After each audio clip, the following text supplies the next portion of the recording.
Chen Sheng returned to the day his love letter was put on trial, with merely 10 days remaining before the college entrance examination.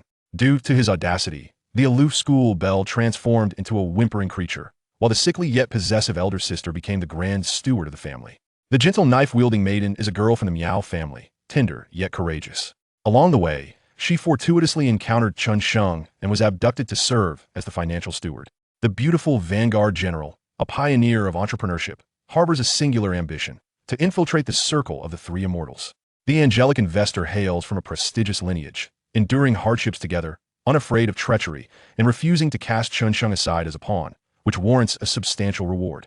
Later, someone inquired of Chen Sheng, "Why is your backyard so tranquil?" He replied with a smile, "Because my elder sister oversees the backyard." Chapter 1. Did I truly write this love letter? I have been reborn. In the classroom, Chen Sheng sat in a daze, surrounded by the monotonous recitation of his classmates. His deskmate, Zhao Wenbo, recited answers with a sound reminiscent of a pig foraging for food. Likely only he comprehended what he was uttering. Outside the window, the azure sky was adorned with white clouds. The summer breeze wafted through the window, carrying with it the noxious fumes emitted by some unscrupulous rogue. Chen Sheng instinctively waved his hand before his face, mimicking an action he had performed years prior. On the blackboard ahead, a large line of text declared, May 27th, 2010, 10 days until the college entrance examination. Alas, he let out a deep sigh. His finances were still insufficiently spent. After enduring countless hardships, he had managed to accumulate a modest sum of over $2 million in his bank account, alongside a small company. He possessed a motorhome, which could not be deemed affluent, yet his basic needs were well met. The key factor was his freedom. Having remained single, he found it exhilarating to have a girlfriend whenever he desired. If it weren't for the blinding high beams illuminating from the overpass, he would likely be comfortably nestled in a soft hotel bed at this moment. Beside him was a delicate girlfriend, a decade his junior, adorned in sheer black stockings. Chen Sheng felt a pang of melancholy as his gaze swept across the youthful faces around him. Perhaps due to his rebirth, his memories had solidified at this age. Faces long forgotten suddenly became vivid once more, and he recalled precisely who they were. When his gaze fell upon a girl with a high ponytail in the front row, Chen Sheng momentarily hesitated as forgotten memories surged forth to assault his mind.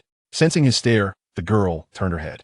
It was a delicate yet cool visage, with a slightly upturned nose that bore a hint of playfulness, rendering her both enchanting and endearing. Her eyes sparkled with clarity, gleaming with light. Her beautifully curved red lips ignited an impulse within him to kiss her. Her perfect features, nearly flawless in their assembly, became an undeniable spectacle. Chen Sheng felt a wave of disorientation wash over him. She was his classmate from middle school, the school belle, and now a fellow student at Ling County No. 1 High School.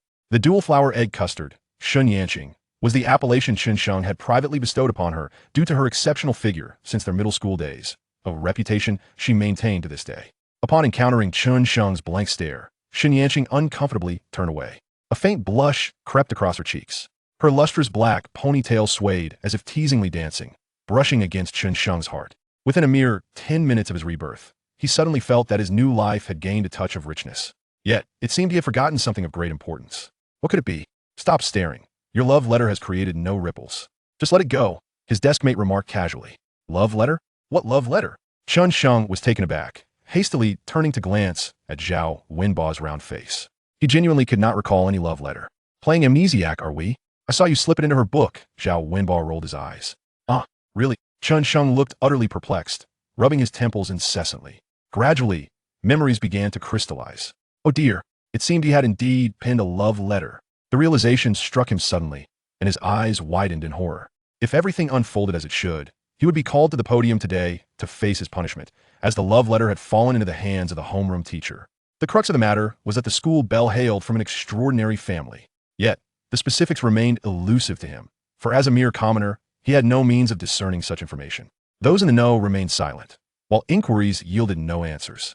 Moreover, he had been rather naive at that time, failing to notice the respectful demeanor with which the school leaders interacted with the school belle. Initially, it seemed a trivial matter, one that would typically end with a reprimand from the homeroom teacher, at worst resulting in a scolding. However, for reasons unknown, this incident reached the ears of the school belle's parents. Consequently, even as the college entrance examination loomed, Chen Sheng found himself publicly criticized by the school. His parents were also summoned to the principal's office to apologize to the school belle's family. His mother, previously a 6th grade homeroom teacher at the county experimental elementary school, was soon reassigned to a small school in a town beyond the county. It also appeared that someone within the school was fanning the flames. Constant ridicule ensued. At that time, Chen Sheng was already somewhat rebellious, his personality undergoing a transformation. The subtle coercion from his peers, coupled with his own guilt, overwhelmed him, leading to a bout of depression. He carelessly squandered his college entrance examination and ended up attending a mediocre university. Thereafter, he endured a chaotic existence for an extended period. At that moment, the sound of heavy-soled high heels echoed down the corridor, rhythmically striking against Chen Sheng's heart. Despite the passage of many years, he still felt a twinge of anxiety at that sound. Suddenly, the footsteps halted, and a stern-looking middle-aged woman with short hair appeared in the doorway. The homeroom teacher and Chinese language instructor, Lu Tsuixia. She scanned the room with a cold, solemn expression, finally fixing her gaze upon Chen Sheng. Her stare was as piercing as a knife, causing Chen Sheng's face to ache. Lu Tsuixia strode to the podium with purpose, her demeanor composed, and stated, "Chen Sheng, please stand." Chen Sheng rose, and all eyes in the classroom fell upon him with a mix of curiosity and suspicion. It is well known that when a teacher calls upon a student, it is for a significant matter. Zhao Wenbo cast a sympathetic glance, conveying his inability to assist, promising to burn incense for him later. In the third row by the window, a tall, slender boy grinned mischievously, his face brimming with schadenfreude. Chen Sheng shot him a sidelong glance. Lu Zhaoning was also one of Shen Yanqing's secret admirers. Simultaneously, he was the prime suspect in the illegal discharge of biochemical waste. Yet, this individual consistently maintained an innocent facade, making it impossible to gather evidence against him. "Come up and read this fine piece of writing," Lu Tsuixia said, producing a sheet of paper with a dispassionate tone. The other students began to realize, their expressions turning peculiar. A love letter, indeed? This could be entertaining. Some classmates exchanged knowing glances, eagerly awaiting the spectacle of punishment. Especially Lu Zhaoning, who grinned unabashedly, reveling in his delight. Chen Sheng shot him a glance, thinking to himself, "You dare not fear the consequences of your actions." Taking a deep breath, he calmly approached the podium amidst the complex gazes of his classmates. Grasping the paper, he was instantly struck with a wave of dread. Was this truly his writing? "At first sight, I was deeply enchanted by you. Your eyes resemble stars, and your lips resemble cherries, making me irresistibly want to kiss you. Your nose resembles a freshly sprouted carrot, and I long to tease your nose to tell you how adorable you are. What I adore most is your posterior, round and full, akin to the moon of the 15th day, evoking an uncontrollable desire within me." The love letter incident was a painful memory he had long sought to forget, pretending it had never occurred. What state of mind had he been in to compose such an unabashedly expressive love letter? In truth, he comprehended the situation within his heart, yet he lacked the courage to acknowledge it. In his rebellious youth, he had whimsically penned a so-called love letter, half-heartedly confessing and half-mocking, anticipating that the campus belle would be infuriated and, in her rage, tear it to shreds. Little did he expect the unfolding of events to transpire in such a manner. Should he truly read it aloud, there would undoubtedly be a burden of pressure placed upon his parents. "Read it." Lu Tsuixia rapped her knuckles against the podium. Chapter 2. A bite to swallow. Chen Sheng swiftly cast a glance at Lu Tsuixia, discovering that the teacher was quietly observing him. Her complexion was notably poor, with a pallor that suggested illness. A peculiar light flickered in her eyes, as though she were contemplating a significant matter. Chen Sheng then surveyed his classmates, each displaying a myriad of expressions. Some peers wore eager looks, practically imploring him to begin reading. "Hurry up, we are waiting." A smirk tugged at Chen Sheng's lips. "Want to see the drama unfold?" Not a chance. He lowered his gaze to the love letter, confirming it was indeed the original draft. Without further ado, he swiftly crammed it into his mouth. Alas, it was unpalatable and difficult to chew. He nearly shed tears in his struggle to swallow it. The classroom was enveloped in silence. In the next moment, many classmates erupted into quiet laughter. Incredible. Below, Shen Yanqing's gaze and the corners of her mouth twitched slightly, only to quickly revert to composure. Chen Sheng patted his chest, forcing down the not-so-finely chewed paper ball. Raising his eyes, he met Lu Tsuixia's unfriendly stare, feeling a twinge of embarrassment as he scratched his head. "My apologies, dear teacher. I was a bit hungry and couldn't resist." Lu Tsuixia's eyelids twitched slightly as she inhaled deeply, then exhaled slowly, suppressing the ire that threatened to surface. "You've eaten it, so let us continue with your fine prose." "Thank you, teacher," Chen Sheng replied with exaggerated gratitude. He then began to recite, "Throughout my 3 years of high school, I have woven the moments shared with everyone into every calculus equation, my emotions overflowing. In this classroom, every minute spent together is indelibly etched in my heart." Chen Sheng's voice became melodious and rhythmic, as he gradually found his stride. The expressions of his classmates grew more vivid. Not a love letter? Chen Yanking's complexion grew peculiar as she pressed her lips together, her smile rising and then falling. Meanwhile, Lu Quixia's gaze flickered, observing Chen Sheng silently, offering no words. I extend my heartfelt gratitude to teacher Lu for her maternal guidance, and to my classmates for their companionship. Here, I wish for everyone, and myself, to leap over the dragon gate. Teacher, I have finished reading. Chen Sheng bowed slightly to Lu Quixia. The previously silent Lu Quixia regarded him with a scrutinizing gaze and a hint of curiosity. Her fingers lightly tapped the podium, yet she remained mute. An invisible pressure blanketed the room. The students held their breath, uncertain of what was unfolding. Chen Sheng felt a flutter of anxiety. Surely the teacher wouldn't pursue this matter relentlessly?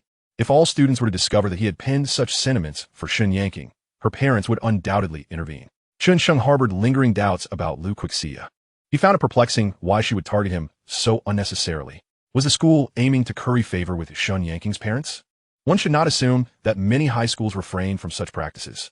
In 2010, some high school teachers in county towns still wielded absolute power, especially in a prestigious institution like No. 1 High School, which had already filtered out diligent and honest students. Management posed little challenge.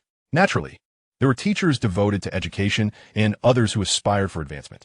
The fervent ideal of high schools existed solely in television dramas. As Chen Sheng pondered these thoughts, Lu Quixia finally spoke. Well written. I hope that over the next 10 days, you can elevate your writing to this level, culminating in a leap over the Dragon Gate. This declaration eased Chen Sheng's heart. However, Lu Quixia continued with a calm demeanor. You must write me a piece of the same genre every day until the college entrance examination. Just that? Chen Sheng's heart sank again, but it was a minor task. Yes, teacher, I shall do so. You may leave. Lu Quixia's gaze was profound. Thank you, teacher. Chen Sheng bowed, relieved that the love letter incident wouldn't explode. As long as there were no repercussions, everything else was manageable. Amidst dozens of gazes, he descended from the stage. Approaching Chen Yanking's desk, she happened to glance up. Their eyes met, and Chen Sheng intentionally raised an eyebrow, winking with a teasing glance. Internally, he chuckled, serving you right for reporting me to the teacher. Chen Yanking quickly averted her gaze, yet the flustered glint in her eyes did not escape Chen Sheng's keen perception. Initially, claiming not to harbor resentment toward Chen Yanking was disingenuous. As he matured, he gradually comprehended that some matters were beyond the control of two 18-year-olds. The campus belle had always been focused on her studies, never engaging in conversation with boys, and since middle school, she had been recognized as the model student. Handing the love letter to the homeroom teacher was likely an action befitting such a well-behaved child. Little did he expect the school to intervene so deeply. Later, Chen Sheng also learned about Chen Yanking's situation, merely a victim of strict upbringing under high-pressure education. It was said she had become averse to marriage, a spinster, and a law doctorate holder. The last time he saw her was while scrolling through Douyin, catching a snippet of an interview.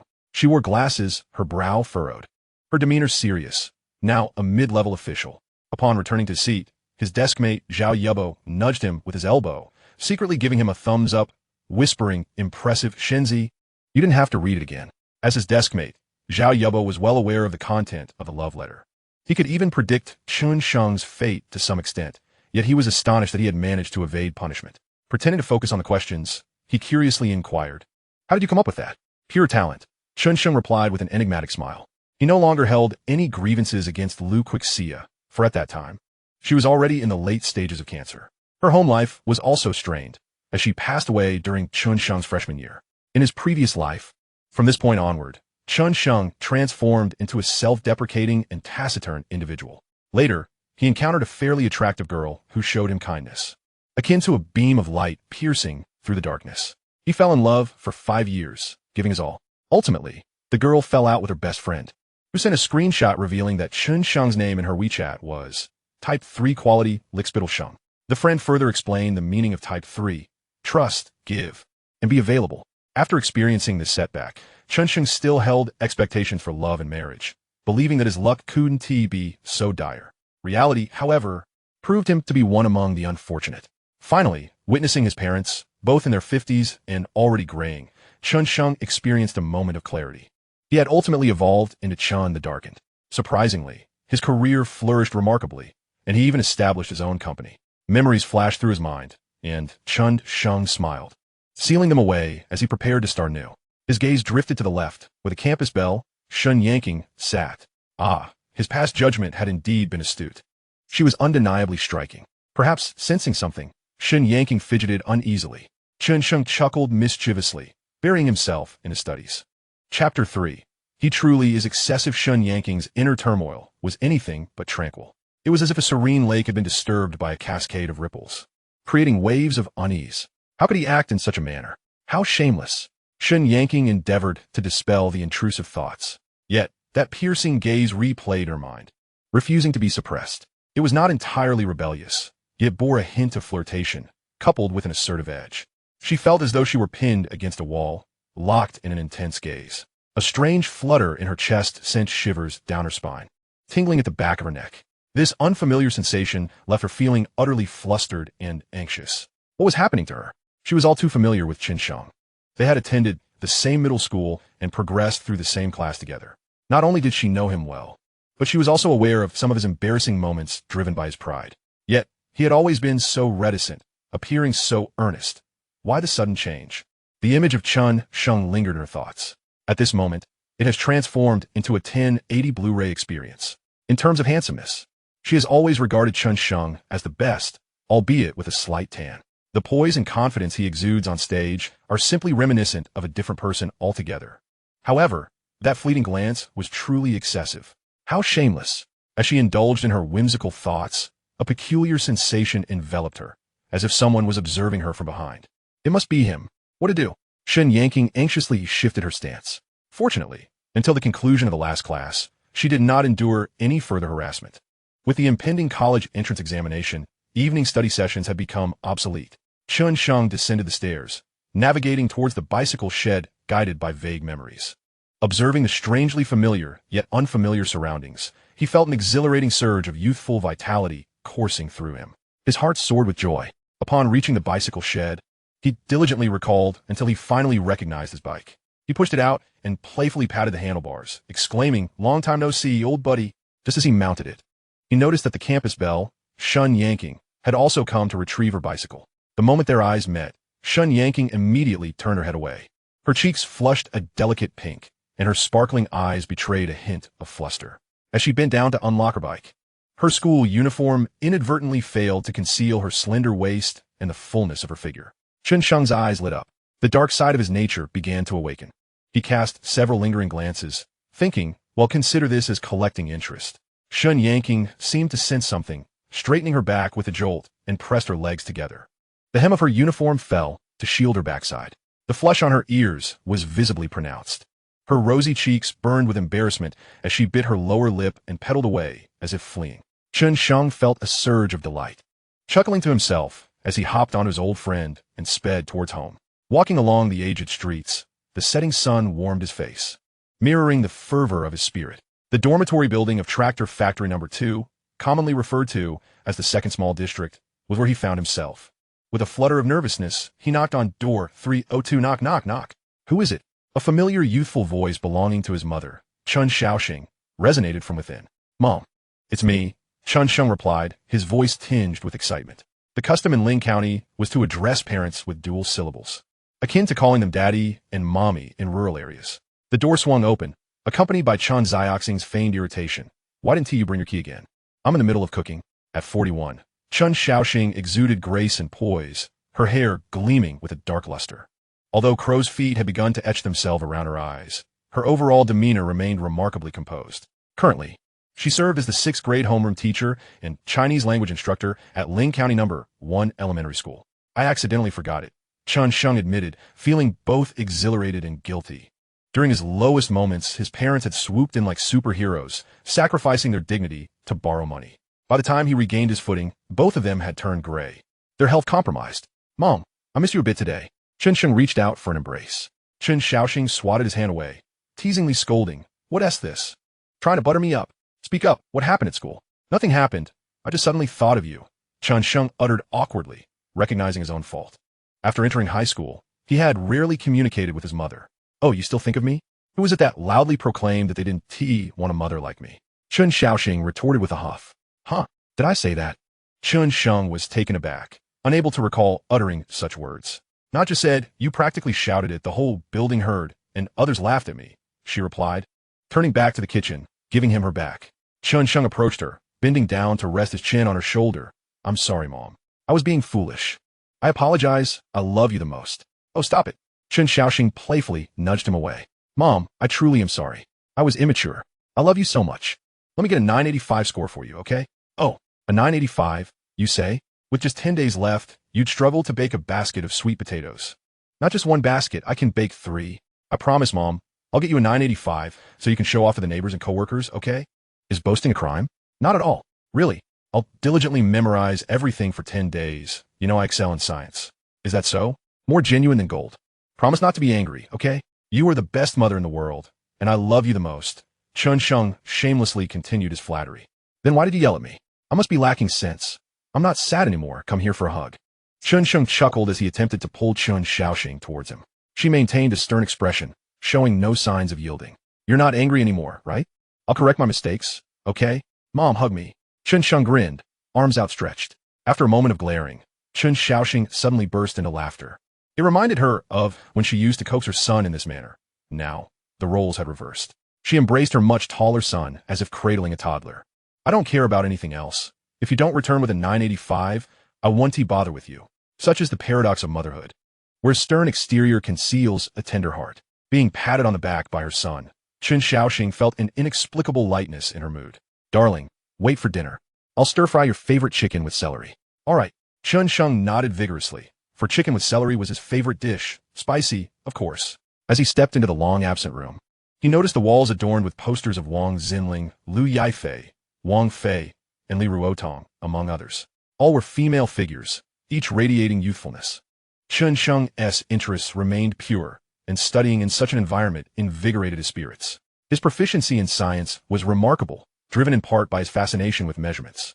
Previously, he had a poster of a certain female star from Bear King, but it had been torn down by someone. After a moment of reflection, he began to study under the watchful eyes of the starlets. Knowledge that had long slipped from his mind gradually resurfaced as he immersed himself in the environment. As if reclaiming lost memories, Chen Sheng sharpened his focus, striving for a breakthrough. It was only when his mother knocked on the door to announce dinner that he emerged. As he stepped out, he immediately spotted his father, Chen Dongquan, seated on the wooden sofa in the living room.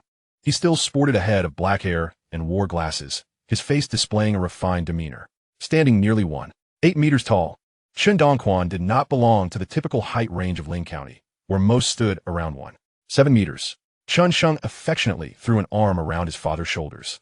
Dad, I've realized that you're quite handsome. Of course, I know I'm handsome. Otherwise, how would your mother have chosen me? Chen Dongquan replied dismissively, though a hint of surprise sparkled in his eyes. Upon returning, he had gathered from his conversation with his wife that his son seemed somewhat different and even mentioned wanting to achieve a 985 score. He expressed skepticism. Dinner was a satisfying affair for Chen Sheng. Although he lacked a systematic approach, regaining what he had lost felt like the greatest joy of all. 10 days slipped by in the blink of an eye. During this time, Chen Sheng seized every moment. Aside from occasionally sneaking glances at the campus belle's pert backside, he dedicated himself to diligent study, striving to rectify his shortcomings. As the weather grew increasingly warm, the college entrance examination approached. 12 years of effort culminated in this singular moment. Chapter 4. Shun Yanking's Dilemma. On the afternoon of the 8th, after completing the final subject, English, Chen Sheng walked out of the classroom feeling utterly liberated. He sensed that his performance should be commendable. Shortly after, Zhao Wenbo bounded out like a wild dog unleashed, dashing towards Chen Sheng, exclaiming, "Haha, I'm finally free." Observing his exuberant demeanor, Chen Sheng couldn't help but sigh inwardly. "Child, the real cage awaits you." With a benevolent heart, he decided to enlighten him. "I've heard there's a saying in college about the 3 losses. 3 losses? Are you planning to ascend?" Zhao Wenbo assumed Chen Sheng was joking, and he playfully clasped his hands, inquiring solemnly, "May I ask, what are the 3 losses?" Chen Sheng replied with utmost seriousness. "Loss of sight, loss of wealth, and loss of vitality." "Huh? I don't understand. Please enlighten me." "In college, there are plenty of long legs, which can lead to loss of sight. In college, there are abundant long legs, which can lead to loss of wealth. In college, there are numerous long legs, which can lead to loss of vitality. I don't quite understand, but I feel an itch in my brain, as if it's about to grow." Zhao Wenbo blinked rapidly, scratching his hair vigorously. Chen Sheng chuckled to himself, saying, "Only through severance can one attain divinity, my friend. The greatest sorrow of university life is to lose gold without losing essence. Once severed. One can touch the highest realm, losing gold while losing essence. Bored, he glanced around and caught sight of Chen Yanking, standing not far away, with an air of coolness. She stood tall and elegant, exuding an ethereal quality. Coincidentally, Chen Yanking looked over as well. The moment their gazes met, Chen Sheng raised an eyebrow and sent a playful wink her way. Chen Yanking casually turned her head, though her heart was stirred by that glance. A tempest brewing within her, a tangled mess of emotions. How could he behave like that? So utterly shameless. And with those long legs, what a rogue. Yet, to her astonishment, she felt an inexplicable urge to steal another glance at that scoundrel. Of course, she would not succumb to such bizarre thoughts. Merely casting a fleeting glance from the corner of her eye. Suddenly, it dawned on her that Chen Sheng hadn't spoken a single word to her in recent days. Not one. They used to exchange thoughts after exams, and he was always so earnest. What could be the reason? Was he upset about the love letter reaching the teacher? But did he regret submitting it? Fong Kiwi's teasing voice broke the reverie, startling Chen Yanking. Her face flushed slightly as she vehemently denied. No, I was just distracted thinking about the exams. Fong Kiwi disregarded her denial. I think Chen Sheng is quite decent, handsome, and of good character. But your mother would certainly disapprove. She was aware of the truth behind the love letter and fully understood the Shun family's background and their mother's educational philosophy. This matter was challenging, perhaps even more so than directly pursuing a doctorate at Tsinghua. You're overthinking it. I truly am not concerned about that, Chen Yanking adamantly insisted. All right. You're not interested, but I can think about it, can't I? How about you let me have Chen Sheng? Fong Kiwi teased her. If you want him, go ahead and find him. What does it have to do with me?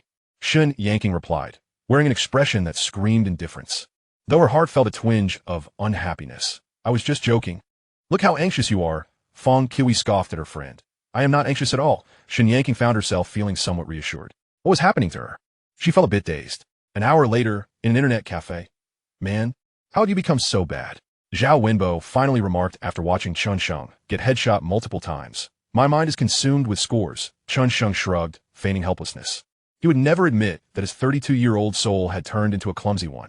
Speaking of scores, Zhao Wenbo put down his mouse. So, what do you estimate your score will be? Hard to say, probably between 600 and 630, Chen Sheng confessed. My English will definitely drag me down, but I should make up for it in the essay. Science is my strong suit.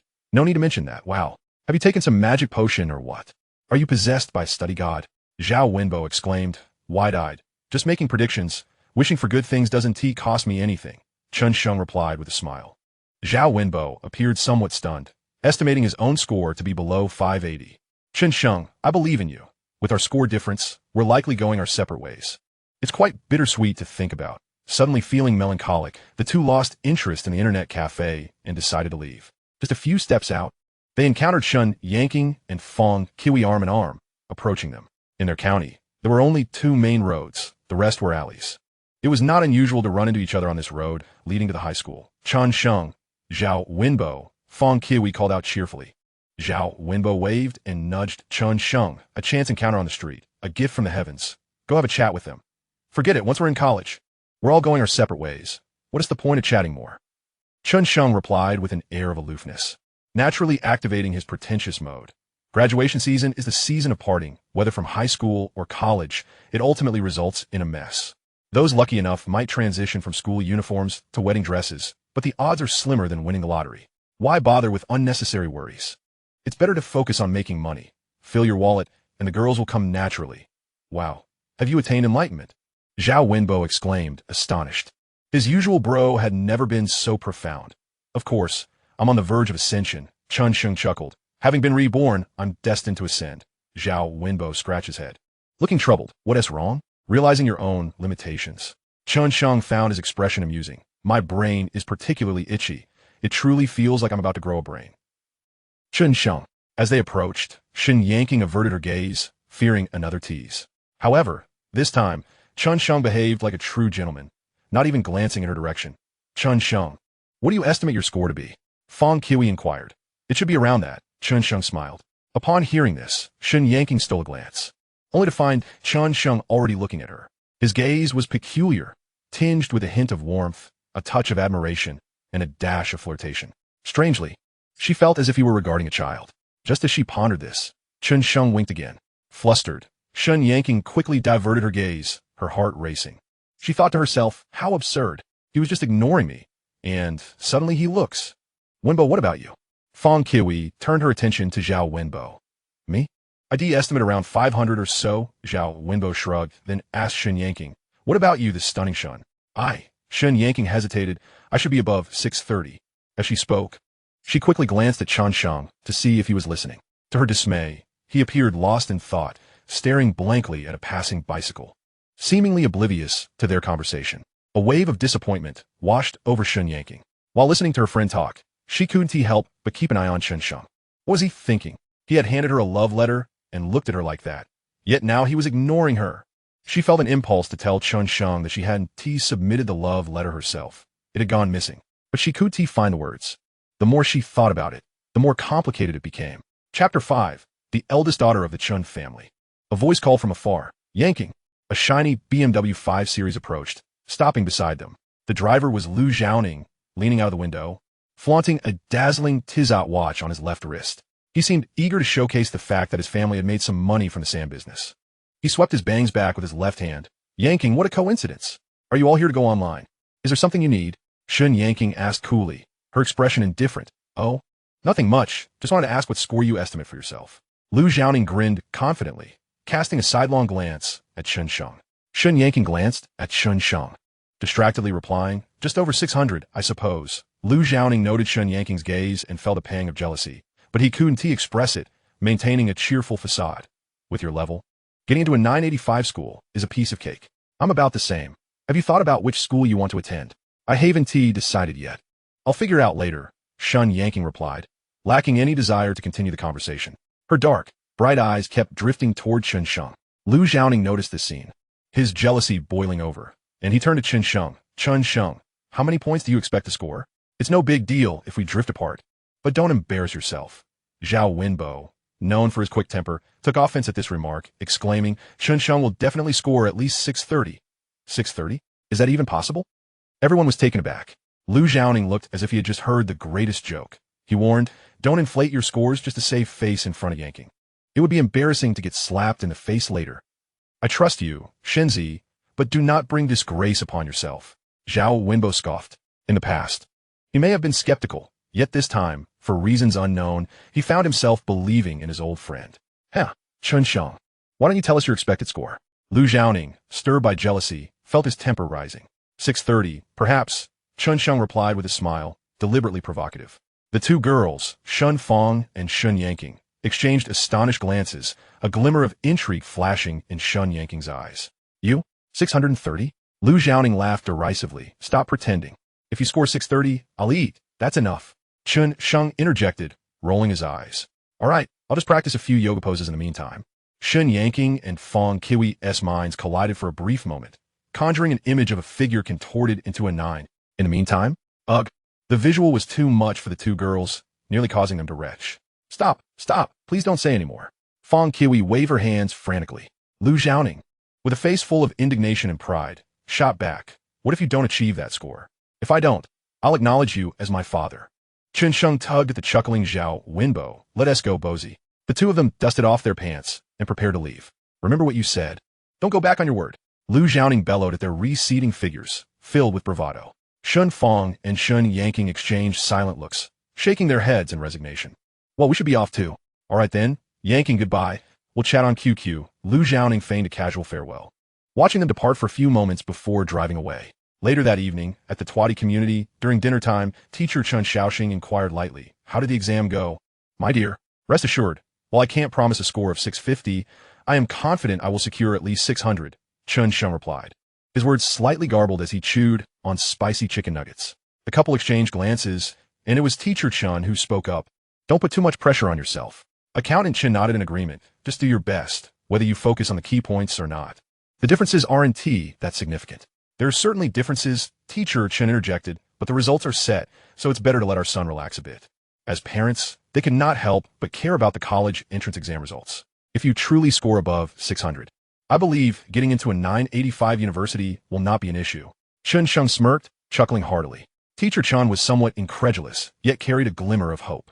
You're not just trying to comfort your mother, are you? Relax, in a couple of days, we'll choose a university together. Aiming for a score between 600 and 630, he assured. Oh, such confidence. Then you're definitely on track. Accountant Chen chuckled. Teacher Chun's spirits lifted, though her heart remained restless, as the results were yet to be revealed. The following morning, Chen Sheng ventured out to find a barbershop, requesting a haircut that was short on the sides and slightly shorter on top. The stylist, though not particularly skilled, managed a presentable outcome.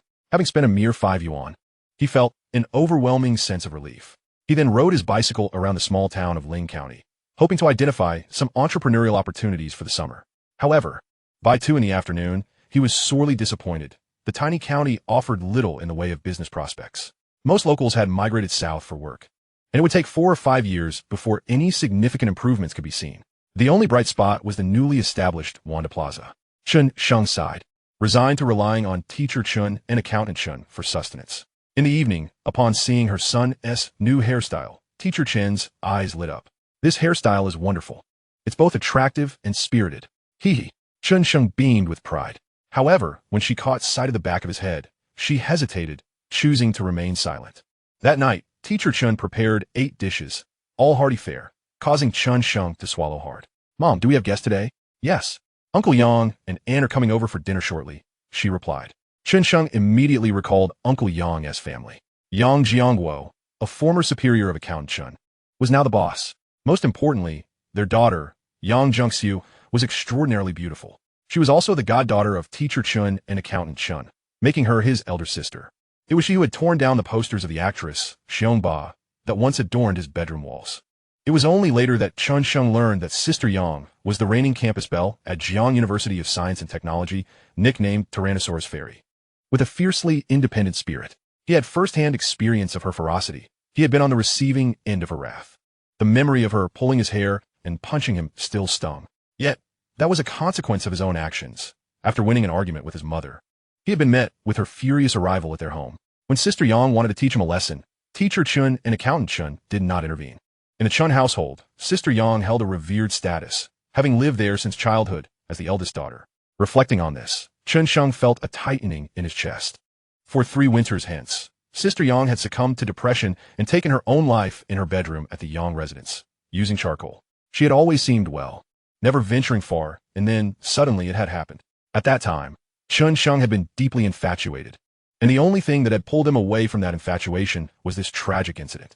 Following it, Yang Jiangguo and his wife had fallen into despair, and the Chen family mourned for many days. Chen Sheng resolved that this time, he would not allow such a tragedy to unfold again.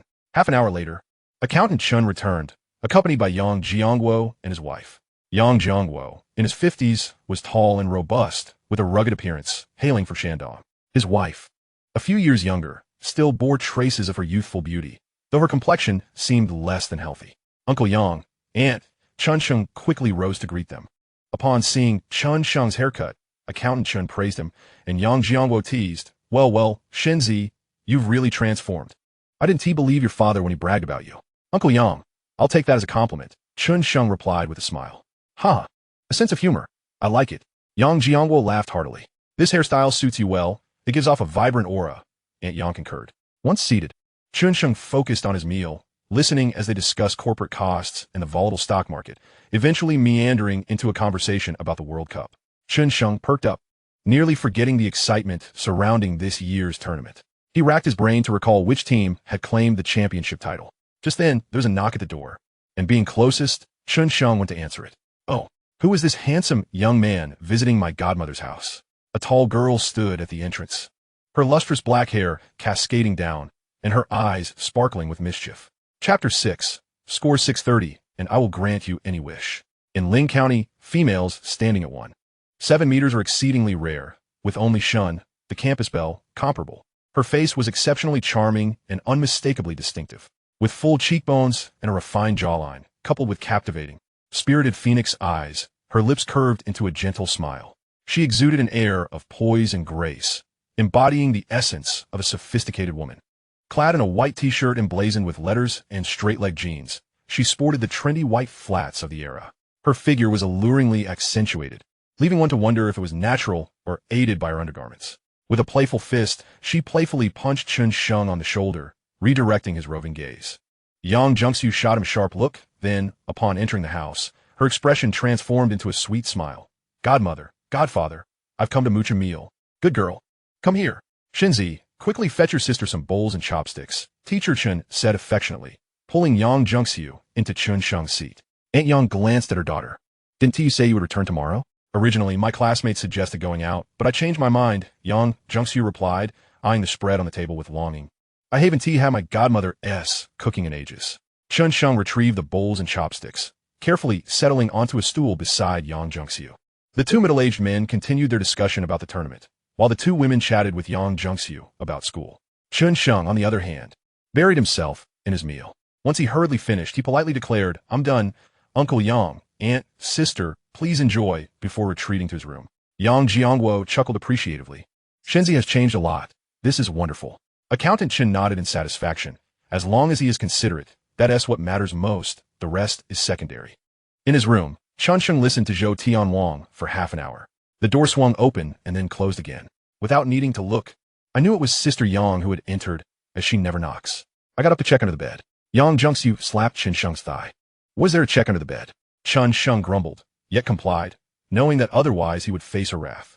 Like a detective, Yang Jungxiu lifted the blankets and flipped the pillows, ultimately taking a deep breath. After confirming everything was in order, she sternly warned, let me tell you, do not possess any peculiar magazines that could hinder your development, understand?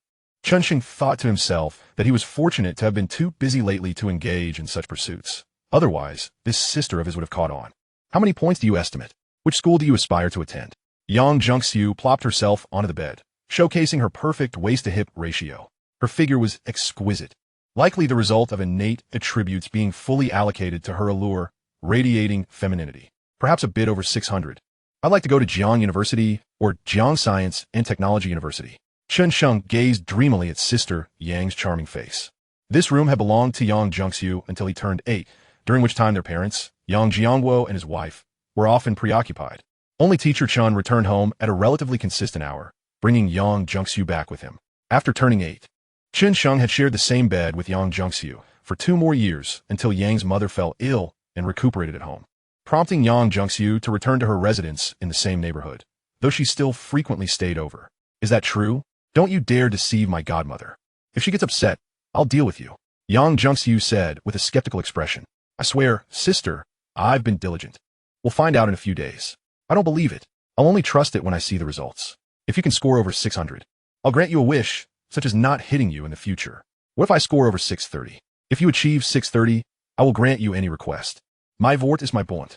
Any request. Hee, you said it. Don't go back on your word. I will not retract my promise. But if you fail to reach 600, you'll see whether I hit you or not. Don't underestimate me. Just wait for me to fulfill my promise. Chen Sheng chuckled. As long as you score 630, I will undoubtedly keep my promise. Yang Jungxiu threatened him a few more times before darting off to another room to play on the computer. It was until after 9 that the Yang family departed. After completing the application forms, it took 18 days before the moment of revealing scores arrived. In the evening, Accountant Chen hurried home after his early shift. The 3 of them gathered around the computer, tense with anticipation as their fates were about to be unveiled. Teacher Chen's hands trembled slightly, while Accountant Chen, disregarding his wife's presence, lit a cigarette. Upon seeing the score, the couple was momentarily stunned. 639 points. Second in Ling County. The top score was Shun Yanking with 641 points. Accountant Chen dropped his cigarette, oblivious to it, while Teacher Chen rubbed her eyes to confirm once more. Indeed, it is 639. Instead of rejoicing, she covered her mouth and started to cry softly, then embraced her son tightly. Good boy. We have you. In the past, everyone used to treat their son as a negative example. Now, who dares to speak ill? Accountant Chen chuckled foolishly. The couple had initially lost hope. Yet this surprise brought them immense joy. Though this score may not be particularly remarkable province-wide, it was astonishing for Ling County. That evening, Accountant Chen began planning a celebration banquet for the entrance to higher education, intending to invite some old colleagues and relatives. After much persuasion, Chen Sheng managed to convince them to keep it low-key and avoid drawing attention, prompting the couple to reflect on their son's maturity. Nevertheless, the banquet proceeded as Yang Jiangguo and his wife insisted on hosting, reserving 5 tables at the best restaurant in the county. They did not hang a banner for the entrance banquet. It was merely for close colleagues and relatives. Chen Sheng received over 10,000 in red envelopes, a result of the Chen family's explicit request to avoid monetary gifts. Yang Jiangguo calculated separately, giving 1,000 on his own, plus an Asus laptop. The familiar restaurant owner offered a threefold discount, charging only at cost. Initially, they intended to provide the banquet for free, but Yang Jiangguo and accountant Chen firmly opposed this. At 8 in the evening, in Chen Sheng's room at the Chen household, I surpassed 630 points. What do you say to that? Chen Sheng exclaimed triumphantly. Look at you. Yang Zhengxiu rolled her eyes at her brother, but soon broke into a smile, genuinely surprised and pleased, as he had indeed earned face for their godmother. I mean, has someone forgotten something important? Chen Sheng reminded. What matter? Yang Zhengxiu feigned ignorance. The woman playing coy. Chen Sheng scoffed. Fine, I'll keep my promise. If I said I would do it, I will. Unable to evade the situation, Yang Zhengxiu resigned. All right then, what do you want me to do? At this moment, she leaned against Chen Sheng's bed, pushing him aside to the chair at the study desk. Today, she wore a white dress instead of jeans, revealing her long, slender legs. With one leg draped over the other and a book in hand, her toes were unblemished, appearing like freshly steamed buns. The pose of her legs left little to the imagination regarding the elegance beneath her skirt, and Chen Sheng couldn't help but sneak a glance. The blood rushing to his head as he inadvertently became mesmerized. Just then, Yang Zhengxiu urged, hurry up and say it. I want to touch your legs, Chen Sheng blurted, immediately realizing his mistake. Chapter 7. The Hand That Was Bitten. A book flew towards him, striking him squarely on the bridge of his nose. Ouch! Chen Sheng cried, covering his face in pain, having anticipated such a reaction. Say that again, Yang Zhengxiu commanded, her voice low, her piercing eyes glaring at him as she leaned forward. Her hand poised to strike.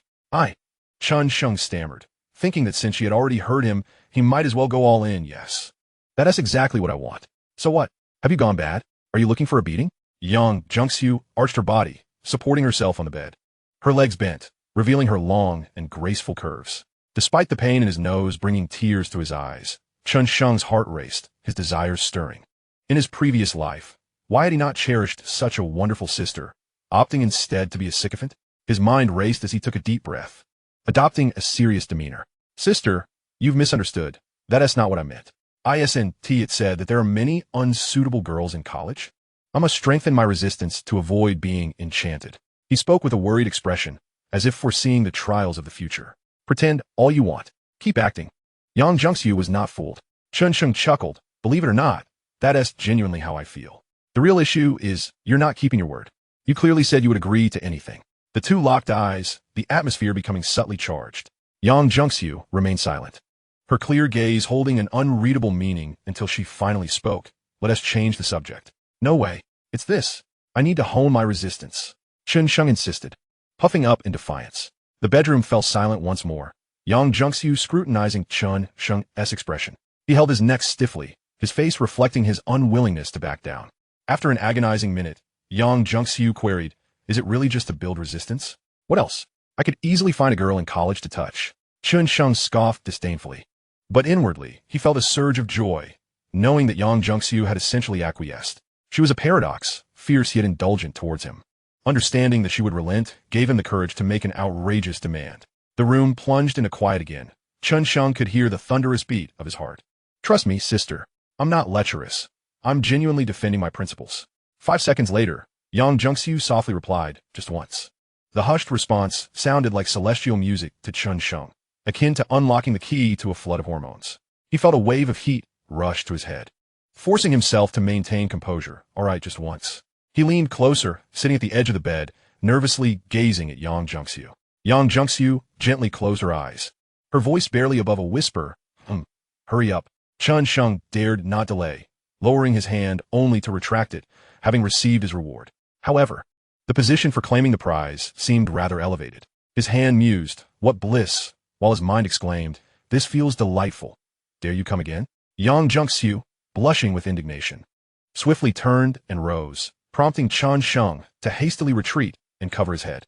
In the next moment, a punch landed squarely on his chest. You rascal! Where did your hand wander off to? Yang Zhengxiu suppressed her voice and delivered another blow. This is what you get for your recklessness. For bullying your older sister.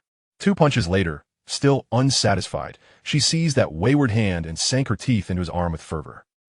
Chen Sheng gasped, his mouth agape, but silenced by the fear of being overheard from outside. Yet, she bit down with such intensity that he could hardly bear it. Gritting his teeth, he had no choice but to retaliate. He reached out, capturing the enemy's arm like a clever strategist. This incited Yang Zhengxiu's ire further, while biting. She fiercely pinched the soft flesh at Chen Sheng's waist. The dual agony had him grinning through gritted teeth. In a fit of determination, he squeezed a few times. Heavens! Even if I were to perish, it would be worth it. This time, Yang Junxiu was overwhelmed. She released Chen Sheng and frantically retreated to the wall. Her cheeks flushed, breath quickened, and her expression a mix of anger and playful reproach. They both dared not speak loudly, the charged atmosphere crackling with an unusual thrill. Chen Sheng stared at the bite marks on his wrist, gasping. They were deep purple, almost bleeding. It's already bleeding. We agreed to just one bite. And you actually went and bit me. Yang Junxiu leaned against the wall, her chest heaving. Was that merely one bite? It was just a slip, I assure you. Chen Sheng shamelessly denied. You are indeed incorrigible. Yang Junxiu's lovely face was flushed with indignation, yet tinged with a hint of helplessness as she pointed towards the door, commanding. Get out. Chen Sheng felt aggrieved, but secretly reveled in the encounter. He retrieved a wrist guard from the drawer, covering the wound perfectly, then obediently exited the bedroom. Half an hour later, he was summoned back in, received a few scoldings, and endured a few pinches and punches. Painful, yet exhilarating. He had grown accustomed to being bitten. The following afternoon, Shun Yanking and Fong Kiwi had just arrived at Wanda, intending to watch you deserve to be single. As they strolled, a BMW 5 Series approached, and Lu Zhaoning waved from the driver's seat with a smile. What a coincidence. As classmates greeted each other, they felt obliged to stop. Lu Zhaoning hurriedly parked and jogged over to the two girls. Are you shopping at the mall? Yes, and you? What brings you here alone? Fong Kiwi inquired. Oh, I've arranged to sing with a few friends. Would you like to join us? The son of the Dahong group is also there, along with Miss Luo from Shuangshanti. Lu Zhaoning spoke with a hint of pride, subtly flaunting his social connections. However, upon hearing this, Shun Yanking's interest in the conversation evaporated instantly. Such titles, son of a prominent family and daughter of a wealthy household, were the very markers of class she found most distasteful. The Dahong group was somewhat renowned in the province, and Shuangshanti was a leading enterprise in the city. She was aware of this due to her mother's frequent admonitions to be wary if anyone referred to her as the daughter of the Shin family. Thank you, but we'll pass. You should go in and not waste time. Fong Kiwi understood her friend well, recognizing Lu's faux pas. Lu Zhaoning, somewhat reluctant, persisted, yanking Kiwi. Since you're free, why not join us? We're about to enter college, and social connections are part of the learning experience. His frustration stemmed from his own lackluster exam scores, barely scraping a 580, while that Chen Sheng had achieved a solid 630. No, thank you, Shun Yanking replied coolly. It's fine. I'm sure your mom would want you to engage in beneficial social activities. Lu Zhaoning attempted to persuade, but was interrupted by another voice nearby. Oh, if it isn't Lu Eats It. I recall someone made a bet with me. Chen Sheng strolled over with a grin, Zhao Yubo trailing alongside, both holding cups of milk tea. Chapter 8. Is the cinema merely for watching films? The two had arranged to play billiards, and upon arriving, they spotted Lu Zhaoning. Chen Sheng had been pondering where to make Lu fulfill his bet when fortune had them collide. Lu Zhaoning's embarrassment was palpable as he stammered. It was just a joke. Did you take it seriously? I know your prowess. You're definitely a 985. Isn't that right? Chen Sheng said, amusement dancing in his eyes. I love hearing compliments. Do continue. Lu Zhaoning's expression twisted in discomfort. Could he not even muster a polite exchange? No compliments? Then you better pay up. A real man keeps his word, right? Chen Sheng's demeanor suddenly chilled. Yet, he understood Lu would never fulfill the wager. A few insults would be the extent of it. Zhao Wenbo chimed in cheerfully. Are you self-sufficient or not? If not, I can help you produce some. Don't push your luck. Lu Zhaoning retorted, flustered. Only a fool would fulfill such a bet. He turned to Shun Yanking, spreading his hands in a gesture of helplessness, displaying a wry smile. See, this is why communication is impossible. It's all coarse language.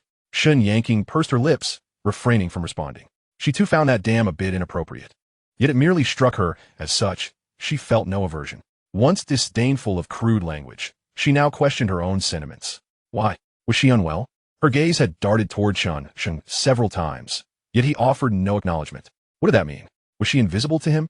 An anxious feeling began to rise within her. I knew you'd back out. What a notorious scoundrel. Chen Sheng scoffed, shaking his head dismissively. Boze, let us go. Let us. Zhao Wenbo huffed disdainfully. Lu Zhaoning felt a surge of anger, but understood he was in the wrong. He hesitated to respond.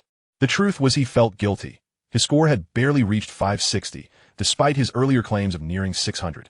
As he saw Chen Sheng about to leave, his close friend Fong Kiwi quickly called out, Chen Sheng, where are you up to? Playing billiards, Chen Sheng replied, still avoiding Chen Yanking's gaze. Why should he initiate conversation when he was still miffed about the teacher's reprimand? We're gonna watch a movie. Care to join? Fong Kiwi gently nudged her friend's arm. A movie? Chen Sheng contemplated for a moment, then chuckled and shook his head. Broke, can't afford a ticket. Lu Zhaoning perked up at this. Kiwi, don't pressure him. For tickets cost quite a bit. Why not join me for karaoke instead? I'll treat you to a movie tonight. Chen Sheng abruptly turned away. Chen Yanking felt a pang of disappointment, but her pride held her back from speaking. Her attentive friend immediately sensed the tension but refrained from intervening, knowing some matters must be addressed by the individuals involved. Just as Chen Sheng had taken about 20 steps, the 18-year-old headstrong girl finally gathered her courage. Chen Sheng, it's my treat. Her voice quivered as her pride battled with an undercurrent of defiance. At that moment, she dreaded hearing a refusal. Such a response would leave her utterly humiliated. If someone asks treating, then I must go. Chen Sheng suddenly pivoted, beaming as he waved. Let us go. Teasing the campus beauty is a win in itself. It's simply delightful. He was determined to join, especially since Lu Zhaoning seemed intent on asking Chen Yanking out. Since he had not fulfilled his bet, it was time for him to face some consequences. All right. Chen Yanking felt the tension in her chest ease as he agreed. Meeting his gaze, filled with mirth, inexplicably brought her joy, dispelling her earlier impatience. At that moment, she completely forgot about the earlier altercation.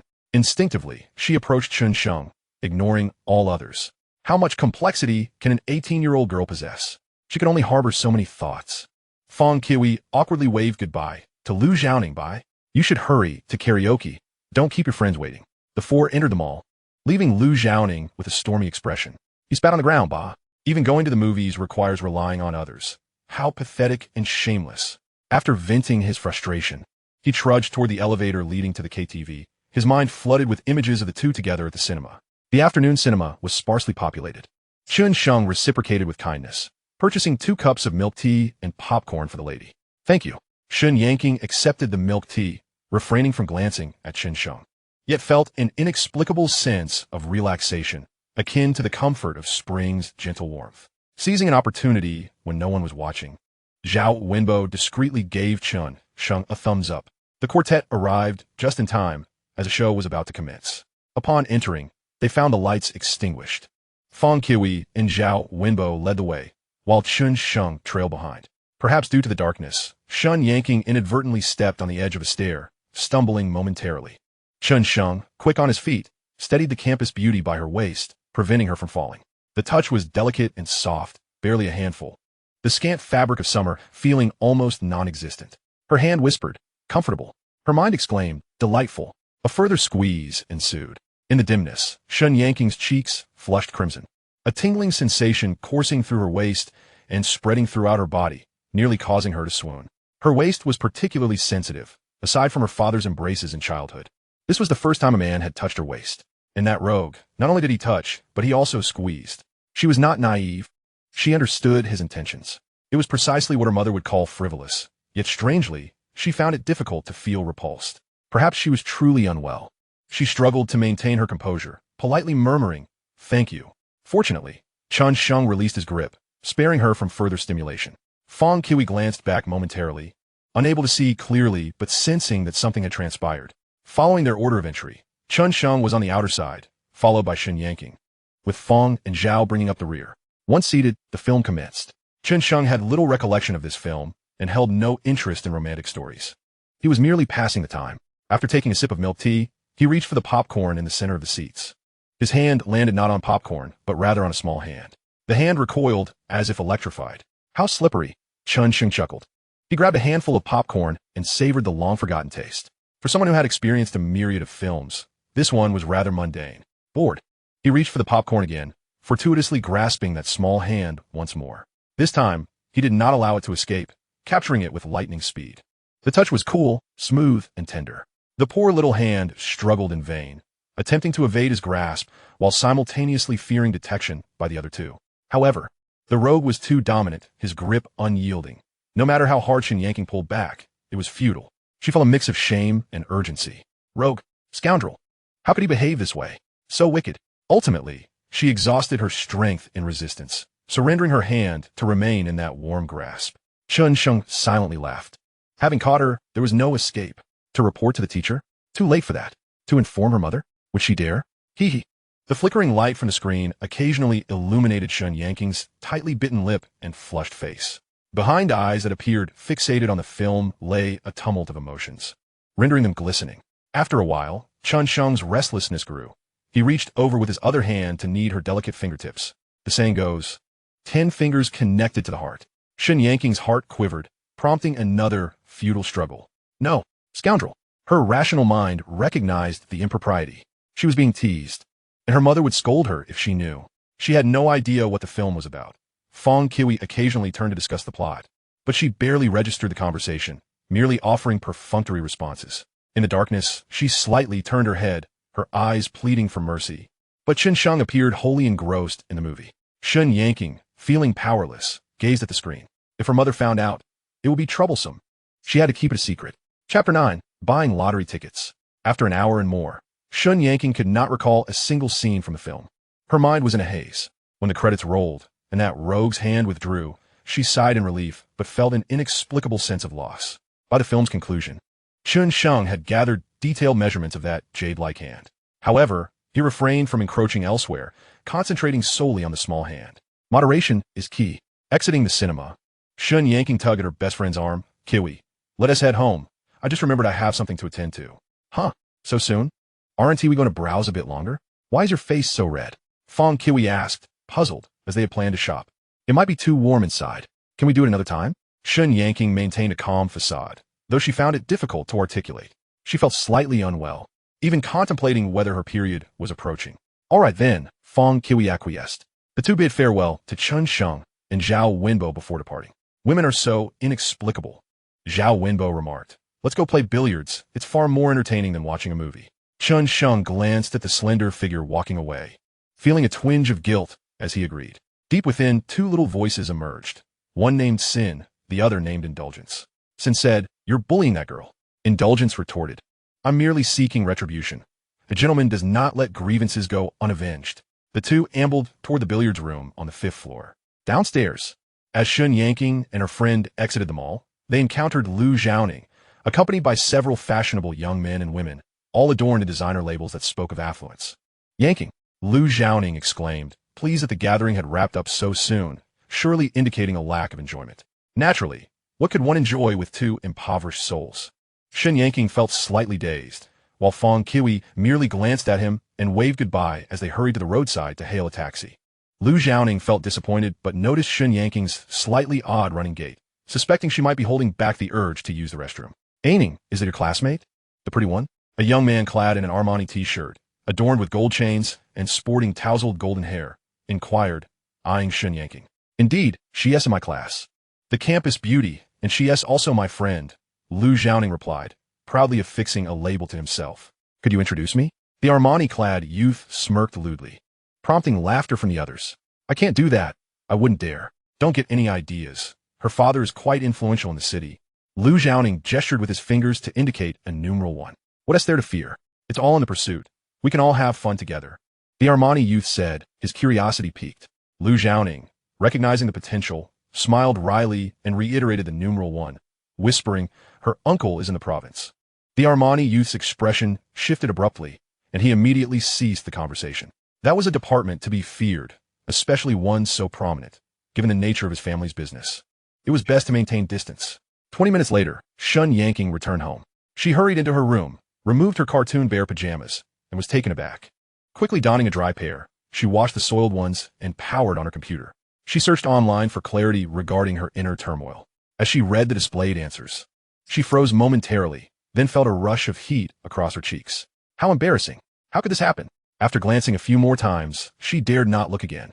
Feeling dazed as she approached her bed, collapsing onto the mattress, she covered her face, curling up her heated body. Images of that smiling face, those teasing glances, and the scenes from the movie flooded her mind.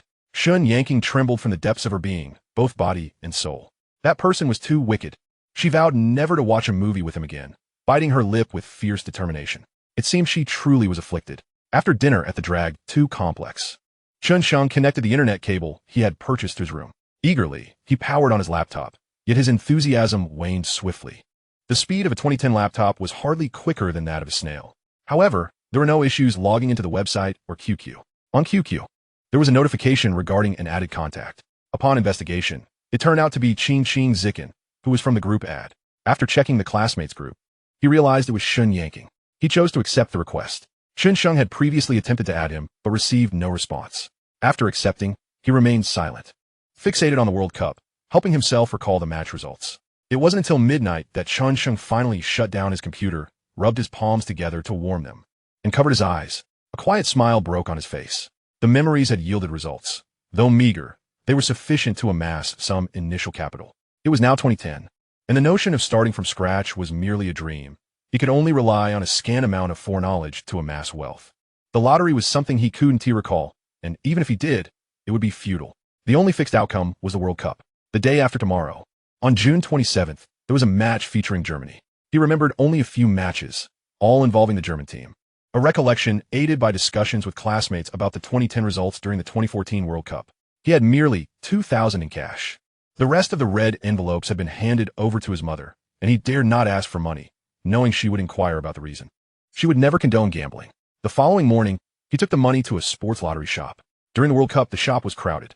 Most patrons preferred betting on match outcomes, but Chen Sheng opted solely for the total number of goals in a single match.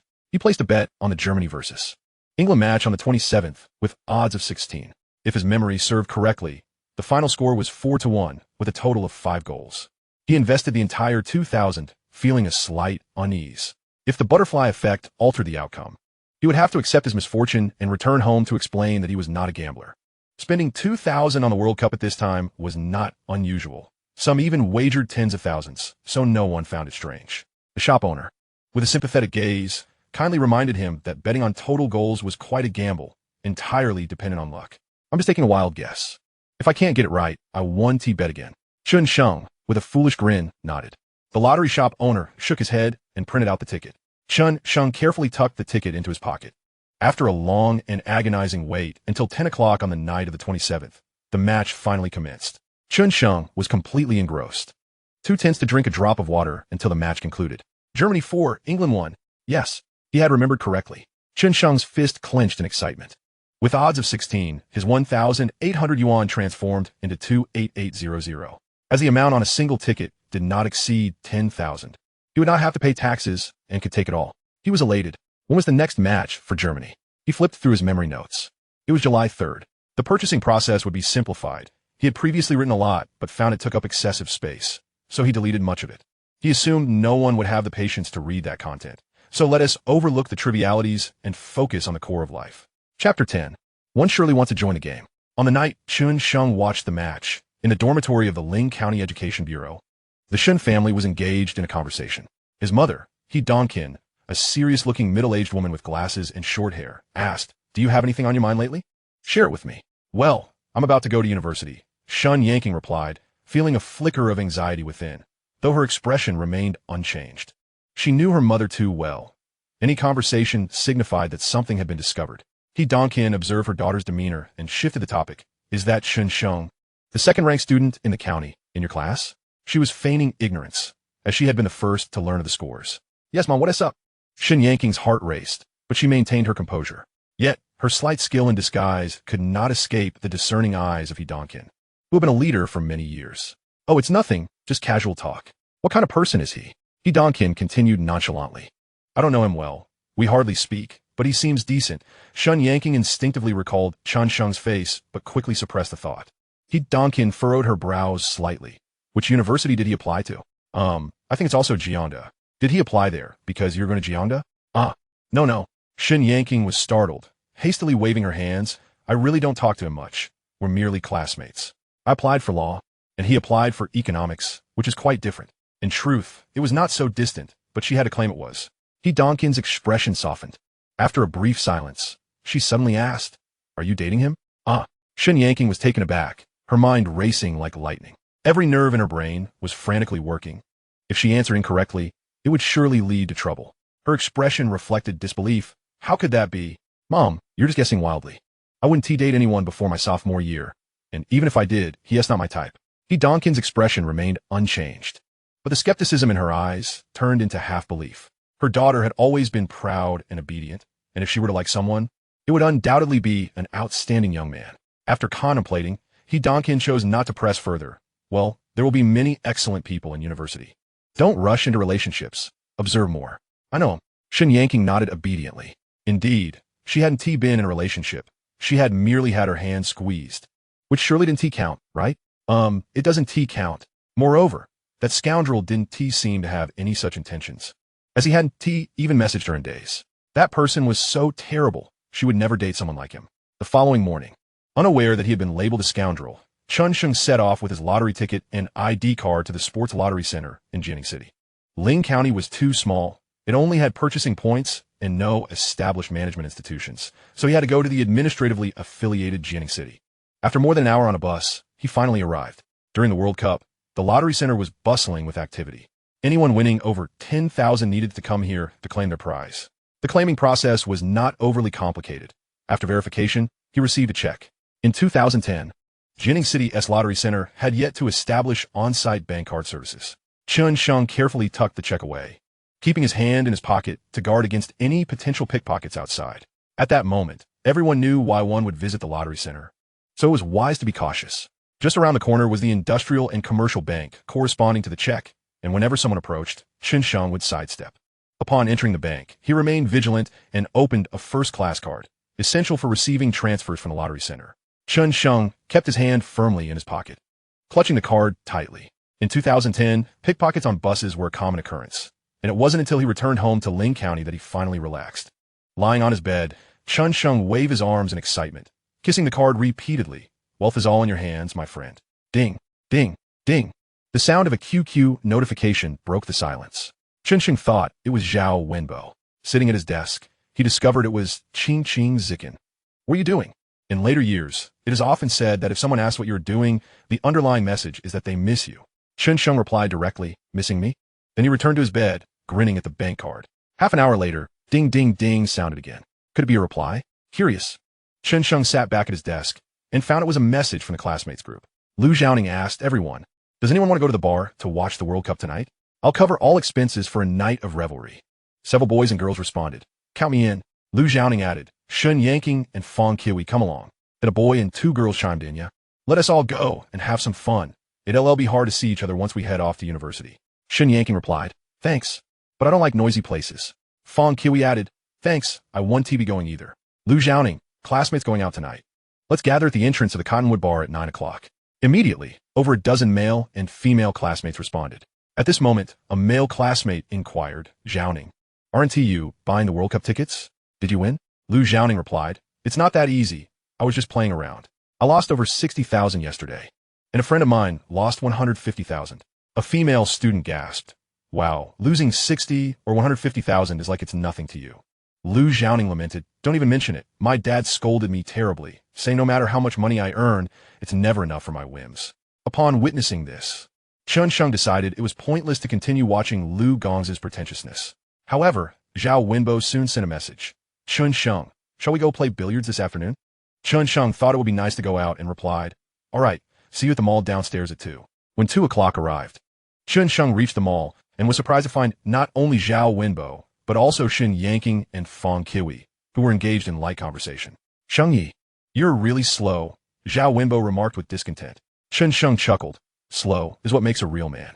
Hello, Chen Sheng, Fong Kiwi greeted. Hi, Kiwi. Chen Sheng responded with a smile, then nodded toward Shin Yanking. What a coincidence. Shun, the campus beauty, wore a white t-shirt paired with a khaki dungaree skirt, showcasing her long, fair, and smooth legs that exuded youthful charm. She was sipping on a cup of iced lemon tea with a cool demeanor. Are you all shopping at the mall again? Chen Sheng said, internally admiring the beauty of the campus queen's legs. Yeah, we have nothing to do, Fong Kiwi replied. All right then, you all shop, we'll go play billiards. Wenbo, let us head upstairs, Chen Sheng concluded, turning to leave. Shopping at the mall? I don't believe it. You were just trying to tag along to play billiards. Fine, Fong Kiwi agreed. Zhao Wenbo waved goodbye and followed suit.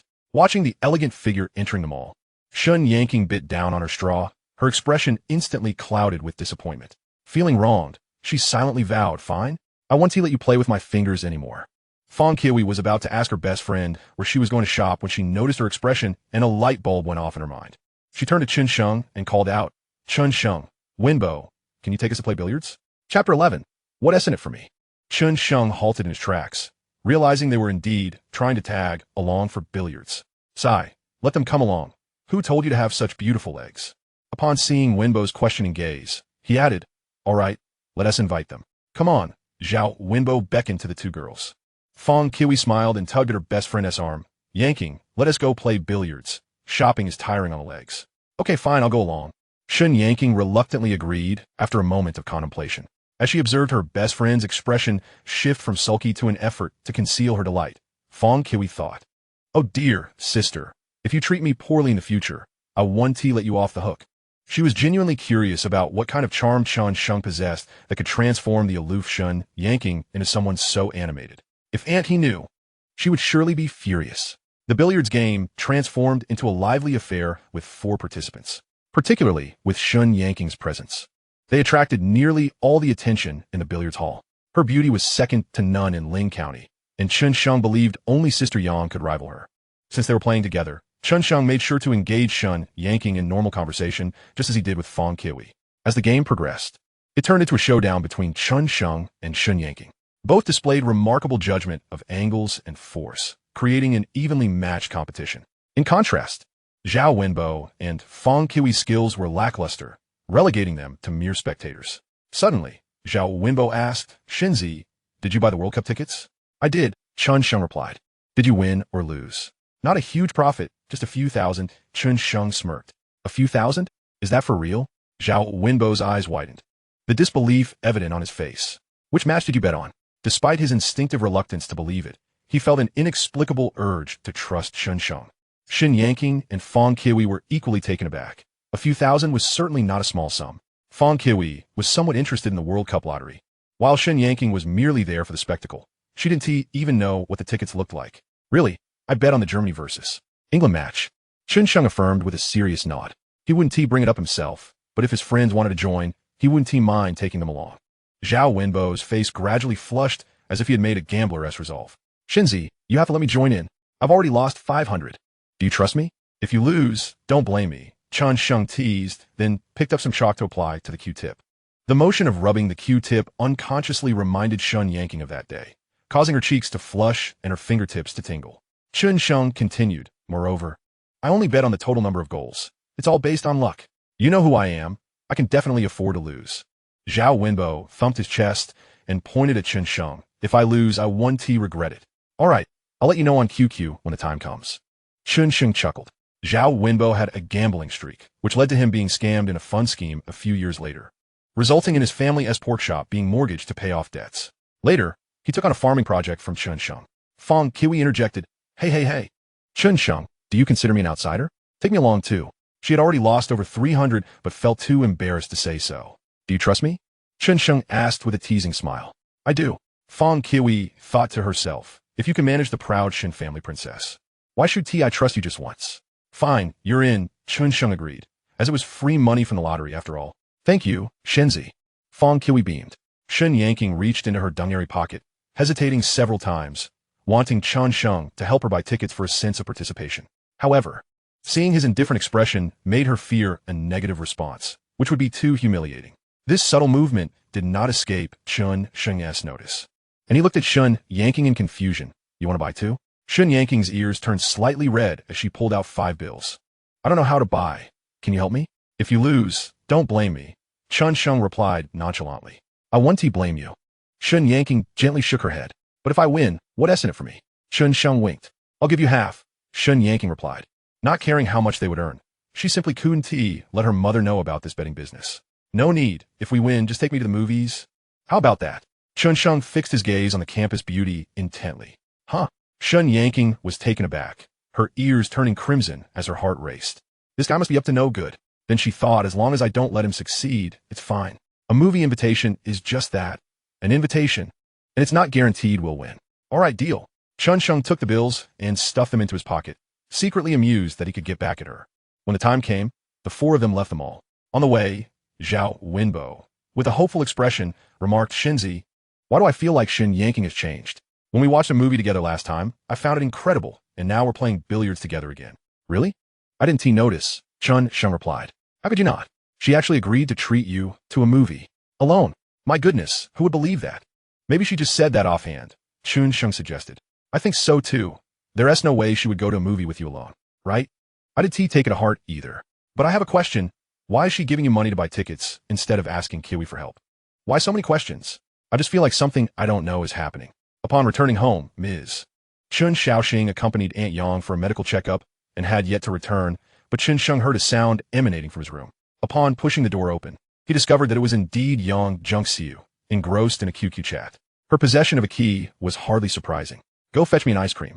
Yang Junxiu commanded without even glancing back. Oh, Chen Sheng replied obediently, descending the stairs to procure one for himself as well. Today, Yang Junxiu donned a light yellow long dress, her legs crossed in a relaxed manner, her exquisite toes teasingly adorned with high-heeled sandals, swaying gently. Chen Sheng unwrapped the ice cream, presenting it to her. Without hesitation, she took a bite, showing no intention of accepting it to eat herself. Her fingers danced across the keyboard, typing furiously, leaving her no time to spare.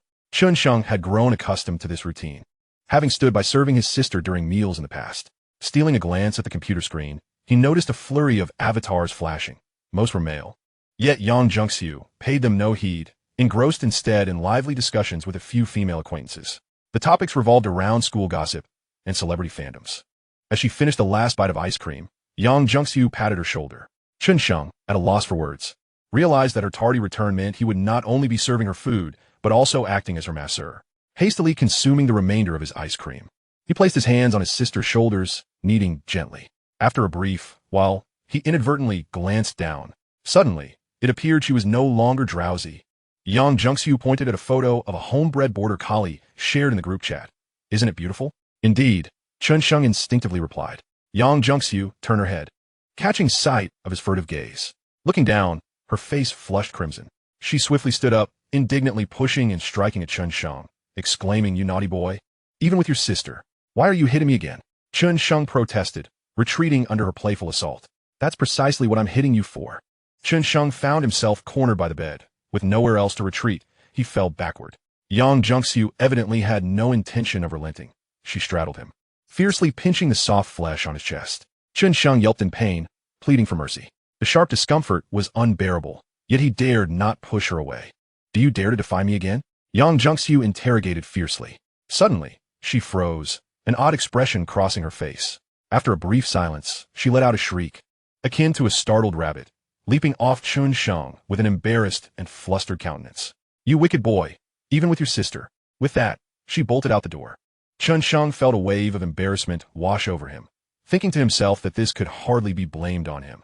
Lifting his shirt to inspect, he found several purplish bruises where she had pinched him, stinging painfully. Is she too harsh? He pondered, feeling a twinge of guilt. With his wrist still injured and now bearing new marks, his situation felt quite tragic. After dinner, Chen Sheng sent the match results to Zhao Wenbo and Fong Kiwi. July 3rd, Germany 4, Argentina 0, total goals 4. He informed them that his predictions were mere guesses, urging them not to get too carried away. Both assured him they would only place small bets for fun, which alleviated his concerns. Zhao Wenbo's family operated 3 stalls at the market, selling meat and vegetables, while Fong Kiwi's family owned a medium-sized supermarket, so they could afford a few hundred. The following day, Chen Sheng slung his backpack across his chest and first headed to the bank, withdrawing a tidy sum of 24,000. He then ventured to a distant lottery shop, explaining he was purchasing tickets for a few elders in the family, which made the shopkeeper less suspicious. Other customers, witnessing the cash counting, cast fewer odd glances his way. Chen Sheng carefully stowed the lottery tickets and returned home to await the match results at 10 o'clock in the evening. The quarterfinals between Germany and Argentina commenced. As the game progressed, he received excited messages from Zhao Wenbo and Fong Kiwi on QQ. Having invested everything, Chen Sheng felt an acute sense of nervous anticipation. Finally, the match concluded with a score of 4-0. He leapt up in elation, vigorously pumping his fists. The odds for this match had been considerably lower at 58, yet the returns were still substantial. Messages of jubilation flashed across QQ. Zhao Wenbo exclaimed, "Great benefactor, allow your humble disciple to pay respects. Next time, you must take me along. I beg you. My future in wooing girls depends on you." Fong Kiwi chimed in, "Chen Sheng, you're incredible." Chen Sheng grinned broadly and responded, "How much did you both earn?" "About 20,000. More than 10,000. What?" Chen Sheng was taken aback. They had claimed they would only place small bets, yet they had wagered thousands. Not a word from Chen Yanking. It was now late at night, and he presumed that the well-behaved girl had gone to bed. Just as he was about to shut down his computer, an idea struck him, and he sent Chen Yanking a message. I'll give you the money after I collect the winnings tomorrow. He refrained from mentioning the movie, wishing to create an illusion that the invitation was merely a jest, inconsequential whether it materialized or not. Some matters, when brought up, gradually become burdensome. It is far better to let them unfold naturally. He slept soundly until 9:30 in the morning. It was the weekend, and he could hear his father chatting with the neighbors downstairs about the match.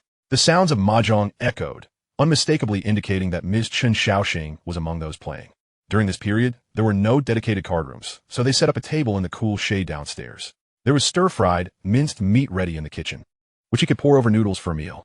After washing up, Chen Sheng prepared his own food. Having filled his stomach, he slung his backpack over his shoulder and stepped out, not even glancing at QQ. Exiting the building, he exchanged greetings with his parents. Son, come home early and be safe, Chen Sheng called. Got it, Mom. The neighbors looked on enviously, remarking, Teacher Chen, your son is truly considerate. He must have grown up, Chen Sheng replied, her eyes sparkling with undisguised joy. Ever since her son had last embraced her, he had returned to being as obedient as in childhood, helping with chores and engaging her in conversation. The thought of her son going off to Jiang University for studies made her feel a pang of reluctance. 2 hours later, at the Lottery Management Center in Jianing City, there were an unusually high number of winners lately, and the staff had already forgotten Chen Sheng, which was fortuitous for him. The after-tax winnings amounted to 111,360, plus an additional 2,900 for Chen Yanking, which he claimed simultaneously. The staff appeared somewhat astonished. It was rare to see someone wager so much on total goals, particularly when it resulted in a win. Chen Sheng explained that many relatives had pooled their funds together, which made it seem more reasonable to them. This time, he wouldn't need a check. The winnings could be directly transferred to a card at the Industrial and Commercial Bank, saving him a great deal of hassle. Upon collecting his prize, Chen Sheng felt a calmness wash over him, unlike the exhilaration he had experienced previously. Although over 110,000 was a significant amount for an ordinary person, it was far from sufficient to serve as a solid foundation for his future endeavors. By 2010, the market value of Tanksun had approached $50 billion, with capital tycoons already dominating the landscape. Relying on some advanced information to gain an edge in the capital market was a ludicrous notion, as one would be quickly devoured by those more experienced. The road ahead remained long. Quietly amassing wealth and discreetly cultivating industry was the only prudent course. Returning to Ling County, it was already past 2 in the afternoon. After withdrawing 2,900 in cash, he made his way to Fong Kiwi's supermarket, where she happened to be at the checkout counter. Kiwi, please help me pass this to Chen Yanking. Chen Sheng was unaware of Chen Yanking's family's business or address. He simply wished to avoid any further contact. Indifferent to her background, you can give it to her yourself, Fong Kiwi replied cheerfully, retrieving the most expensive ice cream from the freezer to hand to him. Chen Sheng, not wanting to be rude, accepted the ice cream. I'm busy. I don't have time to find her. Aren't you the one who wanted her to treat you to a movie? Fong Kiwi seemed puzzled, then fetched a pack of cigarettes for Chen Sheng's father. No, he doesn't smoke. I'm fine with just the ice cream. Chen Sheng brushed aside the cigarettes, savoring a bite of the ice cream. Let's talk about the movie another time. I have to go now, bye. With that, he turned and left. Hey, Chen Sheng, Fong Kiwi called out hurriedly. Next time you buy again, you must include me. Chen Sheng did not turn back, casually waving his hand. Fong Kiwi stood frozen in place, staring blankly at his retreating figure, feeling that Chen Sheng had truly changed significantly, his demeanor maturing and radiating a newfound sunshine. Had it not been for her close friend's presence, she would have undoubtedly succumbed to her desires. She lowered her gaze and caught sight of her entire instep, letting out a resigned sigh. Half an hour later, Fong Kiwi met with Chen Yanjing and briefly recounted the situation. Oh, very well. I still need to send him a message to express my gratitude, she mused. Chen Yanjing maintained an impassive expression, yet a flicker of disappointment danced in her bright eyes, causing her spirits to plummet. What did this mean? She had already promised to invite him to watch a movie, yet now he behaved in such a manner. Pride and self-esteem ignited a sense of dissatisfaction within her, akin to being rejected. Was it too much to simply play with his fingers herself? Chapter 13. You haven't even eaten what you promised. As Chen Sheng returned to Drag 2, he encountered Teacher Chen, who was heading out to buy groceries. Darling, would you like to accompany me to the market? Ms. Chen asked, her canvas bag in hand, her eyes brimming with anticipation. Of course, dear mother. Chen Sheng replied with a cheerful smile as he took the bag from her. Ms. Chen's face lit up with joy, and the mother and son ventured out together. Strolling down the street, arm in arm, relishing the envious glances from neighbors. It was rare to witness such a close mother-son relationship. Typically, they hardly even acknowledged each other. Occasionally, someone would call out to teacher Chen, complimenting Chen Sheng, much to her delight. Chen Sheng observed his mother-esque expression, feeling a blend of tenderness and happiness, recalling how his teacher had looked worn and aged at 50 in his previous life. It wasn't until after dinner that Chen Sheng finally opened QQ to check his messages. Shen Yanjing's message read, "I'm not in a hurry for the money. When you want to see the movie?" This message was from the morning, alongside another recent one. "Will you be very busy lately? I promise to treat you to a movie." The thought of her soft, delicate hand stirred something in Chen Sheng's heart for a fleeting moment. Yet he quickly suppressed it. With audacity, he replied, "I've indeed been a bit busy. I plan to brush up on my English to avoid struggling with international economic texts during college." This was merely a fabrication, as translations existed, but at this juncture, extolling the merits of learning English wouldn't seem out of place. The icon on the other end appeared gray, indicating no response. Chen Sheng cast aside thoughts of the chat and began to surf the internet, striving to absorb more current events. Half an hour later, Shen Yanjing replied, "Oh, okay, smile." Chen Sheng chose to ignore it. 10 minutes later, she sent another message. "Do you need my help practicing your speaking?" Once again, Chen Sheng did not respond, remaining in invisible mode on QQ. His philosophy was to navigate relationships with a sense of distance, maintaining intention within the realm of ambiguity. After his previous life's transformation, he had fully grasped this principle. After an hour's wait, Chen Sheng proudly replied, "Perhaps I will study on my own. Your fragrance is rather distracting." Had he said such a thing in the past, it would have only elicited disdain, but now it was different. A little teasing could be quite effective. Almost instantly, she responded, "Oh, fine." At that moment, within the dormitory of the Education Bureau, Shen Yanjing gazed at the chat box, a shy smile unconsciously gracing her lips. It turned out that things were not as she had imagined. She lowered her head and sniffed her shoulder. Was she fragrant? Why couldn't she detect it? She then inhaled the scent of her hand, which indeed bore a hint of fragrance, likely from hand cream. As she admired her slender, fair fingers, she found herself lost in thought. When would he finish his busy schedule? Yet, he truly was ambitious. Unlike other boys, he remembered to improve his English even after graduation. On the 7th, Chen Sheng switched to a different lottery store, betting on the match between Germany and Spain on July 8th, with a total goal count of 1. He boldly wagered the entirety of his 1-10-0-0-0. He swiped his card. The lottery store was equipped with a POS machine. The transaction was silent, drawing no attention except from the store owner. Chen Sheng felt a tightening in his chest, apprehensive that the outcome might change. His rebirth was inherently unpredictable. He shared the outcome of this match with Zhao Wenbo and others, cautioning them not to bet too much. Earning less was far more gratifying than losing, especially considering the risks involved. However, he would refrain from discussing the final match, as 2 correct predictions could be attributed to chance, but 3 would be harder to justify, lest he be thought to possess some extraordinary ability. The match was scheduled for 10 in the evening, and Chen Sheng endured the torturous wait. Fortunately, the result remained unchanged. Chen Sheng exhaled a deep sigh of relief. It was secure. The following day, he returned to the lottery center in Jianing City. Under the astonished gaze of the staff, he redeemed his ticket. Yet, the amount still didn't attract much attention. A large syndicate had cashed out over $1 million the previous day. Upon arriving home and booting up his computer, he was greeted by an excited message from Zhao Wenbo. "Shengyi, you're truly incredible. We made a small profit of 20,000 this time. Haha, let us set a date. I'll treat you to a grand feast." Chen Sheng replied with a smile. "Sure, let me know when you have time in a few days." Fong Kiwi messaged, "Chen Sheng, thank you. You're amazing. Let me treat you to a meal." Without a moment's hesitation, Chen Sheng declined. "No need for a meal. I've been a bit busy lately." He had no intention of dining with a flat-chested girl. Shen Yanjing's icon was flashing. Upon opening it, she wrote, "Chen Sheng, I also placed a bet. You're really impressive. How could you predict this?" Chen Sheng replied with a mischievous grin, "I have even greater skills." However, he suspected this banter would be wasted, as the campus beauty likely wouldn't understand. As expected, Shen Yanjing responded, "What is it? Can you share it with me another day? When are you free?" A portion of the innocent girls from 2010 were genuinely pure, unlike later generations. When you mentioned corn, they wouldn't think of anything untoward. The outside was whiter than men, while the inside was yellower. After a moment of reflection, Chen Sheng shamelessly replied, "We can talk later. College is drawing near, and I must strive to enrich myself." The class group chat began to buzz with activity. Wang Kai asked, "Lu Zhaoning, how much did you win this time?" Lu Zhaoning replied, "Wang Kai, Don't mention it. I lost another 20,000. My friend lost 90,000. Ugh, I can't take it anymore. Huang Zihan chimed in. Lu Zhaoning, 20,000 is terrifying. It's not worth it. You might as well treat us to karaoke. Lu Zhaoning responded. Karaoke is no big deal. If anyone wants to go, just let me know. Zhao Yubo remarked. Everyone, whining about losses feels so honorable, doesn't it? Mom Meng retorted. Zhao Yubo, some people have the money to be reckless. They don't even blink at that amount. The chat erupted into chaos, with everyone chiming in. In exasperation, Zhao Yubo's icon turned gray. Chen Sheng chuckled. It was good that they lost. The more they lost, the better. After all, wasn't he their sandbag to prop them up? He mockingly remarked, hee hee.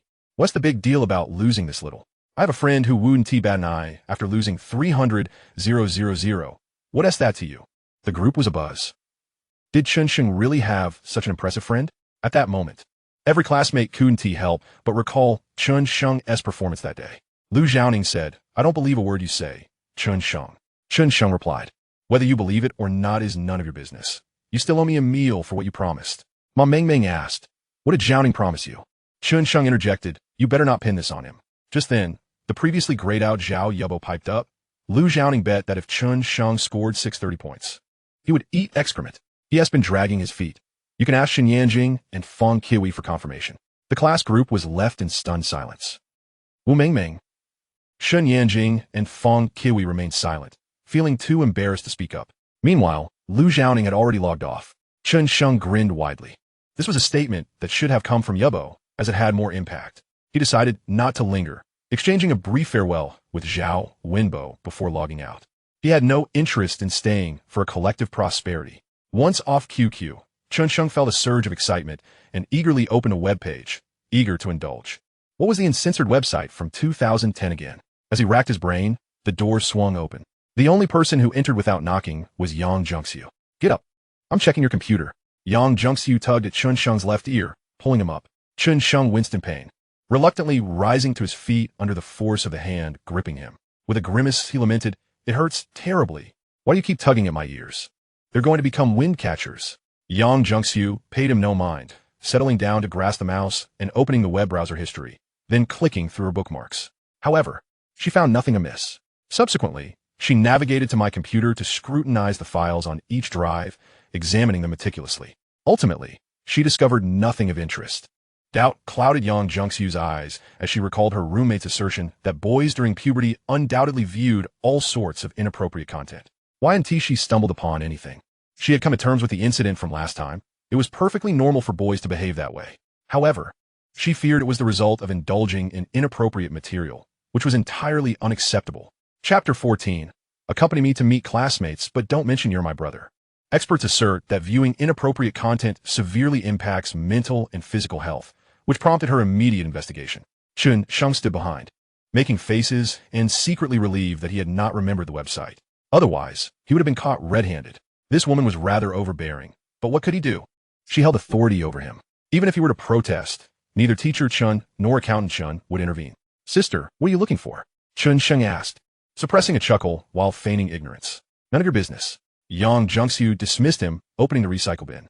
Chen Sheng felt aggrieved, gazing at Yang Zhengxiu's long, fair neck. A sudden impulse compelling him to lean in and feign interest. The scent of her fragrance, likely from a moisturizer, wafted to his nose. Unfortunately, she was wearing a tube top today. How rude. Did she consider him an outsider? Chen Sheng pouted in dissatisfaction. Yang Zhengxiu sensed his breath against her neck and swiftly reached back, precisely pinching his ear.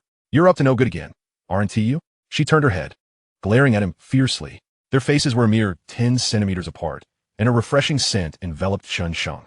The enticingly luscious red lips were tantalizingly close, causing him to swallow hard and, inexplicably, pout his lips. The next moment, a hand landed on his mouth with a resounding smack. Ouch! Chen Sheng covered his mouth, nearly on the brink of tears. That's what you get for pouting. It looks terrible. Yang Zhengxiu released his ear with disdain and added, join me for dinner tonight. I have a few classmates coming over. Remember, don't mention you're my brother. Also, we're something new. I bought you an outfit. It's in the living room. Go change so I can see. All right. Chen Sheng grinned, gritting his teeth as he headed towards the living room, his mouth still stinging. Another performance was in order. Yang Zhengxiu had already dragged him into one during her freshman winter break. Back then, he had been an innocent boy and hadn't performed well. A set of clothes and a shoebox lay on the wooden sofa in the living room. The outfit consisted of a white Nike t-shirt and gray casual shorts, complemented by matching white sneakers. After changing in the bathroom, he found it quite fitting. Returning to the room, he called out to Yang Jung-soo, who was engrossed in her computer. "Sister, I'm ready." The moment Yang Jung-soo turned to look, a spark of approval flickered in her eyes. Handsome. Chen Sheng stood at 1.80 m, with a solid build that complemented the outfit well. He was inherently handsome, with defined features and a refreshing hairstyle. Coupled with the charisma of a resilient entrepreneur, his gaze was calm as still water. In Yang Jung-soo's eyes, he exuded a mature, sunlit charm. She couldn't help but speculate that this rascal would undoubtedly attract many admirers. No, she must ensure that her godmother keeps a close watch on him. Yang Jung-soo remarked nonchalantly, "It's passable, I suppose. Come here." As she pulled out a small box from her bag, she said, "Here's a gift for your new semester. Put on." "What is it?" Chen Sheng asked excitedly, taking the box, which turned out to be a watch packaging. Upon opening it, he gasped, "Wow, a Casio Solar Sports model, the waterproof kind. This must cost 4,000 to 5,000. He eagerly donned it on his left wrist, admiring how it complemented his fashionable look.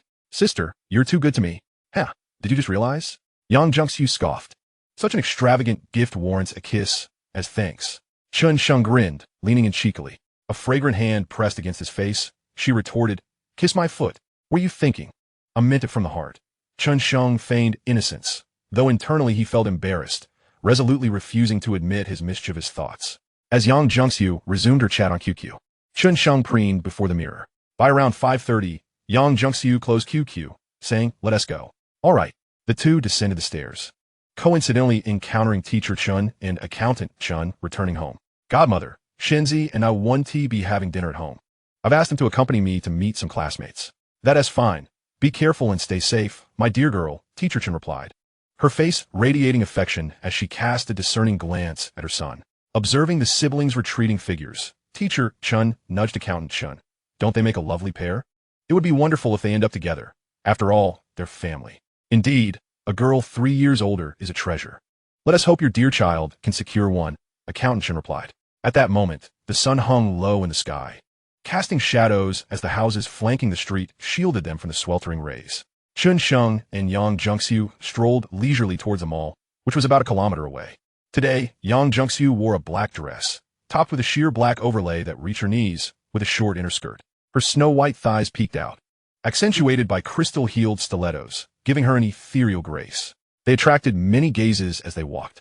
Yang Jung-soo occasionally tugged at Chen Sheng to avoid passing vehicles while sharing amusing anecdotes from her university life, exchanging laughter along the way. Just then, a black Volkswagen approached from behind.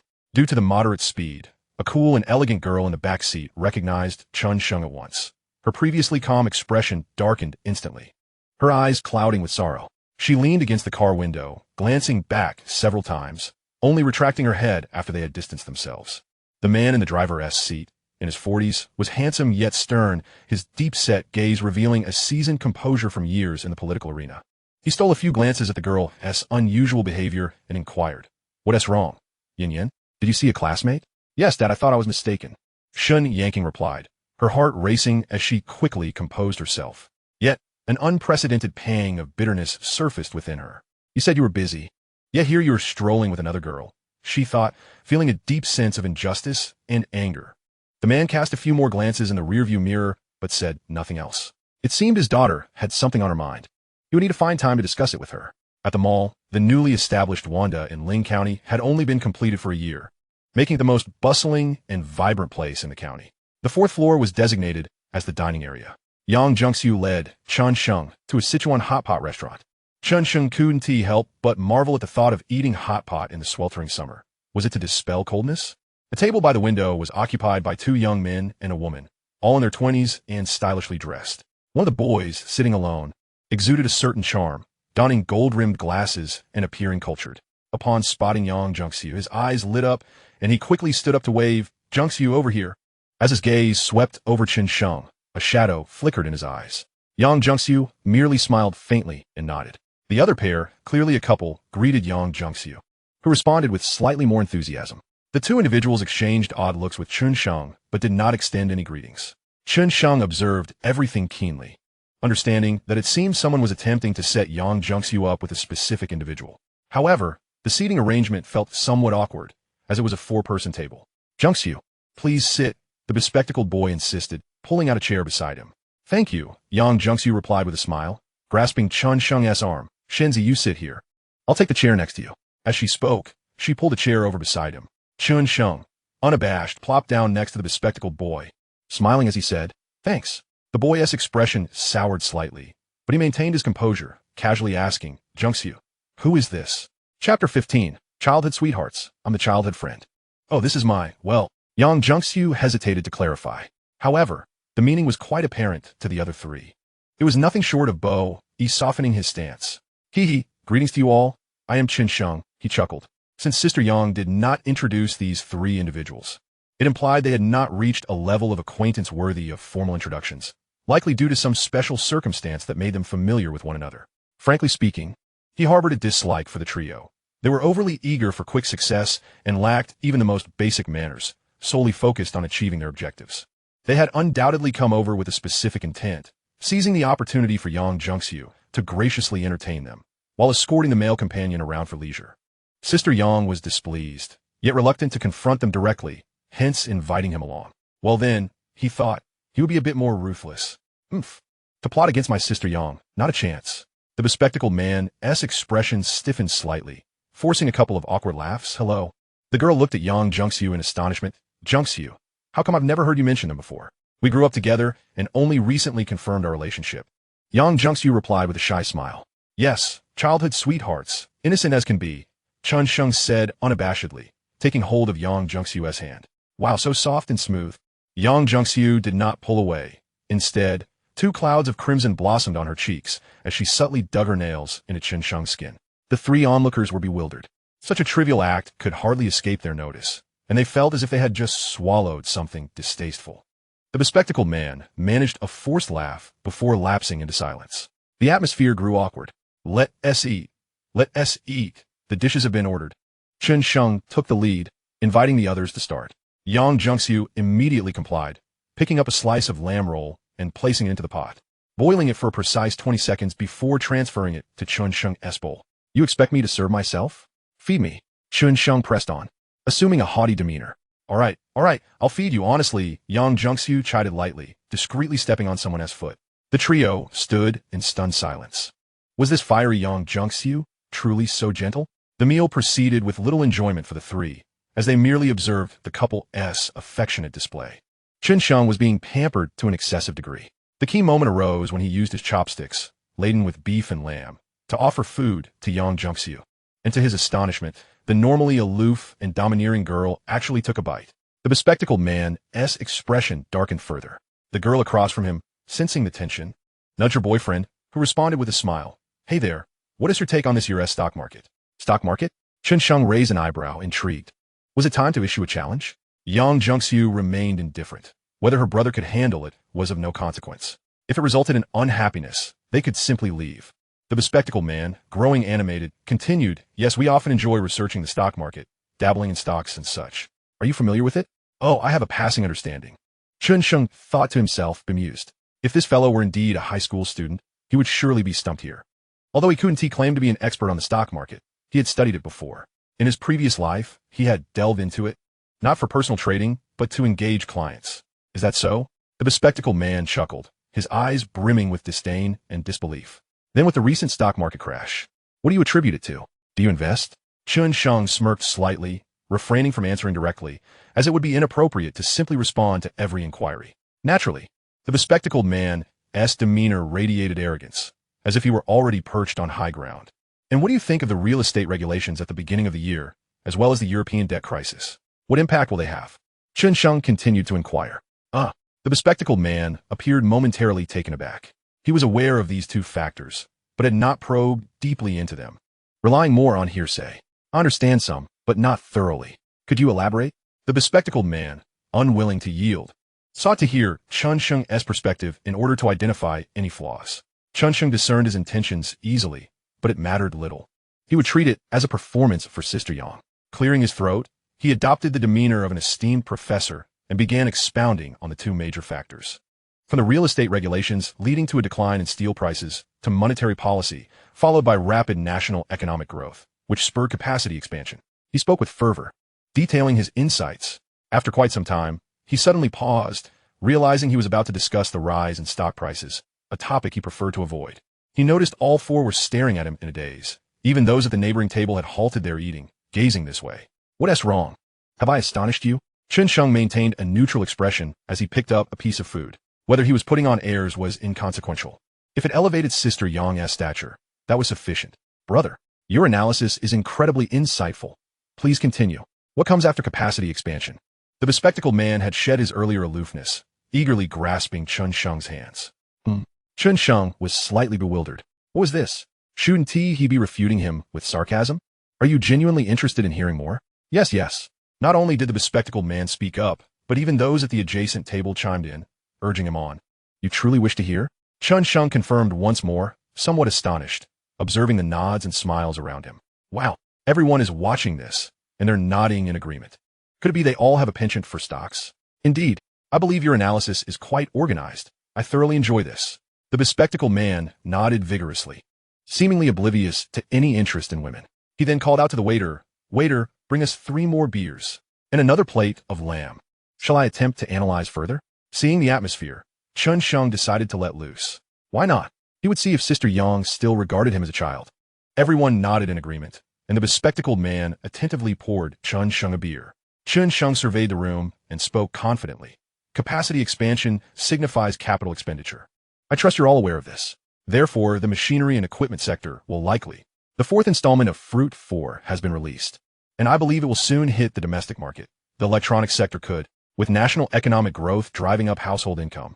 This income has the characteristic of being a lagging variable, with its consumption growth cycle coinciding with economic acceleration.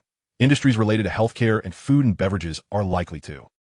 His words elicited nods and thoughtful expressions from the crowd, their eyes sparkling. What could bring greater joy than making money? After discussing several sectors poised for price increases, Chen Sheng refrained from going further, as that would stray too far afield. The audience remained eager, feeling they had gained significant insights, for they stood still while Chen Sheng had ascended to a vantage point of time. Suddenly, the bespectacled man posed another question. Brother, are you familiar with Bitcoin? Bitcoin? Chen Sheng was momentarily taken aback, a glimmer of excitement flashing in his eyes. Oh no, how could I have forgotten about that? In an instant, he felt a surge of exhilaration, his expression shifting. However, there were others present, and he preferred not to discuss it.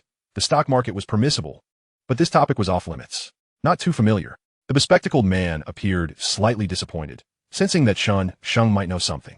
He had heard about it from an old classmate abroad, but was hesitant to venture into it.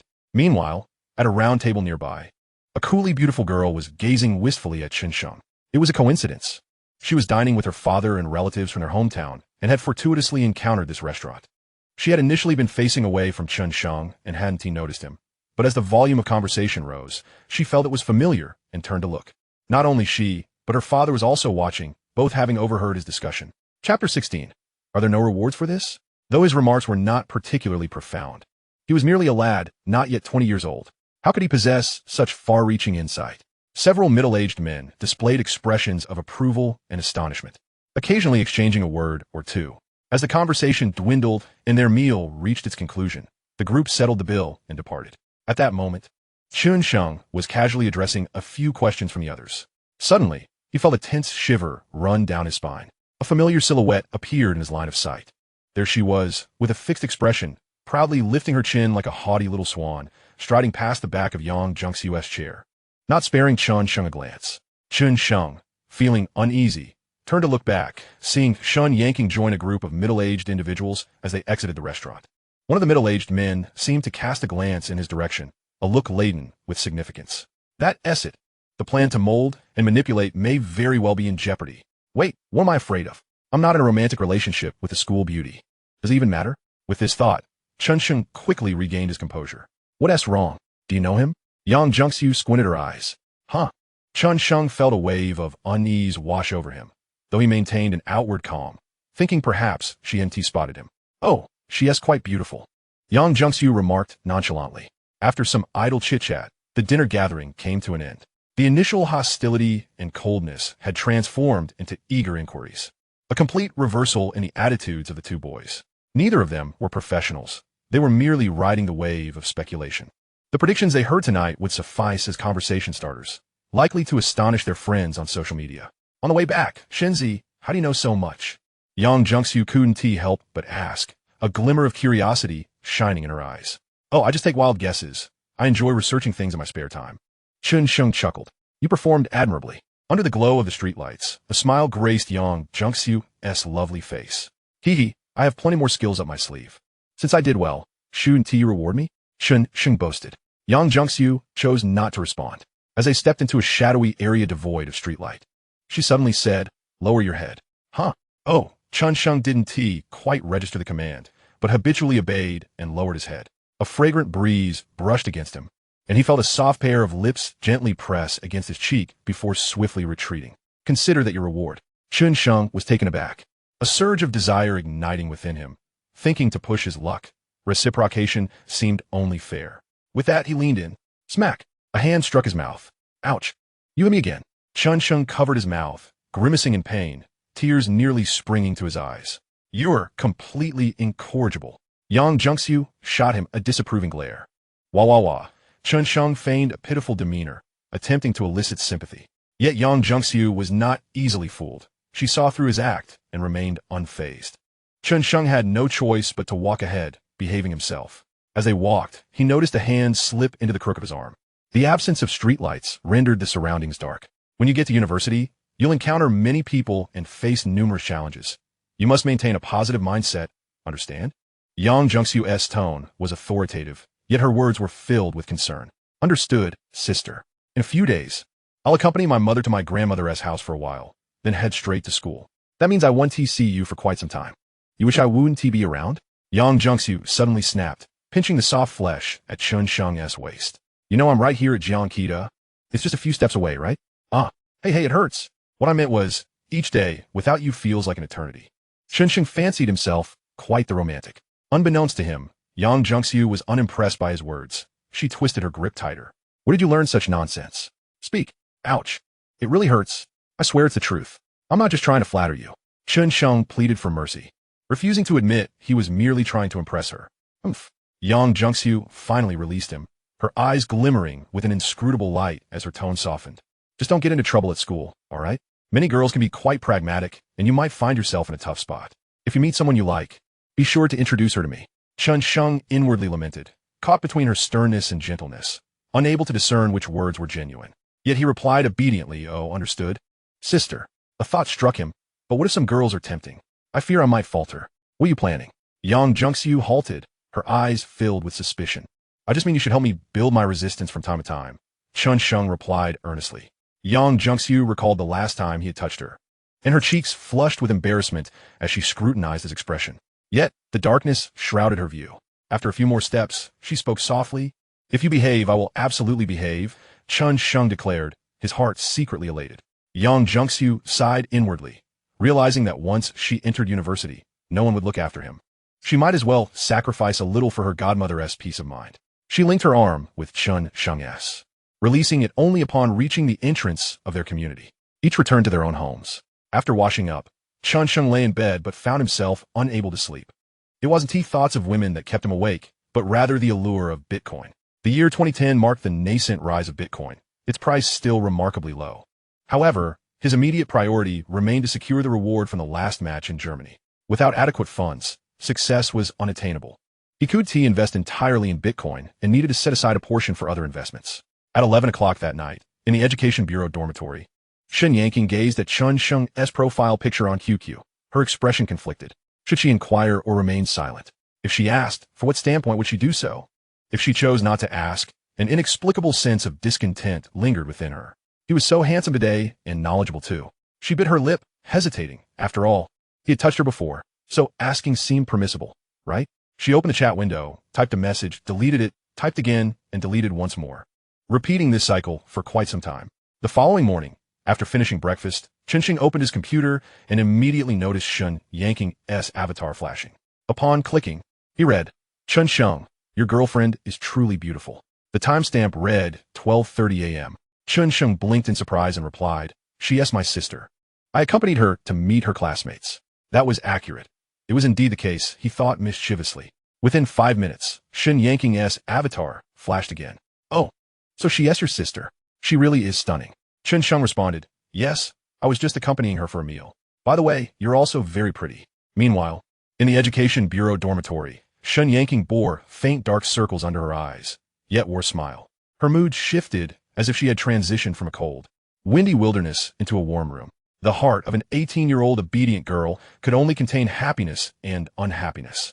She approached the mirror to inspect herself, exclaiming, oh dear, dark circles. I need to apply a warm compress quickly. She hurried to the bathroom. On this day, Chen Sheng didn't venture out. His thoughts were solely consumed by the final wave of lottery tickets. On July 10th, he sought out the farthest lottery shop.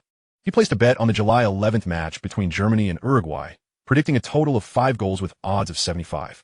Gritting his teeth, he invested the entirety of 370,000. The shop owner's expression turned peculiar, yet he said nothing more. This was the largest bet the shop had ever seen. The card swipe elicited no confirmation sound, and other customers remained oblivious to such a significant wager nearby. Anxiously, Chen Sheng endured the wait until 10 o'clock that evening to watch the match. He prayed fervently, please let it be accurate. Each minute of the game was fraught with tension. Finally, Germany's Khedira scored the third goal, bringing the score to 3-2. Yet there was still over a minute left. And Chen Sheng nervously bit his cheek, fists clenched. Come on, Uruguay. But as the match neared its conclusion, Germany committed a foul, granting Uruguay a free kick. Oh no, this can't be happening. Chen Sheng felt a chill run down his spine. He remembered only the outcome, not the play-by-play. Had history altered its course? Chapter 17, Bitcoin.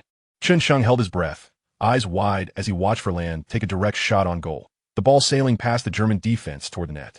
His heart raced to his throat. No, not my 370,000. Perhaps history truly would not change. The ball struck the crossbar and soared into the stands. The match concluded just like that. Chen Sheng stared in disbelief, gasping for air, drenched in cold sweat.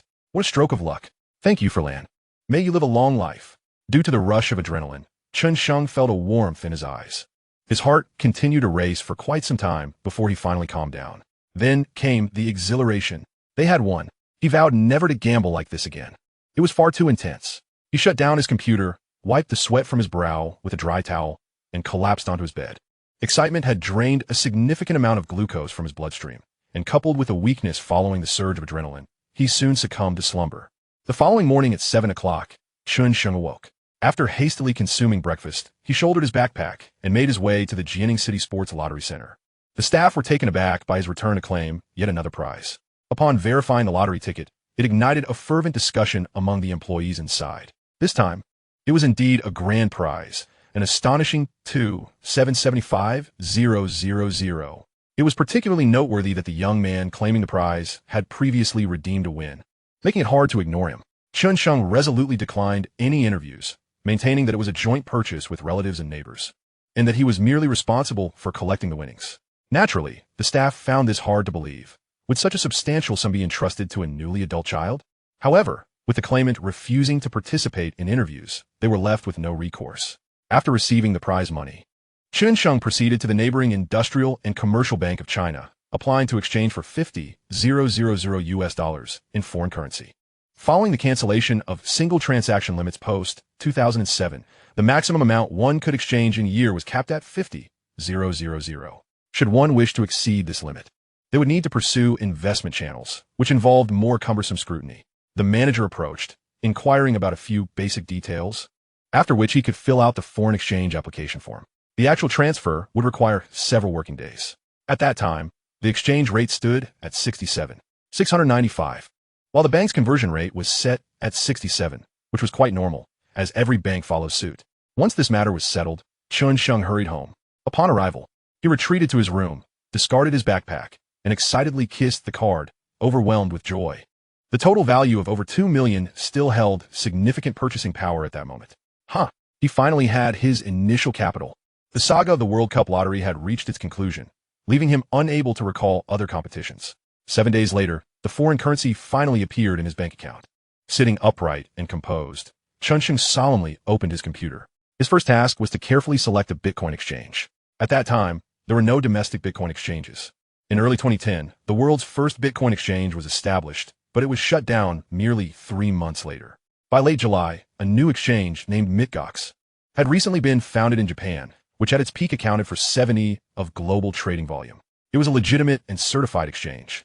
However, it would face a hacking attack at the end of 2013, resulting in the compromise of numerous customers' Bitcoin wallets, leading to a cessation of trading in February 2014. At that time, despair echoed throughout the community as countless individuals suffered losses. Prior to this timeline, accounts were considered safe. In April 2013, another exchange called Gate.io would emerge, persisting into future generations. Thus, Chen Sheng needed to either sell all his Bitcoin or transfer it to that exchange before the end of 2013 to ensure his account security. Theoretically, this was the case. Yet, what might transpire in between was difficult to predict. Many exchanges were fleeting, leaving numerous investors with nothing but losses. Gathering his thoughts, Chen Sheng connected to the Mitgox exchange's official website using a VPN. A VPN is a legal means to access foreign networks, albeit subject to scrutiny. Hence its designation as legal. As long as one refrains from illegal activities, one is free to explore. Those familiar with gaming know that in-game trading platforms allow players to freely list items for purchase. Bitcoin operates similarly. As for purchasing on forums, that is fraught with pitfalls. There is a founder of a domestic Bitcoin exchange who once transferred 3,000 to someone on a forum, only to receive a single Bitcoin in return. Upon entering the official site, Chen Sheng suddenly felt his command of English was insufficient. Alas, had he known, he would have reviewed his studies or enlisted the help of the campus bell for a refresher. He rummaged through a corner to find a dictionary, translating unfamiliar terms as best he could. After successfully registering an account, he chose the name Wings of Angels for his account. He then activated his wallet and key. At that time, the price of Bitcoin was exceedingly low, plummeting to as little as 3 cents. In 2010, Bitcoin trading had yet to officially commence. The total number of mined Bitcoins was a mere 10 million, so undervalued that they were as inconsequential as a wild scallion. Those who mined Bitcoin simply listed them on exchanges. Back then, maintaining an exchange was extremely challenging. Without transactions, there were no fees. This was how the first exchange collapsed. Without circulation, there was no possibility of realizing value.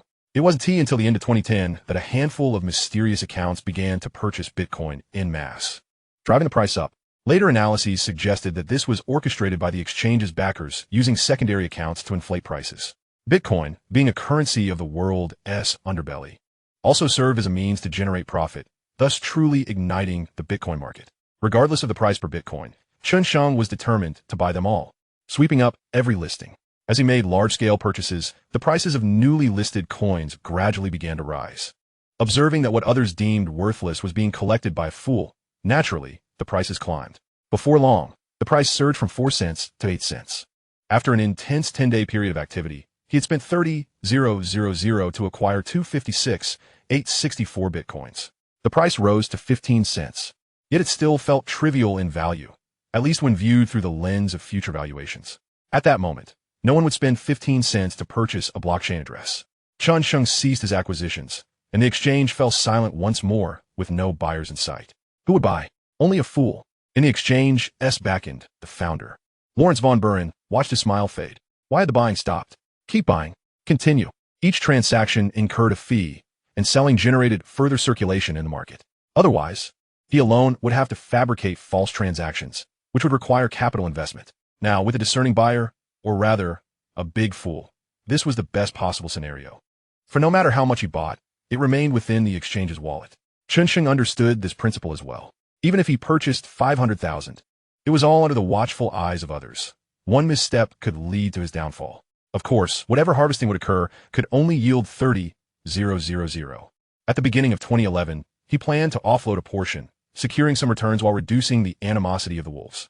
Having emerged from a past of running business and successfully establishing a company, he was acutely aware of the principles of survival in the cracks of opportunity. He needed to sell or transfer before the wolves made their move. However, the wolves would also bide their time, for in their eyes, it was no different from their own. This timing represented Chen Sheng's sole opportunity. If one did not possess foresight, no one could escape the jaws of the wolves. After completing this task, Chen Sheng meticulously recorded the long string of keys and tucked them between the pages of a book, specifically instructing Ms. Chen Shaoxing to safeguard it. The total amount of Bitcoin would not remain constant and would require market adjustments for timely profit recovery. In the following days, he devoted all his thoughts to researching investment directions. The campus bell messaged him. stating that once school commenced, she would seek an opportunity to treat Chen Sheng to a movie, to which he replied affirmatively. Time swiftly passed to August 20th, the day to return to school. Ms. Chen Sheng purchased a smartphone for him, the latest model from Samsung. In his previous life, she had gifted him a Nokia. As they set off, Ms. Chen Sheng held onto her son, reluctant to let go. She had intended to take leave to accompany him to school, but was persuaded by Chen Sheng, as she suffered from motion sickness. After much coaxing, she finally released her grip. Under Ms. Chen Sheng's tearful gaze, Chen Sheng felt particularly moved. Glancing back every few steps, he boarded the bus to Jianing City, his eyes glistening with tears. Unbeknownst to him, Ms.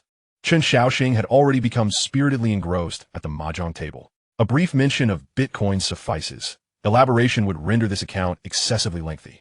Relying solely on this to become wealthy is implausible, even theoretically. Those in the know understand this well. Details cannot be expounded upon. Chapter 18, Non-Toxic, Eat Quickly. On a high-speed train, Chen Sheng occupied a window seat, having just stowed his luggage when a female companion arrived. She was tall, with long, jet-black hair, wearing a mask. Her large, expressive eyes sparkled with life, yet bore an air of vigilance. As she struggled to ascend, Chen Sheng rose to assist her. "Thank you." The girl's voice was soft and gentle. "You're welcome," he replied. For Chen Sheng, who had traversed various places for work, going to school alone felt akin to embarking on a journey. Zhao Wenbo would arrive a few days later, and the school was quite distant. Fang Kiwi had accompanied the campus bell, and it was said that there would be dedicated transportation for them. Gazing out the window at the receding scenery, Chen Sheng was filled with profound emotions at the thought of re-entering university as a student. Beside him, the girl leaned against the back of her seat, drowsy. She was dressed rather plainly, almost to the point of being rustic, reminiscent of a middle school student from the mountains in the early 2000s. Her height was estimated to be between 168 and 170 centimeters, and her exposed forearm was remarkably pale, devoid of any color. Chen Sheng cast a curious glance her way, but soon averted his gaze.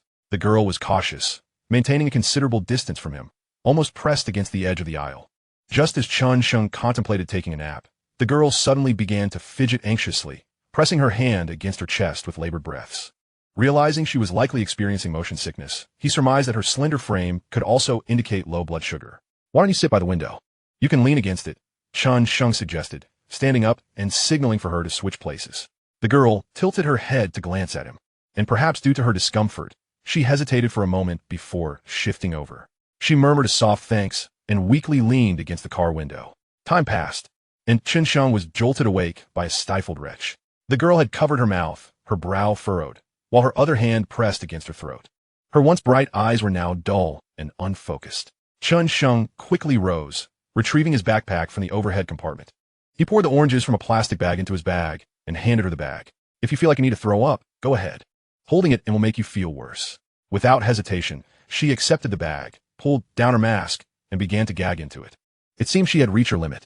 Her body convulsed, and even Chen Sheng felt a pang of discomfort just watching her. Yet, nothing came up except for sour bile. Once she had finished, Chen Sheng offered her a tissue. The girl accepted it to wipe her mouth, while he took the bag from her hand, tying it shut and placing it temporarily beneath the seat. After she had emptied her stomach, she appeared somewhat relieved and turned to Chen Sheng to express her gratitude. "It's nothing," he replied, now able to see her face clearly. She had an oval face with delicate features that retained a distinctiveness, exuding a gentle yet resilient aura. Her large, almond-shaped eyes were slightly red from the vomiting, and her complexion was pale. "You're welcome," he added. From his bag, he pulled out a few small buns and a bottle of water, offering them to her. "Eat a little. You'll feel better soon." It was clear to him that the young girl had likely not eaten anything before boarding the bus. "Thank you, but I'll eat once I get off," she insisted, her voice small and childlike. "It's harmless, and I haven't tea open them. Please, eat up. We still have a while before we reach the stop." "I have plenty, and one tea finished them all," Chen Sheng urged, taking a bite of one himself. "I really don't need it." "Thank you," she repeated, shaking her head, although he noticed her throat swallow reflexively. She was remarkably cautious, which could be beneficial for her. Chen Sheng ceased his insistence. After finishing 2 buns, he closed his eyes to sleep. At that moment, Enkiyu stole a glance at the boy beside her. Although he didn't seem malicious, she still felt wary. Their high school homeroom teacher had already cautioned them against trusting strangers on the road. The hunger in her stomach had morphed into a burning sensation, accompanied by painful bloating and waves of acid reflux. Her head was spinning. She gazed longingly at the small buns on the seat, swallowed hard. and finally turned her gaze away. But soon after, the darkness in her vision and the feeling of suffocation returned. Her head began to throb, and she felt close to fainting, yet the thought of being abducted by a stranger terrified her. And Caillou reverted to her previous state. Covering her mouth and pressing against her throat, her face drained of color. At that moment, a new plastic bag was silently handed to her. Without a second thought, she accepted it and retched up some sour bile, nearly bringing up bile as well. Once she finished, a tissue was offered to her along with a plastic bag. Instinctively, she took the tissue to wipe her mouth. A hand reached over to open a bottle of mineral water, and a calm voice said, "Swish it around." The acidity in her mouth was uncomfortable, and Nku took a sip of the water, gargling slightly, just as she contemplated swallowing it. The open plastic bag was extended toward her again. Throw up.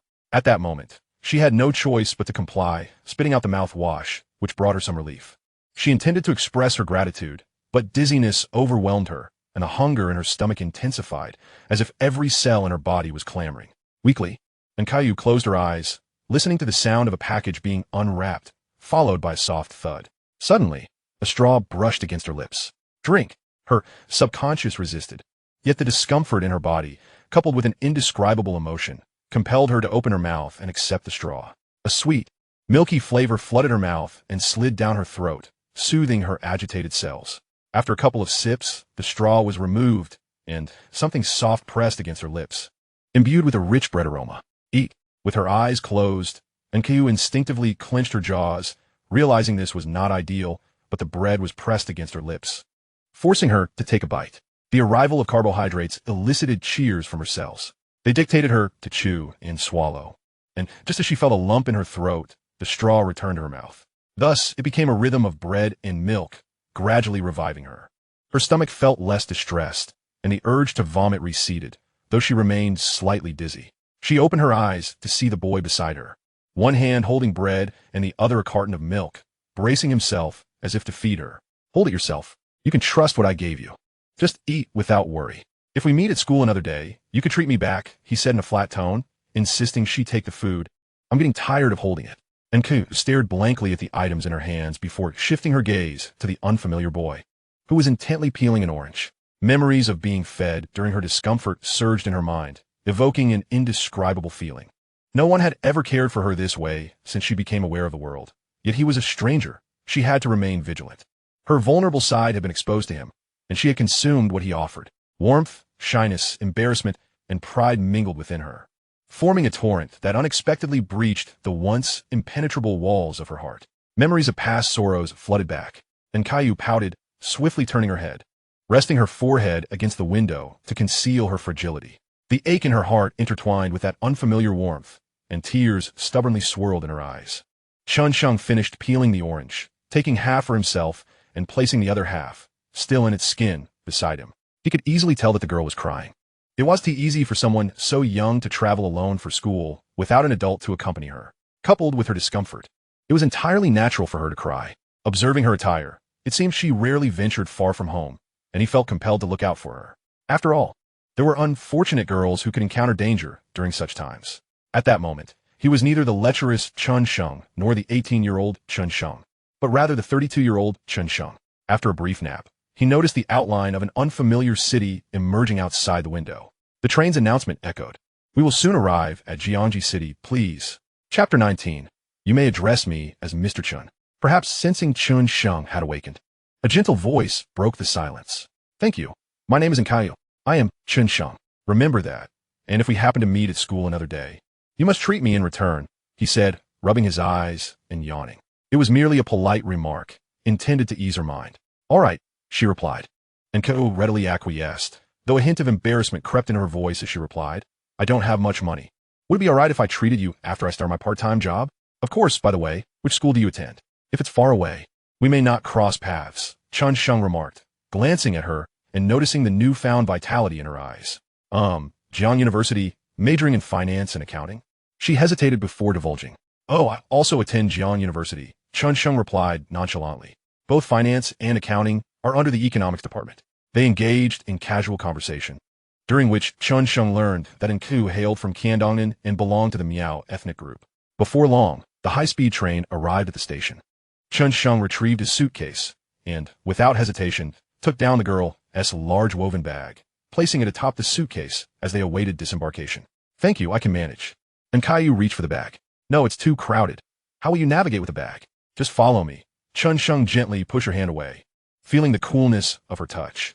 And Caillou timidly gazed at the broad back in front of her, momentarily at a loss for words, and chose instead to comply.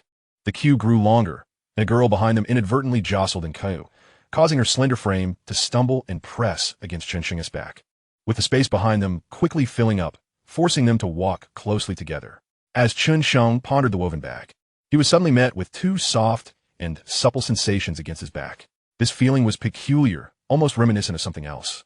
Yet, the reality was that Caillou stood behind him, her physique delicate to the point of impossibility.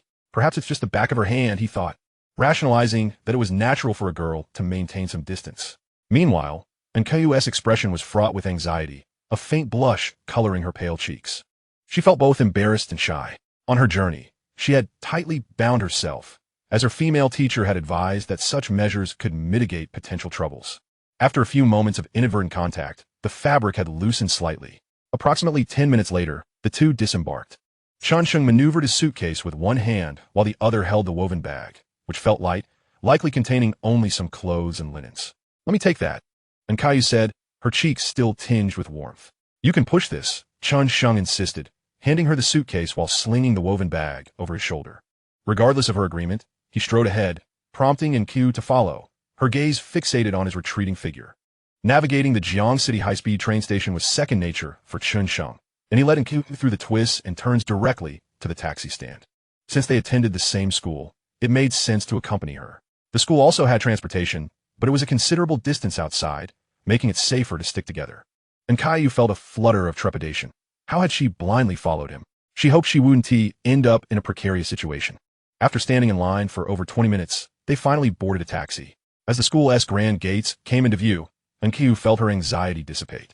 The entrance was bustling with activity, and a banner indicating the economics and accounting department fluttered nearby. First, let someone take you to your dormitory to collect your keys and drop off your luggage. Then you can check in, Chen Sheng pointed out.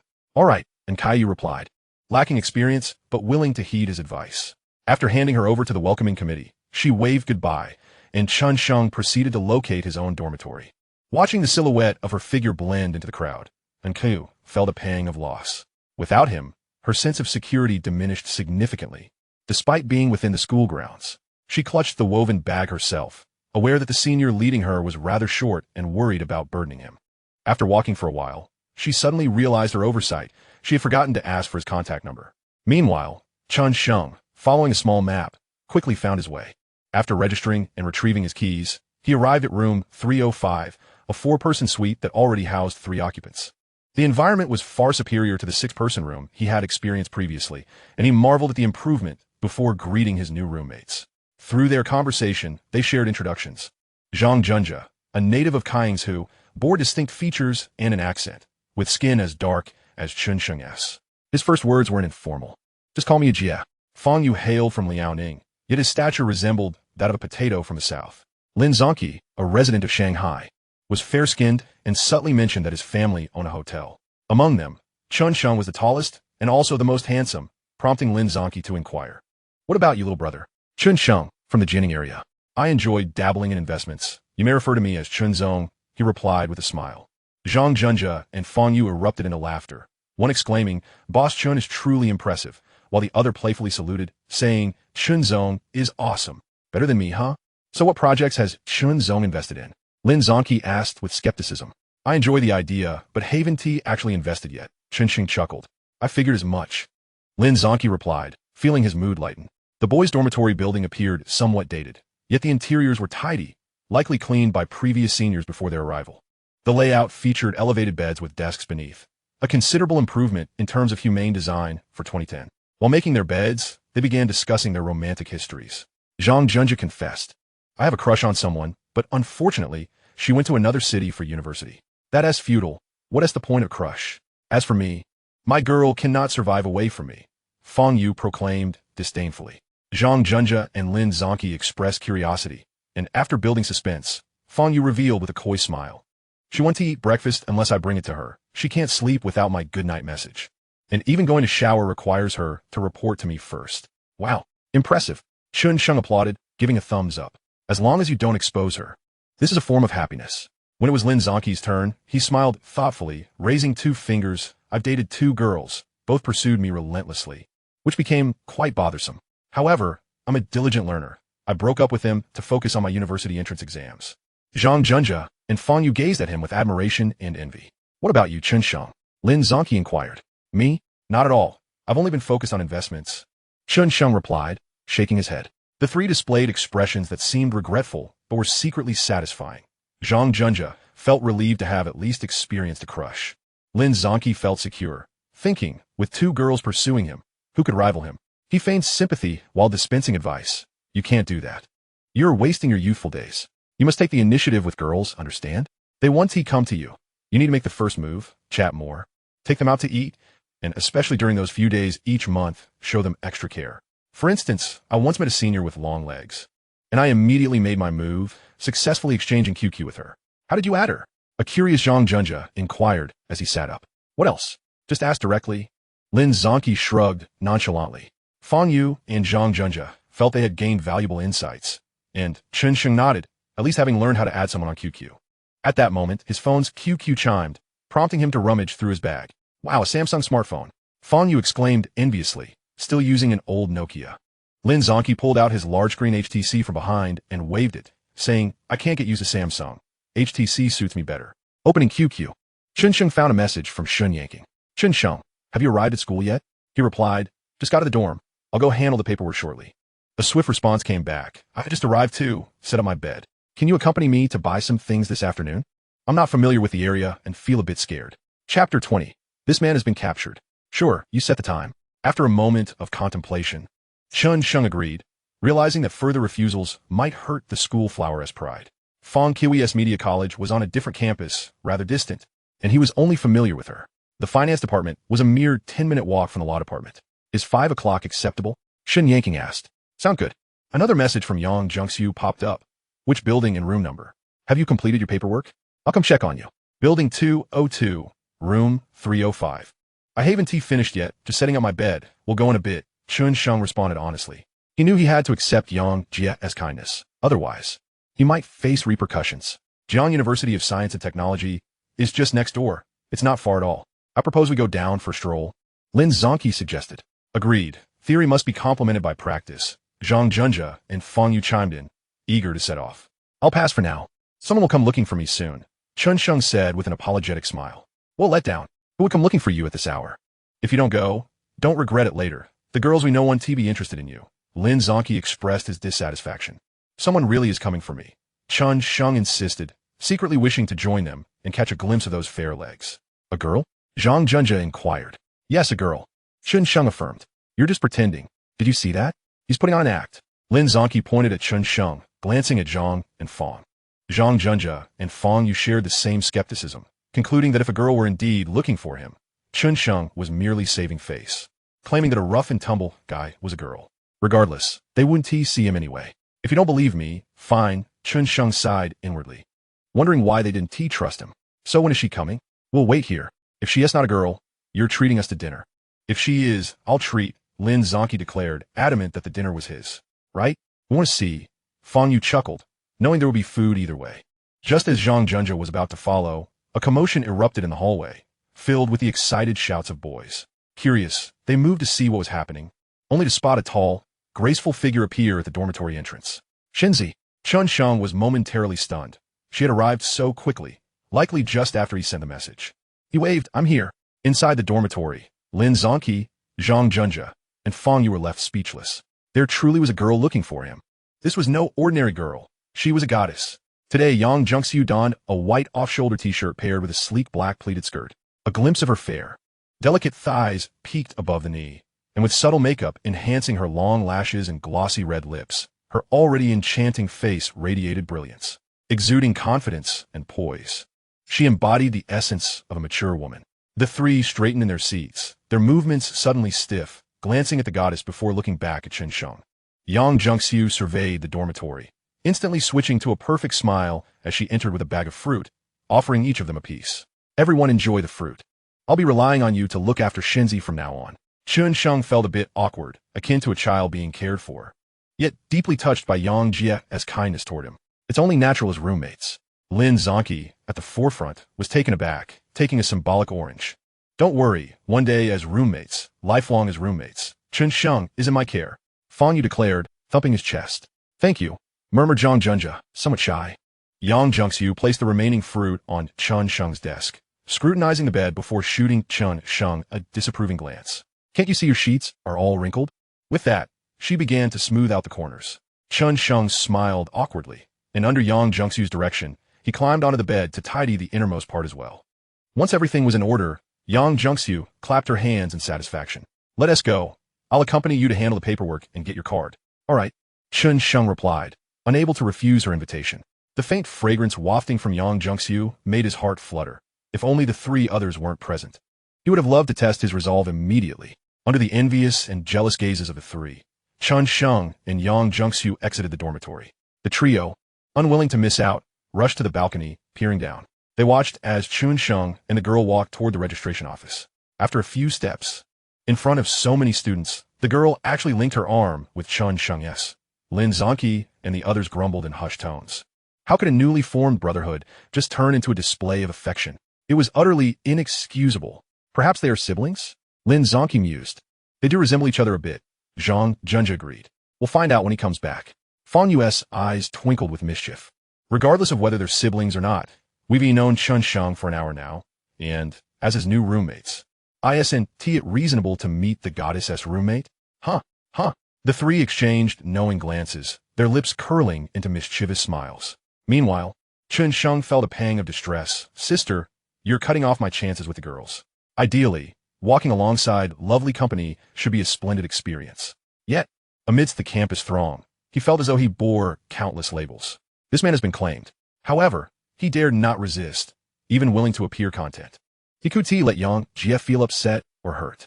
It was just a pity for those flower-like girls. How heart-wrenching it must be for them to lose his affection. Beneath a tree's shade, several girls stood chatting. That guy seems nice. Too bad he has taken. Not necessarily. From his expression, they look more like siblings. Why? Look at how she's holding his arm.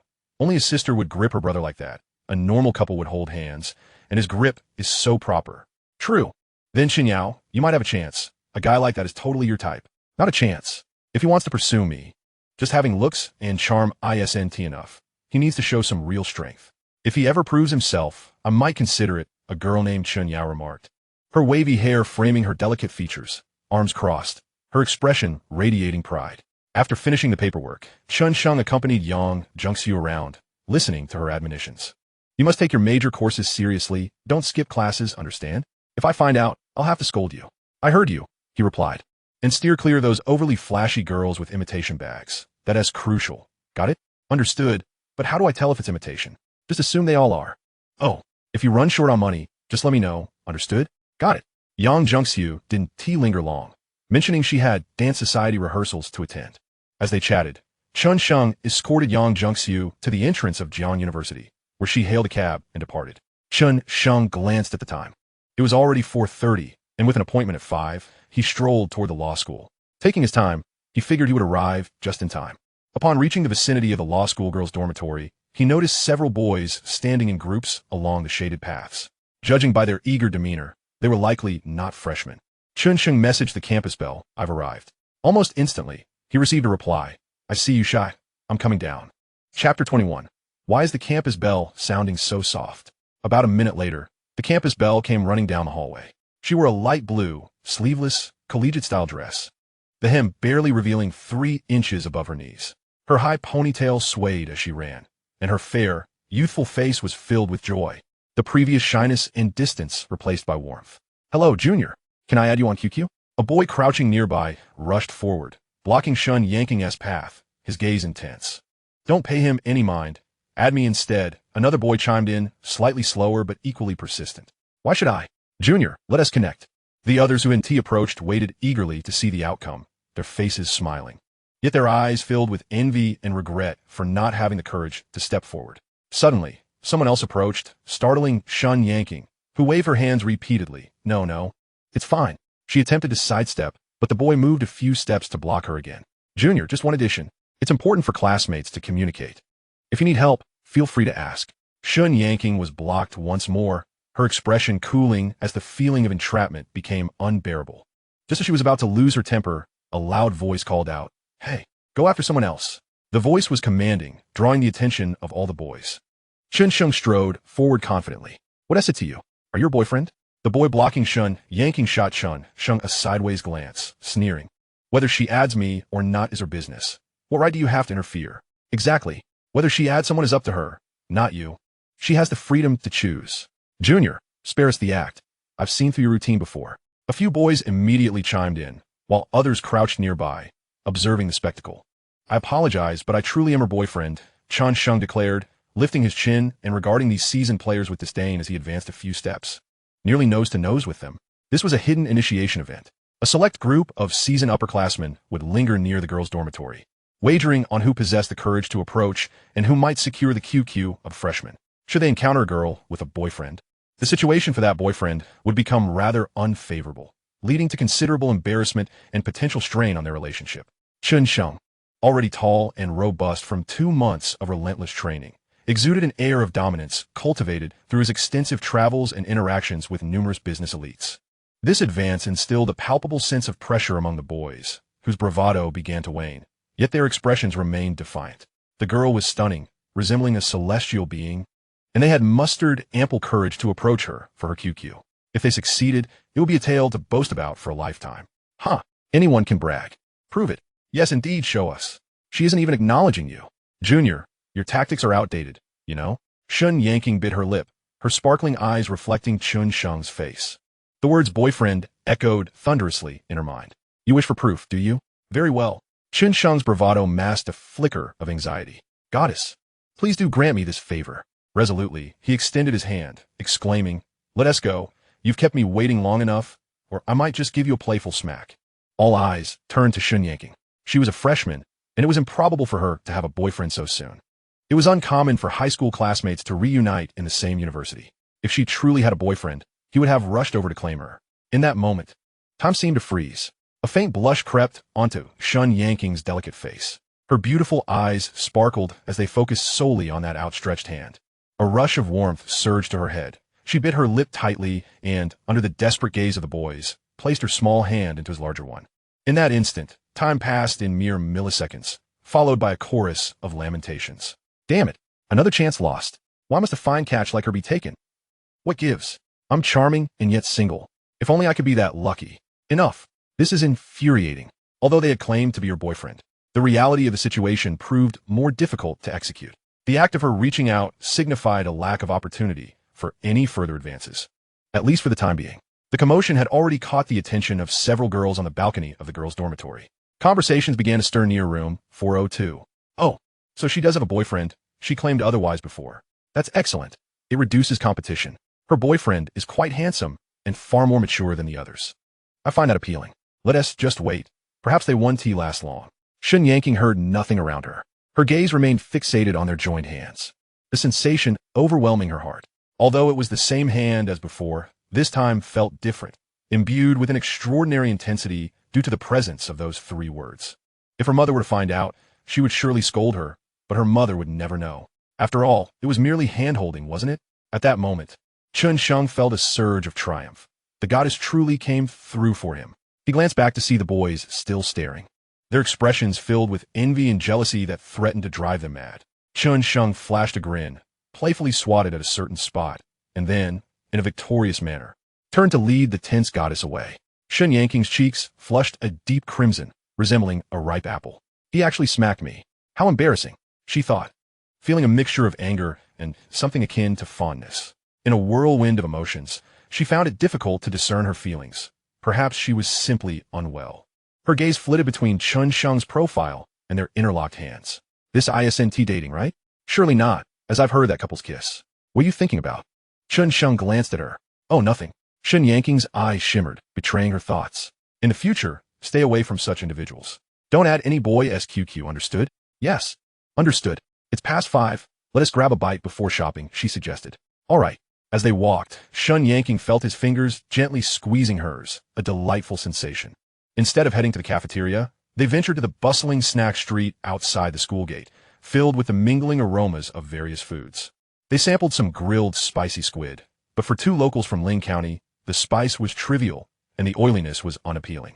Eventually, they settled on a fish noodle dish. After finishing their meal, they continued to meander, trying various snacks they had never tasted before. Chen Yanking walked with a light step, occasionally skipping with joy, her face radiant with smiles, feeling unusually relaxed. This was her first time exploring an unfamiliar city, despite the constant squeezing of her fingers. Chen Sheng's presence instilled a profound sense of safety. "Here, have a bite," Chen Yanking said, offering him a sesame-filled pastry. Chen Sheng's gaze shifted from the golden, crispy treat to her delicate fingers. His heart stirred as he grinned mischievously and leaned down. "Ah, you're eating my finger." Chen Yanking recoiled in surprise, her cheeks flushing, her startled gasp echoing in the air. Chen Sheng's heart raced. What just happened? The goddess is so adorably flustered. Whatever happened to her aloof demeanor? Luckily, his resolve remained steadfast. He almost faltered. Chapter 22. Consider this an advance on your monthly salary. Chen Yanking's beauty naturally attracted attention, and coupled with her bashful demeanor, passers-by couldn't help but steal glances filled with envy and jealousy. That lucky bastard truly has it made. Chen Yanking, however, was preoccupied with the sensations of her fingers and the mischievous boy beside her, completely oblivious to the onlookers. "Next time, I won't make such a mistake," Chen Sheng assured, feigning innocence before shifting the topic. "This is quite delicious." "Really? Let me try." Chen Yanking took a piece for herself, savoring the sweet and fragrant taste. Noticing some oil on her fingers, she licked them clean, only to freeze mid-action. "Oh no, those 2 fingers he has tasted. Doesn't tea them you just kissed?" Her face flushed crimson as she covertly glanced at Chen Sheng, relieved he remained unaware. Yet, driven by some impulse, she offered him another pastry. "Here, have this." Of course, he once again accidentally bit her finger. They continued to share bites, finishing every last morsel, with Chen Sheng's fingers nearly losing their skin to the enthusiastic licking. Yet they reveled in the moment. By the time Chen Sheng escorted Chen Yanking back to the dormitory, it was already 9 in the evening. The goddess waved goodbye, her eyes filled with reluctance as she skipped into the building. Observing her retreating figure, Chen Sheng turned to leave as well. One of the cardinal rules of interacting with girls: never linger or wait for them to appear on the balcony. The campus after 9 was even livelier than during the day, with girls clad in light clothing walking in pairs or trios. Passing boys feigned indifference, yet their eyes slyly measured the length of their legs, making mental comparisons. On the grassy patch by the roadside, a girl huddled, hugging her knees, catching Chen Sheng's attention. She sat alone, and her solitude at the start of the semester suggested she must have a story to tell, he mused. As he walked past, he could faintly hear the sound of quiet sobs. He hadn't intended to pay her any mind, but something about her appearance struck a chord of familiarity. Upon closer inspection, there stood a rather large red crewneck t-shirt, paired with black trousers and somewhat worn white sneakers. "Is that Caillou? What is going on?"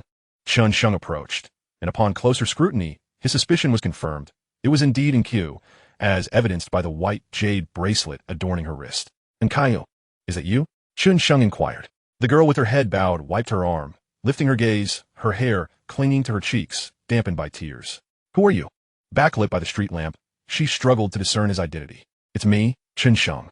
I'm sorry, I didn't see clearly." And Caillou hastily wiped her tears, adjusting to the light, and recognized Chen Sheng. "What has happened?" Chen Sheng understood that this young girl was alone in a strange city and likely felt frightened. Of course, if her tears were due to matters of the heart, that was beyond his purview. "It's nothing, really." And Caillou shook her head slightly, yet the helplessness on her face was unmistakable. "Is it a quarrel with your boyfriend?" Chen Sheng asked deliberately. No, I don't have a boyfriend." And Caillou shook her head vigorously, resembling a rattling drum, ultimately hesitating, her expression one of sorrow. "If it isn't that, then do share." Chen Sheng took a seat, adopting a serious tone. "Given our shared journey, if you've been wronged, it's only right that I assist. Such a delicate girl was likely to be bullied." I.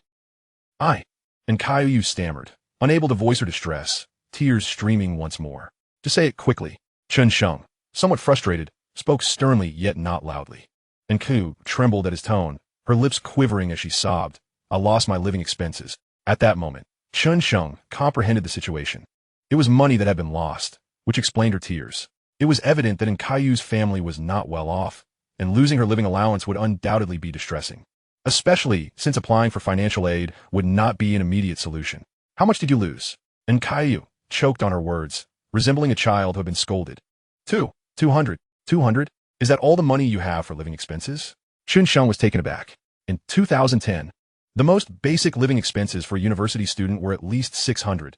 Even with frugality, 500 would be the minimum. But how could 200 suffice? One could easily imagine a girl from a struggling background, clutching her tuition fees along with 200 yuan, arriving in an unfamiliar collegiate environment, only to lose that meager amount and find herself utterly destitute and alone. Chen Sheng's mind raced, and he swiftly devised a plan. He withdrew the cash he had taken out earlier that evening. After spending over 100, he handed her the remaining 1,300. Here, take this. Consider it an advance on your salary. And Caillou stared blankly at the money he offered, but did not take it.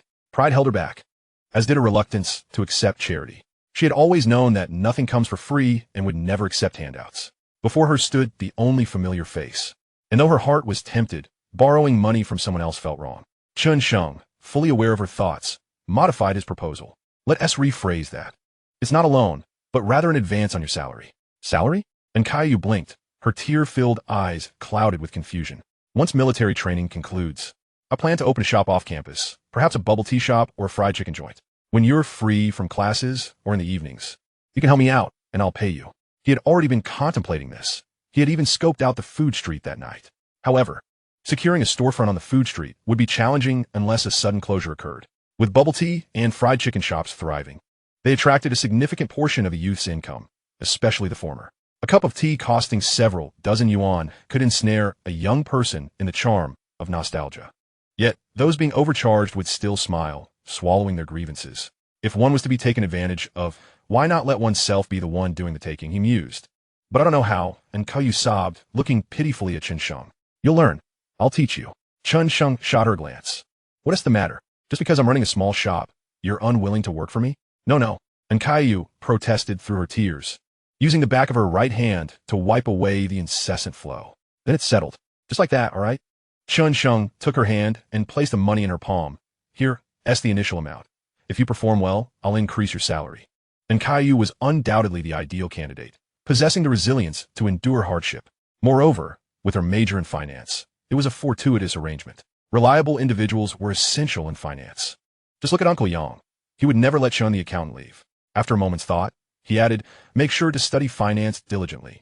I'll need your skills in the future. And Caillou found herself at a loss for words. Also, military training is about to commence, so you must eat well. Spend this money wisely. Maintaining good health is crucial for your work. Do you understand? Chen Sheng reiterated with concern. I understand. And Caillou replied, tears welling once again. What is your QQ number?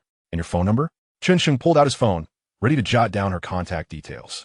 QQ is 1314, but I don't have a phone. Chen Sheng fell silent. The girl was truly brave, venturing into Jiang City alone without a mobile device. Not having a phone is fine. You'll get one eventually. Use this money for food. I'll find a way to get you a phone since you'll be working for me. Understood? Understood. And Caillou wiped her tear-streaked eyes, her small face bearing traces of her sorrow. All right, enough said. If you have urgent matters, come find me at Financial Building 202, room 305. Remember what I said, 3 meals a day. If I see you looking unwell during military training, I'll be quite upset. With that, Chen Sheng stood up to leave, giving her space to regain her composure. And Caillou watched his figure recede into the night, tightly clutching the money in her hand. When she realized her money had gone missing, despair had overwhelmed her. Asking anyone for a loan was utterly out of the question, as borrowing would be impossible. She had resolved to walk into the north lake of the school, preserving her last shred of dignity. In her tear-streaked eyes, courage and determination coalesced, ultimately taking on the form of that person. Half an hour later, and Caillou returned to her dormitory, carrying some daily necessities. Inside were 5 girls. A petite girl with glasses was reading on her bed, while the other 4 animatedly discussed some topic. Upon seeing Caillou, the bespectacled girl, Feng Qieshu, inquired with curiosity, what happened? Have you been crying? The others paused their conversation, casting glances at Caillou. What's wrong? Did you break up? Teased a chubby girl named Wu Meili. No, it's just some sand blew into my eyes, and Caillou replied, feeling somewhat embarrassed. The girls exchanged glances, and a hint of concern flickered in Feng Qieshu's eyes. Are you really okay? You went out this afternoon. I'm really fine. Thank you all. Following Chen Sheng, and Caillou felt another wave of warmth. Wu Meili patted her chest confidently. If you need anything, just tell me. How about you back here? After some conversation, the girls in the dormitory learned about Caillou's situation. She bore no ulterior motives, openly sharing about her family. She hailed from the mountainous region of Qiandongnan. Lost her father at the age of 8, and her mother remarried when she was 9. In her first year of high school, her grandparents passed away, and she had endured a cold reception at her uncle's home until her senior year, where she had even taken out loans from several uncles to cover her tuition fees. Given such circumstances, her acceptance into Jiang University was indeed commendable. Coupled with her beauty, if she encountered a kind-hearted soul, her future prospects appeared bright. The girls, filled with sympathy, also harbored the desire to befriend her. Hearing such camaraderie, and Caillou couldn't help but smile faintly. All right, come on, let us head to the shower. Who else is going? Let us all go together. Wu Meili began gathering her bathing supplies. I'll join. I think the restroom now. I'll go too. All 6 girls from the dormitory decided to go together. The bathroom was indeed vacant. As in Caillou disrobed, she felt a bit shy. Wu Meili noticed and asked with curiosity, why are you still binding yourself up? Let me see. The next moment, oh my gosh, you are so thin. Is it because all your weight is in your chest? What is wrong? What weight? The others quickly gathered around. My God, this is outrageous. It's so unfair. How can you look like this? Is it true? Let me see. And Xiaoyu's face flushed with embarrassment as she dodged left and right, resolutely refusing to be touched. Who knows which scoundrel will benefit in the future? Wu Meili sighed, ultimately failing to get touch. I'm so dejected. Feng Xiaoshu glanced down, feeling utterly disheartened. Wu Meili shot her a fierce glare again. They still had to secure things properly since military training was imminent, and they would suffer from jumping around. Upon this reflection, the group felt considerably more at ease. At least for their military training was worry-free, unlike others who bore heavy burdens. The next day, the finance class convened for a meeting to get acquainted with one another. There was only one class monitor, who was actually a third-year senior. She encouraged everyone to voice any difficulties they might encounter. After the meeting, Lin Zongqi suggested going online, but Chen Sheng politely declined. They needed to purchase a wireless internet card and take a stroll around the area. Disheartened, Lin Zongqi expressed his dissatisfaction. After returning last night, he had asked for an introduction to the goddess's roommate, only to be met with refusal, which he deemed quite ungrateful. Lin Zongqi brought up the past again, insisting that they must be introduced to the roommate of his sister. Fang Yu and Zhang Junjie chimed in. Those are third-year seniors. I'm afraid you won't handle it well, Chen Sheng remarked, feigning concern for their well-being. Yet you managed just fine, Lin Zongqi countered. I'm different. I'm older, Chen Sheng retorted with a laugh. The 3 of them exchanged middle fingers and headed to the internet cafe, while Chen Sheng made his way to the bustling front street by Jiang University, specifically Laha Mountain Road, which was quite distant from the finance department. The sun at 10 in the morning was rather intense, scorching against his skin, and by the time he reached Front Street, he had finished an entire bottle of water. This street boasted a variety of culinary delights, far more prosperous than the snack street outside Jiang University. A mere street away, students jostled against one another, all out to leisurely wander.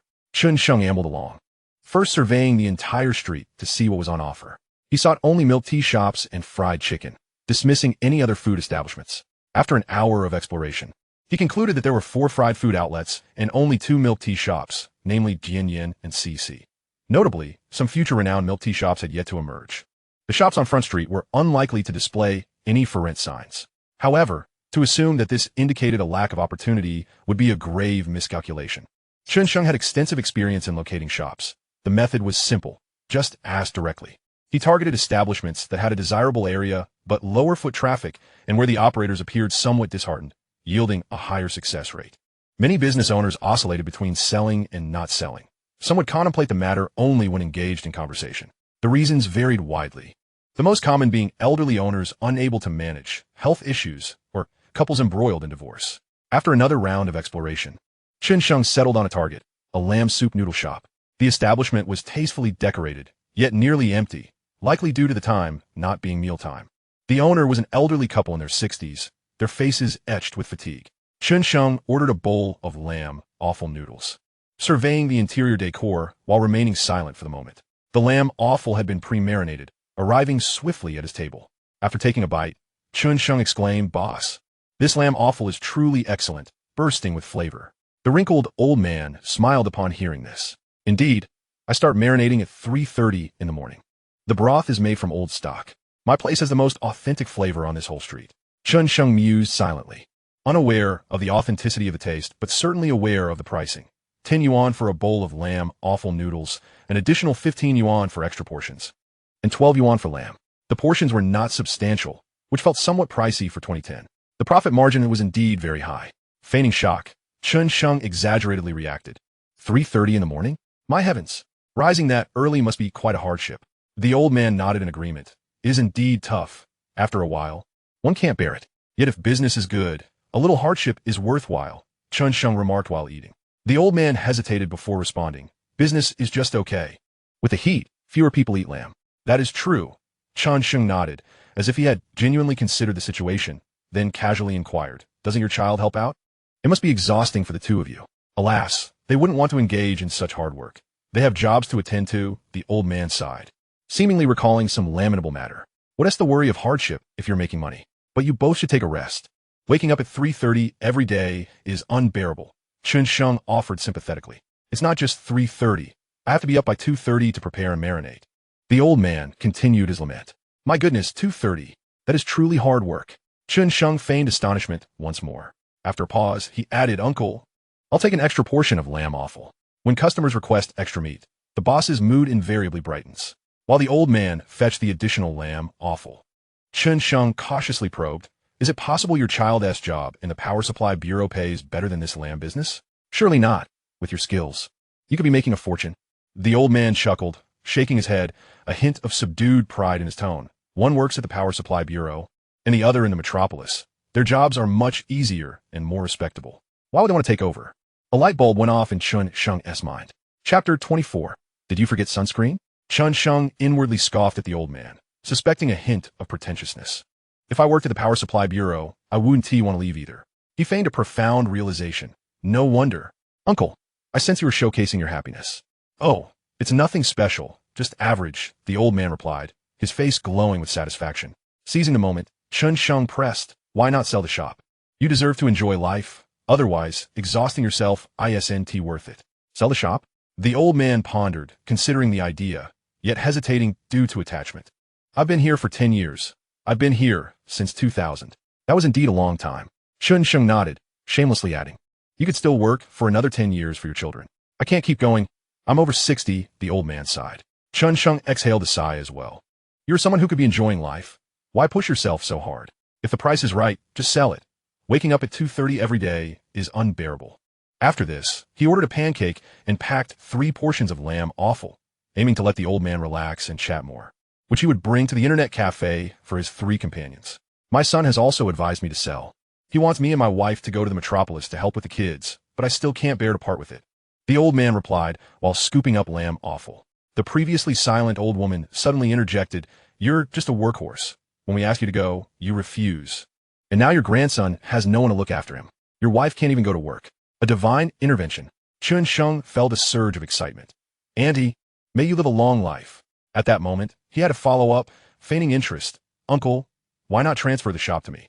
I wasn't planning to do anything, but hearing you mention selling has sparked my interest in opening a milk tea shop. What transfer fee do you have in mind? Transfer it to you? The old man showed a flicker of hesitation. Perhaps the phrase transfer fee had piqued his interest, and his indecision outweighed his confusion. Chen Sheng intentionally said my family to dispel any doubts, as he was aware of his youth. The old woman chimed in again, young man. How much transfer fee are you offering? According to market price. I'm not too sure, just don't overcharge me. Chen Sheng replied with a silly smile. I need to think about it. The old man's eyes flickered with signs of interest and calculation. Chen Sheng recognized that it was not the right time to press further. While settling the bill, he added, let me leave you my number. I study at Jiang University. Hearing you express interest in selling suddenly made me want to start a business. All right, that sounds good. The old man nodded in agreement. Chen Sheng carried the packed lamb offal toward the internet cafe, able to reach it in half an hour if he hurried.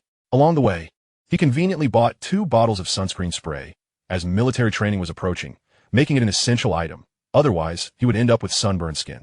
All these lessons were hard-earned through experience.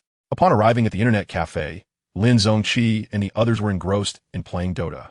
The 3 portions of lamb offal made them instantly forget their grievances about not being introduced to the goddess's roommate.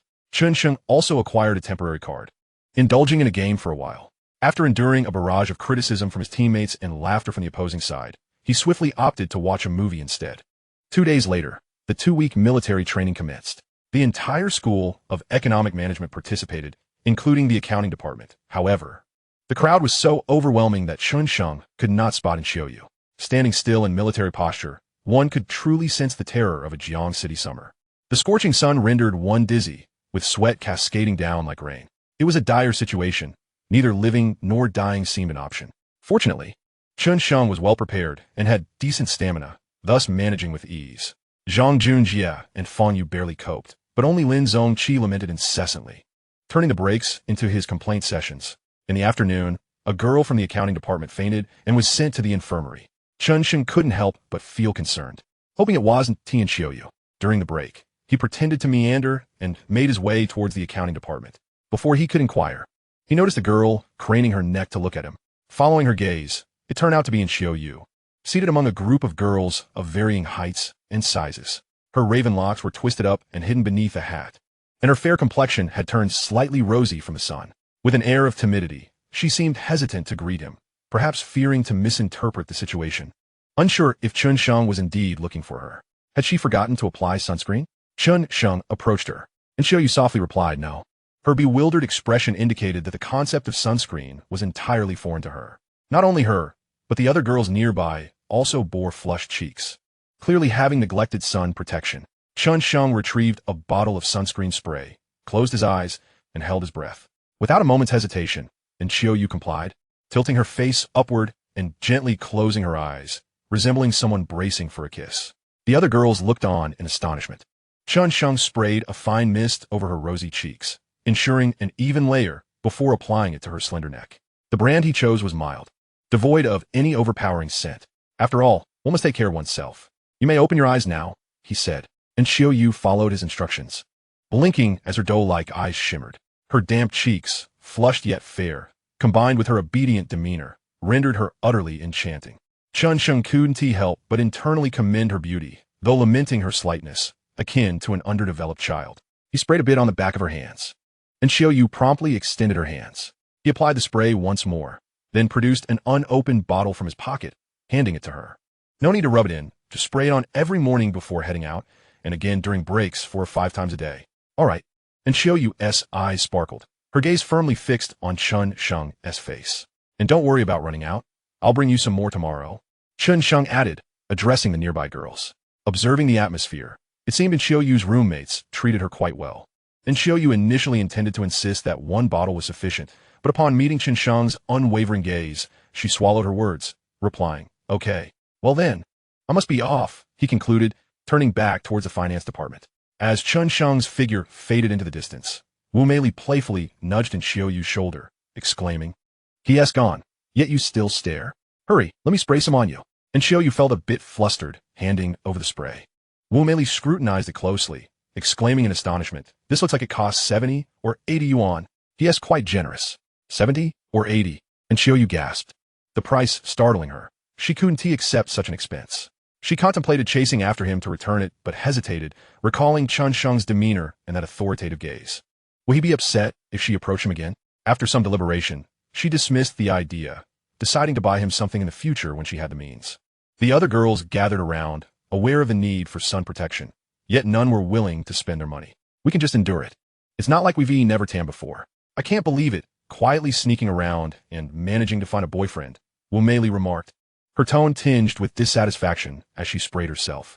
I haven't tea, and Xiaoyu's heart raced, hastily denying it. Yet the image of that person, along with the profound sense of security he provided, surfaced in her mind. Not yet, others chimed in, you just go along with everything they say. When they tell you to close your eyes, you do it like you're waiting for a kiss, Wu Meili scoffed, spraying herself liberally. Exactly. It's too embarrassing to witness. Feng Xiao Shu snatched the spray, hissing as she liberally applied it to herself, passing it to the other 3 girls in the dormitory. I really don't. And Xiaoyu insisted, feeling anxious. She genuinely didn't have a boyfriend. She understood the term, as it implied a romantic relationship back in her hometown. However, she was unaware that some matters only became more convoluted the more one tried to deny them. When did you meet him? High school, Wu Meili mused, considering it unlikely that one would enter a relationship immediately upon arrival. Such things rarely happen that quickly. And Xiaoyu instinctively wanted to explain, but found the words stuck in her throat, lowering her head into silence. To explain would lead to discussions about Chen Sheng's shop, a topic she preferred to avoid. He trusted her, and she couldn't betray that trust. Observing in Xiaoyu's demeanor, Wu Meili realized she was genuinely reluctant to discuss it. If you don't want to, that's fine. but I'm concerned about you encountering ill-intentioned individuals. She then draped an arm around Xiaoyu's shoulders, casting her a peculiar look. But I must ask you something. What question? And Xiaoyu finally spoke. Wu Meili leaned in closer, her eyes gleaming mischievously, whispering, "Does he know about your situation?" The final words were audible only to Xiaoyu. Initially perplexed, Xiaoyu took a moment to comprehend, her face flushing crimson as she shook her head. "No, he doesn't. Then he must be infatuated with your looks." Wu Meili warned softly, "You need to be cautious. Don't let a bad person deceive you. Until you're sure, never let him near you. Wu Meili's voice hinted at concern. This roommate had a high probability of becoming a wealthy lady, provided she didn't fall victim to deceit or encounter a scoundrel. And Xiaoyu felt mortified. Unable to bear the conversation any longer, she buried her face in her hands, pleading, "Please, let us not talk about this anymore." Wu Meili relented. Nevertheless, Xiaoyu absorbed those words deeply. She could sense that Chen Sheng harbored no such intentions. Nor did he possess the lecherous gaze that had once made her uncomfortable. His motives were purely to assist her through a challenging time. Recalling the events following their encounter on the high-speed train, a warm, reassuring feeling surged from within her. Had it not been for Chen Sheng's selfless intervention, she could fathom where she would be now. Perhaps she would have fainted on the train, exposing her vulnerability to all, and in a stroke of bad luck. Been taken advantage of. The night she lost her living expenses was truly despairing. She felt utterly helpless, unsure of her next steps, her courage completely shattered. Maybe throwing herself into the lake would have been the most dignified exit, preserving her pride at the very least. Had he not appeared, she would undoubtedly have walked towards the lake 3 kilometers away. With this thought, Xiaoyu tightened her grip on the sunscreen spray. Once he opened his shop, she vowed to work diligently, exerting every ounce of her strength to repay him. As evening approached, nearing 8 o'clock, the day's military training concluded. Lin Zongqi, who had resembled a dead dog, sprang back to life. "Let us go, brothers, for a couple of rounds of Dota." "Not going. We need to get up early tomorrow." Zhang Junjie worried about his ability to rise. "What is there to fear? I pulled 2 all-nighters during summer break and survived just fine." Fanyu chimed in, eager to join. Lin Zongqi turned to Chen Sheng. "Forget it. With that skill, it's better not to go." He suggested to Fanyu, "Let us, just the 2 of us, go, play a couple of rounds, and be back." They skipped returning to their dorms, heading directly to an internet cafe. Chen Sheng walked towards the street, intending to buy a few more bottles of sunscreen. Passing by a awful noodle shop, he noticed only a couple of customers inside, with an old man busily attending to the tasks, while the lady of the house was absent. Although he hadn't received a call yet, Chen Sheng remained unhurried, understanding that some matters required time. The more one rushed, the more difficult it became to achieve their goals. The painful lessons of pure love from his past life, alongside the subsequent ease he found, had imparted a profound understanding to Chen Sheng. The art of engaging with clients is akin to courting a lady, a delicate dance of 9 soft advances followed by a single profound declaration. As I traversed the dining area, the shops lining the streets transitioned to those specializing in apparel and skincare. At that time, online shopping had yet to gain traction, and the roadside establishments were thriving. I located the shop from yesterday and purchased 2 bottles of sunscreen spray. After meandering for a while, I passed by the awful noodle shop once more, where the elderly proprietor sat alone, his expression far from pleasant. Had he quarreled with the matron? Chen Sheng mused silently. "Alas, I strive to ensure you both enjoy your well-deserved comfort." Upon entering the school gate, my phone buzzed with a message on QQ. It was Shun yanking. "My feet hurt from standing all day." Chen Sheng raised an eyebrow and cheekily replied, "Chen Sheng, technician number 88, at your service." After hitting send, a sudden realization struck him. This was not 2024. She would not understand the reference and might genuinely believe him to be a technician. Instinctively, he attempted to retract the message, but alas, 2010 lacked such functionality. A message from the campus bell arrived.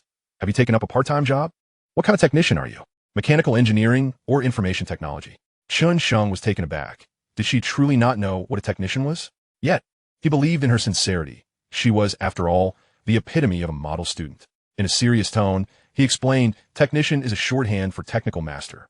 I had the privilege of studying under an esteemed traditional Chinese medicine practitioner, learning authentic acupressure, which is indeed a skill. Hence, I refer to myself as a technician, and I find the number 88 quite auspicious." Shen Yanking responded, "Oh, I see, it's foot massage." So she did know, thought Chen Sheng, feeling a bit awkward. She continued, "My dad gives my mom foot massages, and then she is always happy, which means she doesn't pester me about studying the next day." Ah, that explains it. Happiness is indeed a byproduct of such care.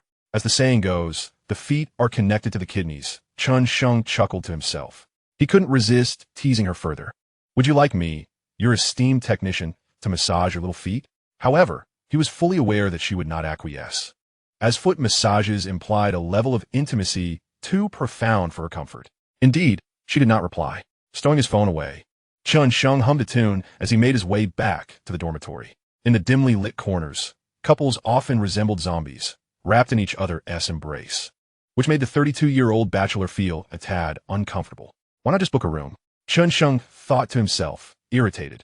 After a 20-minute stroll, he finally arrived at the base of his dormitory when his QQ chimed again. Could it be Sister Yang? To his surprise, it was Shun yanking again. Chen Sheng, I finished my shower, and my feet are clean, but they ache shy. What does that mean? Are you hinting at something? Chen Sheng glanced up at the dormitory, then considered the 10-minute trek to the law school, feeling a wave of hesitation wash over him. At that moment, laziness triumphed over temptation. Yet, just as he was about to concoct an excuse to decline, another message pinged. The soles of my feet hurt terribly. Would you help me? I'll treat you to ice cream tomorrow. Cute. Well, perhaps I should oblige. Chen Sheng sighed. She had made such a request. To refuse would bruise her pride. Truly, life is exhausting, having to attend to such matters so late. Checking the time, it was just before 9. The gates would close around 11:30, leaving him ample time. He replied, all right, technician number 88 is on his way. Please prepare your little feet. Shun yanking. I'm ready. They don't smell cute. Chen Sheng chuckled. The campus belle had a whimsical charm about her. Thankfully, he was a man of propriety. Yet, no matter how beautiful a woman may be, feet carry their own scent. Furthermore, they have a knack for discreetly passing gas beneath the covers, then feigning innocence. Or worse, turning the tables. The 32-year-old LSB had long since seen through such antics, thus losing interest in feet. Though reluctant, he quickened his pace, eager to return to his slumber soon. Upon reaching the law school's female dormitory, he spotted a white figure darting towards the stairwell from the balcony above, followed by hurried footsteps. Just as Chen Sheng typed, I've arrived. Shun yanking burst through the stairwell door, her voice bright. I see you, dressed in a cartoon bear-printed nightgown and matching slippers. Her form was accentuated by the garment. Her chest elevated, suggesting an alluring silhouette. As she sprinted, there was a gentle sway, igniting Chen Sheng's previously dormant desires, causing him to gulp discreetly. He maintained a serious facade. Let us find a suitable place. Next time, shall we go to the bench? Sounds good, Shun yanking replied, pursing her lips in agreement. Her eyes sparkling. Let us go and see what we can find, he suggested, leading the way out of the dormitory area. Noticing that Chen Sheng had taken the lead, a flicker of disappointment crossed Shun yanking's face as she trailed behind. Something was amiss. Chen Sheng immediately sensed that her held deeper meaning. Turning to glance back, he noticed her cheeks puffed up, clearly holding back words, yet unable to voice them. Chen Sheng couldn't help but smile inwardly. She was still just an 18-year-old girl, brimming with youthful innocence. He looked up at the bright streetlights in feigned surprise. Oh dear, it's rather dark here. I should lead you, lest you trip. However, he knew he must not encroach too closely. The principle of proximity and distance must be upheld. Thus, he stood firm, extending his hand. If she chose to step forward, it would signify her willingness to bridge that gap. Conversely, if she hesitated, it would indicate her perception of his standing in her heart. All pretenses boil down to the question of significance. As his thought crossed his mind, the girl in the nightgown took a couple of quick steps, her soft hand slipping into his palm. I also find it quite dark. My roommate tripped last night. Shun yanking's face no longer bore the pout, her eyes sparkling with sincerity. What a splendid coincidence. How well she cooperated. How considerate. Chen Sheng squeezed her small hand, marveling at its softness and smoothness. In that moment, they reached a certain exquisite understanding. Affection and reluctance, willingness and hesitance, all encapsulated within a single gesture. There was no doubt, no hesitation. A multitude of students passed by, some in groups, while bicycles occasionally rang their bells as they whizzed by. From afar, the faint sounds of a guitar drifted through the air, though neither Chen Sheng nor Shun yanking comprehended the lyrics. Their focus remained locked on their intertwined hands. Clad in her cartoon nightgown, the enchanting campus belle resembled a fairy taking a midnight stroll, effortlessly drawing the gaze of onlookers. Yet before others, her demeanor was cool and distant, occasionally giving Chen Sheng's hand a gentle squeeze, which garnered them many curious stares. Had he not possessed a thick skin, he might have felt mortified by the scrutiny. Not far from the law school, separated by a tree-lined path, lay a grassy knoll. Scattered across the lawn were several boys and girls sitting together. After leading Shun yanking a short distance, disappointment crept onto Chen Sheng's face. Why was there no dark corner to be found? Was that too much to ask? Reluctantly, he selected a spot away from the others, aware that time was of the essence. This area was relatively flat and dimly lit. Chen Yanking elegantly folded her skirt and cautiously sat down, hugging her knees. Her long legs gleamed white under the night sky. She feigned nonchalance as she gazed into the distance, silent yet betraying a hint of anticipation in her eyes. Chen Sheng recognized this and smirked. All right, let us begin. Even in the dim light, he could see her face flush immediately. Chen Yanking's fingers clutched her skirt tightly, the courage she had summoned moments ago seemingly evaporating. Then, she felt her little white sock being tugged away. Ah, with a soft exclamation, Chen Yanking supported herself on the grass with both hands, her slippers slipping away. After speaking, she bit her lower lip, her face blushing as if adorned with a layer of rouge. Let the games begin, Chen Sheng remarked with a smile. Chen Yanking turned her head to the side, as if captivated by some enchanting scenery, and softly uttered an mm. Chen Sheng understood her shyness and refrained from teasing her, not wishing to add to her mental burden. In truth, he had never engaged in such activities before. All his knowledge stemmed from personal experiences in a past life, shared in real time. If it were anyone else, he would never have taken the plunge, but the campus beauty was different, and Yang Jie as well, not unpleasant at all. Amidst Chen Yanking's anxious expression lay a hint of pride. From her initial bashfulness, she gradually relaxed, her gaze fixed intently on the earnest Chen Sheng. The person before her felt familiar, yet at the same time, she felt as if she were meeting him anew. He had a touch of mischief, but was never overbearing. He always knew where to draw the line, igniting her heart without causing undue worry about anything excessive occurring. As she observed him, she became entranced. 40 minutes swiftly passed. Chen Yanking, unaccustomed to any physical labor, found standing at attention for an entire day quite taxing, yet now felt significantly better. 20 meters away, a couple sat, their gazes piercingly fixed on the pair before them. The girl remarked, "How shameless." The boy replied, "Indeed, in broad daylight." The girl continued, "Look at them." The boy, unwilling to concede, said, "I could do that too," and suddenly grabbed his girlfriend. A scent as pungent as a biochemical attack assaulted the air. "Ugh," the girl exclaimed, retracting her foot and glaring. "What do you mean? Break up." The boy, teary-eyed from the odor, protested, "No, I can endure."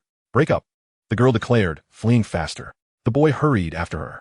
Meanwhile, Chen Sheng and Chen Yanking remained blissfully unaware that their actions had inadvertently caused a rift between the couple. "Feeling better?" Chen Sheng inquired. "Yes, much better," she replied. "All right, that's enough. We should head back to the dormitory." Chen Sheng helped the campus beauty into her white socks before slipping on her slippers. "Oh, so soon?" Chen Yanking's face reflected a lingering desire. She longed to stay a while longer, but time was indeed pressing. Rising to her feet, she felt a delightful sense of ease, her body entirely relaxed, no longer sore. "So comfortable. I must do this again." Chen Sheng extended his hand, and immediately, a soft little hand slipped into his grasp. The two ambled slowly back to the dormitory, listening to Chen Yanking recount stories about life in the dorm. Perhaps due to her newfound comfort, the campus beauty's steps were light and cheerful, occasionally even skipping on one foot. When she tottered, she would clutch Chen Sheng's arm, her eyes sparkling with delight. Chen Sheng listened quietly to her words, occasionally responding, and whenever he glanced her way, she would meet his gaze, her small face radiant with a brilliant smile. As they walked, their laughter and joy scattered like petals in the wind. After escorting the campus beauty to the foot of the building, Chen Sheng turned to return to his dormitory. When Chen Yanking reached the balcony on the upper floor and looked down, she found that Chen Sheng had already vanished from view. A sense of disappointment washed over her. Oomph! He didn't even wait to say goodbye. Upon entering the dormitory, her closest roommate, Yin's Hixuan, immediately sensed something was amiss. "Where have you been? Coming back so late. And you're still in your pajamas." "I went to see a friend," Chen Yanking replied curtly, rushing into the bathroom. With far fewer freshmen in the law school, the girls' dormitory, though accommodating 6, was equipped with a bathroom. Chen Yanking glanced at the cartoon bear. "Why am I like this again? How embarrassing." Thankfully, he doesn't know. She hurriedly undressed, washed up, and after hanging her clothes to dry, stealthily returned to her bed, drawing the curtains to change into something fresh. The other girls in the room exchanged curious glances, their expressions odd. Chapter 27. I cannot bear to listen, thus I heed the advice. The roommates remained silent, offering no teasing remarks, for this girl had arrived escorted by Professor Chen Beiling, the vice dean of the law school, who had shown her great courtesy and concern. The implications of that were all too clear. The next day, during a break, Chen Sheng handed 2 bottles of sunscreen to Enku. After observing the young girl's face, He felt reassured once she had applied it and returned to the finance department. That evening, he received a QQ message from the campus beauty. Technician number 88, my feet are sore again. Chen Sheng contemplated his tasks. Realizing he might not have time to assist her, he needed to explore other options, lest the mutton awful noodle shop close down. Bear with it for a few days. I'll treat you another time. One of my roommates is heartbroken and wallowing in despair. If I don't keep an eye on him every night, he might go crash into a tree. How tragic. Well, I suppose I'll just have to endure, Shun Yanking replied. Chen Sheng sighed with relief. Recalling the campus beauty's delightful demeanor, his heartstrings momentarily stirred. Yet a small voice in his mind lamented. Chen Sheng, haven't you suffered enough? Do you remember how foolish you once were? Daring to open your heart will only lead to ruin. Once you lay everything bare, she will drift away. Girls are always seeking better, and you will merely become an easily discarded remnant. Chen Sheng, in the darkness of a night, can you still bear to listen? He stepped onto the balcony, staring blankly at the night sky, a grim expression gradually etching itself onto his face. I cannot bear to listen. Thus, I heed the advice. Silently, he suppressed that ominous thought. The LSB Chen Sheng regained the upper hand. For several consecutive days, Chen Sheng wandered the streets. Yet none of the shops compared to the mutton awful noodle shop. Either they were too small or not currently for sale. Until the evening of the 7th day of military training. After finishing a day's training, he noticed an unfamiliar incoming call from a Jiang City number on his phone. A flicker of hope ignited within him. Could it be the mutton awful noodle shop? He promptly returned the call, and after 3 rings, it connected. Hello, who is this? An elderly voice inquired. Are you the gentleman from the other day who came for noodles? Chen Sheng felt a surge of joy. Yes, that's me. You must be the uncle, right? They exchanged a few brief words. The mutton awful noodle shop was indeed for sale, but the transfer fee was still under negotiation. They agreed to meet at the noodle shop after 8 that evening to discuss further. After hanging up, Chen Sheng's spirits soared as he returned to the common area of room 305. Lin Zonki lay sprawled on the playground like a dead dog, lamenting his desire to escape life. Do you know the name of the most beautiful girl in the finance department? Zhang Junja asked mysteriously. Lin Zonki, who had previously looked half dead, sprang to attention. What is her name? Chen Yao, Zhang Junja replied, satisfied with his roommate's reactions. Being ahead of the curve felt exhilarating. How do you know? Lin Zonki pressed. I overheard someone calling her. Damn, I thought you knew her. Lin Zonki feigned indifference, yet inwardly relished the thought. It was better than being the one to discover the campus beauty first. Fang Yu picked his nose with his pinky finger, as though searching for treasure within his nostrils, inspecting it carefully before wiping it on the ground.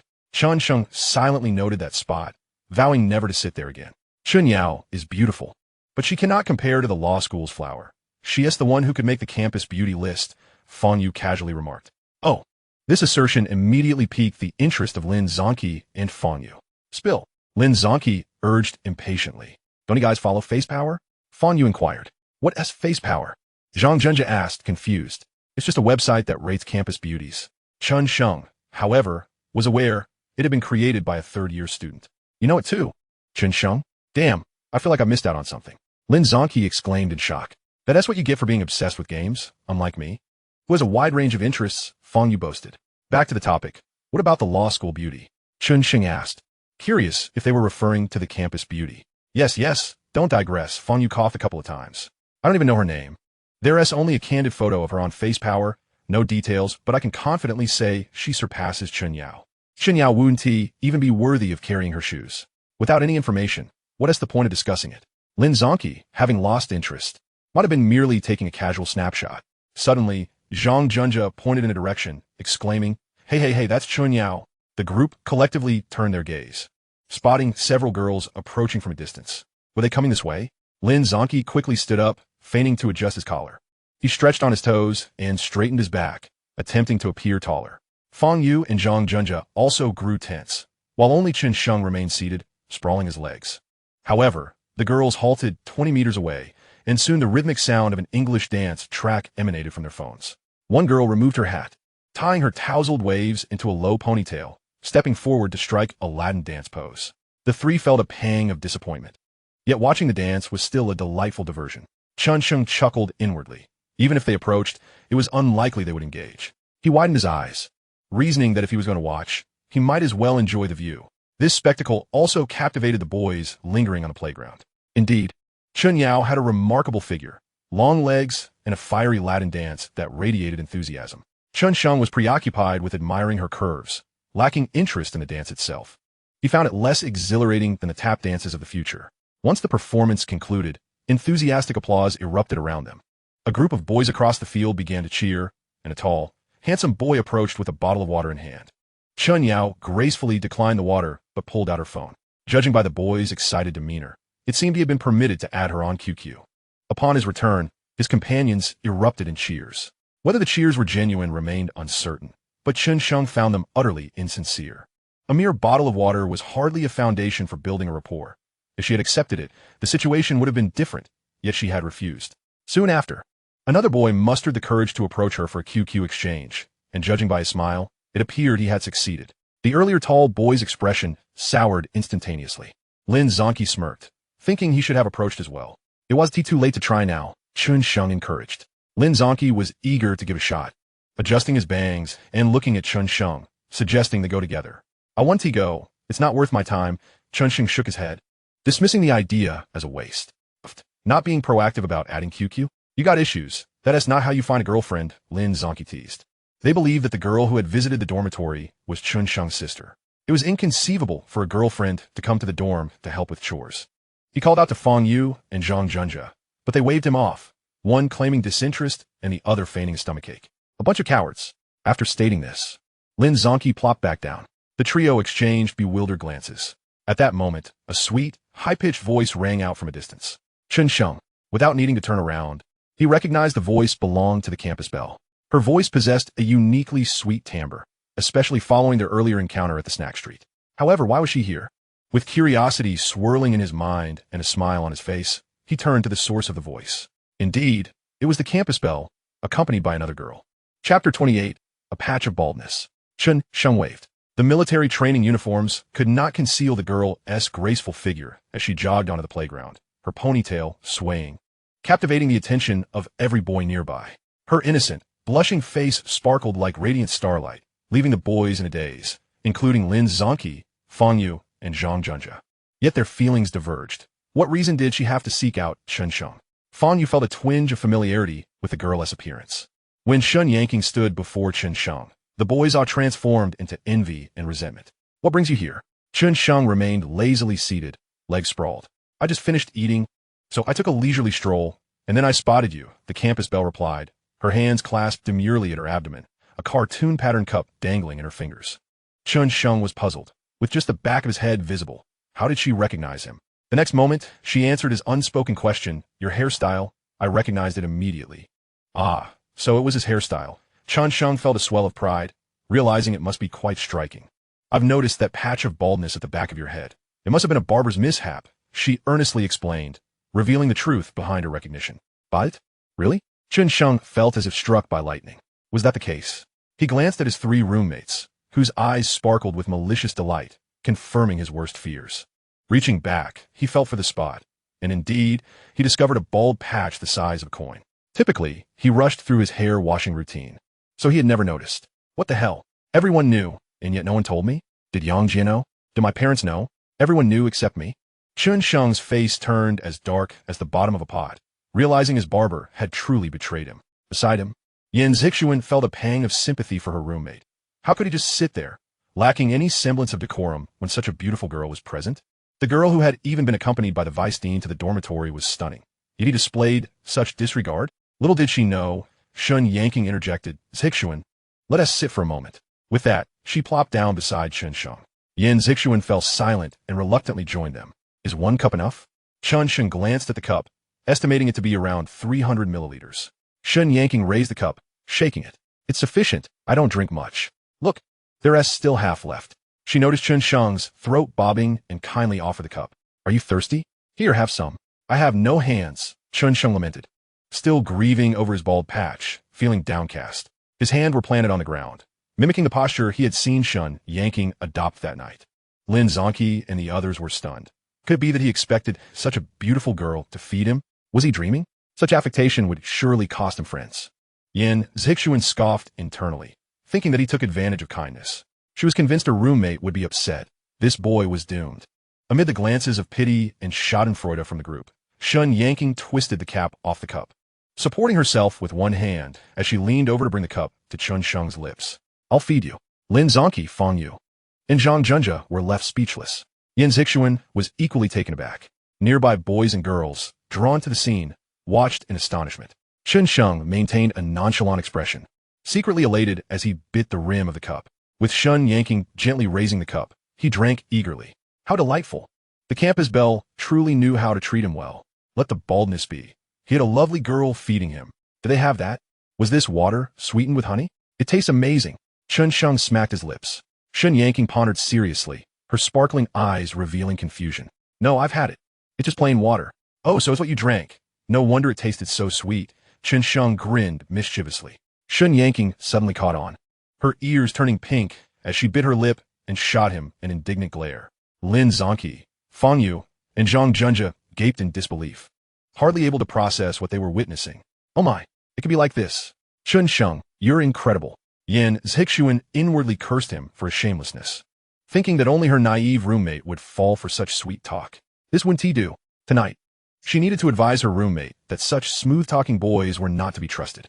As the time passed, the pair remained engrossed in their conversation, oblivious to their surroundings.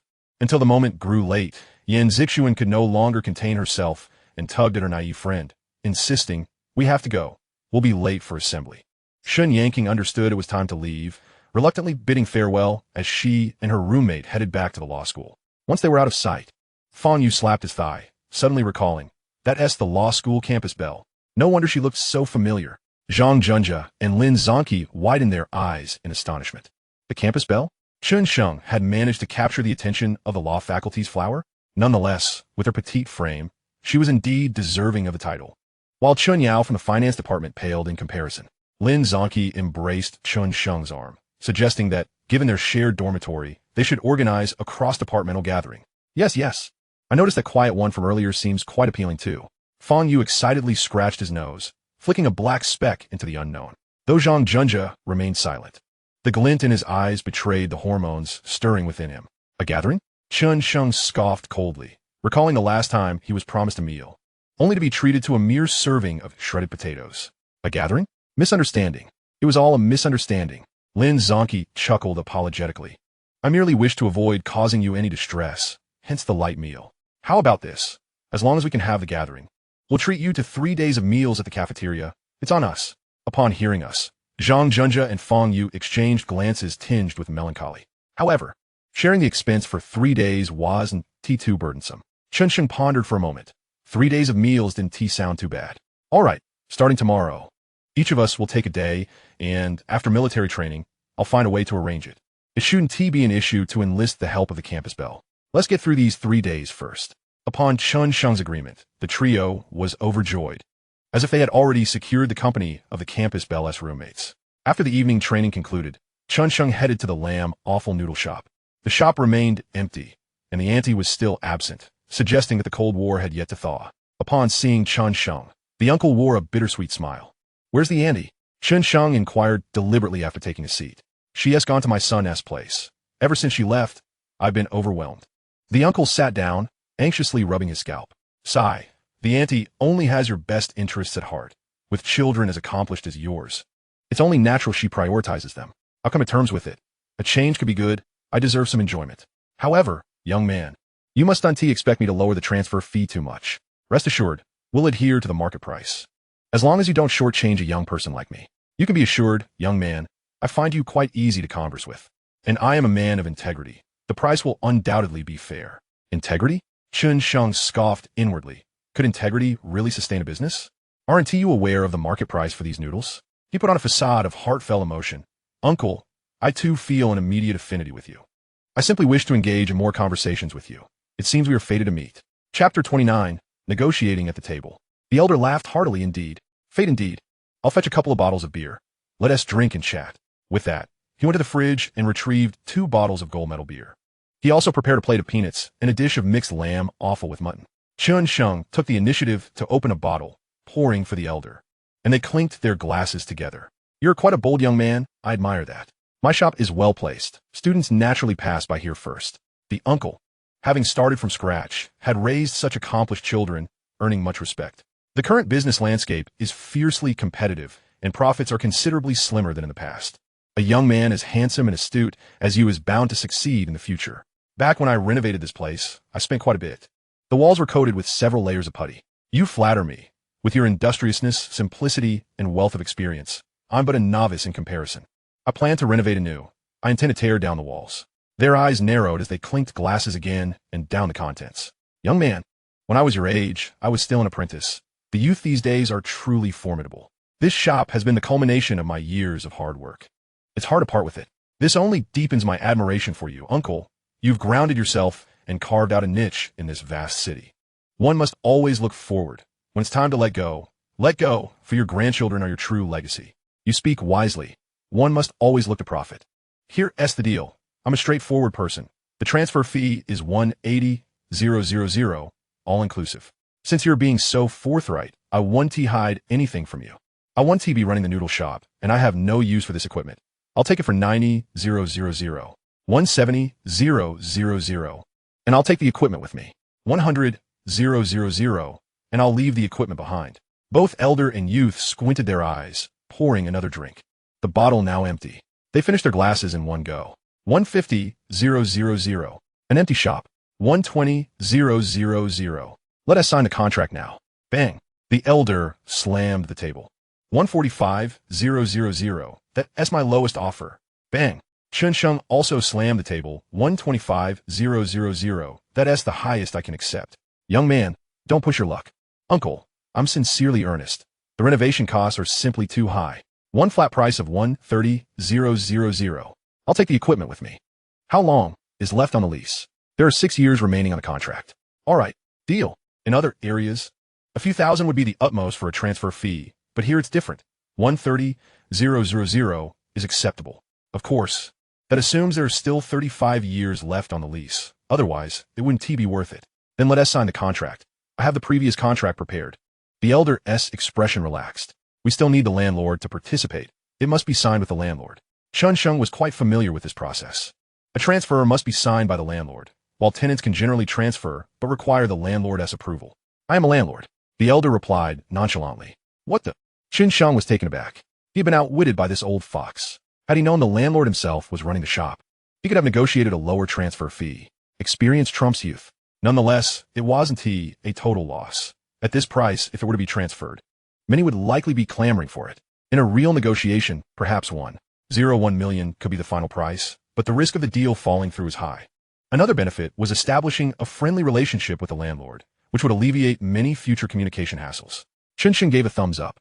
Some matters are best approached with a light touch, without excessive pressure. The elder smiled with satisfaction. I genuinely find you likable. Otherwise, I wouldn't have decided so quickly. Did you think I didn't notice you were initially focused on the shop? Chen Sheng felt a bit embarrassed, clasping his fists in gratitude. Uncle, I truly did have intentions of opening a shop. I apologize for any misunderstanding. It's also a testament to your intentions. Had you not mentioned it, I wouldn't have considered this matter. Moreover, your arguments are valid. I indeed should retire. It's just hard to let go all at once. But you've helped me make this decision. The elder went to fetch 2 more bottles of beer, and they drank heartily while listening to the elder's stories of his rise to success. Afterward, they signed a contract, and the elder produced the property deed to verify the authenticity of the shop's ownership. The area is 39 square meters, with rent at 180 yuan per square meter, which is undoubtedly a bargain. Compared to neighboring shops, it's even cheaper by several dozen yuan. The lease is for 10 years, with an annual increase of 3, which is quite reasonable, making it a favorable deal for Chen Sheng. With the contract finalized, considering the elder's financial standing and character, it was unlikely he would default in the future.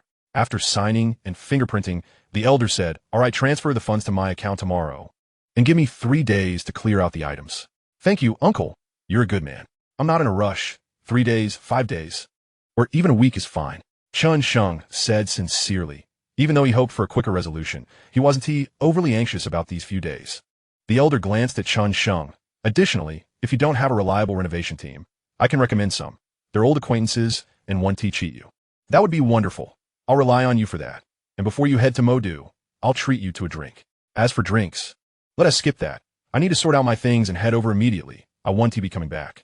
At this, the elder's expression grew somewhat somber. "Don't you have a child working at the power bureau here?" Chen Sheng asked curiously. "In Huaqin, Guangdong province, He wouldn't be coming back either. The elder shook his head with a sigh. No wonder he wouldn't be returning. One is in Modu, and the other in Huachin, both in first-tier cities. After bidding farewell to the elder landlord, Chen Sheng returned to the dormitory with a heart full of joy. After washing up, he opened his notebook, inserted the internet card in USB shield, and transferred a year's rent and deposit to the elder landlord. Interbank transfers would only arrive the next day. He then downloaded a version of Photo 2006 and began designing the shop renovation plans. Chen Sheng didn't need to make it overly intricate. A rough layout would suffice for the renovation team. One must also seek out various milk tea and coffee machine equipment, which is not particularly challenging, as there is an abundance online. Furthermore, one should strive to recall the diverse varieties of milk tea savored in past lives. Chen Sheng, fortuitously, possesses knowledge in this area, having once contemplated opening a milk tea shop and researched the recipes of several renowned brands. Ultimately, due to various circumstances, he was unable to realize that ambition. In his previous life, he endeavored in every possible way to amass wealth, yet it was ultimately through the internet that he found his way to success. With thoughts of the online world, Chen Sheng could not help but consider the major platforms. Should his financial accumulation proceed smoothly, there's a possibility of carving out a niche. However, he must first attend to the matters at hand. In the dormitory, Lin Zonki was in the bathroom washing a week's worth of socks.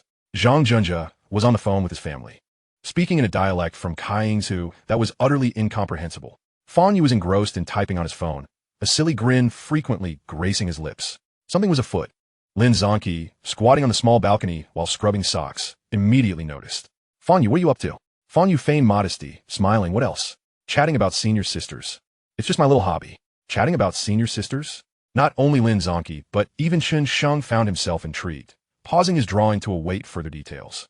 Lin Zonki, ever the gossip enthusiast, eagerly approached, feigning curiosity while secretly consumed with jealousy. Which department is she from? What year is she in? How did you get her QQ? When did this happen? She's from the second year of Jiang Media, just the day before yesterday. I happened to encounter a few girls eating noodles while I was out buying socks. They seemed to have forgotten their money for the bill. So I lent a hand and ended up adding her on QQ, haha.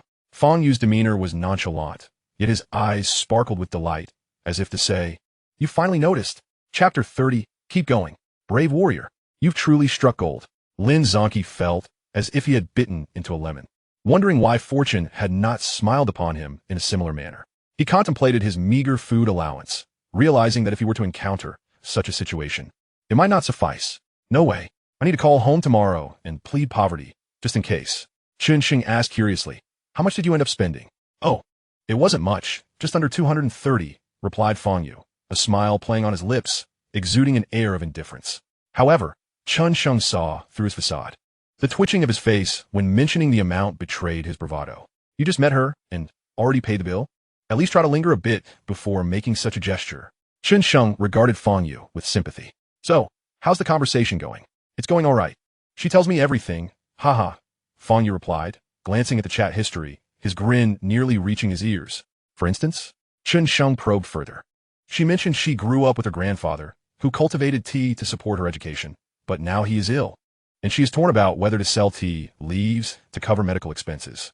Fang Yu spoke with genuine emotion, his face unconsciously reflecting concern. Chen Sheng fell silent, pondering the struggles of the grandfather who toiled in tea cultivation, with so many granddaughters to support, still having 10 years to go. Lin Zonki was moved, his expression reminiscent of witnessing a resilient little bird soaring amidst a storm, feeling utterly heart-wrenched. That's so tragic. She is truly strong. Chen Sheng cast a glance at him and inquired further. What else did she say? She mentioned there's some sort of Apple event at the end of September, and she wants to attend, but she hesitates because she has no one to accompany her. Fang Yu's face radiated with a saintly glow, as if he were about to sprout benevolent wings. What apple? Where's it from? Do they really need to hold a launch for apples? Lin Zonki queried, puzzled. Many high school students are economic novices, so it is quite normal not to know that apples have not yet launched domestically. Why don't you accompany her? Don't let her go alone and be frightened, Chen Sheng suggested kindly. That's exactly what I was thinking, Fang Yu replied, his expression proud as if he were a hero. Chen Sheng, excited, raised his fist. Go for it. Brave warrior. Fang Yu's spirits lifted. Yes. Let's do this. Suddenly, Chen Sheng shifted his tone. However, remember this. No matter what you sell, never sell your kidneys. Fang Yu paused. Sell my kidneys? I'm not opening a barbecue stall. Lin Zonki, still perplexed, mused. What is this apple thing? Why do I not understand? Dude, Are you joking with me? An apple is just an apple, a thing to snack on. Go wash your socks already, Fong Yu retorted, his expression suggesting Lin Zongqi had insulted his intelligence. With a flourish, he tossed his hair and resumed his courtship of the goddess senior, who was selling tea to save her grandfather. Lin Zongqi wore a glum expression. I know it's an apple, but why does selling an apple require a launch?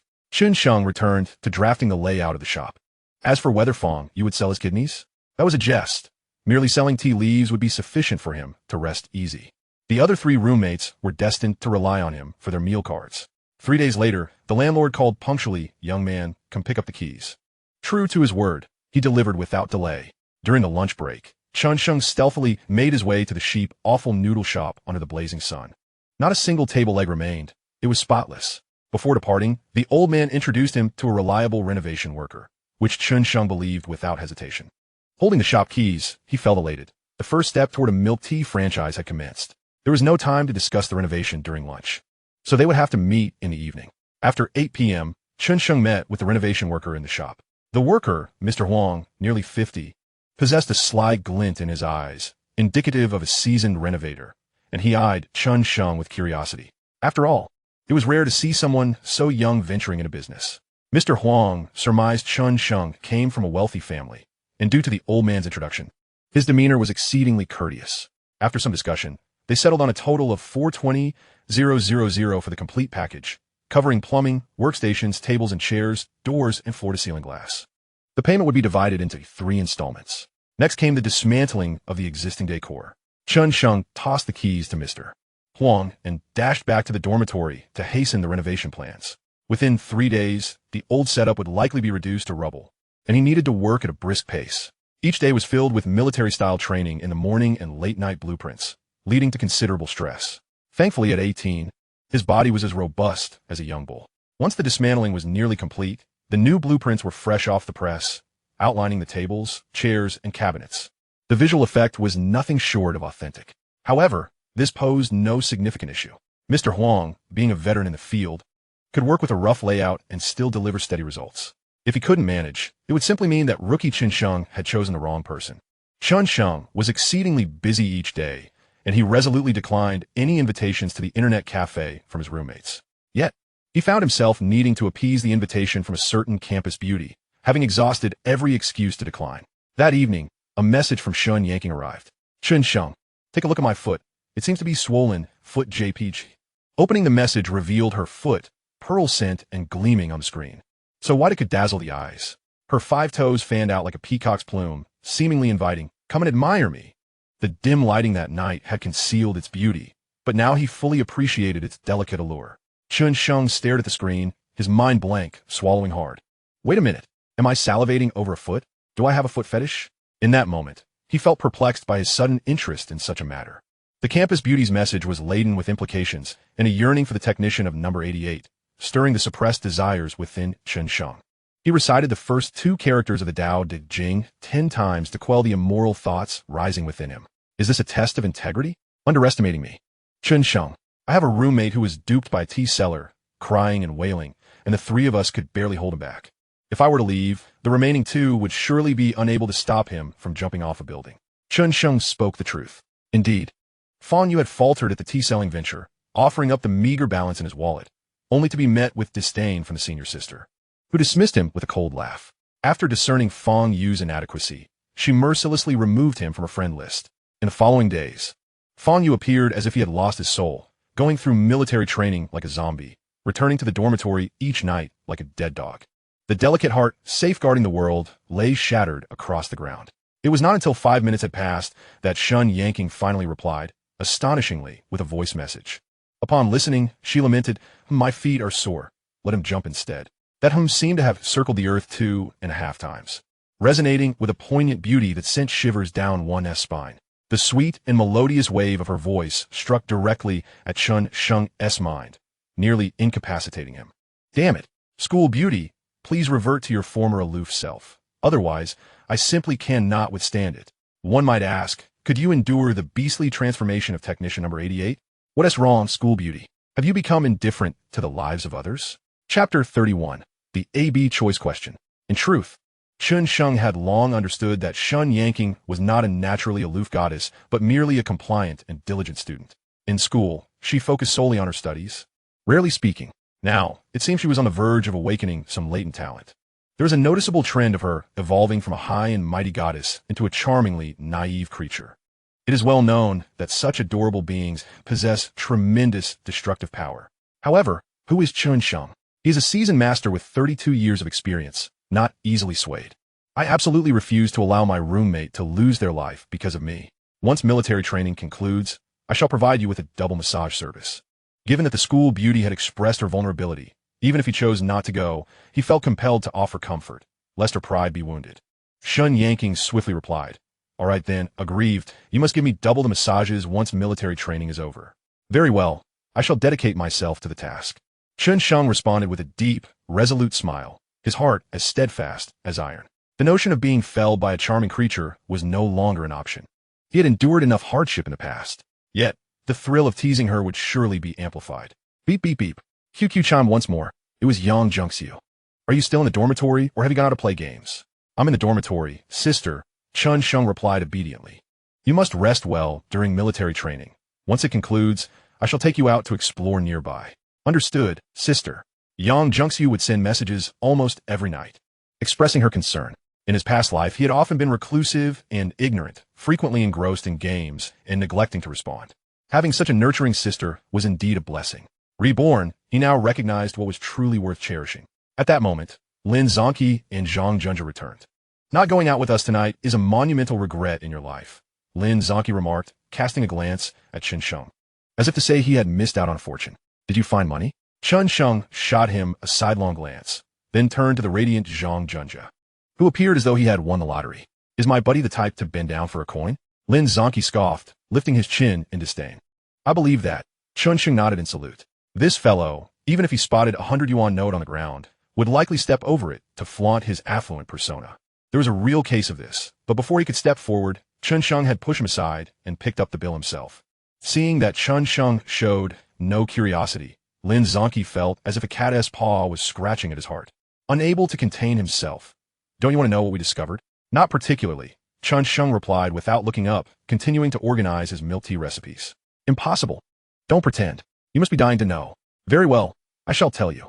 Lin Zongqi, unwilling to let it go, adopted an expression of someone about to unveil a secret. Regardless of whether Chen Sheng was interested, he recounted the night's adventure. The story was straightforward. They had encountered 3 sophomore girls handing out flyers and had added them on QQ. Just as he finished, Fang Yu, who had been lying face down on his bed, suddenly turned around. "Why didn't you invite me?" Chen Sheng and the others looked perplexed. Lin Zongqi shrugged innocently. "I figured you might not want to go, so why didn't he ask?" Fang Yu said nothing further, turning back to contemplate the wall. "So you two chatted with them until just now?" Chen Sheng redirected the conversation, noting that these two had indeed struck lucky. A love story had taken its first step. Not exactly." Lin Zongqi hesitated. Zhang Junja, wearing a warm smile, interjected. "The 2 girls were exhausted after standing all day, so they left early. We just finished distributing the flyers." Cough, cough, cough. Chen Sheng nearly choked on his own saliva, giving both of them a thumbs up in admiration. "Impressive." Lin Zongqi chuckled, then gazed at Chen Sheng with a look of sympathy. "That campus belle hasn't sought you out in a while, has she? Did you get rejected?" "Campus belle?" Chen Sheng was momentarily taken aback before realizing he was referring to Chen Yanqing. "I've been busy. We can talk after military training." He refrained from correcting the implication of rejected. The nature of his relationship with the school beauty was indeed difficult to define. It didn't quite qualify as love, yet it felt more intimate than mere friendship. This arrangement was rather comfortable. As long as she didn't bring it up, he had no intention of escalating it. Perhaps it seemed somewhat philandering, yet it was a means of self-protection, preferable to future suffering. Pure love games were not worth engaging in. "Stop pretending to be strong. You can't handle a girl of that caliber," Lin Zongqi declared with a knowing expression, secretly relishing his victory. You're indeed correct." Chen Sheng nodded repeatedly, as if he were heeding sage advice. "It's a pity that cross-departmental social events cannot be arranged." Lin Zongqi sighed regretfully, then perked up, "But it's fine. I don't need it right now." Just as Chen Sheng was about to speak, the contemplative Fang Yu turned around again, sitting up with a glimmer of inexplicable excitement in his eyes. "Chen Sheng, have you also been dumped?" Chen Sheng felt somewhat speechless. How was one supposed to respond? Is the journey of being dumped no longer solitary? Chen Sheng was indeed dumped, while Fan Yu's experience was merely one of not being chosen. Lin Zhongqi bluntly exposed the truth, delivering a sharp blow. At least I loved, Fan Yu lamented dramatically, returning to his wall of contemplation. This child, Chen Sheng, shook his head, indifferent to explaining whether he had been dumped or not. Lin Zhongqi whistled as he headed off to shower, his light steps reminiscent of a victorious general returning from battle. Finally, the month-long military training had come to an end. Coincidentally, it was the weekend. The school had orchestrated the training schedule perfectly, granting students who had endured 15 days under the scorching sun a 2-day respite. Chen Sheng hurried early in the morning to the shop to check on the renovation progress. A carpenter was busy crafting a workbench, while an electrician toiled in the restroom. Chen Sheng pulled out some soft cigarettes he had purchased, handing a pack to each of the workers. He used to smoke a pack a day, but after his rebirth, he found he had lost the craving. The carpenter, delighted to receive the cigarettes, struck up a lively conversation with Chen Sheng, which was precisely his intent. Sometimes, a pack of cigarettes could inspire the renovation workers to be more patient and meticulous, and they would be more willing to discuss issues. However, one must not be overly generous. A pack fosters harmony, while a carton might be seen as begging for favors. The non-slip tiles had been laid. The walls painted a pristine white, the electrical outlets pre-installed as requested, and the air conditioning ducts had been accounted for. The small loft of the noodle shop had been dismantled, leaving an open space with lights hanging down, creating a more spacious and comfortable environment. Overall, Chen Sheng was satisfied. Everything was proceeding according to plan. After exchanging pleasantries with the renovation workers, he departed, as he needed to buy a phone for his first employee, and Caillou. Soon, the milk tea shop would need to be arranged, and Caillou would need to start working. While walking toward the service hall, his phone SQQ buzzed. It was Yang Zhengxiu. Shenzi, the sun is blazing. Today I will take you to Baihu for a stroll. The scenery there is stunning. Baihu was adjacent to Jiang University, yet quite distant from the finance department, a place Chen Sheng knew all too well. Just as he was about to reply, another QQ message arrived from Shen Yanking. Chen Sheng, I want to go to Baihu. My roommate says the scenery is particularly beautiful, but I'm too scared to go alone. Chapter 32. The possibility of using a parent as a substitute. Chen Sheng blinked. An A-B choice question? For a being with 32 years of soul experience, indecision was non-existent. This question was exceedingly simple. He could simply agree to both. Chen Sheng first replied to the school beauty. Your skin is so fair, and the sun is so fierce. You'll get sunburned. How about I accompany you in the evening? One could also indulge in a delightful dinner before seeking out a lakeside bench, where a double-foot massage would be offered.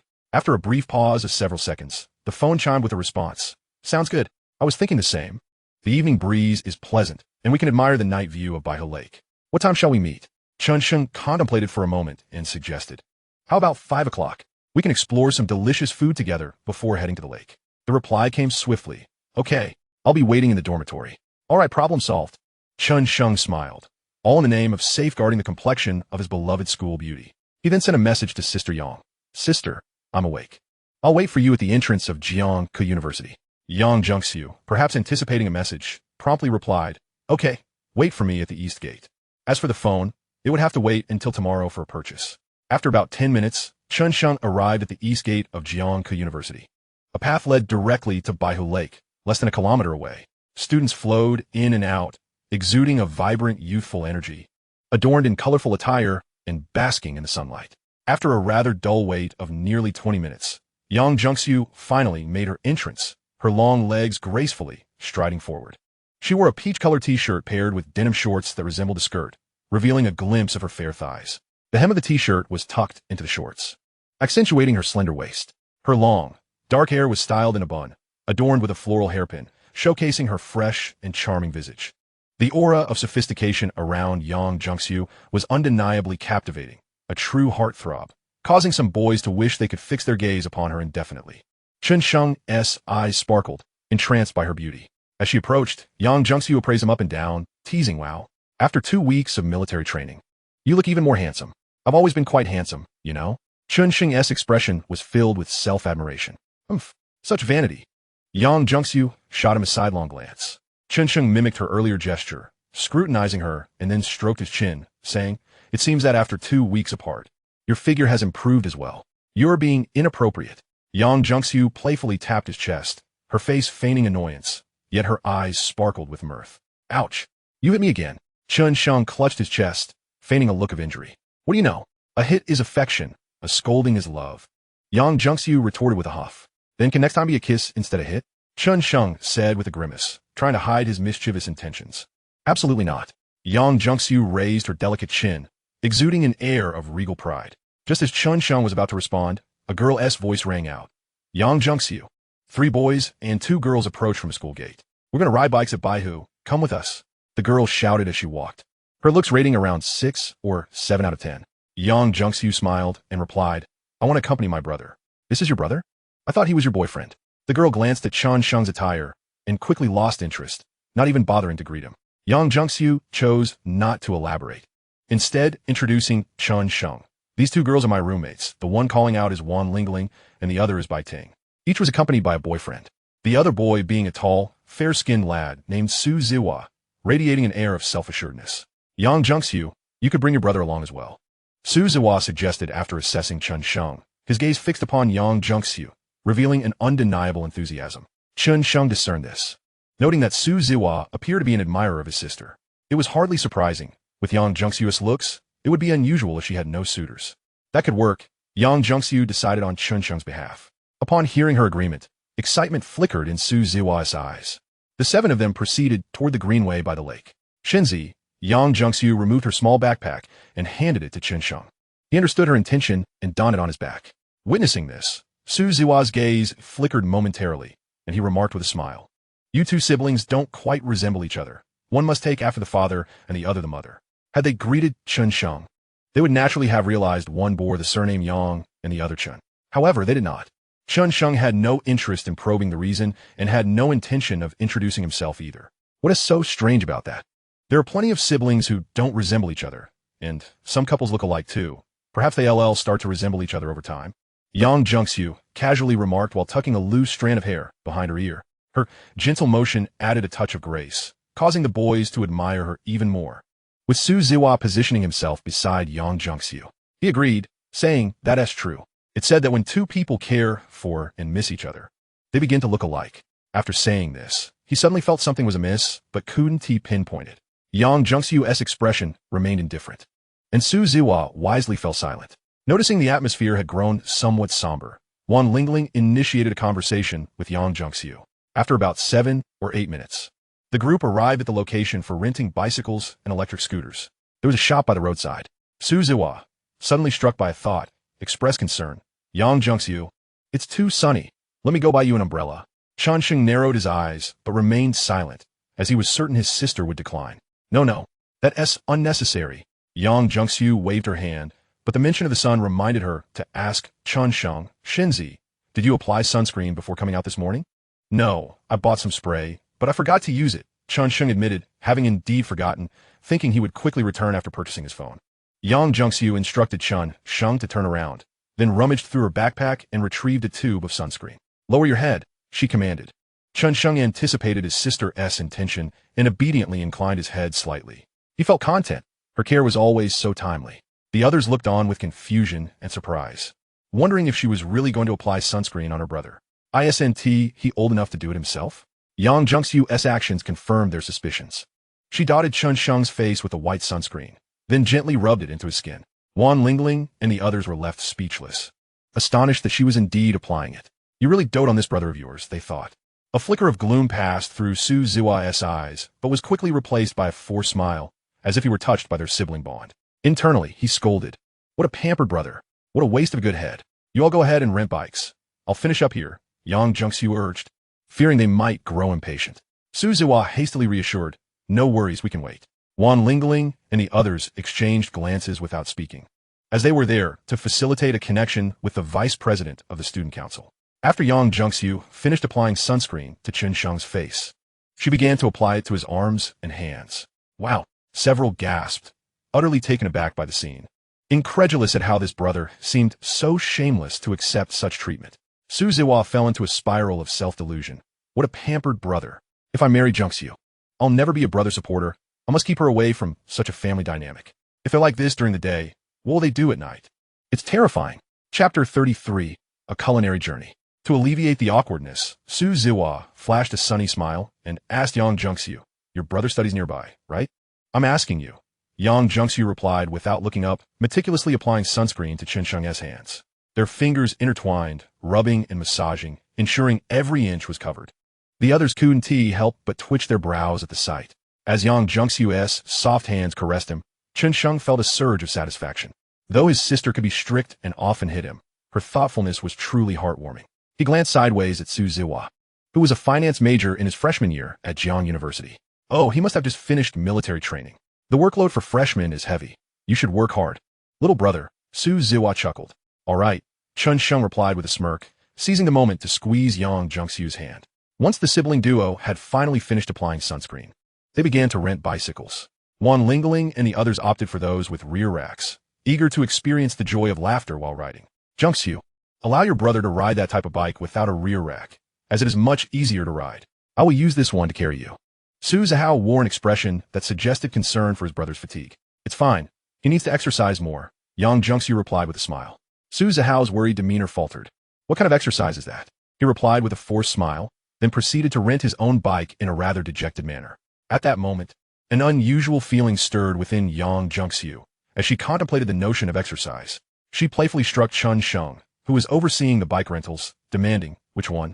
Just the small electric scooter, he responded, moving toward the stall. This type of electric vehicle was suitable for carrying passengers. After confirming with the owner that there were no restrictions on carrying passengers at Baihu, he paid and rented one. Yang Jungsu was indifferent, as any option would suffice. The small electric scooter displayed a full battery, indicating its durability. As Yang Jungsu perched on the back seat, her figure was accentuated, drawing the attention of every young man they passed. Their envious gazes pierced through Chen Sheng, who felt as if they could stab him to death. Suddenly, he felt arms encircle his waist, and with a cheerful announcement, he declared, "Let us go." With a twist of the throttle, the scooter whisked the siblings forward. The group of 7 set off, each in varying spirits. The expanse of Baihu's lake came into view, with a refreshing breeze carrying the scent of aquatic plants, invigorating all. The small electric scooter ambled along, with Yang Jungsu enthusiastically pointing out buildings across the lake, explaining their significance. Although Chen Sheng was thoroughly familiar with Baihu, he still responded with feigned surprise. Oh, really? Wow. To accompany her narrative, with many pedestrians and poor road conditions, Chen Sheng had to brake intermittently, causing Yang Jungsu to bump against his back repeatedly. Strangely, this time she refrained from teasing him and focused solely on her role as a guide. Unbeknownst to them, she had unconsciously pressed herself closer against him, the thin fabric of her clothing providing no barrier. The sensation was exhilarating. Meanwhile, Su Zihao was in a foul mood. The bike he had chosen proved unusually arduous to pedal, and with so many people around, he could not align himself alongside Yang Jungsu. His friends, Wan Tingting and Bai Ling, fared even worse. Their heavy bikes, coupled with the sweltering heat, left them panting after only a short distance. Regret gnawed at them. Had they known, they too would have rented a small electric scooter. While unsure if the girls in the back could laugh, Wan Ling and Bai Ting were certain they felt like crying due to the harshness of the rear seat. Upon reaching a rest area at the center of a lake, equipped with a small supermarket, the 7 paused to catch their breath. The 2 boyfriends, relieved, dismounted their bikes, their legs trembling. The constant starts and stops on the busy road had been excruciating. Su Zihao approached Yang Jungsu, stretching his arms and taking a deep breath with an expression of pure bliss. Riding like this every now and then feels incredibly refreshing. Wan Ling and the others exchanged puzzled glances, thinking, is this really the right time to say that? Shouldn't you be rushing inside to buy some refreshments? To their surprise, Su Zihao immediately directed Chen Sheng, brother, hurry and buy something to eat and drink. It's so hot. Your sister must be suffering. The group looked on in bewilderment. Wan Ling cast a deep glance at Su Zihao, sighing inwardly. If you wish to pursue someone, be generous and clever. Why use others to express your concern? Unbeknownst to Su Zihao, a flicker of coldness passed through Yang Jungsu's eyes. Sister, I'll go buy you something. The store is crowded. You should stay here and rest on the bike, Chen Sheng offered, showing no interest in Su Zihao's antics. All right, go ahead, Yang Jungsu replied, returning to her seat. Soon after, the other couple sent their boyfriends inside to make purchases, while Wan Ling and Bai Ting approached Yang Jungsu for a chat. Is there anything specific you want to eat? I'll bring it back for you. Su Zihao felt a wave of relief wash over him as he saw the 3 of them head inside. Inviting Yang Jungsu alone was manageable. After all, she wouldn't eat much. However, if he had to treat everyone, the expenses would be exorbitant. The convenience store in the middle of Baihu charged extortionate prices, and he did not wish to squander his money. No need. My brother will take care of me, Yang Jungsu replied expressionlessly, her gaze fixed on the store. All right then, I'll go check it out, Su Zihao conceded, feeling a mix of disappointment and relief for his wallet. After a brief idle chat, the two boyfriends returned, carrying snacks and drinks. Following them was Su Zihao with 2 bottles of mineral water, while Chen Sheng remained inside. Jungsu, here, have some water, Su Zihao said, opening a bottle and presenting it to her like a gentleman. Really, you can keep it for yourself, Yang Jungsu replied politely, her brows slightly furrowed. However, Su Zihao insisted. Take it. Your brother just started college and doesn't have much in terms of living expenses. He had noticed his brother empty-handed, seemingly searching for the cheapest option. Wan Ling, overhearing this, was both amused and frustrated, thinking, Su Zihao may appear handsome and charming, but how can he be so lacking in emotional intelligence? I truly don't need it. Su, I can support my brother. There's no need for you to worry, Yang Jungsu stated, her expression serious as she fixed her gaze on him. Fine then, Su Zihao replied awkwardly, retreating to the side, his mind racing with thoughts of how to prevent his brother from becoming a financial burden in the future. Just then, Chen Sheng finally emerged, carrying a full plastic bag and holding a single scoop of Häagen-Dazs ice cream. Why did you buy so much? Yang Jungsu inquired, peering into the bag to find spicy strips, chicken feet, small cakes, grilled sausages, and lemonade. This is a culinary journey, Chen Sheng said with a mischievous glint in his eyes. You could be a sophisticated foodie, and I'll take you wherever you wish. You're quite the charmer. Yang Jungsu playfully chided, yet her heart fluttered at his words. Chen Sheng opened the ice cream container, scooping a spoonful and offering it to Yang Jungsu, who instinctively parted her lips. Su Zihao watched this scene, feeling a pang of jealousy, wishing he could interject and say, let me do it. After feeding Yang Jungsu a spoonful, Chen Sheng indulged himself as well. Su Zihao smirked inwardly, thinking, now you've both shared saliva. Let us see how you handle that. Yet, Chen Sheng continued to feed Yang Jungsu, who not only accepted it but eagerly cleaned the spoon. Su Zihao felt the sweetness in his mouth turn bitter. Doesn't he know that a brother shouldn't be so close to his sister? Chapter 34, I will support you. Whether or not Yang Jungsu was aware of the boundaries of sibling affection, Chen Sheng certainly was not. The two siblings alternated feeding each other. Even the single bottle of yogurt bought by the group was shared between them, leaving Wan Ling and the others in stunned silence. This is what siblings do. They seem more like a couple to me. There was no forced sweetness or awkward glances. It was simply a natural exchange of food. Typical siblings would not behave this way. They usually bickered, unlike this pair, who appeared almost inseparable. After satisfying their appetites, the 7 resumed their journey. This time with Yang Jungsu at the helm, excited to experience the thrill of driving her brother. Little did she know, this was precisely what Chen Sheng had been hoping for. Su Zihao, lacking a plastic bag, awkwardly clutched his yogurt and the handlebars, struggling to ride comfortably. He placed the yogurt in the front basket, but it was too shallow, and before long, the bottle slipped out. As he turned back to retrieve it, a speeding electric scooter zoomed past, knocking the intact bottle from his grasp.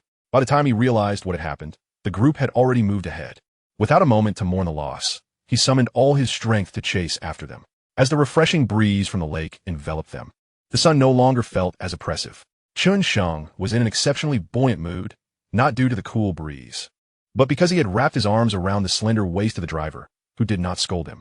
How delicate and soft. His hands wandered uncontrollably. If Yang Jungsu did not intervene soon, she feared that the ticklish sensation would lead her straight into the lake. Yet that hand continued to stealthily explore, now here, now there. Yang Jungsu struggled to maintain her composure, her ears flushing a rosy hue.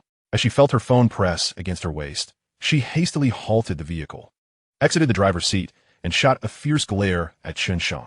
Gripping the soft flesh at his waist, she scolded him in a low voice, "You naughty boy. You take the reins." Chen Sheng grimaced in response to the pinch and obediently switched to the riding position. This is not my fault. But another dilemma arose. Riding hindered visibility. Ultimately, Chen Sheng devised a solution, requesting Yang Jungsu to place a bag of snacks atop, treating it as a storage rack, albeit with a reverse lock. The flesh of his waist was pinched repeatedly by Yang Jungsu. Yet, Chen Sheng found himself delightfully amused, experiencing both pain and pleasure. The little electric scooter sped ahead, leaving the 5 others far behind. He had no intention of engaging with them, only concerned about his sister's reputation. He didn't want to seem indifferent to the outsiders. Exhausted from pinching, Yang Jungsu leaned against Chen Sheng's broad back, a smile gracing her lips as she gazed into the distance, lost in thought. They ambled along, stopping occasionally, until they began their return journey at 3 in the afternoon. The 5 individuals had long since vanished, and during the interim, Yang Jungsu had declined to answer her roommate's calls. On the way back, she admonished, you mustn't squander money, especially on frivolous gifts for girls. Do you hear me? I hear you, Chen Sheng replied, and refrained from wandering into the woods recklessly. What if I am tempted? Chen Sheng began to entertain mischievous thoughts. If you truly cannot resist, will you behave? I will. Yang Zhengxiu fell silent, but in that silence lay a resounding answer. Feeling the indulgence of his sister, Chen Sheng couldn't help but recall thoughts of self-harm. After returning the electric scooter, as they walked arm in arm towards the east gate of Jiang University of Science and Technology, Chen Sheng solemnly asserted, Sister, you must never venture to unfamiliar places, especially not to drink, and definitely not to bars. Yang Zhengxiu was momentarily taken aback, her mind racing, as she had no idea where the entrance to a bar even was. Assuming Chen Sheng simply disliked such places, she replied candidly, I never go. I haven't even drunk since you weren't around. I wouldn't know what a bar looks like. She then deliberately inquired, what about club activities or dining out for campus recruitment? She had little need for campus recruitment, as she was expected to return home to assist old Yang, and seldom participated in activities. That is forbidden too. Withdraw from the club, and as for campus recruitment, forget it. I will support you, Chen Sheng declared decisively, exuding an air of unassailable authority.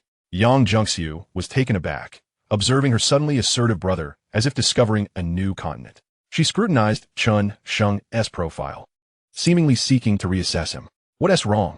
Is there something on my face? Chen Sheng gently turned his head. Their gazes met, and for a fleeting moment, the world around them appeared to come to a halt. After a prolonged silence, Yang Zhengxiu half pouted playfully, half reprimanding, You're such a tyrant. This teasing glance filled Chen Sheng's heart with a tremor. He bit his tongue to suppress certain inappropriate thoughts and earnestly asked, Will you listen? I will. Oomph. You naughty boy. Just remember, if you ever stop supporting me, I will bite you to death. With that, Yang Zhengxiu playfully nibbled on Chen Sheng's shoulder. Chen Sheng felt a surge of emotion. He knew Yang Zhengxiu would keep her word. At the very least, these risks were mitigated. Just as he was lost in his feelings of gratitude, a sharp pain shot through his waist. Yang Zhengxiu suddenly transformed from playful to fierce, gripping a handful of his soft flesh. With a fierce glare, she demanded, You just scolded me, didn't you? Tell me, will you dare to scold me again? I swear, I didn't scold you at all. Chen Sheng wailed in protest. 20 minutes later, at the girls' dormitory of the law school, Shen Yanqing wore a worried expression as she obediently followed her mother. He Donkin downstairs and then entered a black Fidian. Just moments ago, Shen Yanqing had been meticulously preparing for an evening boat outing. Her mother had unexpectedly arrived at her dormitory, announcing that her grandfather was gravely ill and wanted to see her. Upon hearing of her grandfather's situation, anxiety gripped her heart. And since her mother was in a foul mood due to her grandfather's illness, she refrained from informing Chen Sheng. The atmosphere in the car was stiflingly silent. Shen Yanqing understood her mother's feelings and chose not to disturb the quiet, staring blankly out of the window. Her mind wandered back to her grandfather, who had always showered her with affection. A familiar figure caught her eye as they passed by, a leisurely strolling Chen Sheng. Shen Yanqing's eyes widened, but as the car and person crossed paths, he quickly vanished from view. She longed to send Chen Sheng a message immediately, but knowing her mother, she suspected that her phone would be scrutinized. You're chatting at a time like this while your grandfather is ill? Who are you speaking to? Classes haven't even officially started. How busy could you possibly be? Shen Yanqing could only endure, deciding that it was better to avoid unnecessary complications. Once they reached the airport, she planned to sneak away to the restroom and send a message. She felt guilty towards Chen Sheng. They had promised to have dinner and cruise the lake, but now she would have to break her word. She resolved to make it up to him upon her return to school. At 4 o'clock, Chen Sheng returned to the dormitory. After a refreshing shower and changing into clean clothes, he prepared for the evening's escapades. For a master of time management, conducting 2 outings in a single day was merely a trifling task. He envisioned the evening's rendezvous by the lake with a fluttering excitement in his heart. Yes, he needed to find a darker spot to facilitate an expanded scope of activities. By 5 o'clock, Chen Sheng eagerly arrived at the girls' dormitory of the law school, sending a message that he had arrived. After patiently waiting 5 minutes without a reply, he wondered, what is going on? He sent another message. Where are you? 10 minutes passed, yet still no response. Chen Sheng looked up at the upper floors, but saw no familiar figure. Only a girl on the 3rd floor balcony speaking on the phone. Chapter 35. And Chiou had a high fever. Could something have happened? Knowing the campus beauty, if plans changed, she would have informed him in advance. Most likely, there was an unforeseen circumstance. After contemplating, he refrained from calling. On his way back to the dormitory, Chen Sheng detoured to an off-campus shop. He selected a Samsung model priced just over $2,000, capable of only connecting to 3G, but sufficient for the current era. As a primary backup contact, he couldn't afford to be without a means of communication. Chen Sheng then made his way to the girls' dormitory of the accounting department, estimating that he had walked 7 or 8 kilometers in total. Meanwhile, inside room 603, Wu Meili gazed at Xiaoyu with concern, asking, "Are you sure you don't need to get an injection?" "No need.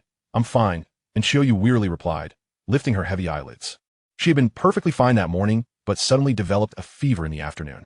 Without a thermometer in the dormitory, they had no idea how high her fever was, only that her entire body felt ablaze, as if fire could erupt from her nostrils. Coupled with a headache and an overwhelming sense of weakness, she felt utterly miserable. It was peculiar. She rarely fell ill, having been fit even during military training, yet fell sick immediately afterwards. Thinking she could endure it by sleeping for a couple of days, she opted against visiting the campus clinic, partly due to distance and partly due to the expense. "Then you should rest well," Wu Meili conceded, not pressing the matter further. After a while, Feng Qieshu entered, exclaiming, "Qiuyu, the guy who brought you sunscreen last time is downstairs looking for you." "Let it be. Qiuyu isn't feeling well," Wu Meili interjected. But Qiuyu eagerly sprang up, declaring, "I'll go down for a moment." "Why are you going down when you're sick? Just let him come another day." Wu Meili protested, perplexed. She could tell that their relationship wasn't particularly close. Yin Qiuyu seemed to value it greatly, leaving her confused, not wanting to pry. And Qiuyu remained tight-lipped. "It's nothing, just a moment." The dizzying sensation enveloped Qiu as she clung to the bed frame for a while, striving to steady herself. Seeing that her pleas fell on deaf ears, Wu Meili could only sigh and acquiesce, enduring her discomfort, and gingerly made her way down the stairs.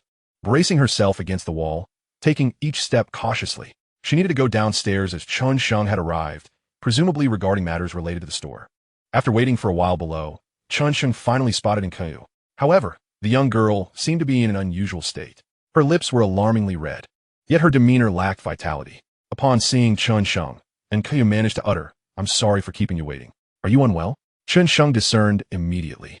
"It's just a little. Nothing serious," she replied weakly as she struggled to maintain her balance. "If you're feeling unwell, you should have your roommate convey a message." Chen Sheng initially intended to offer her his phone and share some advice, but it was evident that such discussions were ill-timed. And Qiu shook her head, her vacant eyes betraying a stubbornness. "Take it, go rest," Chen Sheng insisted, extending a plastic bag containing his phone, without inquiring about its contents.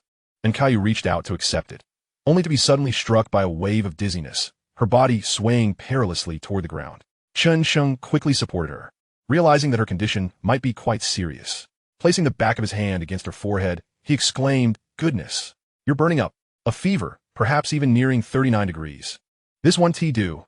You need to go to the hospital." And Qiu was at a loss for words, gasping for breath, her entire being distressed, yearning only to collapse and sleep. As she felt the person supporting her lean precariously, Chen Sheng understood that immediate medical attention was imperative. He turned and bent down, allowing Qiu to drape herself over his back, wrapping her arms around his neck. "We're going to the campus hospital now." In her dazed state, and Qiu instinctively clung to him, her subconscious assuring her that this was someone she could trust. Chen Sheng hoisted her legs slightly, adjusting her position for better stability. She likely weighed around 100 pounds. Unexpectedly, despite her slender appearance, she had a healthy weight. He paid no mind to the soft pressure against his back. Preoccupied with the urgency of the situation, they made their way toward the engineering building, the nearest campus hospital. Although not particularly close, the distance was approximately 15 kilometers, a result of Jiang University's expansive campus. Midway through their journey, Chen Sheng began to desperately miss his electric scooter. Carrying 100 pounds over such a distance was no easy feat. His breath grew labored, and his steps became heavy. Gritting his teeth, he pressed on, silently encouraging himself. 18 years of vitality. Can't you give me a little more boost? The warmth of his breath against his neck was fervent, if left untreated. This fever could potentially harm Qiu's mind. Rather than slow down, he quickened his pace. The late September heat persisted, beads of sweat cascading down Chen Sheng's brow, drawing curious glances from passing students. 2 girls approached, offering assistance. While Chen Sheng had considered accepting their help, Qiu's grip tightened around his neck, compelling him to politely decline their kindness. As he labored to catch his breath, they finally reached the campus hospital. Inside the outpatient area sat several students receiving 4 drips. Supporting Qiu into a chair, he took her temperature, 39. 7 degrees. Chen Sheng was taken aback. Thankfully, they had arrived at the hospital in time. Or she might have gone into shock from the fever. After a series of examinations, the doctor diagnosed her with a viral flu, attributing it to acclimatization issues and fatigue from military training. Many cases like hers were reported at the campus hospital. Jiang City is a unique place, where many first-time visitors from outside often experience various discomforts. Noticing an available bed, Chen Sheng carefully laid the burning and Caillou down, realizing that sitting while receiving in 4 would be a challenge. Once the nurse began the 4 drip, he took a seat beside her, his legs trembling from fatigue. He mused that perhaps he was not as robust as he believed. Carrying 100 pounds for 15 kilometers had taken its toll on him. And Caillou lay there with her eyes closed, her small face flushed with heat, clad in a loose, unassuming red t-shirt and faded jeans. It appeared she hadn't spent money on new clothes, Chen Sheng thought. Her simplicity and endurance truly made her an exemplary employee. Aware of the air conditioning in the room, he swiftly spread a light blanket over her.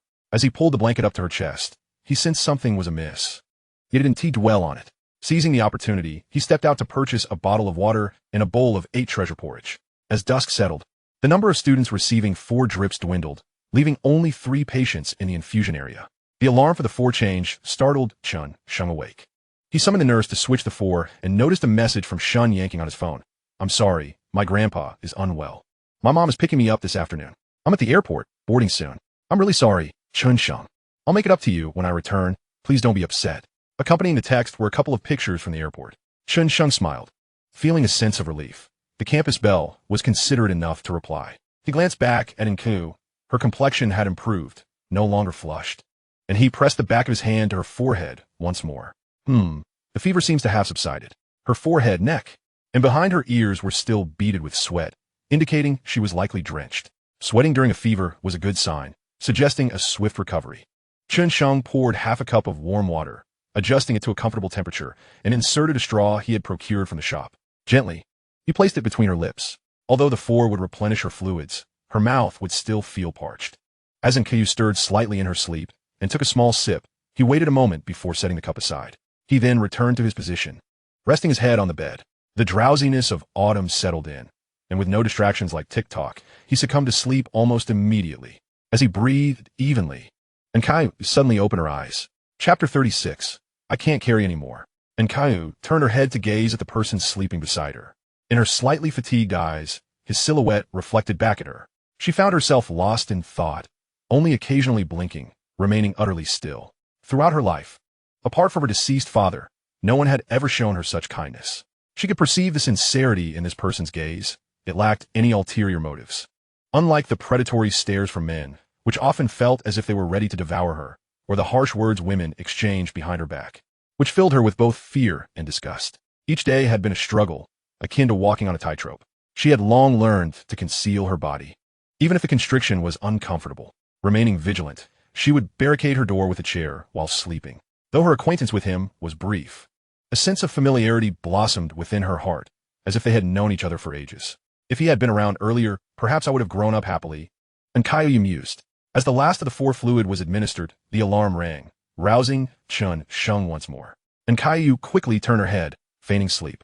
Chen Sheng called for the nurse to change the 4 and used a tissue to dab the beads of sweat from her neck. Once her temperature stabilized, she likely wouldn't sweat anymore. The little face before him was undeniably beautiful, possessing a style distinctly different from the campus belle and Sister Yang. The campus belle exuded an air of aloof grace, reminiscent of a serene princess, while Sister Yang was a striking beauty with an alluring charm. In contrast, Enkidu embodied a delicate, ethereal quality, yet her demeanor suggested a typical softness masking inner strength. Chen Sheng couldn't help but lament. As time passed, he learned that even a seemingly flattering outfit could often be deceiving, with most of the appeal stemming from undergarments and shaping effects. Once the truth was revealed, it felt akin to being duped. He recognized that such thoughts were unhealthy, yet he couldn't seem to change his mindset, feeling as though he were afflicted. Beneath the blanket, out of Chen Sheng's sight, Enku gripped the bedsheet tightly. She could sense Chen Sheng's gaze upon her. If it were anyone else staring at her like that, she would feel a wave of revulsion wash over her, causing her to flee in haste. Yet now, she merely felt anxious, experiencing a rare moment of self-doubt due to her attire. Once the final vial of medication was administered, and Caillou could no longer pretend to be asleep and had to awaken. You're awake. Do you feel any better? Chen Sheng gently touched the girl's forehead, noting that her temperature had returned to normal. Much improved, and Koyu replied softly, casting a fleeting glance at Chen Sheng before quickly lowering her eyes. You must be hungry. There's kanji here. Would you like some now? Chen Sheng retrieved a bottle of 8 treasure porridge from the cabinet. It's room temperature ideal for a patient. I'm not hungry yet, and Koyu replied with a slight shake of her head, though her stomach betrayed her with a soft growl. The pallor that had marked her cheeks after the fever now blossomed into a slight blush. Feeling embarrassed, she tugged the blanket to cover half her face. Amused by the scene, Chen Sheng couldn't help but chuckle. This laughter rendered Koyu utterly flustered. With a light crack, Chen Sheng opened the 8 treasure porridge and teased, Here, eat up. You'll need your strength to walk back to the dormitory. I can't carry you any longer. A small smile crept onto Kyu's lips as she thought of how hard he had worked to bring her to the hospital. A mix of shyness and warmth filling her heart. She nodded softly, sitting up to accept the porridge, but first glanced at Chen Sheng. You didn't have dinner either, did you? Let us share it. We ate at around 4. So you go ahead, Chen Sheng almost instinctively replied, but caught himself before completing the thought. Good. And Kyu then took small bites with a spoon, suddenly realizing something as she looked at the utensil, causing her ears to flush with warmth once more. After finishing, she felt a surge of energy. Chen Sheng picked up the medication and the bag containing her phone, and together they exited the hospital. It was now past 9 in the evening. The autumn breeze wafted gently, bringing a hint of chill. A full moon hung in the night sky, accompanied by the sounds of insects from the surrounding greenery. It was a night uniquely belonging to youth, devoid of pressure, filled only with tranquility and beauty. Chen Sheng felt a sense of lightness in his heart, relishing the moment. Do you have any siblings? He inquired. Yes, I have a younger brother, Kyuana, who has been taken away, and Kyu's eyes dimmed momentarily before she regained her composure. Bonne, is it your mother? Chen Sheng fell silent, understanding the implications of her words, and asked, What about your father? He had an accident when I was 8, and Kyu's voice dipped lower. I'm sorry, Chen Sheng remarked, initially believing it to be a divorce, only to discover it was far more tragic. It's all right, and Kyu shook her head. Only my roommate knows. I haven't told anyone else. Yet when Chen Sheng asked, she was willing to share. Are your grandparents still around? Chen Sheng inquired. They passed away when I was in my first year of high school, so I live with my uncle, my father's brother, she explained. Chen Sheng refrained from asking why she couldn't stay in her own home. It was evident that a beautiful girl living alone would not be safe. The world is beautiful, yet it harbors dark corners. The two of them exchanged words, walking side by side. The 15-kilometer journey took over half an hour, though they moved at a snail's pace. They eventually reached the dormitory, and Kaya looked up at the building, feeling how quickly time had passed. Here, take this bag back to your dorm and study it. The phone card is in there. I've topped up the balance. Chen Sheng handed her the phone bag and medication. Okay, how much do I owe you? I'll pay you back when I have money, and Kyu said, looking at Chen Sheng with a hint of embarrassment. She didn't refuse, knowing that Chen Sheng needed to work in a shop, and that communication was essential. It's a gift. You're my first employee, Chen Sheng joked, adding with a smile. But no jumping ship, okay? I'm counting on you. No, I won't jump ship. And Kyu shook her head vigorously, her voice tinged with urgency. Just teasing. Chen Sheng found her eagerness amusing. She was such a pure-hearted girl. He gestured towards the building. All right, go on up. Rest well, and take your medicine on time. Okay. Take care on your way back. And Kyu slowly made her way towards the corridor, but after a few steps, she turned back. Chen Sheng waved again, signaling her to go inside, and she responded with a soft "nem" before turning to enter the hall. Upon reaching the 6th-floor balcony, she looked down, but Chen Sheng had already vanished from sight. She hurriedly scanned the distance and quickly spotted his familiar figure. She gazed at him from afar until he disappeared from view before stepping into the dormitory. Only Wu Meili and Feng Qiushu were present. The other 3 roommates were absent. Upon seeing Kyu, Feng Qiushu asked, How is he? Is he okay? Much better, and Kyu replied, settling back on her bed and placing the bag on her bedside. Wu Meili plopped down beside her, checking Kyu's forehead and confirming that her fever had subsided. Then she teased, You can't say you're not dating. We all saw you being taken to the hospital, and in this sweltering heat, he must be exhausted. I called you to get a shot, but you and go. As soon as he showed up, you went tisk-tisk. And Kyu felt a wave of embarrassment. She and expected to be unable to hold it together after going downstairs. She wanted to explain that they weren't dating, but some inexplicable feeling held her back. What is this? Wu Meili rummaged through the medication bag, opened the phone bag, and exclaimed, Whoa, a new phone. Upon seeing the model, she gasped again. This Samsung model costs over 2,000, right? Did your boyfriend give it to you? Wow, he must be loaded. Feng Qiushu quickly joined in the excitement. Most of the girls in the dormitory used Nokia or Motorola phones, none exceeding 1,000 yuan. Unless someone came from a well-off family, who would splurge on a 2,000 yuan phone. Hearing the term boyfriend, and Caillou's cheeks flushed, yet she offered no explanation. The phone's price made her anxious. It was far too expensive. She would repay him once she started earning money. Wu Meili and Feng Qieshu took her silence as an affirmation. And Caillou was utterly clueless about phones, and with her roommate's help, she managed to insert the card. Clumsily logging into QQ, she noticed a friend request. I am Chen Sheng. She quickly accepted it and sent a message. Have you arrived? Chapter 37. What is not allowed. On the way back to the dormitory, Chen Sheng replied to Shun Yanking that he was fine and would arrange another meeting later.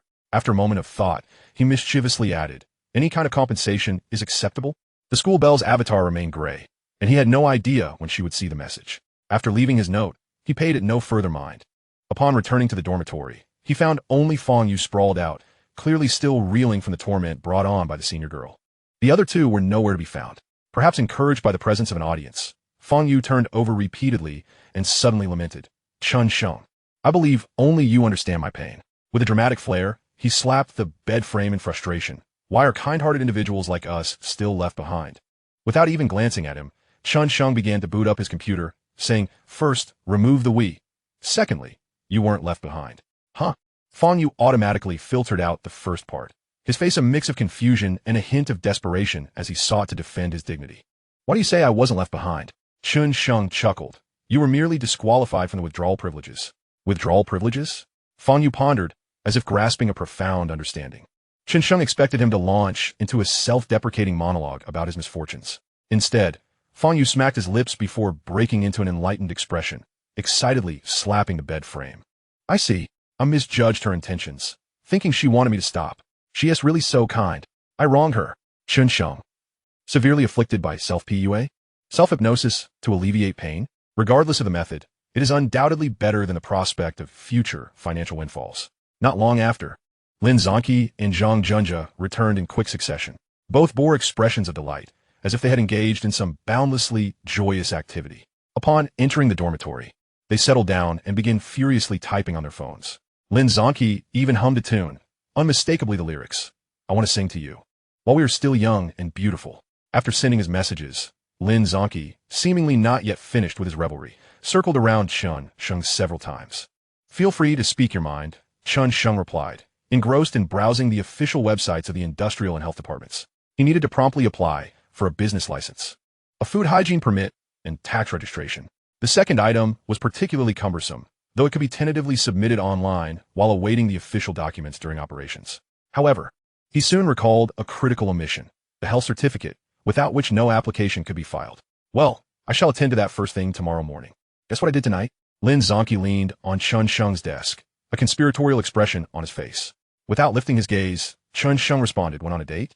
What the hell? How did you know? Lin Zonqi feigned exaggerated shock, his eyes sparkling with an eagerness to continue the conversation. Chen Sheng let out a derisive laugh. Come on, it's practically written on your forehead. Was it that obvious? Lin Zonqi touched his forehead, and then wore a smug grin, admitting, indeed, I went on a date and had dinner. So there is progress. Chen Sheng assumed it was a simple dinner followed by a stroll, prompting him to pry further. Did you seal the deal? Lin Zonqi shook his head, not quite. Did you go see a movie afterward? Nope. A dinner that lasted until now? Nope. I need to get back to work, so shoo. Of course. We were handing out flyers. I just returned from that. Lin Zonqi stated matter-of-factly. Chen Sheng was taken aback. Are you serious? Still skeptical, he asked. Did you guys treat for dinner? Of course. You can ask a Jia. Lin Zonqi insisted, as if afraid Chen Sheng might doubt him, beckoning Zhang Junjia to confirm. Zhang Junjia nodded emphatically. Chen Sheng's eyes widened. So after dinner, they joined you in handing out flyers? Not quite. They left after dinner, saying they had something urgent to attend to. Chen Sheng took a deep breath, confirming each word with precision. You treated for dinner, and they helped you hand out flyers? Is that what you call a date? Absolutely. What is wrong with that? They accompanied me for dinner. Helping with the flyers is merely considerate. Lin Zonqi beamed with pride, casting a disdainful glance at Chen Sheng. Chen Sheng was indeed astonished, thinking to himself, now that is true dedication. Perhaps I am the one with a twisted mind. Lin Zonqi radiated confidence and smiled, saying, let me tell you, if you aspire to date a girl, you must learn from me. Take it slow, don't rush. You can be flirtatious, but don't be overly eager. Approach gradually, and eventually, Make her addicted to you, so she can't bear apart. Chen Sheng's mouth hung open, deeply impressed. Wow, you truly are an expert, with a solid theoretical foundation. He clasped his hands in respect. Lin Zongqi smirked modestly, patting Chen Sheng on the shoulder, and meaningfully added, if you can grasp even a third of this, perhaps that campus beauty won't dump you. Well, good luck. With that, he sauntered off to the restroom, satisfied. Chen Sheng blinked and then closed his mouth. Such profound theories might be better left unlearned. He shut the webpage and opened QQ, which promptly chimed with notifications. A pine tree avatar was bouncing. Have you arrived? It was Enkayo, whose online name was Quiet Me. In contrast to the unique and often outrageous nicknames of this era, hers was quite ordinary, yet perfectly suited to her character. Chen Sheng replied, explaining, I've arrived. I was just chatting with my roommate and didn't check QQ. The response was almost instantaneous. Oh, okay. Then I'll go to bed. Good night. Chen Sheng replied. All right, sleep well, and remember to take your medication in the morning and evening as prescribed. The injection was a one-day dosage, unlike in later years where 3 days of treatment would be charged per day, often without noticeable improvement. And Kyle, okay, good night. Then her avatar turned gray, indicating she had logged off. After a moment's thought, Chen Sheng added a quick good night of his own. With other girls, he might not have bothered, but Enkayu was different. In his mind, she was his top-tier employee, possessing a gentle and accommodating nature that warranted proper respect. The following morning, Chen Sheng promptly returned to the campus clinic to obtain his health certificate. The document would not be ready immediately, but he could register the business name at the industrial department on Monday. Numerous tedious tasks lay ahead, and he would approach them step by step for his first shop. He had already decided on a name for the milk tea shop, Kayan. The particular color wound tea be available for several years, so he presumed there would be no issue in using those two characters for now. Ding ding ding. The phone buzzed with a QQ notification upon checking.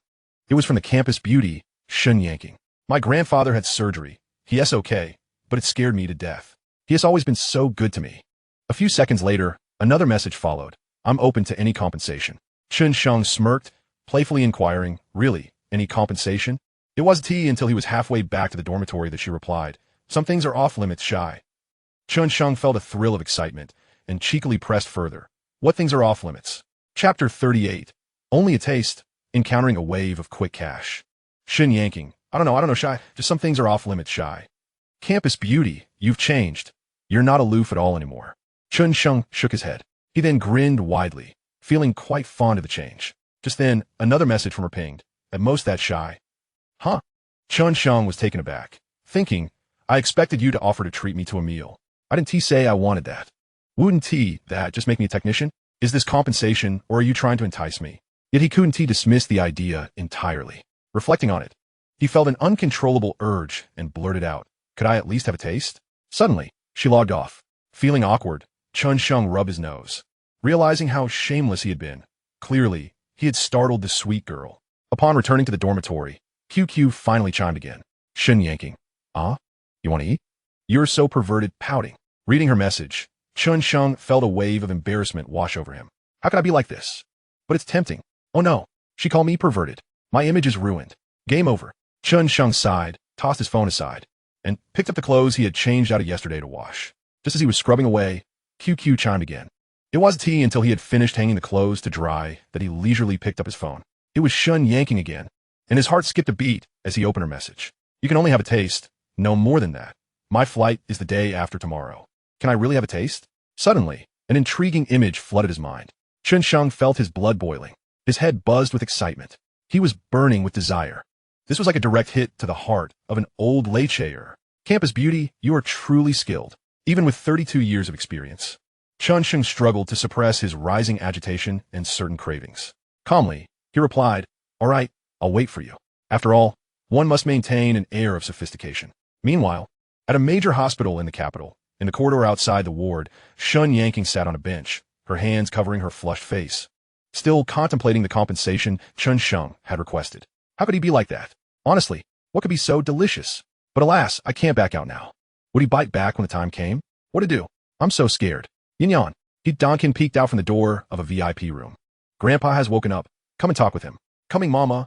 Shun Yanking responded eagerly, her face lighting up with joy. Her grandfather had always been the kindest to her, a true nemesis to her mother. It was only because she was aware that her grandfather had endured that she felt inclined to respond to Chen Sheng's message. She adjusted her mood and transformed back into the cool, obedient girl briskly making her way into the hospital room. On Sunday, Chen Sheng made a trip to the raw materials wholesale market. The costs here were directly linked to profits, necessitating careful negotiation with the most economical suppliers. Each storefront in this market functioned akin to a trading company, acquiring materials and supplying various businesses, thus earning a profit margin. The owners of these stores all exhibited a similar reaction. Upon seeing such a young face, they displayed a hint of impatience. "Who are you? Have you even matured enough to discuss collaboration?" However, after appraising his attire and accepting the offered cigarette, their demeanor softened considerably. Chen Sheng began to boast, claiming that his family owned a catering business and that he was venturing into entrepreneurship independently, without utilizing family connections. This revelation improved the owner's attitudes even further, as who would believe a mere 18 or 19-year-old, armed with a notebook detailing his required materials, pearl pudding, coffee beans, and various fruit drinks. He demonstrated the quantities he needed. By the end of the day, he had identified several trading stores suitable for collaboration, planning to return another day for more in-depth discussions. Monday marked the beginning of university classes for the freshmen. At this point, their outlook on the 8 a.m. lecture was rather indifferent. Unlike future generations who would hold a fondness for early classes, they focused intently on completing their morning lessons before requesting leave from their class advisor. Using acute gastroenteritis as an excuse, he displayed his acting skills and ultimately secured a leave note. The class advisor would inform the afternoon instructors accordingly.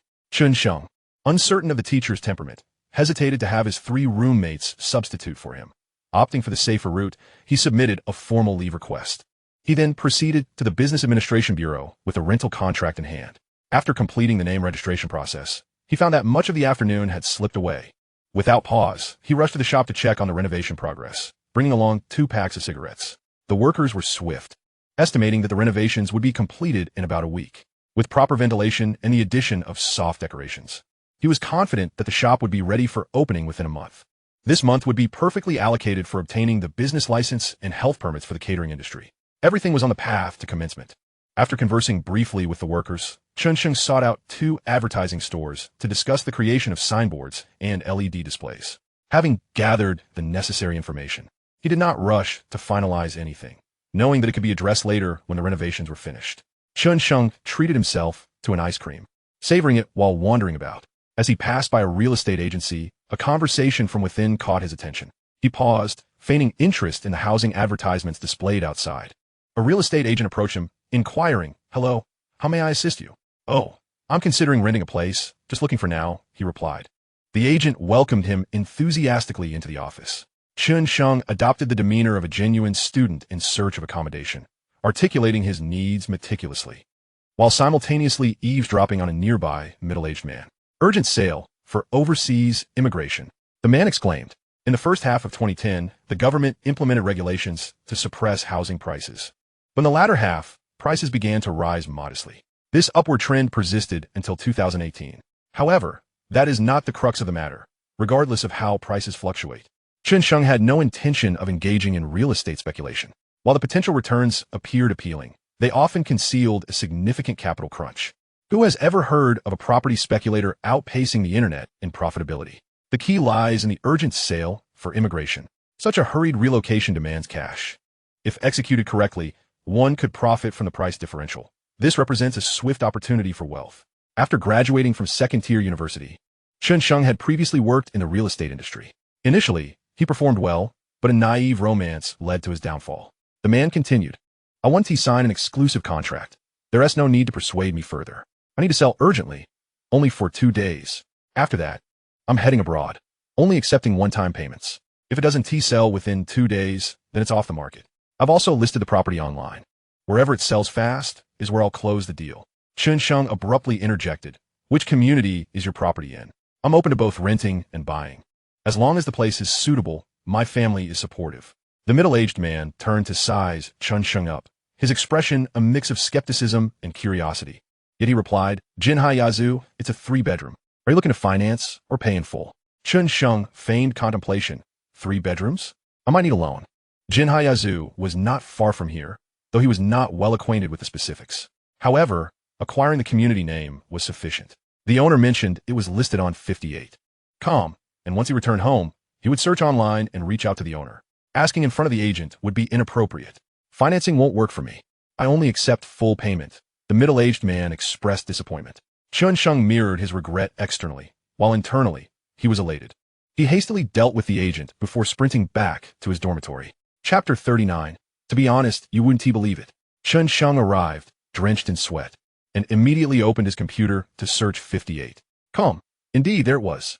The first listing was for Jinhai Yazoo, an elevator building on the 22nd floor, spanning 118 square meters, featuring 3 bedrooms and 2 living rooms, priced at 830,000 yuan.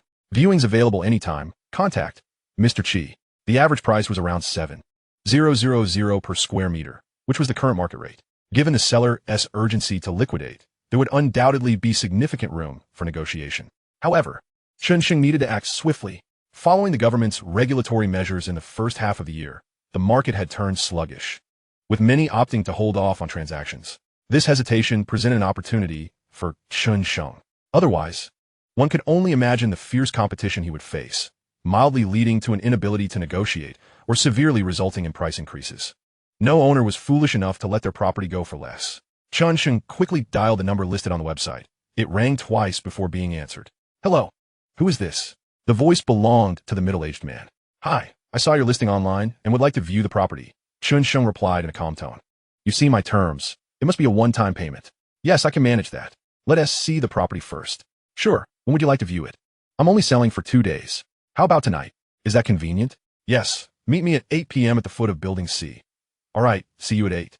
Please provide your phone number. The one online is a virtual number. 138x times x times x times x. After hanging up, Chen Sheng began contemplating his negotiation strategy for the evening. The hallway echoed with footsteps as the fresh-faced freshmen returned after their first day of classes. Upon entering, Lin Zonki exclaimed, "Where did you run off to this afternoon? You dare to take leave on the first day of public class? That is quite bold. I want to check on the renovation of my milk tea shop." Chen Sheng replied absently, lost in thought. A milk tea shop? Lin Zonki paused, momentarily taken aback, before bursting into laughter.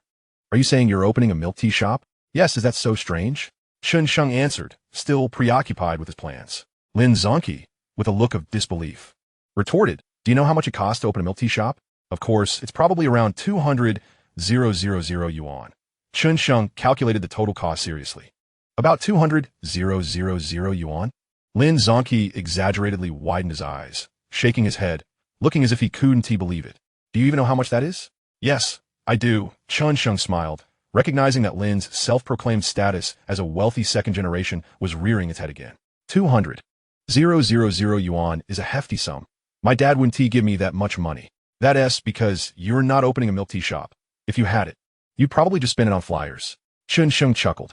Lin Zonki shook his head vigorously, insisting, I don't believe it. You must have sneaked off to an internet cafe while we weren't looking. To be honest, you wouldn't believe it. There's nothing I can do about that. Chen Sheng shrugged, feeling quite helpless.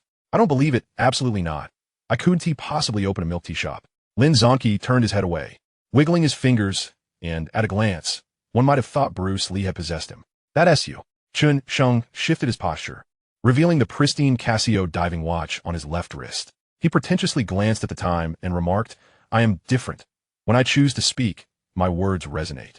This sporty timepiece had remained untouched until that day at Baihu, and he had only donned it in the afternoon to visit the wholesale market. It immediately captured Feng Yu's attention, and upon realization, his spirits lifted. He was no longer lying idle. He eagerly approached, examining Chen Sheng's wrist closely. What watch is this? It looks quite appealing. It's the Casio diving model. Zhang Junja chimed in, peeking over Feng Yu's shoulder and recognizing it instantly. Feng Yu, taken aback, glanced at Ajia. How do you know? Come on. I'm from Kaiyingsu, where there are plenty of resorts for diving. I've seen people wearing these, Zhang Junja replied, slightly discontent with Feng Yu's forgetfulness regarding his hometown. Behind them, Lin Zonki craned his neck, feeling that moving closer might diminish his rich second-generation persona. With a tinge of envy, he remarked, Casio is rather mediocre. It's ranked quite low. No one paid him any mind. Feng Yu, inspecting the watch from various angles, was quite taken with it. This must cost several hundred, right? It's a truly stylish piece. Is it really waterproof? Over 5,000. If it can dive. You can bet it's waterproof. Zhang Junja responded, his eyes gleaming. The audience for sports watches is vast, primarily due to their versatility, complementing any attire. Over 5,000? Feng Yu exclaimed, his eyes glued to the watch, practically wishing to snatch it for himself. For the wealthy, 5,000 is trivial, yet for the majority of students, it represents a significant expense. Come on, how could this watch be worth over 5,000? Lin Zhangqi interjected, unable to contain his disbelief and leaning in behind Fang Yu to inspect further. He had never worn a watch that cost over 5,000. How could Chen Sheng from an ordinary family afford such a luxury? It was simply implausible. Sometimes it can reach 6,000. Those who wear this kind of watch are typically involved in water sports, and they aren't produced in large quantities, Zhang Junja added. This knowledgeable commentary resonated well with Chen Sheng, who silently commended Ajia. Fang Yu clicked his tongue. This is impressive. Wearing it out to attract girls must be effective. Did your family really buy it for you? Not really. Chen Sheng replied nonchalantly. It was a gift from a girl. Even if it was from an older sister, it still counts as a gift from a girl, doesn't it? He thought to himself. Come on, which girl would give you a watch worth 5 or 6,000? Lin Zhangqi internally seethed with jealousy, secretly searching on his phone, confirming it was indeed a genuine watch. Suddenly, he seemed to recall something, revealing a smug expression as he proclaimed, "You must have inflated your school fees. I used to do that all the time in middle school." Impressive. Chen Sheng genuinely gave a thumbs up. He had considered such tactics in the past, but with his mother being a teacher, it was futile. I suspected as much. Lin Zhangqi regained his composure. If it truly was a gift from a girl, that would be too much for me to bear. He momentarily lost his mind and boldly declared, "If it was a gift from a girl, I'll treat you to 3 days' worth of cafeteria meals. Order whatever you want." Forget it. Chen Sheng waved his hand dismissively. There's no way to prove it, and it's a bit tedious. Lin Zhangqi chuckled. The group, having satisfied their curiosity, returned to their respective spots. Before long, Zhang Junja, engrossed in chatting on QQ, suddenly approached with enthusiasm. "Can I borrow your computer? I want to check face power. I've heard there's a campus beauty contest going on that's absolutely thrilling." "Sure, go ahead." Chen Sheng offered a seat. Upon hearing campus beauty, Lin Zhangqi and Fang Yu's eyes lit up, hastening over to see what was happening. Chen Sheng, being the old flirt he was equally intrigued by the so-called campus beauty contest. Recent updates had included rankings from several nearby schools, a veritable boon. Zhang Junja could hardly contain his excitement as he revealed the page. Face Power is merely a platform for evaluating campus beauties. The homepage features photos of various beauties along with brief personal information. The webpage is divided into several sections: Jiang University of Science and Technology, Financial University, and Media College. The first section featured Jiang University, showcasing 5 photographs. Shen Yanking appeared vividly on the screen, captured in a candid side profile, suggesting it was a stealthy shot. Like a character stepped out from an anime, she exuded an air of aloof beauty, untouched by beauty filters, pure and authentic. Unlike the plethora of deceptive images in the future. With 339 votes, another photo featured Chen Yao from the finance department, a pose shot garnering 260 votes. The highest. There were 2 others that Chen Sheng hadn't seen before, but found mediocre, clearly staged. Have they been rigging the votes? Chen Sheng mused. However, the 5th photo surprised him. Chapter 40. Preparing the tools for battle to view houses. The subject in this photo had raised a hand to shield her face, clearly showing her discontent at being photographed without consent. By her attire, it was unmistakably uncouth. With 0 votes, this photo somehow made the list. Attributed to a note below stating, "An absolute potential campus beauty, awaiting an updated frontal shot." As Chen Sheng gazed at the webpage, his mind wandered elsewhere. The creator of this site was a senior in his 3rd year who would undoubtedly be seeking suitable internship opportunities this year. His own bubble tea brand website also needed to be established soon. Perhaps he could find an opportunity to connect. Shen Yanking is truly stunning, yet sadly. "She broke up with you," Lin Zhangqi lamented, feigning sympathy for Chen Sheng. He recognized this beauty as the one who had fed Chen Sheng water on the playground. Chen Sheng chuckled. "I've already enjoyed the company of the campus beauty. Do I need to flaunt it? One day, I must indulge in the exquisite little feat of the campus beauty. Can I tell you about that?" 32 realms of great demons always emphasize discretion. The trio resumed discussing the 5th image, speculating about what kind of beauty could possibly hold a place on the list despite having 0 votes. As Zhang Junja clicked into the Jiang University of Science and Technology section, the 3 of them simultaneously gasped, "Holy cow. Chen Sheng, ISNT that your sister? The one who came to the dorm that day." Chen Sheng noticed it too. The first image featured a girl pointing angrily at the photographer. Below the photo was a note.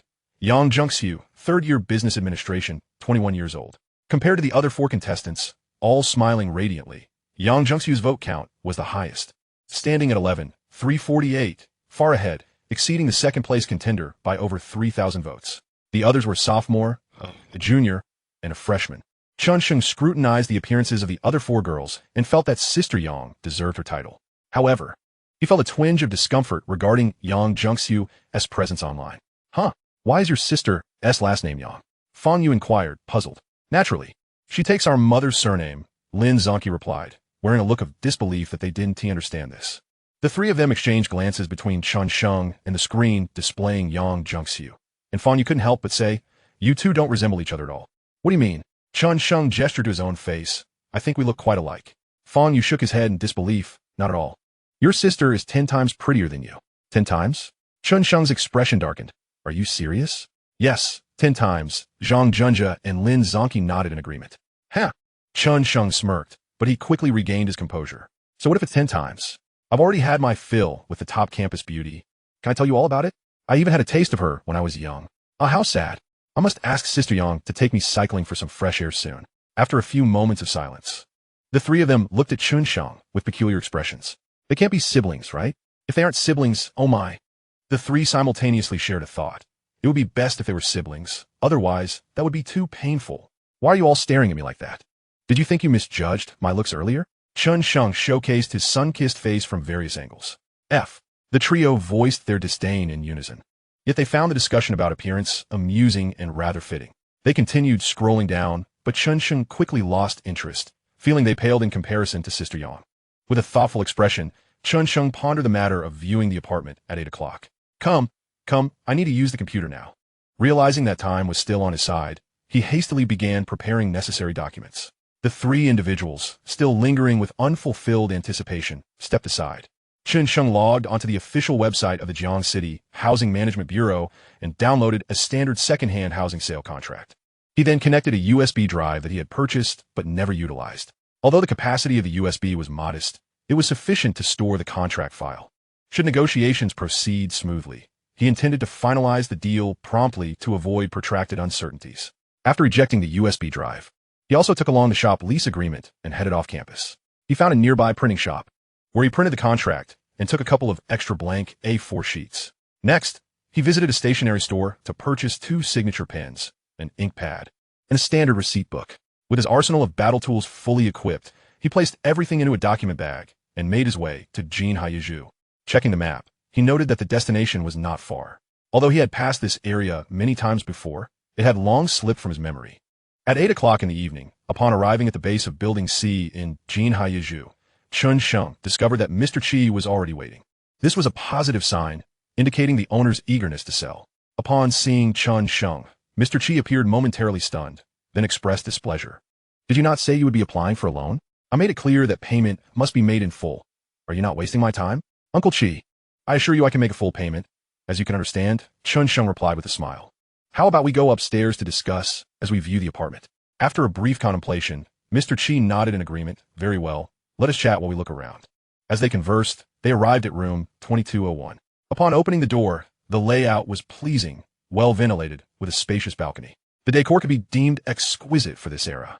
Through their dialogue, Mr. Qi's initial skepticism gradually transformed into trust, largely due to the presence of Chen Sheng's lease agreement, which evidently indicated the young man's genuine intent to purchase. "Young Chen, this apartment was my personal residence, as you can see from the decor and the favorable layout. I recently listed it for sale, and many have already scheduled viewings." Mr. Qi began to boast about his property, seemingly attempting to curtail any bargaining opportunities. "Uncle Qi, to be honest, even if I were to buy this apartment, it would only serve as a transitional space. After graduation, I will certainly purchase a new home, as I primarily value its proximity to the university," Chen Sheng replied, a subtle smile gracing his lips and a calm demeanor in his voice. Mr. Qi's eyes flickered momentarily, and he continued, "Indeed, being close to the school is advantageous. Even if I do not occupy it myself, it can be rented to nearby students at a good price. My original plan was to rent it out, but I found it cumbersome." Chen Sheng chose not to engage further, opting instead to survey the surroundings. After a considerable pause, he suddenly inquired, "Uncle Qi, when is your flight?" This question momentarily caught Mr. Qi off guard, leaving him to wonder about its relevance. Nevertheless, he answered directly, "It's the day after tomorrow, around 3 or 4 in the morning." Nodding, Chen Sheng strolled towards the balcony, his expression reflecting a touch of conflict. "For me, this space may be somewhat excessive, as my family will not be moving in. A larger area is comfortable and well ventilated.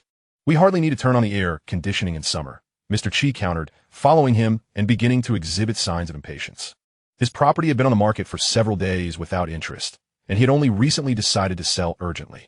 How about this, Uncle Chi? Name a fair price. If it's within my means, I will discuss it with my family and finalize the deal, Chen Sheng proposed, turning to meet Mr. Chi's gaze, his eyes conveying a sense of determination. As the negotiation reached a critical juncture, Mr. Chi's pupils constricted slightly, yet he maintained a calm facade, asserting, "My asking price is already quite reasonable. If you're genuinely interested, I can lower it by 20,000 to 810,000. 810,000. Chen Sheng shook his head.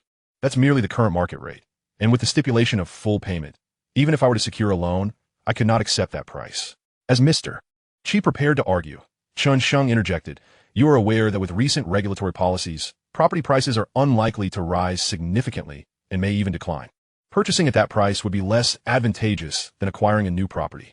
Given the current market, it would be wiser to rent a furnished two-bedroom for less than $2,000 a month. Over a year, that amounts to only $24,000, leaving me with excess funds to open another shop." Chen Sheng's tone was earnest, reflecting genuine contemplation rather than an intentional devaluation of the price. Mr. Chi's gaze shifted, fully aware of the policies, which had prompted his decision to sell quickly. The prospect of waiting for a price increase was less appealing than liquidating his asset, especially when considering the logistics of returning to handle paperwork. His tone softened, acknowledging the comfort of owning a home compared to renting. Internally amused, Chen Sheng maintained an air of sincerity, stating 58,000. "I can authorize that amount immediately." At this juncture, he refrained from employing pretentious phrases about psychological pricing to test Mr. Chi's acceptance. Instead, he aimed directly at the heart of the matter, seeking to unsettle the other party, even if it provoked anger. Mr. Chi's expression darkened, his voice tinged with indignation. "That's impossible. 58,000 is utterly preposterous. I will be better off not selling." Yet, he remained rooted in place. Chen Sheng sensed the internal struggle within Mr. Chi, recognizing that otherwise, he would have dismissed him. "Uncle Chi, I truly can pay in full, and my family will support me, but they certainly will not endorse me acquiring a property at a loss. I believe others would feel the same way."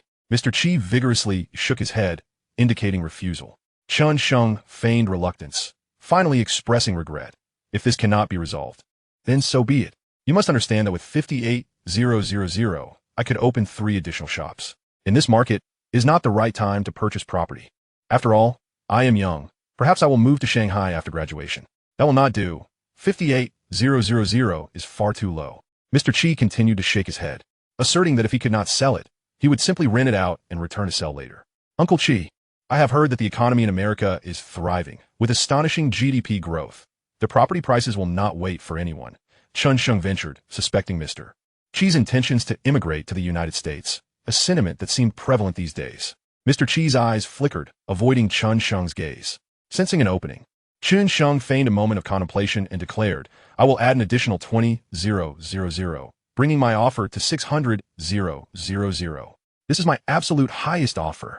Converted to foreign currency, that is nearly $80,000. As you know, property prices in America are on the rise. At this economic growth rate, they will likely skyrocket in 2 years. Some areas in America have apartments reaching several $1,000,000, which are unaffordable to the average person, while communities with significant Chinese populations offer apartments around $300,000 to $400,000, and in less sought-after regions. One can find standalone villas for just a few tens of thousands. Chen Sheng was confident that Mr. Chi intended to purchase property in America, and he was prepared to gamble on it. Indeed, Mr. Chi's expression shifted, his eyes betraying a flicker of interest, confirming Chen Sheng's suspicions. When someone is confronted with a pivotal decision, they instinctively reflect on related matters. Time is of the essence by the time you return to sell. Even if prices rise by a few thousand, as you mentioned, it may not even cover the cost of a plane ticket. However, in America, price increases will far exceed a mere few thousand, and it will be in US dollars. Chen Sheng fanned the flames of persuasion, knowing that for someone determined to emigrate to America, this would be a compelling argument. By comparison, the decision would become much easier to make. The room fell into silence, and Chen Sheng patiently awaited Mr. Chi's response. After several minutes, Mr. Chi finally spoke. "The money must be available immediately. I cannot wait." "Not an issue. I have come with sincerity. I even brought the contract." The cash is available in my account, with a deposit of 50,000. We can finalize the paperwork tomorrow. Chen Sheng suppressed his delight, revealing the document bag. Mr. Chi's cheek twitched slightly, and there was a flicker of struggle in his eyes. Yet he suppressed it and responded in a tone of self-justification. Very well. Let us proceed with the signing. If not for the inconvenience of returning, I would never consider selling like this. You won't be at a loss. Rather, you will profit, as your investment is in America, where you can recoup your investment in no time. Chen Sheng offered, extending a helping hand. He retrieved the contract from the document bag and continued nonchalantly. Tomorrow, we shall not transfer ownership just yet. We will first go to the notary to arrange a power of attorney notarization. Once that is complete, we will go to the bank to finalize the remaining payment in person. I do not intend to put the property in my name. It will eventually be transferred to my mother's name. In a few years, I plan to purchase a new home, and you understand the implications of quotas. This reasoning would not raise suspicion at this moment, given the tax issues concerning first and second homes. Mr. Chi expressed his understanding, stating that as long as the funds were in place, the manner of transaction did not concern him, especially since notarization was swifter than ownership transfer. He fetched the property deed from the bedroom, and the two promptly signed the contract. Chen Sheng thoughtfully included the voluntary power of attorney in the supplementary terms, utilizing 2 sheets of A4 paper for this purpose, along with stipulations regarding all fixtures within the house remaining intact. Upon inspecting the property deed, it was revealed that Mr. Chi's full name was Chi Mukyong. While signing the contract, Chi Mukyong remarked, "Young Chen, you possess a considerable amount of knowledge for someone so young." Chen Sheng, with a modest demeanor, replied, "I merely enjoy keeping up with the news and pondering things. I hope I do not embarrass you." After the contract was finalized, the two descended the stairs, diligently seeking out 3 ATMs to withdraw 50,000 in cash for Chi Mukyong. Chen Sheng, ever considerate, accompanied Chi Mukyong back downstairs, concerned about the safety of the cash. Before departing, Chen Sheng cautioned, "Uncle Chi, now that we have reached an agreement, please refrain from answering calls from the agents over the next few days and delete any online listings. If you receive a call, simply state that the property has been sold. I shall also keep the price confidential." Chi Mukyong nodded in agreement. Given the circumstances, it was prudent to minimize complications. Notably, the contract included an additional clause stipulating a 5-fold penalty for breach of contract. Chi Mukyong, wary of Chen Sheng potentially having second thoughts, was in urgent need of liquidity. Thus, both parties acknowledged the clause with their fingerprints, ensuring it served as undeniable evidence should a dispute arise. With a buoyant spirit, Chen Sheng hummed a tune as he returned to his dormitory. He had no intention of demanding a high price. Merely earning a profit from the price difference sufficed. This was a fair return, fulfilling both parties' needs. It was improbable that anyone else could make such a decision and pay in full within a single day during this period. Chapter 42. My brother will be upset. The following day, Chen Sheng, feeling guilty, took a day off under the pretense of an unresolved case of gastritis. In the morning, he completed the notarization for the power of attorney, ensuring it was valid for the maximum period of 2 years. Subsequently, he transferred the remaining funds at the bank, solidifying the transaction. By 6 in the evening, the property was successfully handed over. Chi Mukyong's wife and child were already in America, leaving him with little attachment, which was one reason Chen Sheng felt confident taking the risk. After Chi Mukyong departed, Chen Sheng stood on the balcony, gazing at the bustling streets below and the nearby Jiang University campus. A peculiar sense of satisfaction welled up within him. Having cash on hand allowed him to make spontaneous purchases. As for the property, selling it for cash when needed would not pose a problem. After all, housing prices were likely to continue rising, albeit gradually. At the very least, a fair sale would yield a profit of over 200,000, sufficient to cover the costs of opening a milk tea shop. If he chose not to sell, he could keep the property under his name. Such a prime location could serve as company housing in the future. Unfortunately, opportunities like this were rare, and this instance was indeed a stroke of luck. In the ensuing 2 days, Chen Sheng recovered from his gastritis and attended classes diligently. The public courses of the first semester were crucial, not only for credits, but also for establishing a solid theoretical foundation.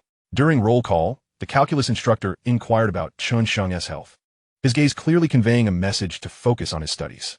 At Jiang University, Yang Zhengxiu was rehearsing with the dance club. As a student of business administration, she had enrolled in a dance course and was the captain of a jazz dance team within the Fengyuan Dance Society. She was set to perform a jazz modern dance at the upcoming orientation gala. The entire team of 7 girls wore hot pants, with their t-shirts knotted, showcasing their alluring waistlines, particularly Yang Zhengxiu's, which was exceptionally well proportioned. Jungsu, I need to discuss something with you. While she was in the midst of practice, Zhao Lina, the vice president of the dance club, entered the rehearsal room, followed by a tall and handsome male student. Young Jungsu paused her practice, signaling her teammates to take a break. She picked up her towel, wiping her sweat as she asked, "What's the matter?" "Well, one of the performers from the Art Institute has sprained her ankle and probably won't make it to the performance," Zhao Lina explained with a smile. Looking at Yang Jungsu, there are few students who can switch to Latin and dance well. The Art Institute would like to ask if you could help out by replacing her partner for this performance. Before Yang Jungsu could respond, the handsome male student beamed a sunny smile and politely introduced himself. "Hello, senior, I am Song Wangsuan, a sophomore from the Art Institute. I have no other options. Thus I turn to you." Having gained admission to the Art Institute, Song Wangsuan was indeed handsome and tall, and his sunny demeanor added to his appeal. He had long admired the campus beauty of Jiang University and had heard much about the Tyrannosaurus fairy. However, he had struggled to find an opportunity to approach her, as many had claimed that the first campus beauty had a peculiar personality, and numerous upperclassmen had faced setbacks attempting to win her over. Song Wangsuan found it hard to believe that this stunning girl, with an exquisite figure and striking looks, could possibly be associated with such an intimidating moniker. He had previously observed her leading the team in dance performances and found her to be quite graceful and composed, leaving him perplexed by the nickname. "I'm terribly sorry, but we haven't completed our rehearsal yet, and I fear I won't have the time to practice another dance," Yang Jungsu replied with a smile. Indeed, she had no time to spare. After the orientation gala, various departments would hold smaller welcome events in the following months. As a member of the business administration department, she would also be responsible for choreographing a dance for her fellow female students. "Senior, it's a simple routine on my end.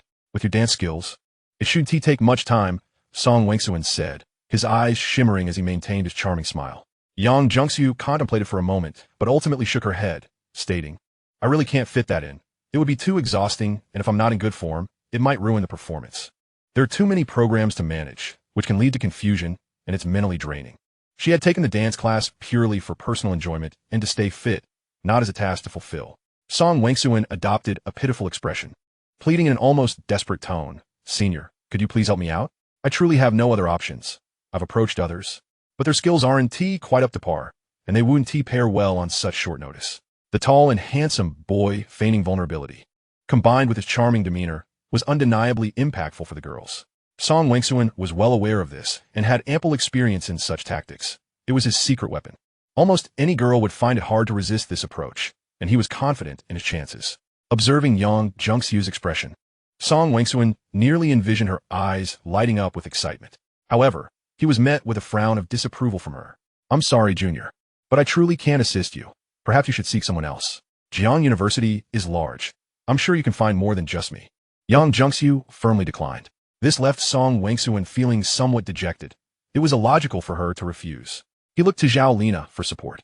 Zhao Lina exchanged a knowing glance with Yang Jungsu, saying, "Jungsu, come here. I need to talk to you for a moment." It was hard to refuse the vice president. So Yang Jungsu followed her to the corridor outside the rehearsal room. "Jungsu, can you see if you can squeeze out a little time to help out?" Zhao Lina whispered. "I understand I'm putting you in a difficult position, but please consider it as a favor for the dance club. The resources at the Academy of Arts are abundant. Yet our dance troupe is sorely lacking in performance opportunities. If the Academy could lend us a hand in the future, our funding woes would be alleviated." The Academy frequently hosts fashion shows, emceeing, and theatrical events, sometimes incorporating various performances in between. Upon hearing this, Yang Jungsu lowered her gaze in contemplation. Recognizing the truth in Zhao Lina's words, relying solely on school subsidies was far from sufficient. Seizing the moment, Zhao Lina pressed on, "Jungsu, please help us this time. I beg of you." "All right, but only this once. The next performance opportunity must go to our team," Yang Jungsu conceded, her thoughts drifting to the group dance that didn't require excessive professionalism, just a semblance of coordination. She considered it a gesture of goodwill toward the dance club, while also striving to secure some opportunities for the jazz dance team. "That is not a problem. The Academy has assured us that we will be included in their next event," Zhao Lina beamed. Inside the rehearsal room, Song Wangsuan was engaged in cheerful conversation with several dance team members, relishing the feeling of being in the spotlight. At that moment, Yang Jungsu and Zhao Lina entered. Song Wangsuan eagerly approached, his eyes filled with anticipation as he awaited Yang Jungsu's response. "What dance are you specifically performing?" Yang Jungsu inquired, recalling Zhao Lina's mention of Latin dance, but wanting clarity on the program.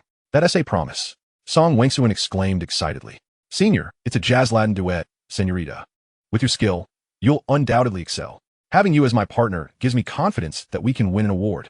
However, Yang Jungsu's expression darkened, and she resolutely shook her head. I'm sorry, but I cannot assist with this dance. Song Wangsuan's expression froze in surprise and excitement. Why not? Jungsu, did you just agree? Zhao Lina echoed, equally bewildered, as she recalled Yang Jungsu's earlier consent. I did agree, but I thought it was a group dance. If it's a duet, especially one like this, it's not possible. I cannot commit. You'll have to find someone else, Yang Jungsu stated firmly. The dance senorita was undeniably intimate, featuring every conceivable close dance movement. Why? Song Wangsuan pressed, a hint of urgency creeping into his tone. Are you really going to back out now? Yang Jungsu shook her head emphatically. No, I can't. My brother would be upset. Chapter 43. The brother complex is a disease. Your brother would be upset? Song Wangsuan felt a twinge of frustration. What kind of reasoning was that? Can he really dictate what dance you perform? Determined not to give up, he patiently attempted to persuade her. Senior, just talk to your brother. I'm sure he'll understand. Zhao Lina was similarly perplexed. It was unusual for someone as resolute as Yang Jungsu to need her brother's consent. Unless it was a particularly controlling brother, but Yang Jungsu had never even been in a relationship. This was common knowledge among those acquainted with her. Yet, Zhao Lina refrained from questioning further, merely extending the conversation regarding her brother. Jungsu, could you possibly discuss this with your brother and explain the situation? Seeing that her companions remained undeterred, Yang Jungsu bit her lip, walked over to a chair against the wall, and retrieved her phone. Glancing at the time, it should be after class. In front of them, she dialed the number, putting it on speaker. After 2 rings, it connected. Both Song Wangsuan and Zhao Lina watched with curiosity, eager to discover just how domineering this brother of hers could be, to even dictate Yang Jungsu's dancing. A deep, rich male voice emerged from the other end. Sister, what's up? I need to ask if you agree to something. Yang Jungsu's eyes sparkled with anticipation. Fully aware that Chen Sheng would likely refuse, yet still curious to hear his response. What is it, sister? Isn't there a welcome party coming up? The Academy of Arts has a dance. One of the dancers is injured and wants me to fill in. Dance? What kind of dance? Jazz Latin. It's a duet, senorita. Before she could finish, she was cut off, the voice on the phone suddenly rising in an exaggerated tone of urgency. Duet? Latin? Don't even think about it. Absolutely not. No more duets in the future. Oh, all right, I understand, Yang Jungsu replied, exasperated, raising her hands in a gesture of surrender. After hanging up, she said, see, he completely disagrees. The conversation left Song Wangsuan and Zhao Lina speechless. What kind of brother was this? Senior, can't you persuade your brother? If you help us this time, I'll take care of your internship arrangements. My family runs an advertising company with a reputable presence in Shanghai. I can recommend you to the marketing department, Song Wangsuan offered, unwilling to let the opportunity slip away, showcasing his own connections. Yes, Jungsu, AJO advertising is quite well known. A quick search will confirm that. Having such an experience will greatly benefit your future career prospects. Zhao Lina chimed in. I'm sorry. I made myself clear. It's not possible. Regardless of my brother's stance, I cannot assist. That's final. With that, Yang Jungsu turned to join her several companions in the lounge, leaving Song Wangsuan and Zhao Lina exchanging glances. Recognizing that further discussion would be futile, they reluctantly departed. As they reached the corner of the corridor, confident that they were out of earshot, Zhao Lina sighed. You see, Yang Jungsu's temperament is just like that. Once she says no, it's a definite no. You might as well stick with your original plan. The notion of a dance partner's injury was merely a ruse.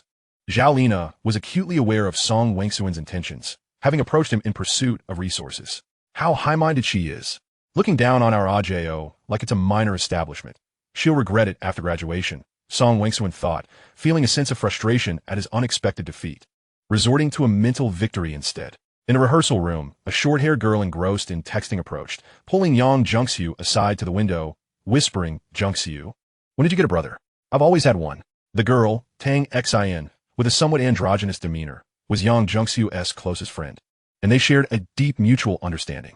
Weren't you an only child? A stepbrother is still a brother. Ah, a stepbrother? Yes, even though he is a stepbrother. I held him when he was just born. You, Yang Jungsu, you aren't a brother complex, are you? Tang Xin's eyes widened in revelation, as if she had uncovered a great secret. No wonder you've never dated. It's because of this quirk. No, it's a psychological issue. Is that so? I had no idea. Yang Jungsu's eyes shimmered. She would never admit to such a thing. Yet, her ambiguous response was akin to an admission. But that guy, Song Wangsuan, was also brother tier and quite handsome. Didn't you feel a stir? Tang Xin teased. That's not the same. My brother is truly my brother. Yang Jungsu countered, raising an eyebrow, unaware that she further substantiated her brother complex. Tang Xan rolled her eyes. This is undeniably a brother complex, deep-rooted and severe. Her curiosity about this brother peaked. At Jiang University, as Chen Sheng walked toward the cafeteria, he muttered under his breath. Which scoundrel thought to have Yang Jie dance a duet? I just checked. Is that even a proper dance? With all that waist-holding and leg-touching? I've never liked Latin unless it's a couple-S dance. He contemplated whether he should inform Yang Jie to stick to jazz instead of Latin. The Economic College's Sakura Garden cafeteria offered a wide variety of affordable and delicious dishes. Among the 4 in their dormitory, Chen Sheng had the largest appetite, selecting 2 meat dishes, 1 vegetable, a soup, and even 2 chicken legs. The chicken legs were particularly flavorful, though he wished they were a tad spicier. The other 3 had already secured a table. Lin Zonki had the smallest appetite, claiming he needed to eat lightly to maintain his figure. Yet one could hear his stomach growling at night. Their tastes rarely aligned. Lin Zonki and Zhang Junjia couldn't tolerate any spice, while Fang Yueliao, being from Liaoning, could only handle a hint of heat. As they were eating, Chen Sheng caught sight of a familiar figure. It is Enkayu, accompanied by her roommate. The Sakura Garden canteen is situated in close proximity to the accounting department dormitory. Yet every time Chen Sheng comes for a meal, he has never encountered Enkayu. She likely finishes her meal early and departs. This time, however, marks their first encounter. Hey, look over there, that outfit. Does it ring a bell? Fang Yu gestured for a few to glance in Enkuyu's direction. As they turned to look, the trio's eyes immediately lit up. That face, simply stunning. How had they not noticed her before? The outfit is unfamiliar, but she is undeniably beautiful. I wonder which class she belongs to, Lin Zonki remarked. You don't remember? She asked the one from Face Power with 0 votes. Fang Yu whispered. Oh my gosh. Yes, that t-shirt. She is a goddess. Not even a comparison to Chun Yao. Not just 10 times better. I wonder if I could add her on QQ. The 3 suppressed their voices, their gazes lingering on Enku. At another table, Chun Yao and her companions were also observing Enku as she passed by. Girls tend to be more perceptive, particularly when scrutinizing potential rivals. Is that the one with 0 votes? One speculated. It must be. There's no second soul on campus with such a tacky outfit. Her face is decent, another girl interjected, nudging her friend under the table, but she's far less attractive than Chun Yao. The girl quickly amended. Her aura is considerably lacking. Chapter 44. So this is how to attract girls. Chun Yao, hailing from a well-off family, was the unspoken leader, relying on this camaraderie and friendship for the future. It was not until Enkiu reached the canteen window that Chun Yao averted her gaze, coolly stating, "It's not our concern. We should just focus on ourselves. It's not our fault for dressing so poorly." The competition among girls is 100-fold stronger than that among boys, comparing looks, body shape, and fashion choices. Boys rarely experience anxiety about their appearance. Their only competition lies in athletic prowess. You might be richer than my family, but you can't outplay me in basketball. They would boast. Though the group's voices were not loud, they were somewhat oblivious to their surroundings. After all, they had not named anyone directly who could challenge their remarks. The canteen was typically devoid of loud chatter, and with the girls' high-pitched whispers, it was only natural that others would overhear. Even Chen Sheng, who was quietly eating, caught wind of their conversation. While others might not know whom they were referring to, the mention of a tacky outfit clearly indicated they were speaking of Enkiu. Most students dressed quite ordinarily, yet Enkiu's style was evidently several years out of date, an exceedingly rare sight. Chen Sheng cast a cold glance at Chun Yao's table, then turned his worried gaze toward Enkiu. If she heard that, it would surely distress her. Enkiu's expression stiffened, her lips frequently bitten as she moved, her body tense, her hands unsure of where to rest. Chen Sheng recognized the feeling of inferiority all too well. Indeed, she had heard them. Enkiu had already acquired her meal, but dared not look in the direction of her critics, her eyes scanning for a 3-person table elsewhere. Upon spotting a familiar face smiling warmly at her, she felt a surge of joy. This was the first time she had encountered Chen Sheng in the canteen. That warm gaze instantly alleviated her feelings of inadequacy. She contemplated sitting down but hesitated, feeling somewhat bashful as no invitation had been extended. Yet, Chen Sheng gestured for her to join him. Instantly reassured, she informed her friends, Wu Meili and Feng Qiushu, and proceeded to carry her plate toward Chen Sheng. Numerous male and female students turned their gazes toward Enkiu as she walked. Her striking beauty was undeniable. Not only was her face exquisite, but her skin was flawless and she was tall. The boys feigned nonchalance, yet internally they shouted, "Come sit with me. I would gladly trade 10 years of my life for this." Fang Yu grew increasingly animated, exclaiming, "Hey, she is coming our way." Lin Zongqi straightened his posture, suddenly adopting an air of elegance, dabbing his mouth with a napkin like a noble prince. Chen Sheng's table was rectangular, nestled against a pillar, accommodating 8 individuals.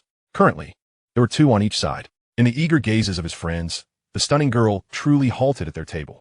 The boys at other tables sighed in despair, secretly wishing ill upon a few of their number. Lin Zongqi and his companions were thrilled internally, yet they maintained an expression of indifference, attempting to appear unperturbed. And Caillou surveyed the seating arrangement and gently pulled out the chair beside Chen Sheng, settling down. Wu Meili took the seat opposite her, while Feng Qiushu sat next to him. The glances directed at them were filled with envy and jealousy. How infuriating! Not only is he handsome, but he also has the charm of a movie star.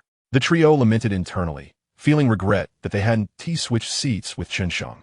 You're eating so little, Chen Sheng observed, glancing at Qiu's state, which seemed decent. He then looked at her plate, which contained only a small bowl of shredded potatoes. Feeling displeased, he thought, she's so thin, and all she's eating is vegetables. She'll feel faint at work. I'm fine, and Qiu replied softly, lowering her head. It's enough. I don't have to work.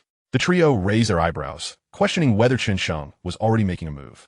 Had I known she was so easy to talk to, I would have taken the initiative myself. Lin Zongqi maintained his composure, chewing slowly and elegantly, exuding an air of nobility, and remarked, it's better to eat lightly. It's good for your health. The humidity in Jiang City is high, so it's wise to avoid greasy foods. Expecting praise from the girl, he was taken aback when she completely ignored him, leaving him feeling awkward yet unable to abandon his elegant facade. Wu Meili looked curiously at Qiu, and then at Chen Sheng, sensing something peculiar. Are they a couple? She wondered, yet felt something was amiss. But they're not just friends, she concluded, choosing to ignore it and focus on her meal. And Qiu delicately picked up a piece of shredded potato and took a small bite. Chen Sheng flipped his chopsticks and placed a chicken leg onto her plate. Eat. And Caillou froze momentarily. The well-marinated chicken leg was undeniably appetizing, and she instinctively swallowed. Her cheeks flushed as she shyly glanced at Chen Sheng, murmuring, I can't eat that much. Chen Sheng disregarded her words, placing a plate of braised pork in front of her, stating firmly, eat quickly. Give me the shredded potatoes. Before Qiu could respond, he had already taken her potatoes and was eating them himself. She realized that if she didn't eat the chicken leg and pork, she wouldn't have anything left. Chen Sheng, without lifting his gaze, chewed while commanding, finish everything. It seemed this girl had grown accustomed to saving. This wouldn't do. If customers increased in the future, her energy expenditure would be considerable. Okay, and Caillou whispered, her voice barely audible. With her childlike tone, she became even more endearing. She cautiously took a bite of the chicken leg, chewing slowly. It's quite delicious. Feeling the gazes of several people upon her, her face flushed once more. She dared not look up, instead focusing intently on her meal. The earlier feelings of inferiority had vanished without a trace. In this moment, she felt an overwhelming sense of security sitting beside Chen Sheng. Lin Zongqi and his friends stared blankly, pushing their rice around dispassionately. So this is how to attract girls, they thought. Why did I think of this? They observed how effortlessly Chen Sheng had given her meat and then claimed her potatoes, establishing a dominant presence with just a few inexpensive dishes. The crucial part was that she had accepted it. Now I understand. How enlightening. The trio's spirits suddenly lifted, their eyes sparkling with newfound inspiration. Lin Zongqi shook his head slightly, finding Chen Sheng's demeanor rather mundane. In truth, he could have interspersed a touch of gentleness within his boldness.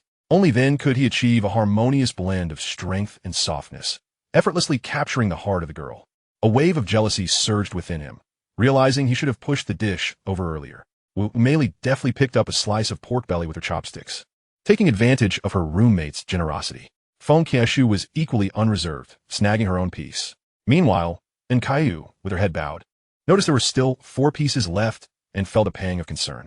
Fearing her roommates would devour them all, she quickly placed a slice onto Chen Sheng's plate. Only after doing so did she remember that the chopsticks had been used by her, leading to a moment of embarrassment. Was she being too forward? Yet, she was taken aback when Chen Sheng directly brought it to his mouth. He ate it, and Caillou felt her cheeks flush slightly, but her heart settled, and she hastily returned to her meal. Just as Chen Sheng was nearing the end of his food, a voice from the side interrupted. Excuse me, can we be introduced? Chapter 45, Look a Fairy. Apart from Enku and Chen Sheng, the others turned their attention, only to discover it was Chen Yao. But whom was she addressing? Lin Zongqi, unhesitatingly, flashed a warm smile. Of course, I meant this classmate, Chen Yao indicated towards Chen Sheng. Ah, Lin Zhangqi's smile froze on his face. What the heck? He stubbornly replied, I know, I'm just assisting my roommate in answering you. With that, he buried his head into the remnants of food on his plate. Determined not to look up again, the others stifled their laughter. Chen Sheng glanced at the girl sharing his surname and inquired, I'm Chen Sheng. What can I do for you? Chen Yao was fashionably dressed, her looks decent, though her face and gaze bore an air of premature maturity. Would you like to add me on QQ? Chen Yao asked, her confidence evident, casting a sidelong glance at Nke. She recalled the girl had been clinging to his arm that day. Predictably, the boy would whip out his phone immediately. No, thank you, Chen Sheng replied nonchalantly, as if brushing off a telemarketer. He saw through her intentions. She wasn't interested in him, but rather in Nke. It was merely a competition over who could claim the title of the school belle, igniting her competitive spirit to undermine her rival. Yet it was futile here, as in Caillou, being so naive, probably didn't even realize she had made the list. Young as she was, her thoughts were so convoluted. And Chen Sheng found such complexities irksome.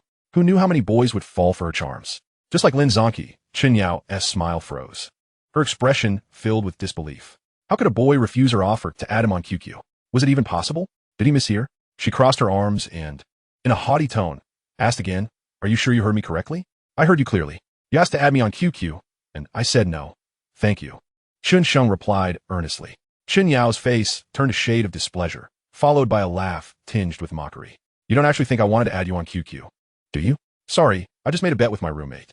With a sigh and a bemused expression, she turned to leave. The three girls accompanying her exchanged complex glances at Chen Sheng and Nke before departing as well. The atmosphere around the table varied among the remaining students. Wu Meili rolled her eyes and muttered under her breath, Tisich, what a show-off. In the minds of Wu Meili and Feng Qieshu, and Caillou and Chen Sheng were a pair. Any moment of hesitation on Chen Sheng's part was deemed disrespectful to Nke. Presently, Chen Sheng's attitude was commendable. Conversely, Lin Zhangqi and his companions were indignant. Why is it always Chen Sheng? The most absurd part was that he actually rejected her. Their gazes toward Chen Sheng were filled with conflicted emotions. They felt a tinge of envy, questioning why he could be so audacious. And Caillou continued to eat quietly, though her ears perked up. A girl had approached Chen Sheng about adding him on QQ. She didn't feel particularly upset, but upon hearing Chen Sheng's rejection, a sense of inexplicable joy washed over her. Nearby tables of boys glared daggers at Chen Sheng, wishing for his demise. Even without adding her, merely asking was a crime. After finishing their meal, Lin Zhangqi and his companions left, not wanting to witness Chen Sheng leisurely dining with that girl. Every meal must include meat, understand? Chen Sheng admonished the little girl before they departed. Okay, understood, Nke softly replied, meeting Chen Sheng's gaze before quickly lowering her eyes. With only 2 classes in the afternoon, after they concluded, Chen Sheng headed to the shop to check on the renovations. Just as he was chatting idly with the carpenter, his phone buzzed with a QQ message. Shen Yanking, I just landed. Are you done with class? Chen Sheng just finished. Shen Yanking, how about I treat you to dinner tonight as compensation? Chen Sheng, no, what else can I eat? What do you want to eat? Chen Sheng chuckled internally. Wasn't this a leading question? The school bell was getting flustered. What did someone agree to? Shen Yanking, do I have to eat? Chen Sheng, that essay must. Shen Yanking, bad guy smirking. Chen Sheng cheekily replied, delicious. Shen Yanking, huh? You're so gross. There was no further reply from her. After a while, her avatar turned gray, indicating she had logged off. Chen Sheng mused that the school bell must have been busy and continued his conversation with the carpenter. He then bought an ice cream, savoring it as he strolled back to school, reveling in his good mood.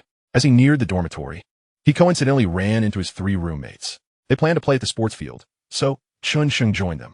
The music resonating from one corner of the field immediately captivated the 3 boys. It was Chen Yao and her roommates, along with a few other rather attractive girls, seemingly rehearsing for some performance. The trio watched with rapt attention, while Chen Sheng found it uninteresting, having seen enough in his past life, and sought a spot to sit nearby. The school bell replied to his message, stating she would arrive at school later and inquired about his whereabouts. Chen Sheng casually replied that he was at the sports field enjoying the scenery, then used his phone's browser to check the latest transaction prices for nearby properties. One girl nudged Chen Yao, gesturing towards Chen Sheng, who was looking around. Yao Yao, look. Chen Yao followed the direction, her face immediately darkening. How disgusting. I thought I was actually going to add him. How laughable. He's probably regretting it and is now wondering if you'll still consider adding him. One of her roommates chimed in. Of course, under normal circumstances, how could anyone refuse Yao Yao? She's the prettiest girl in the finance department, another added. Chen Yao's lips curled slightly, a proud expression gracing her face. What's going on? A girl practicing with him inquired with curiosity. Nothing. Just saw a hypocritical and disgusting person, Chen Yao replied, her face displaying a mix of annoyance and the endurance of someone who had been persistently pestered. With a quiet reminder from her roommate, the other girls soon realized it was the boy with the simple hairstyle who was somewhat handsome. They assumed he was attempting to get close to Chen Yao, but had been repeatedly rejected and was still lingering. Yao Yao, you should clarify things with him. So he doesn't think you're still giving him a chance, a girl named Chowing suggested. Forget it. I can't be bothered with him. People like that will just climb higher if you give them an inch, Chen Yao replied, her face full of disdain. In her mind, the earlier proposition to add her on QQ was merely a tactic. Chen Sheng didn't even qualify to enter her circle. Currently, her QQ was filled with ideal candidates, either handsome or from well-off families. Numerous upperclassmen were eager to establish a more-than-friends relationship with her, all thanks to the prestige of being the school belle. At that moment, many students' gazes in the field converged in one direction. Wow, where did she come from? Look, a fairy. Unbelievable. She must not be from the finance department. Otherwise, I would definitely know her. A slender, graceful figure stepped lightly onto the field, her cartoonish pink t-shirt accentuating her already fair skin. Paired with a gray pleated skirt, white socks, and black shoes, she radiated the youthful exuberance of a young girl. Her visage, reminiscent of a comic book character, coupled with her gracefully dancing high ponytail, seemed to possess an enchanting allure that captivated the attention of everyone present. Naturally, Chen Yao and her companions took notice. This individual was certainly not from the finance department. She bore resemblance to that one from the list. A flicker of jealousy flashed in Chen Yao's eyes. She was reluctant to acknowledge the other's superior beauty. Yet the undeniable truth remained. Under the watchful gazes of all, the ethereal girl transitioned from a brisk pace to a leisurely stroll, ultimately adopting a stealthy approach. She appeared utterly adorable. However, upon nearing the group, the expressions of the boys transformed dramatically. Lin Zonqi and his friends exchanged bewildered looks. Why was this girl back? Hadn't she just broken up with Chen Sheng? Was she attempting to reconcile? Lin Zonqi mused bitterly when he realized that the girl approaching was indeed Chen Sheng. Chen Yao's countenance soured instantly. The girl playfully covered Chen Sheng's eyes from behind, sweetly inquiring, "Guess who I am?" Even without hearing her voice, Chen Sheng recognized her. The fragrance of her small hands was too familiar. "You're here, King's son." "No, wait. Ponyo, is it you?" "No, that's not right." "Oh, I've got it. You are Wang or Maisie." Guess again. Last try." The melodious, teasing lilt of her voice nearly snatched Chen Sheng's soul away. The campus belle was at it again. Taking a deep breath to steady his nerves, he revealed, "All right, you are the beloved Shaoxing student, adored by all." "Haha, you got it right." Only then did Shen Yanking release her hands, and Chen Sheng was finally able to bask in the light once more. The expressions of the nearby boys were akin to having just tasted something foul. If looks could kill, Chen Sheng would have perished 100 times over. Fang Yu smacked his lips, Zhang Junjia blinked furiously, and Lin Zonqi's mouth twisted with bitterness as he mimicked, "Ponyo, Wang or Maisie, tisk tisk tisk," utterly disgraceful. Meanwhile, Chen Yao wore a grim expression, her heart heavy with discontent. She found herself repeatedly comparing herself to the girl, ultimately concluding that she could not compete. In terms of looks, physique, and that elusive youthful charm, she found herself at a loss. Beside her, Chao Ying's complex expression spoke volumes. It was painfully obvious that this girl was not here to meddle with Chen Yao, as there was no need for such antics. Yet, she would not let her friend down and simply remarked, "Let us continue practicing." Chen Yao's roommates fell silent, unable to find any flaws to exploit. "I'm hungry. I only had a little for lunch," Shen Yanking said, her eyes sparkling with a long-lost joy. Given her dress, she found it inconvenient to sit down, prompting Chen Sheng to rise with a smile. "Shall we head to the snack street? We can eat our fill from start to finish. How does that sound?" "Sure." Just like last time, Shen Yanking agreed eagerly, relishing the lively atmosphere of the snack street. Together, they departed the playground amidst a myriad of curious gazes. "Are we still handing out flyers tonight?" Zhang Junjia asked, bewildered. "Of course. We've already come halfway. We're close to a major gathering," Lin Zonqi replied emphatically. "Halfway? It feels like we haven't even started yet," Zhang Junjia remarked, confusion evident in his eyes. "You wouldn't understand. We are just one layer of paper away from breaking through," Lin Zonqi asserted. "Are you sure it's not steel paper? My pockets are quite thin. I'm worried I might tear them before I even break the paper," he mused, falling silent. After a long evening, his pockets were indeed on the brink of rupture.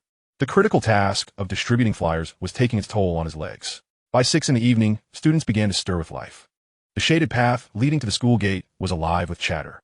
The boys pretended to engage in serious conversation while secretly casting hormone-laden glances at the fair legs on display. Chen Sheng held a soft, delicate hand in his, soothing the tempest of hormones within. He too wished to admire those fair legs, but was reluctant to allow others to gaze upon the campus belles. The campus belle walked with a lightness in her step, occasionally bouncing as if frolicking like a young deer set free from maternal care. She regaled Chen Sheng with tales of her childhood adventures with her grandfather. He listened intently, realizing the importance of staying focused to connect the dots with the stories he had previously heard. The snack street bustled with activity. The air was thick with enticing aromas that stimulated their appetites. They each grabbed a skewer of grilled squid, the spicy kind, but by the time it reached their mouths, it was only moderately spicy. They sampled some braised duck neck and duck intestines, finding them rather average. They wisely avoided the pastry items, which would merely fill them up. They shared a bowl of beef noodles, slightly oily but quite delectable. "You eat," Chen Yanking offered, placing the last piece of beef near Chen Sheng's mouth. He took a bite and reached for a napkin to hand to her, only to find the campus belle jutting out her chin, her face pleading for him to wipe her mouth. Seeing the adorable expression on the campus belle's face tugged at Chen Sheng's heartstrings. He suppressed his impulses, but nonetheless, when wiping her mouth, his movements became tender.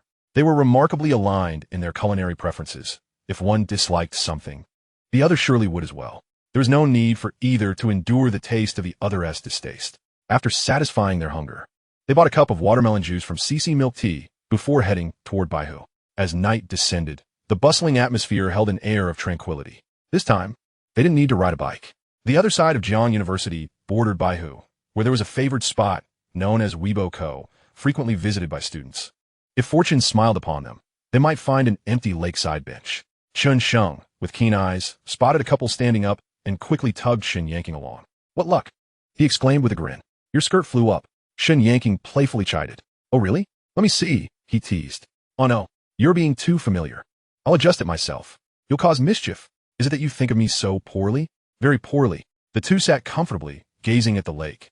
The sound of water lapping against the shore filling the air. The faint scent of the water wafted in the breeze, creating a refreshing ambience. After a peaceful moment, Shen Yanking broke the silence, her voice soft. "I don't want to hand your love letter to the teacher. Do you believe me?" The love letter had vanished from her hands. There was no explaining it, so she could only express it this way. The suddenness of her statement left Chen Sheng momentarily speechless. Why was the campus belle bringing this up now? Considering her character, she certainly did not resemble those lofty heiresses. "I believe you. I was surprised the teacher made me read it aloud. I was so nervous, fearing embarrassment and that it might hurt you. That was never my intention," he replied earnestly. Shen Yanking curled her legs on the chair, hugging her knees as she gazed at the lake, her eyes soft and hazy. "I know you must have been angry." Chen Sheng sighed inwardly. He had indeed been a touch upset back then, but since they were starting anew, those feelings had dissipated. He answered truthfully, "I was a little upset at that time." Shen Yanking turned to look at him, a hint of regret in her gaze. "I'm sorry. It's all right. It's all in the past now. Aren't we well now?" Chen Sheng smiled, but internally he thought, "Don't just talk. How about a kiss to express your apology?" "What exactly did you write on that love letter?" "I never got to see it." Under the moonlight, a blush crept across Shen Yanking's face.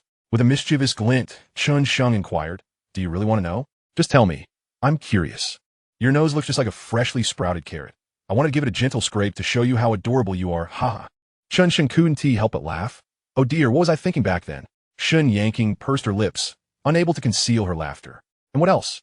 Do you really want to hear more?" "Yes. You're Chen Sheng," he whispered, revealing the third line from the love letter. "Oh, don't say that. How could you? You're so bad." Shen Yanking covered her face, overwhelmed with embarrassment. Even in the faintest light, her neck turned a deep crimson hue. Her soft, playful reproaches sent Chen Sheng's heart racing. This campus beauty was utterly disarming. Chapter 47. Do you like him that much? Dating is a rather intricate affair, fraught with discomfort, yet imbued with a yearning to extend the moments spent together. Shen Yanking's eyes brimmed with the reflection of the person before her. She longed to articulate her thoughts, yet words eluded her, leaving her to hide her flushed face. Fortunately, the streetlights stood at a distance, their illumination obscured by trees, shielding the two from the prying eyes of passers-by. Nearby, a couple seated on a bench seemed to have entirely forgotten the purpose of their outing.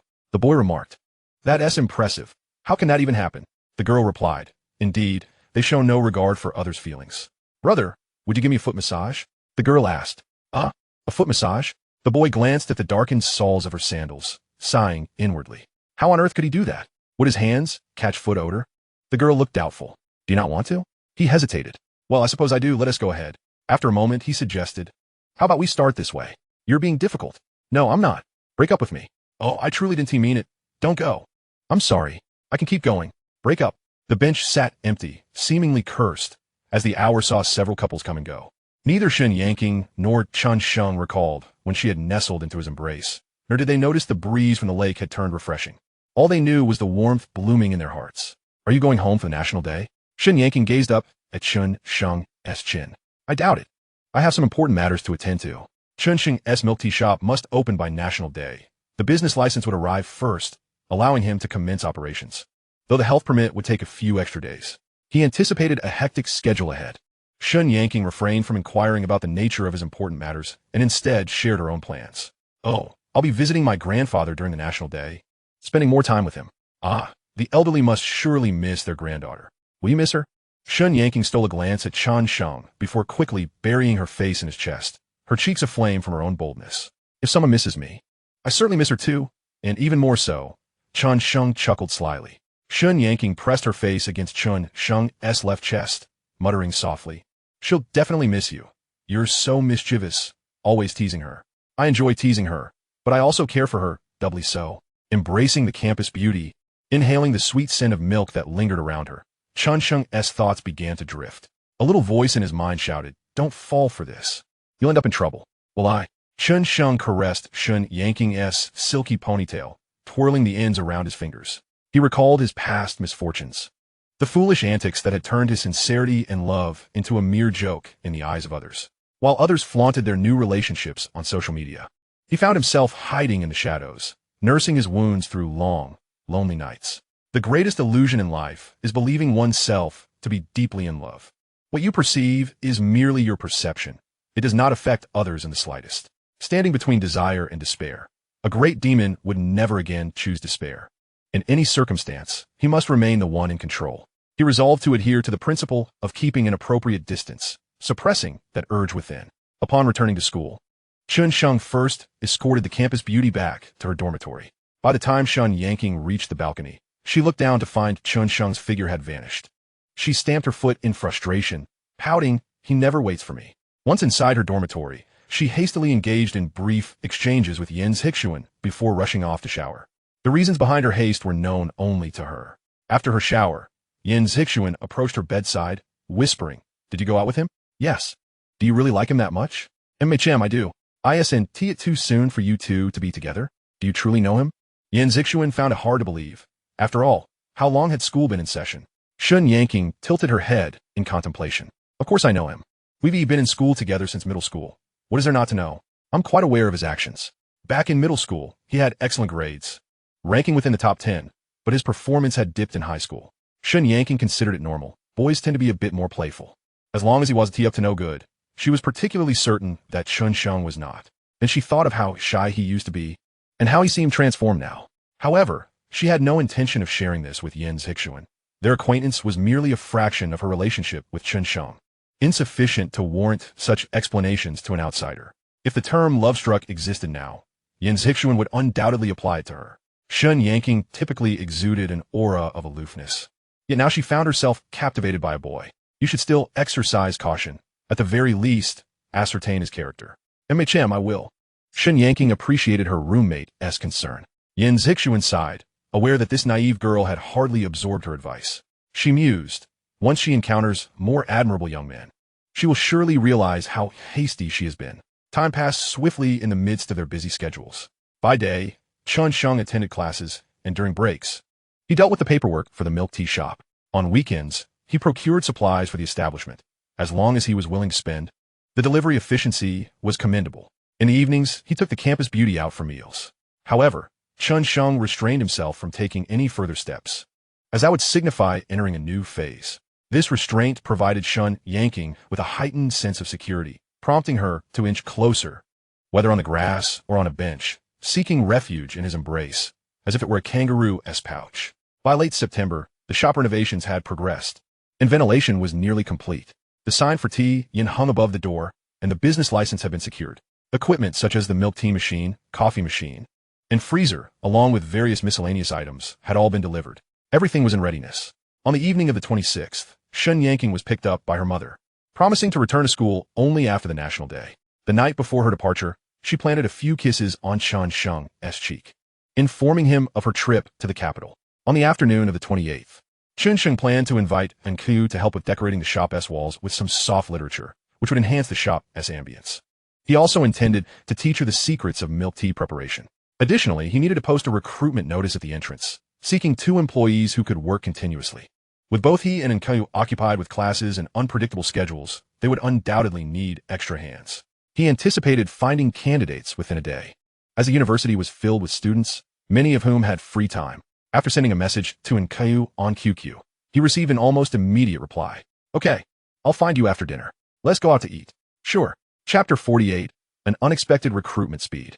Upon meeting Enku, she wore a loose, gray long-sleeve t-shirt, a style reminiscent of years past. Her complexion appeared significantly improved since their last encounter. The two ventured to the front street, and considering Enku's roots in Candongnan, they chose a Sichuan restaurant. "It's too expensive. Let us just have a bowl of noodles instead," Enku suggested, feeling a bit awkward about the potential expense.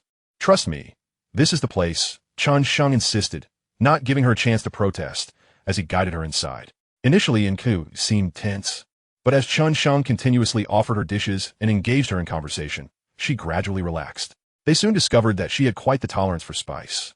The level of heat in Sichuan cuisine was merely a minor challenge for her, and their tastes aligned perfectly. After their meal, Chen Sheng took Enku to purchase wall stickers and glue for the shop. It was her first visit to the milk tea shop, and her eyes sparkled with curiosity.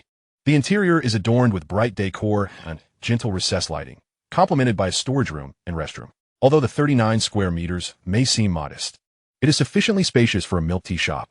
A long table with high stools has been installed by the floor-to-ceiling windows facing the street, while the interior features 5 small wooden round tables accompanied by comfortable armchairs. The two individuals first designed the soft font before cutting and affixing it to the wall. In this endeavor, Enku far surpasses Chen Sheng in finesse. Her lettering is exquisite, and she cuts with meticulous care. Consequently, Enku takes on the responsibility of writing, while Chen Sheng handles the affixing. It is a day sustained by milk tea. Have you indulged in milk tea today? In moments of leisure, a cup of milk tea is a delightful luxury. The outside world teems with passers-by, their curious glances occasionally drifting inside. A few young men and women pause as they stroll by. This establishment is somewhat larger than the one across the street, offering a place to sit, though its pricing remains uncertain. A girl shouts from outside, "Boss, when you open, will there be discounts? Around the 1st or 2nd, there will definitely be promotions. Ones that will satisfy you. I'll post a notice in advance, and you'll see it as you pass by," Chen Sheng replies with a smile. On the first day, it is crucial to attract customers with enticing offers to generate foot traffic. He scribbles a recruitment notice on A4 paper, seeking to hire 2 part-time staff members, and tapes it to the inside of the glass door. He anticipated that results would not come until at least the following day. Yet within mere minutes, someone enters to inquire. It is a petite girl wearing glasses, a sophomore from Jiang University's School of Optoelectronics, named Sun Yuxin. Since the start of the semester, she has been searching for part-time work, but has yet to find anything suitable. She is wary of certain job postings, fearing deception. Many established shop owners are seasoned operators, making it difficult for students to secure fair treatment. With bad luck, they might not even receive their wages. As a single individual, she is out for a casual stroll tonight, hoping to see if the milk tea shop is hiring. To her surprise, she has stumbled upon the opportunity. Upon hearing a monthly salary of 1,200 yuan and a full attendance bonus of 300, she immediately insists on securing the position with Chen Sheng. In cities like Jiang City, in 2010, restaurant employees typically earn around 1,000 yuan, but it is rare to find a shop that is fair.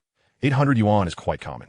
Moreover, Chen Sheng has set short working hours with a 2-shift system, 10 to 4, 3 to 9, and 4 days off per month. She cannot let this opportunity slip away, determined to seize it, even if it means working for a boss who is still a freshman. Seeing Sun Yuxin's cheerful demeanor and eagerness to work, Chen Sheng is naturally pleased. Sun Yuxin quickly assists Enku with the paper cutting, officially starting her duties. Since there is no labor contract prepared yet, Chen Sheng explains that he will arrange it in a couple of days. Sun Yuxin readily agrees, feeling positively about this freshman boss, who communicates transparently. As she works, she suddenly remembers her good friend and hastily pulls out her phone to call. "Xiao Shan, Hurry over to the old lamb noodle shop on the front street. You need to come quickly. Just as she finishes speaking, two girls walk in. Boss, are you hiring here? Sun Yuxin exclaims, surprised at their promptness. She reluctantly tells her friend to hold off for now. The interviewee is a quiet girl, Lu Qian, a sophomore from Jiang University's Arts and Sciences Department. After a brief exchange, and upon learning the pay, her eyes light up, and soon the three girls are engaged in paper cutting together. Chen Sheng has no choice but to withdraw the job posting. They work tirelessly until 9 in the evening, arranging for training to commence the next day with the two new staff members. As for Enkayo, Chen Sheng's plan is straightforward. If she wishes to manage the shop, she can be the store manager. If not, she may focus solely on finance. He feels a sense of responsibility towards Enku. As from the moment he provided her with money for a phone, she has lost her eligibility for poverty assistance. While the school only considers village committee stamps, how could she apply for aid with a phone worth over 2,000 yuan? What would other students with outdated Nokia phones think? Enkayu has never contemplated such issues. She is simply unaware. Perhaps, without Chen Sheng's presence, she might have applied for assistance with help from her class advisor or the student union. However, everything has changed now. She has embarked on a path that would have otherwise remained closed to her. It is also possible that without Chen Sheng, the night she lost her living expenses, she might have ventured down a more sorrowful road. Pride is a nebulous concept. Most rational individuals can endure it, while some emotional ones regard it as paramount. During the training the next day, Chen Sheng discovers that Enkayu is remarkably astute, with an exceptional capacity for learning.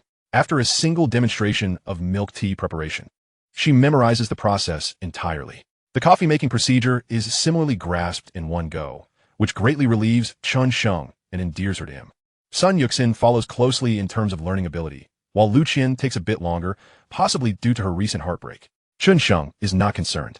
Training always consumes some materials, and not everyone possesses Enku's aptitude.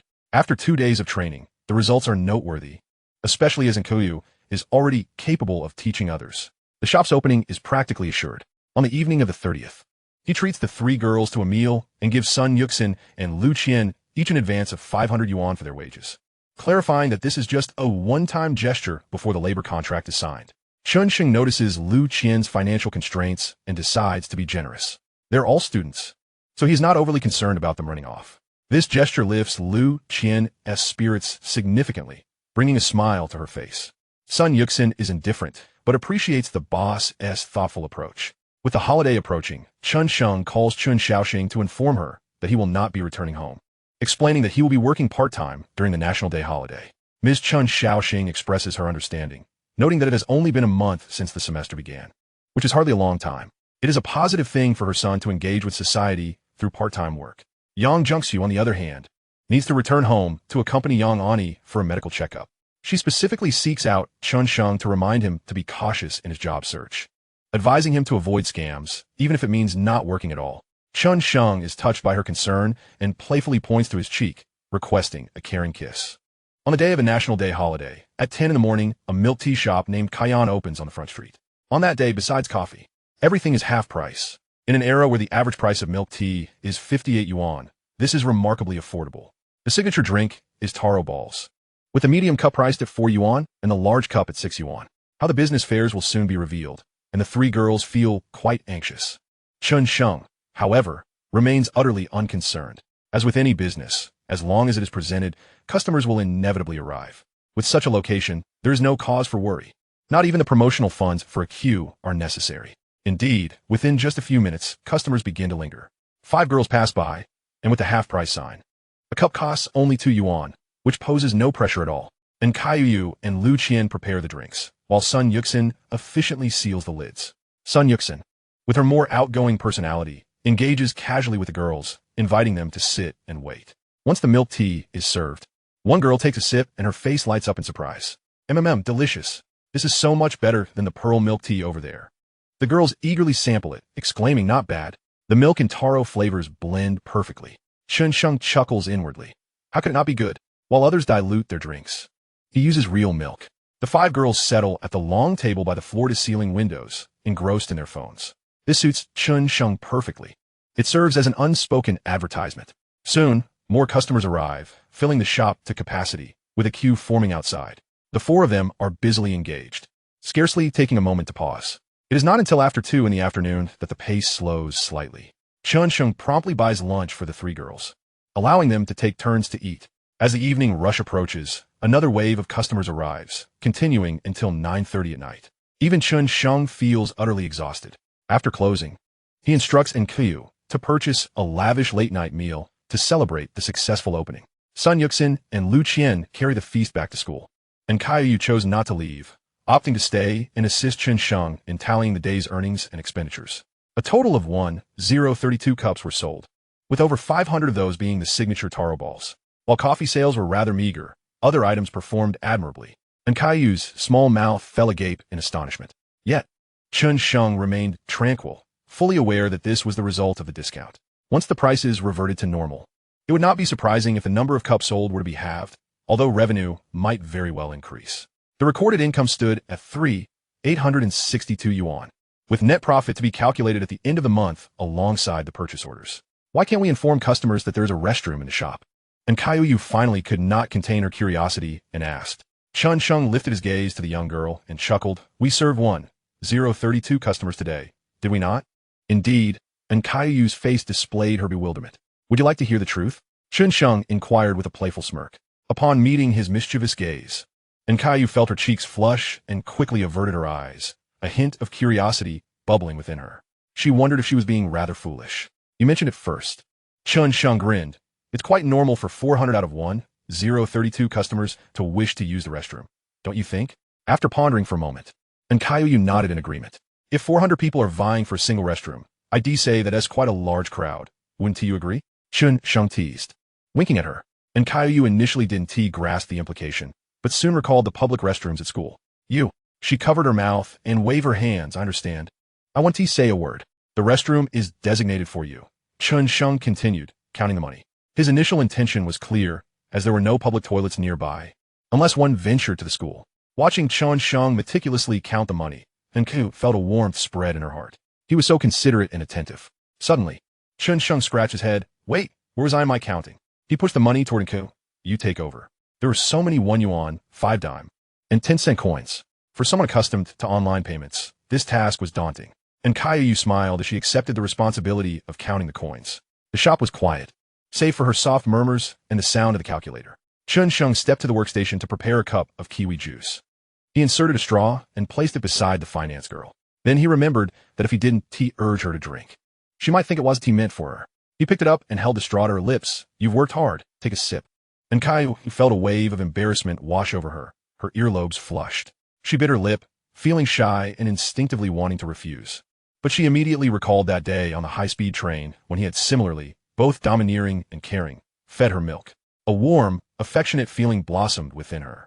Avoiding Chen Sheng's gaze, she blushed and took a small sip from the straw, then returned her focus to counting the coins. Under the lights, her long, fair neck glowed with a hint of a charming blush. Seeing the shy demeanor of the young girl amused Chen Sheng, prompting him to jest from now on. All our shop's earnings will be your responsibility to count. Her face turned crimson, resembling a ripe cherry. She lowered her head, pretending to scrutinize the coins as if she hadn't heard him. That bashful charm stirred something within Chen Sheng, leaving him momentarily enchanted. He glanced at her and mused. If only. That would be truly perfect. He was somewhat fixated on this notion, to the point of obsession, which left him feeling a tinge of regret. Who could comprehend such a pure pursuit? After verifying the cash against the register, Chen Sheng escorted Enkiu to the dormitory building. When she reached the 6th floor and looked down, he had already walked a considerable distance away. She stared blankly, her thoughts drifting as he receded further and further from view. It was not until a building obstructed her line of sight that Enkiu finally entered her dormitory. Inside, only Wu Meili was present. She hailed from the northeast and hadn't returned home due to the long distance. How was your part-time job today? It was so busy, with a lot of customers. And Kaiyu had informed Wu Meili about her part-time job, but had not disclosed that it was at Chen Sheng's shop. Be cautious. I've heard many establishments can exploit part-time students, withholding or cutting wages. Rest assured, this shop won't do that. What kind of shop are you so certain about? It's a friend shop. A friend's shop? Wu Meili regarded Kaiyu with curiosity. Which friend do you know? It's someone you've met. And Kaiyu hesitated, but eventually divulged. Someone I've met? Oh my goodness. You mean him? He opened a shop? Wu Meili was genuinely taken aback to learn it was Chen Sheng. Yes, he's the only one I would trust. What is your salary then? It can't be just a few hundred, right? 500. What? How much did you say? 500. Really? Indeed. Oh my goodness. Wu Mei's eyes widened as she rushed to embrace and coo. Good sister, no matter what, you must help me out. Can you mention me to your brother-in-law? Please. Chapter 50. The Boss Truly Cares.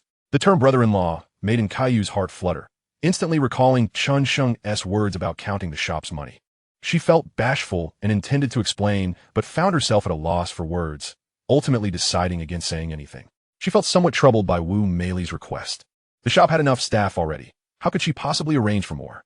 Please, good sister, help your elder sister out. Just mention it to your brother-in-law tomorrow. I assure you he will agree 100. Trust me, my judgment is sharp. Wu Mei clung to her, refusing to relent until she achieved her goal. And Caillou's heart softened, and she found it difficult to resist the plea. Furthermore, Wu Mei had shown her considerable care, so she acquiesced to mention it the next day, assuring herself that if it didn't work out, she could not be blamed. Wu Mei beamed with joy, knowing it was a guaranteed success. The following day, the shop continued its half-price promotion. Customer turnout exceeded that of the previous day. A large, irregular queue formed outside the door, with patrons crowding the interior. The small tables were filled, with customers both standing and sitting. Most patrons opted for the signature taro balls, though many were also eager to sample other flavors, particularly those with favorable conditions or those willing to go to great lengths for their girlfriends. Coffee remained less popular, which was to be expected in this day and age, as it was not discounted and bore a significantly higher price. Only a handful of cappuccinos were sold, and even fewer vanilla lattes. However, other offerings such as green grape coconut milk, mango sago, and caramel pudding sold quite well. And Caillou had an excellent memory and knew precisely where each ingredient was located, allowing her to guide the preparation process with greater efficiency. By 2:30 p.m., when things finally relaxed a bit, and Caillou tugged at Chen Sheng's shirt, her eyes brimming with unspoken words. Chen Sheng led her outside the shop. What is on your mind? And Caillou, bashful, relayed her roommate's request. Sure, just have her come tomorrow, Chen Sheng replied without hesitation. Why didn't you just message me on QQ? It's not a big deal. Chen Sheng's prompt agreement left QQ momentarily speechless, and she shyly fidgeted. I thought it would be better to discuss it in person. It truly was just as Wu Mei had predicted, with no trace of hesitation. And Caillou felt a warm glow in her heart, a wave of joy washing over her. All right, I'll go buy a few things. You head back to the shop. Chen Sheng needed to take this opportunity to purchase 2 fire extinguishers. Okay, and Caillou agreed. Her steps light as she turned to walk back. After a few paces, she glanced back to see Chen Sheng standing by the roadside, preparing to hail a taxi. She stole several glances before finally entering the shop. An hour later, Chen Sheng returned with 2 fire extinguishers, placing them in a corner of the shop. These extinguishers were not meant for fire emergencies. The renovations overseen by Master Huang were reliable, with meticulous electrical work and a professional electrician, rendering the likelihood of a fire quite low. However, it was imperative to have them on hand to pass fire inspections. The shop remained busy until 9 p.m., at which point it finally quieted down. Upon tallying the figures, it became apparent that the revenue had surpassed the previous day by over 800 yuan. Chen Sheng was elated, deciding to adjust the prices to an 80 discount for the following day. Observe the potential decline in customer volume and its corresponding impact on revenue. Retrieve the cash from the register, entrusting the task of counting the money to NQ, for she is the most meticulous among us. As I watch her earnest demeanor, I contemplate buying her a small electric scooter. Once the National Day holiday concludes, she will undoubtedly have classes, and traversing back and forth on foot is quite exhausting. As customary, I escorted NQ to the entrance of the female accounting dormitory. Upon returning to my own room, I was surprised to find all 3 of my roommates present. They, too, had chosen not to return home during the holiday, sleeping during the day and staying up all night. It was indeed rare for them to remain indoors, as they did tonight. Observing the pallor on Lin Zongqi and Zhang Junjia, I inquired with genuine concern. What seems to be the matter? You all look as if you've been jilted. The 2 lay listlessly, offering no response. Leaning closer to examine Zhang Junjia, I noticed his complexion was alarmingly pale, devoid of any color. Did you venture into the den of tigers? Was it a 50 or 100? I jest, incredulous that a mere den could leave my friends in such a state. Lin Zongqi sighed heavily. From the opposite bed, Fang Yu raised his eyebrows, prompting me to ask, what is going on? Alas, these 2 fell victim to a drinking scam. Fang Yu lamented, his tone rich with sympathy, yet his expression betrayed a sense of satisfaction, as if he had finally found solace in their misfortune after losing hundreds on tea previously. Your undergarments remain intact. How unprofessional can these scammers be? I chuckled. Lin Zongqi and Zhang Junjia looked at me in disbelief. They were the ones handing out flyers. Fong Yu quickly interjected. Good grief, I exclaimed, utterly shocked. To invite them for a meal and then drag them to a shady establishment for a beating. How utterly tragic. Casting my gaze toward Lin Zonki, I found him resembling a dying elder, his eyes filled with nostalgia for the days spent distributing flyers. While some were ill, others thrived. Fong Yu bounced back with renewed vigor, erasing past humiliations. The following morning, I awoke at 7 to find my 3 roommates still deep in slumber. Upon arriving at the store, the staff from a security company had also arrived. I intended to install surveillance cameras and a theft alarm system, acknowledging the added expense as a necessary investment, one that might prove invaluable in the future. As the security system was being calibrated, a gentle rain began to fall, gradually intensifying into a moderate downpour, bringing with it a refreshing chill. When Nkaiyu arrived, she shared a small umbrella with Wu Meili. To my displeasure, Wu Meili's robust stature occupied much of the space, leaving the petite girl drenched on one side. Wu Meili, evidently sensing my discontent, wore a puzzled expression, wondering what my issue was. I rushed to a nearby shop to purchase a hairdryer, leading Nkaiyu to the restroom to dry her off. She obediently stood still while I carefully blew her clothes dry, murmuring about how she could have called me to bring her an umbrella, as the weather in Jiang City was rather peculiar and getting wet could lead to a cold. Her eyes sparkled with tiny glimmers, which slowly transformed into mist. As her lips quivered, the mist eventually coalesced into droplets that fell. Realizing this might not be ideal, she quickly wiped her face dry while I bent down to dry her pant cuffs. In the work area, Sun Yuxin peeked around the corner. Although she couldn't see the warmth of the moment, she could surely imagine it. Our boss knows how to take care of people, she remarked softly. And Nkaiyu is quite fortunate. Lu Qian expressed her envy, as both of them sensed the distinct treatment I afforded to Nkaiyu. Indeed, just a little rain and she nearly glared at me. Wu Meili sighed, glancing at her own drenched side. With Wu Meili present, I found no reason to linger in the work area, occasionally joining the line to eavesdrop on conversations among the children. At times, I would sit at a table pretending to be a customer, or I would wander over to Cici and Jianyan to observe the situation. The 2 entrances were rather deserted, and while business appeared sluggish, I felt a mix of amusement and vigilance. In the afternoon, while seated in the store, a group of 7 or 8 young men and women arrived at the entrance. This place just opened. I've had the caramel latte a couple of times, and it's quite comparable to what I had in the Magic City, remarked a tall, handsome boy. Is that so? Perhaps we should give it a try, a girl replied, her voice somewhat familiar. Upon closer inspection, I realized it was Chun Yao. Chapter 51. Encountering an old friend. Have you paid yet? Aside from Chun Yao, another girl caught the eye. Her face was quite pleasing, her figure more voluptuous, clad in a white floral dress that generously revealed a bit of her delicate figure. When my gaze fell upon her face, I was taken aback. Zhou Ruyin, the one who treated me like a pet back in the day? She was now enrolled at Jiang University, a freshman this year. Memories of the past flickered in my mind, but quickly faded, devoid of any emotional weight. After all, I was no longer the person I once was, and the timeline had shifted, rendering past events irrelevant. With the company of Sister Yang and the campus beauty, my aesthetic standards had reached unparalleled heights. Nevertheless, I adhered to the philosophy of if you see it, it's worth a glance, prompting me to steal a few more glances at her ample figure. Zhou Ruyin was accompanied by a reasonably attractive young man, gently dabbing a few raindrops from her shoulder with a tissue, his demeanor attentive and caring. I couldn't help but feel a twinge of sympathy for him, wondering what title he bore in her contact list. Welcome to Kaiyan. What would you like to drink? The 3 girls chorused, with Wu Meili's voice booming. The group, intrigued, stepped inside and settled at a long table by the floor-to-ceiling windows, while also occupying a round table. As Chun Yao scrutinized the menu, she finally spotted me, her expression turning icy, and she averted her gaze haughtily. Zhou Ruyin didn't even glance my way. Sitting near the round table closest to me, she elegantly crossed her legs, while the boy beside her inquired solicitously, Zion, what would you like to drink?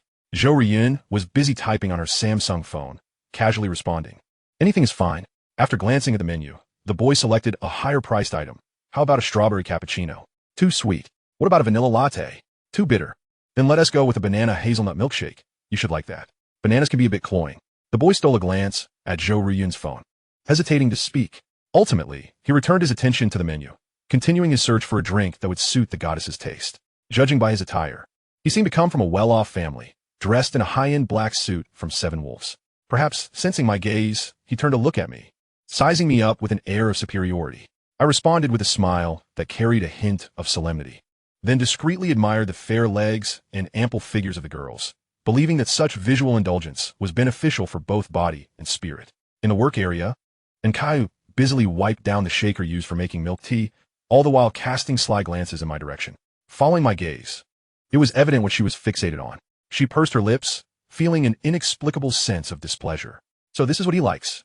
She glanced down at her own figure before looking back at me, her eyes shimmering with a hint of melancholy. I'll have a hazelnut latte, Chen Yao declared, pointing at the menu, to which the handsome boy immediately replied. Then let us get 2 cups. I enjoy that too. Chen Yao smirked slightly, her gaze sweeping across the work area until it landed on Caillou. Surprised, she thought to herself, she works here part-time? No wonder Chen Sheng is here. But doesn't he already have someone? Could it be that he aims to juggle 2 relationships? Surely, that must be it. How despicable, what a scoundrel. She cast a sidelong glance at the handsome boy beside her, satisfied that he was devoted solely to her. However, tonight she must probe Lin Xiao, Dewu, and also Long Zi, to discern whether their hearts are equally devoted. She observed Chen Sheng for a while and noted that he was not focused on the workspace. Instead, he was nonchalantly clutching a straw and casting glances at her and the others, unabashedly fixating on their legs and chests, showing no discretion towards the girl. How peculiar. Could it be that he simply came for the milk tea and not for the girl? Or perhaps he had just gone through a breakup. The likelihood seemed high. Such a beautiful girl. How could she willingly dangle on the crooked neck of that tree? This thought brought her a sense of delight, and she chuckled softly. Chen Sheng, with the way you're looking at us, are you perhaps treating us to milk tea? Huh? Chen Sheng felt a twinge of embarrassment at being caught and waved his hand dismissively. I didn't know it cost to look. I can't afford to treat you, so I won't look anymore. Chen Yao silently cursed his shamelessness, while Zhou Riyun cast him a disdainful glance. The expressions of the several boys darkened. How dare he steal glances at their goddess? The boy from the 7 Wolves, named Su Zimo, was already filled with insecurity due to his crush on Zhou Riyun and felt a surge of jealousy. Now that someone was openly ogling her, it was intolerable. He couldn't help but scornfully remark, with no money, what are you pretending to be a big shot for? Is looking even useful? You should get a decent part-time job to support yourself. Chen Sheng typically dressed plainly.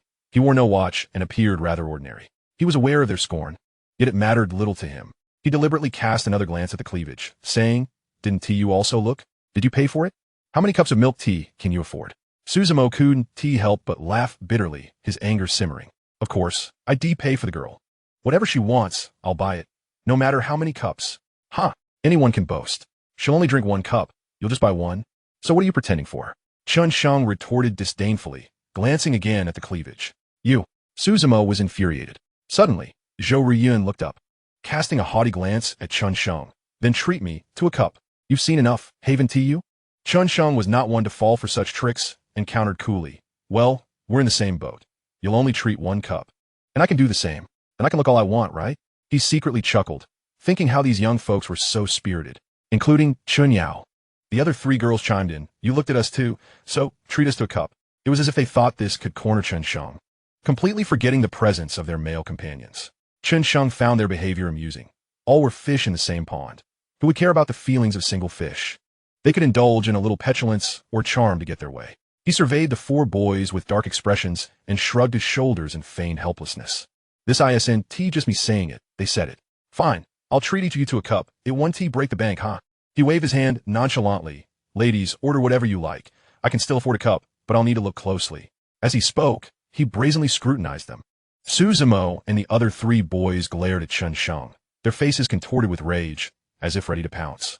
Yet, as it was the goddess who initiated the offer, despite their disdain, they lacked the courage to act, especially with Chen Sheng's imposing height of 1.80 meters.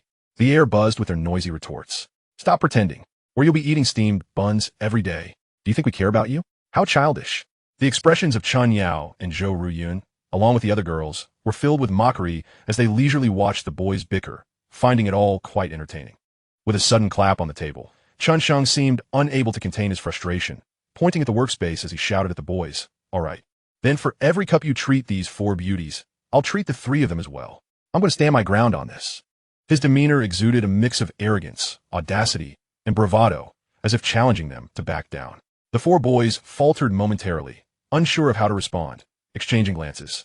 Chen Yao pretended to clutch her chest in mock horror, her face a mask of disgust, as if afraid someone might catch sight of her modest assets.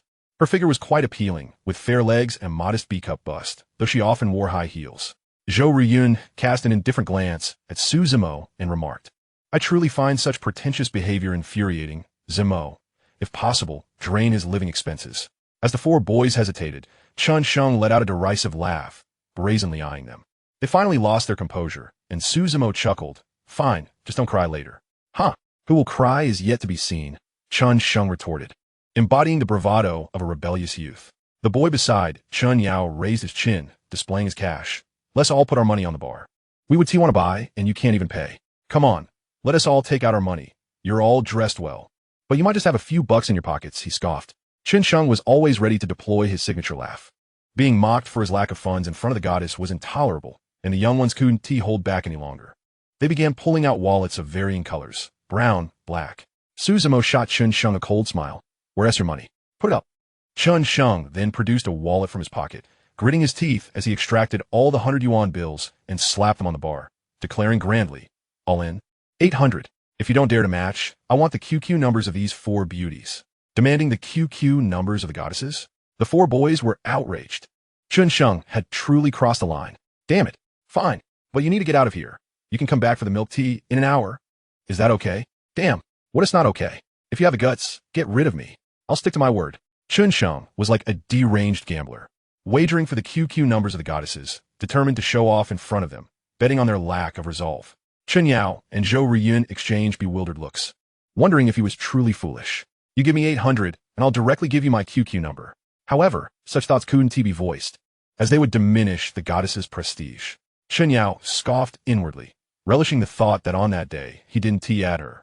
Today he would find himself out of her league. She was increasingly convinced that Chen Sheng had been dumped. Otherwise, he wouldn't be acting so erratically. Let him be. Just want to believe. He was annoying to look at. After all, bringing back milk tea and coffee would help unite the sisters and strengthen their bond. Not a waste at all. The four boys pulled out cash. Some laid down 150, others 200, until they totaled merely 700. This was all the cash they had on hand. The girls glanced around, their expression suggesting, "Don't look at me. At most, I'll give him my QQ." Which isn't much of a loss. Chen Sheng, however, wore a proud smile, as if the QQ numbers were already within his grasp. Su Zimo, gritting his teeth, pulled out two 50 yuan notes from his waistband and slapped them down on the bar, a victorious smirk on his face as he proclaimed, "All right. You can leave now. Just be sure to wait a full hour. Don't go back on your word." Chen Sheng's smile abruptly faded, replaced with a look of resentment, humiliation, frustration, and heartache as he scanned the group. Ultimately, he gave a thumbs up, nodding begrudgingly. "Fine. Truly impressive. You all are something." With a face full of shame and indignation, he strode out of the shop. Su Zimo stifled his pain and scoffed. "What a weirdo, always trying to show off. All that coffee will just fill him up. Such a fool.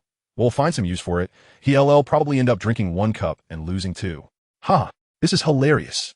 Chun Yao felt an immense sense of satisfaction, as though she were standing atop a lofty peak. All the resentment from that day, she was rejected, finally releasing its grip. In the workshop, Sun Yuxin inquired, "Hello, shall we prepare cappuccinos or lattes?" "Let us do half of each," replied Zhou Riyun, a sentiment echoed by Chun Yao and the other two women. Coffee, after all, possesses a certain sophistication compared to milk tea. It feels substantial in hand and lends an air of prestige when presented to others. "Very well," Sun Yuxin responded, exerting considerable effort to maintain her composure. Wu Meili occasionally squatted down, feigning to retrieve items, masking her grin that threatened to break free. Only Ku, who initially found the situation amusing, soon felt a pang of discomfort upon hearing Chen Sheng being told to leave. The ache in her heart intensified, tears nearly spilling forth. She had encountered the sting of such dismissive remarks before and could only imagine how hurtful they must be for Chen Sheng. With nearly 40 cups of coffee prepared and no discounts offered, the workload was substantial. Fortunately, Lu Qian from the evening shift arrived, providing additional support to handle the influx of customer orders.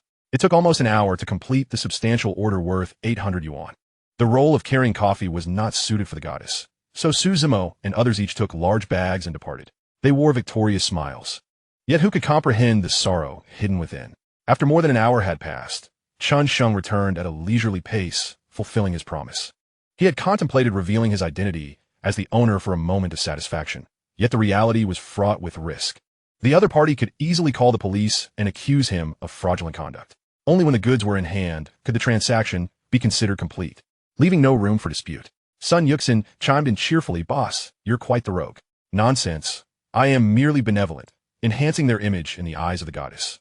Chen Sheng corrected her. Wu Meili added a few complimentary words, yet internally mused how darkly humorous it all was. Those who gifted the drinks to others would surely feel a pang of heartbreak.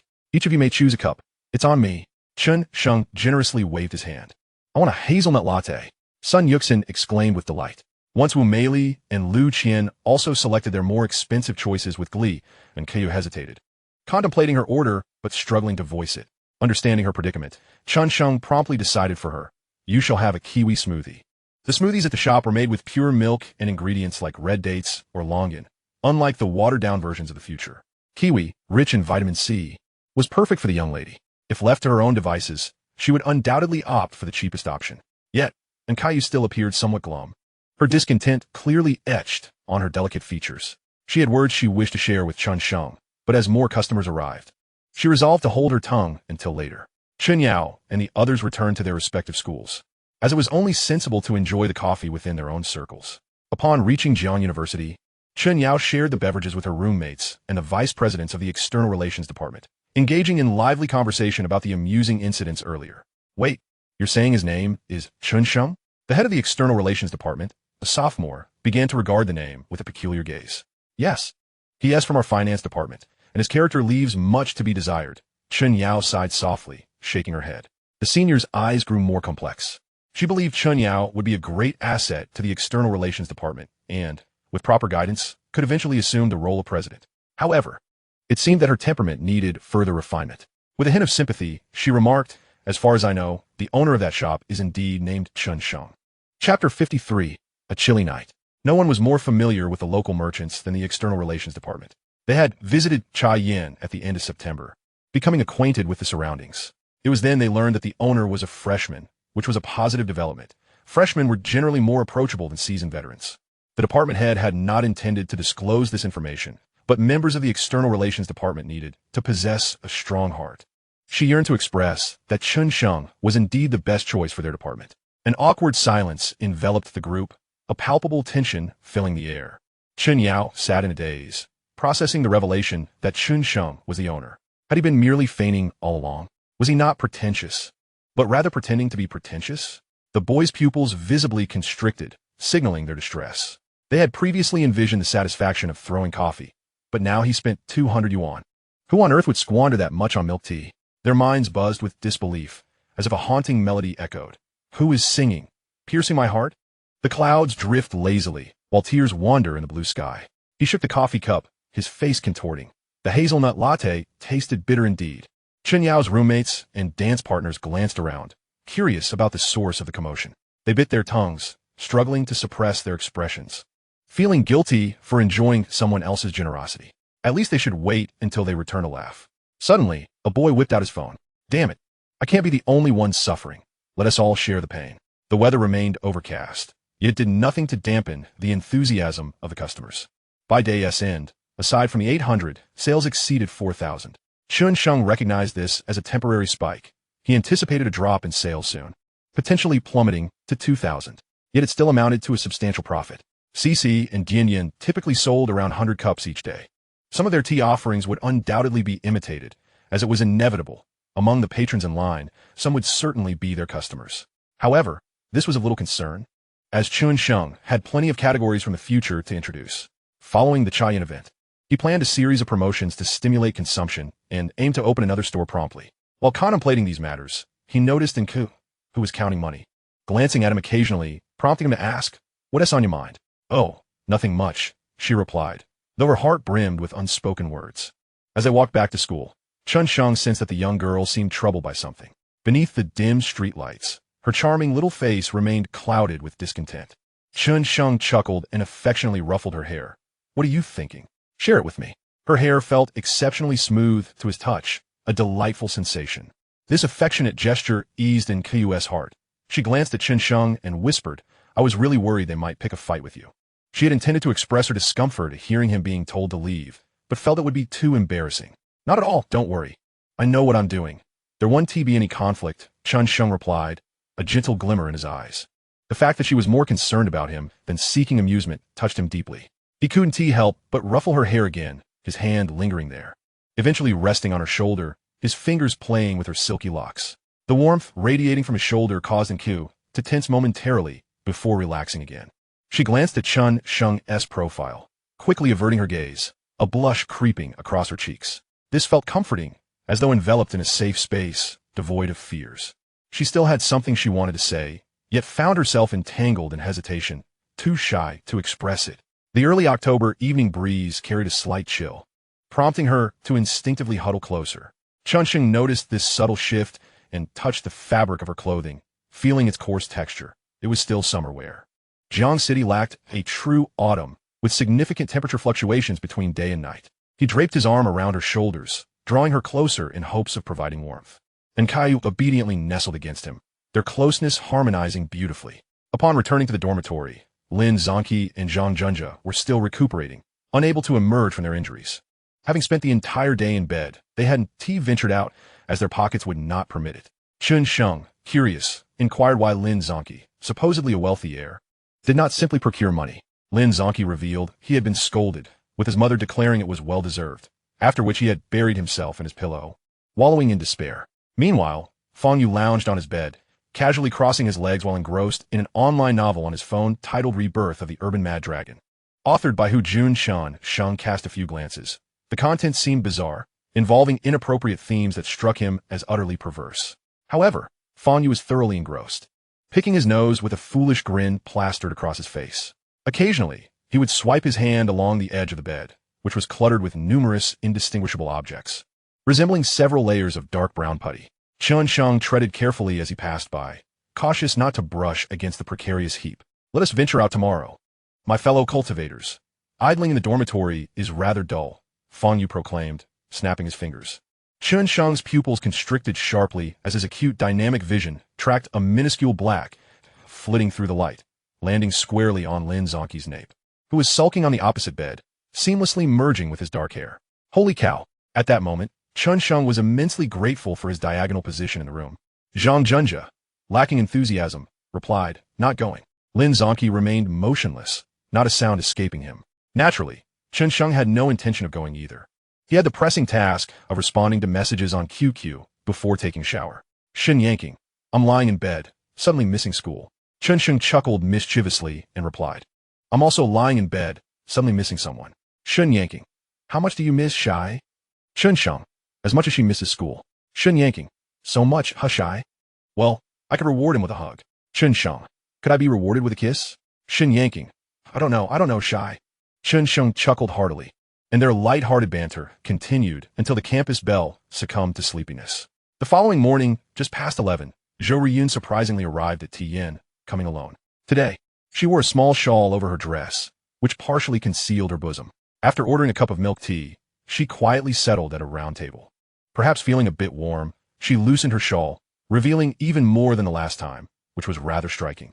Chen Sheng cast a few casual glances, feeling indifferent, as Zhou Riyun's allure was merely a matter of enhancement. Beside her, Enkiyu's expression was one of deep resentment, her fruit-cutting motions slowing down. She glanced down at her own chest, biting her lip, her mind filled with inner turmoil. Just as Chen Sheng emerged from the workspace, intending to buy some cherry tomatoes at a nearby market, Zhou Riyun suddenly spoke up. Let us add each other on QQ. Chapter 54. False advertising can be deadly. Huh? Chen Sheng paused, taken aback, pointing at himself as if to say, Are you speaking to me? Who else? Zhou Riyun gathered her loose hair behind her, seemingly preparing to tie it into a ponytail. This pose was quite pronounced, revealing her fierce demeanor.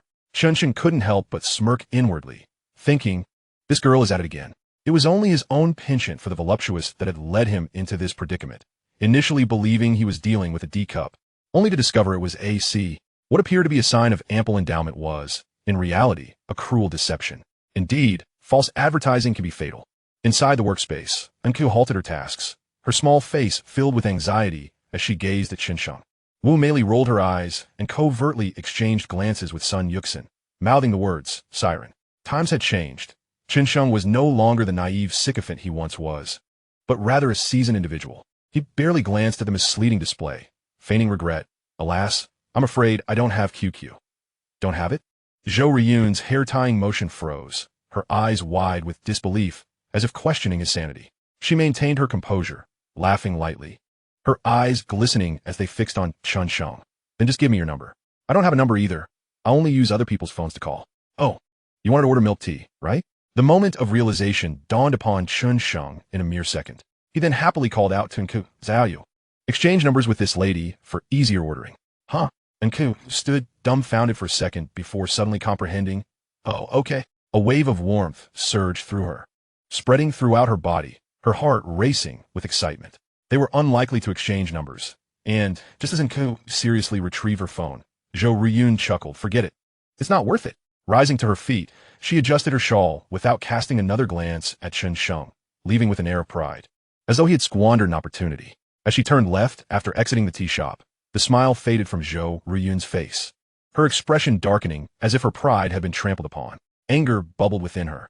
How dare he disregard her? Huh, he missed out on his chance.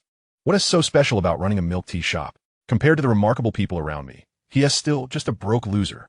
With this thought, her sense of superiority returned. She pulled out her phone, opening QQ, and typed, "Let us have hot pot today to warm our hearts." After she had walked far away, Chen Sheng stepped out, filled with melancholy, pondering where one might find an authentic D-cup. Business at Tian thrived that day, bustling with students who remained on campus during the holiday, as well as numerous tourists from out of town. After exploring other attractions in the city, they flocked to visit several prestigious universities, including Jian University. Mostly high school students, some accompanied by parents, others with close friends.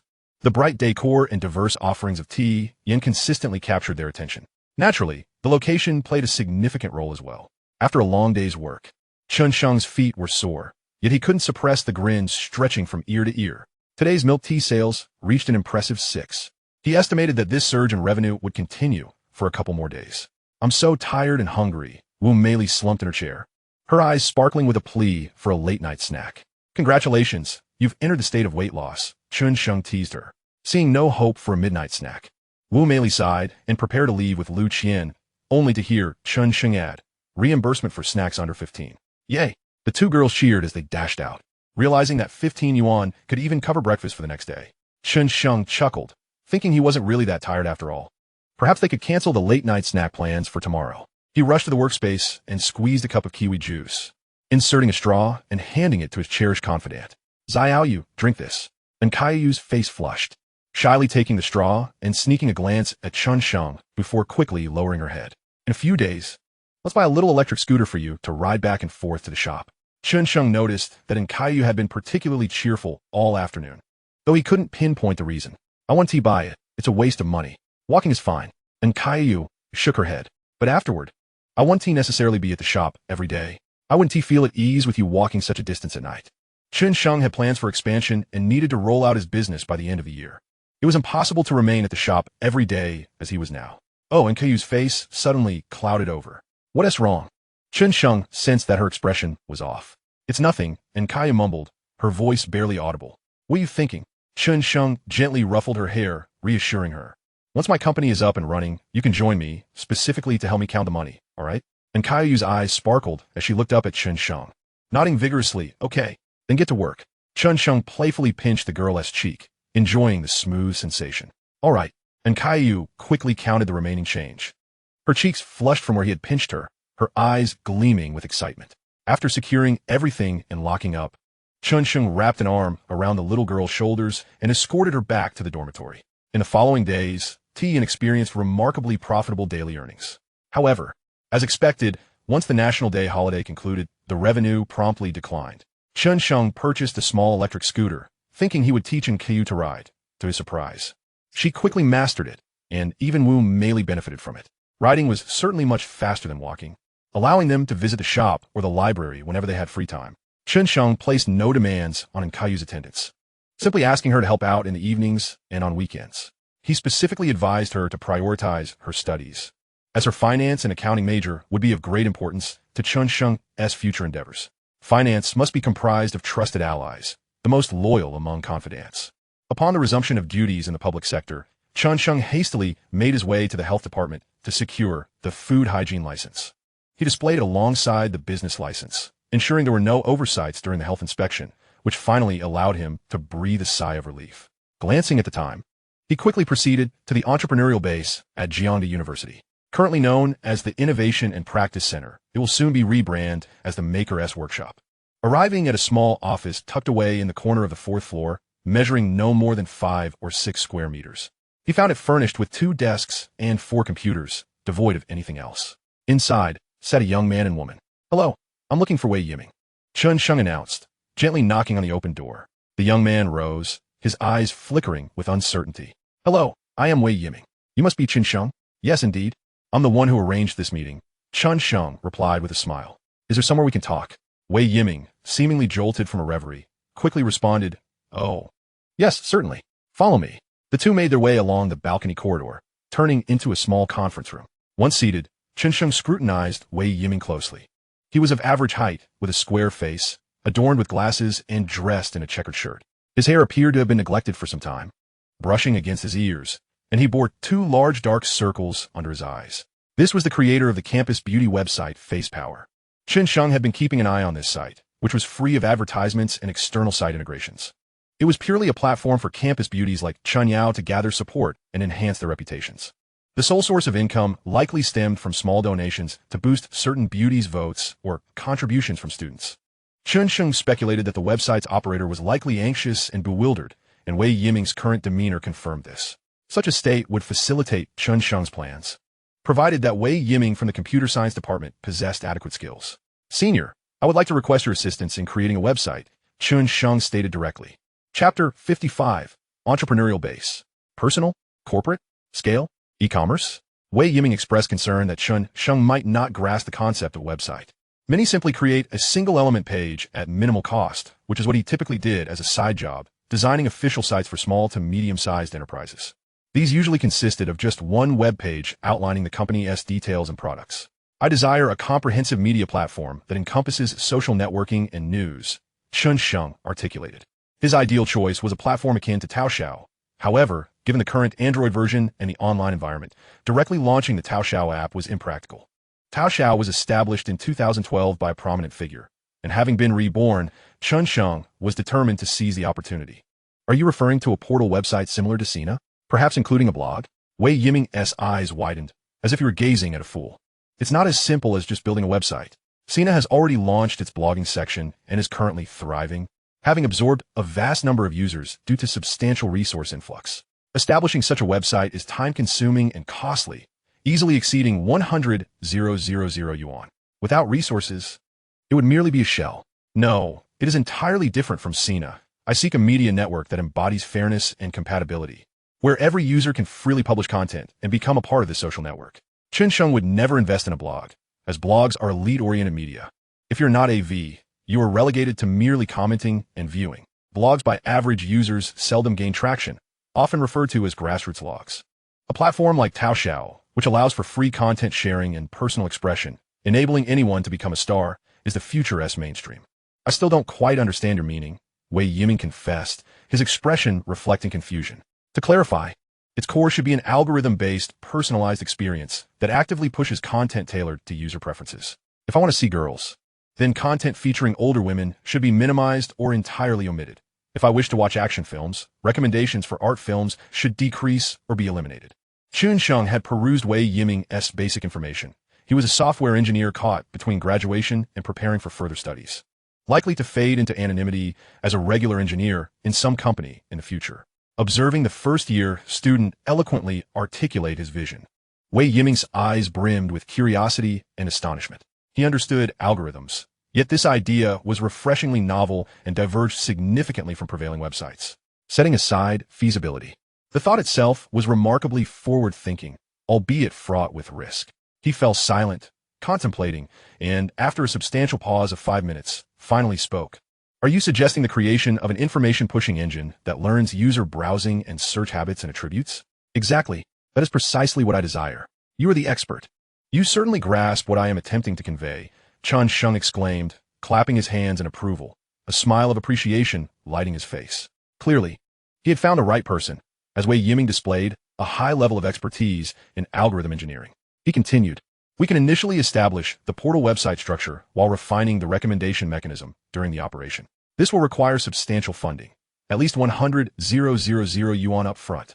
Wei Yiming's skepticism regarding Chen Sheng's capabilities and resolve was apparent. Money is not an issue. You simply focus on the development.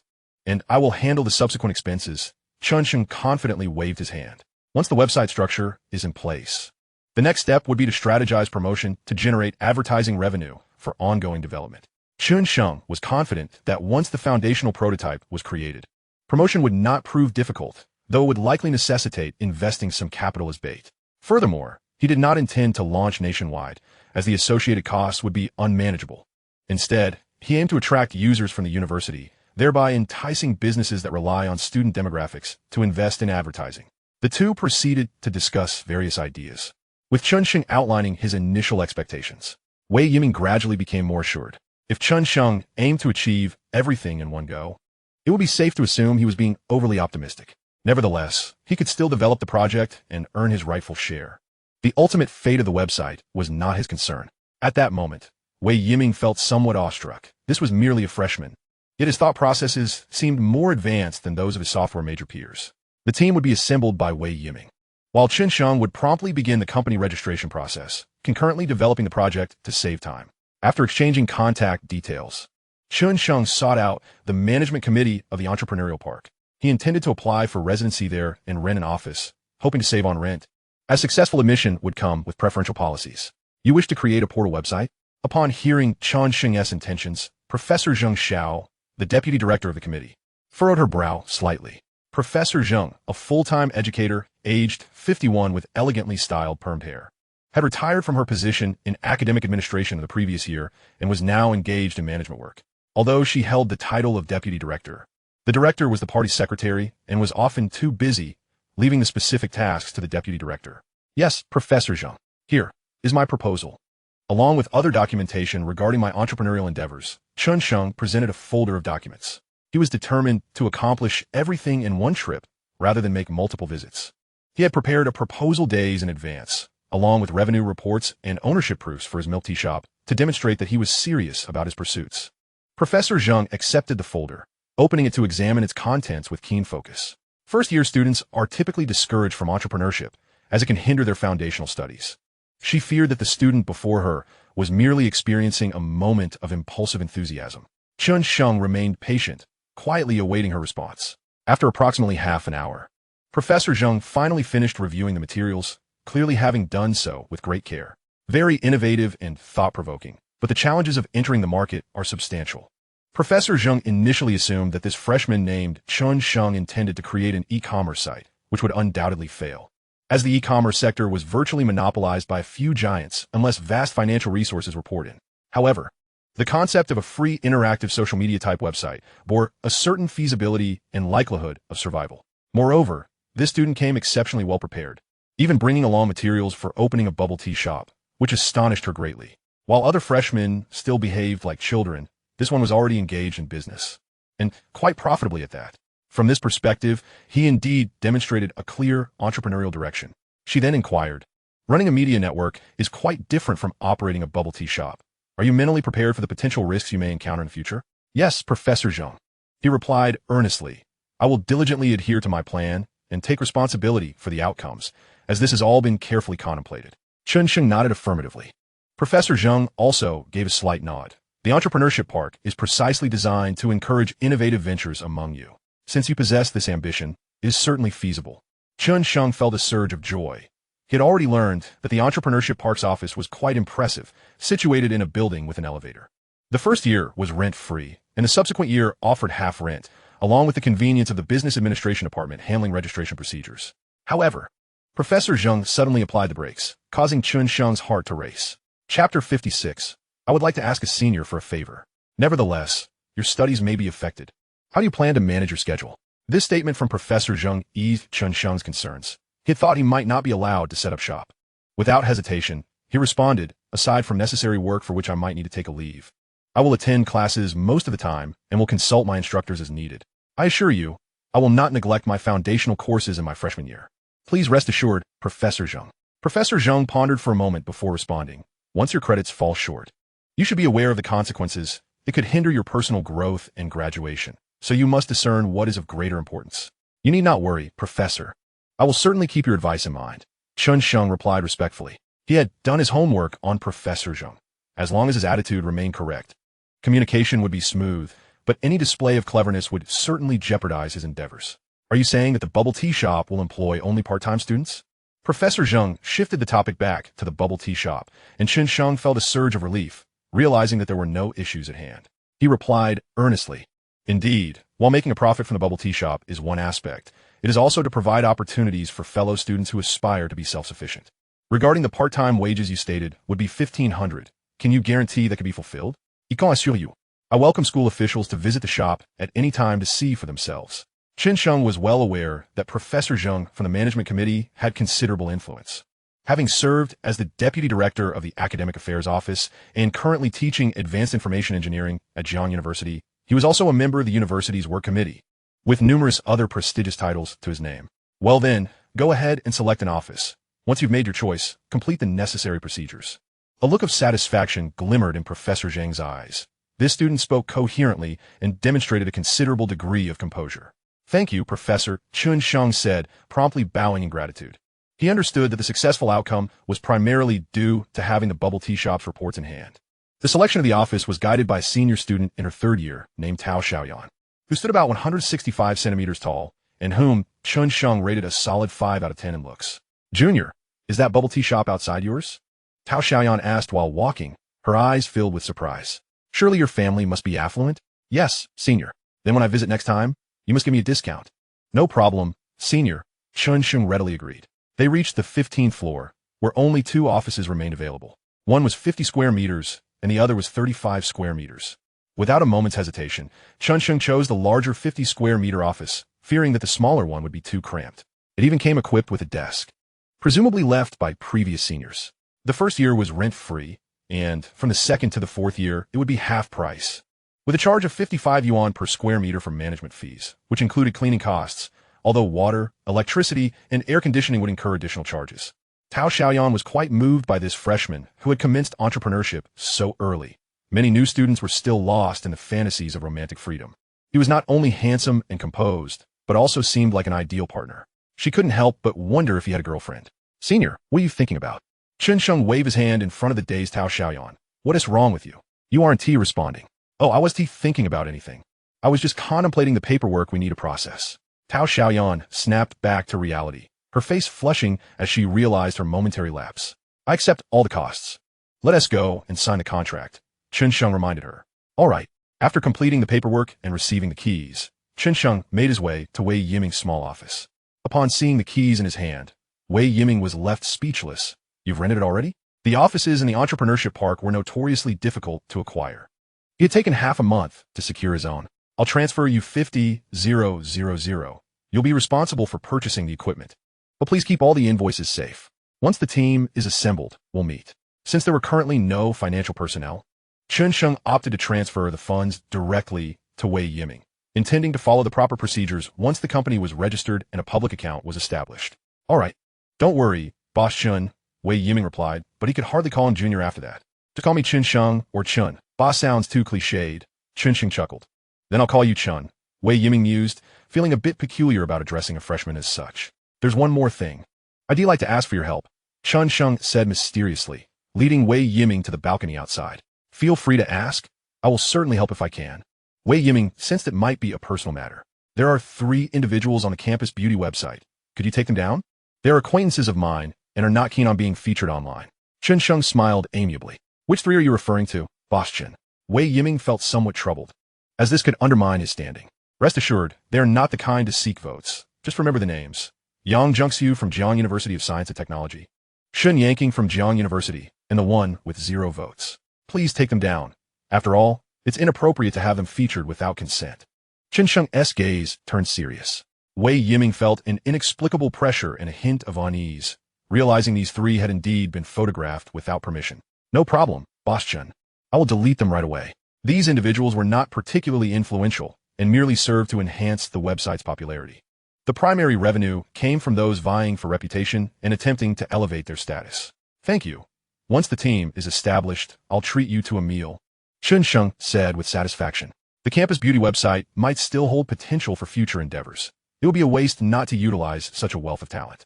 After wrapping up matters here, Chen Sheng hurried to the entrance of Jiang University of Science and Technology, where Yang Zhengxiu had brought him a bounty of local specialties from her home.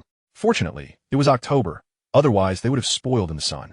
After waiting for 20 minutes, he finally saw Yang Zhengxiu emerging.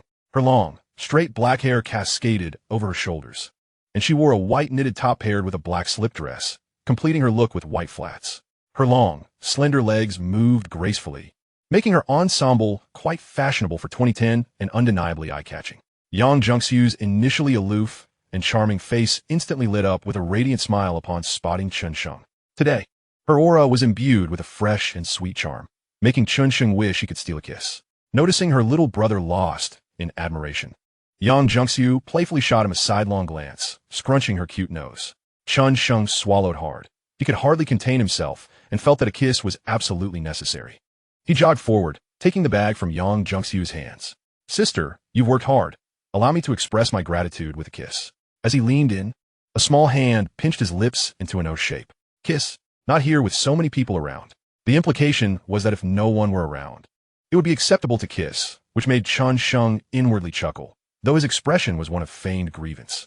He glanced around to see that indeed, many students were watching. "What have you been up to today? You're all sweaty," Yang Zhengxiu chided, already pulling out a tissue to gently wipe the sweat from his forehead. "I missed you, so I ran fast."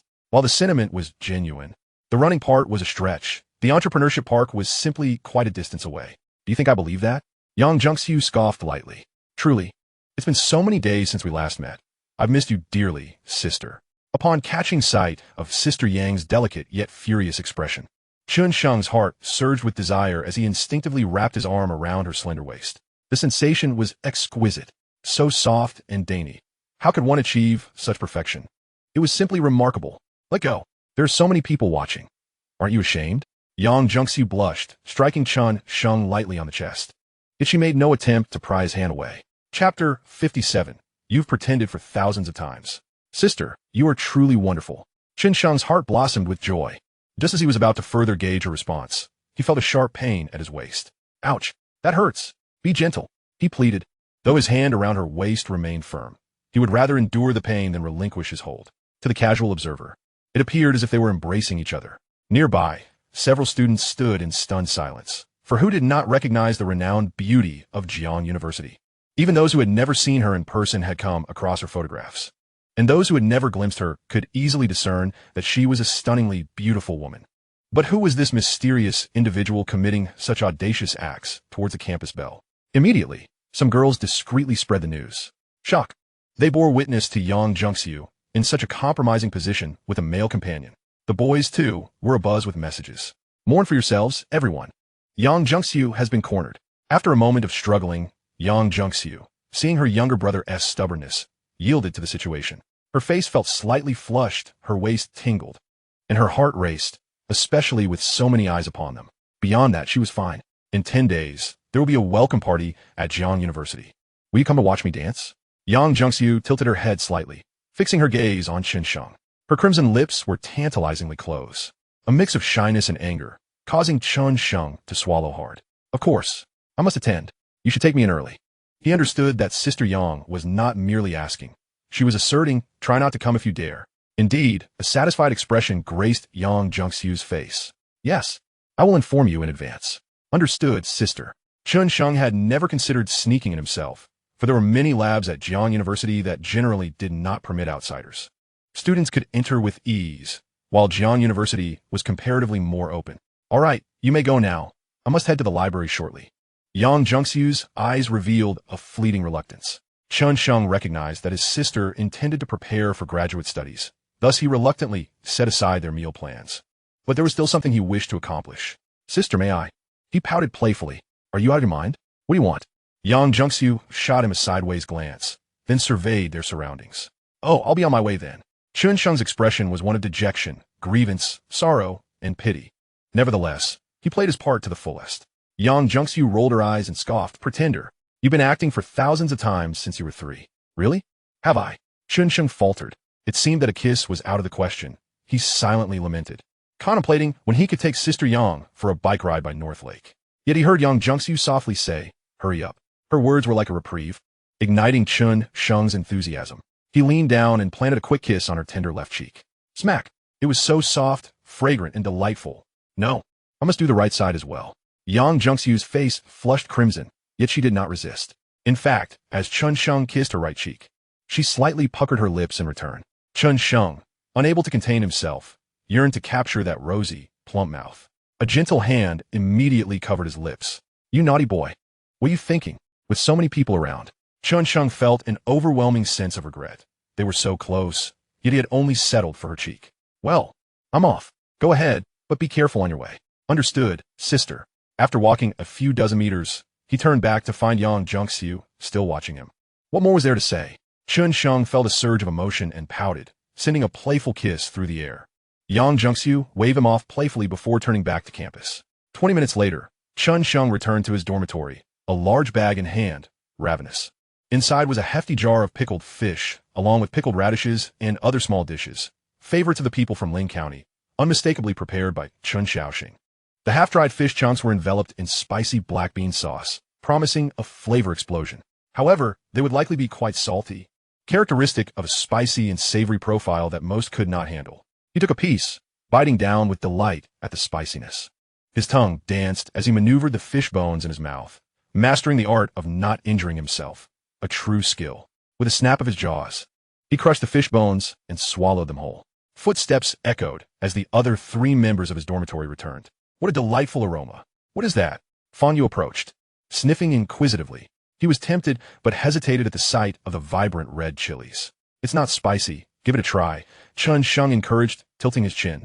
Seeing Chen Sheng's red lips, Fan Yu held back his saliva, taking 3 steps back in trepidation. Chen Sheng's tolerance for spice was legendary among them, a level they could not compare to. Lin Zhangqi and Zhang Junjia were no different. Their initial excitement waned upon spotting the chilies, and they sighed in resignation. Chen Sheng, since you live nearby, could you ask your aunt to make something less spicy next time? All right, I'll bring you some next time during the festival. Without chilies, the people of Ling County would have no idea how to proceed. They would merely buy some from the supermarket to pass off as authentic. After indulging in 2 more pieces, Chen Sheng texted Sister Yang. My mother made pickled fish. Would you like some? 10 minutes later, a response arrived. Shen Yanking, yes. I want to eat it. It's my favorite. Did your aunt send it? Chen Sheng, my sister brought it. Shen Yanking, oh, the one who is very beautiful. Chen Sheng, speaking of beauty, I can't help but think of someone. Shen Yanking, who? Chen Sheng, the one I sat with by North Lake while admiring the night view. So beautiful. Even her feet are lovely. Everything about her is exquisite. Shen Yanking, shy. You're so naughty.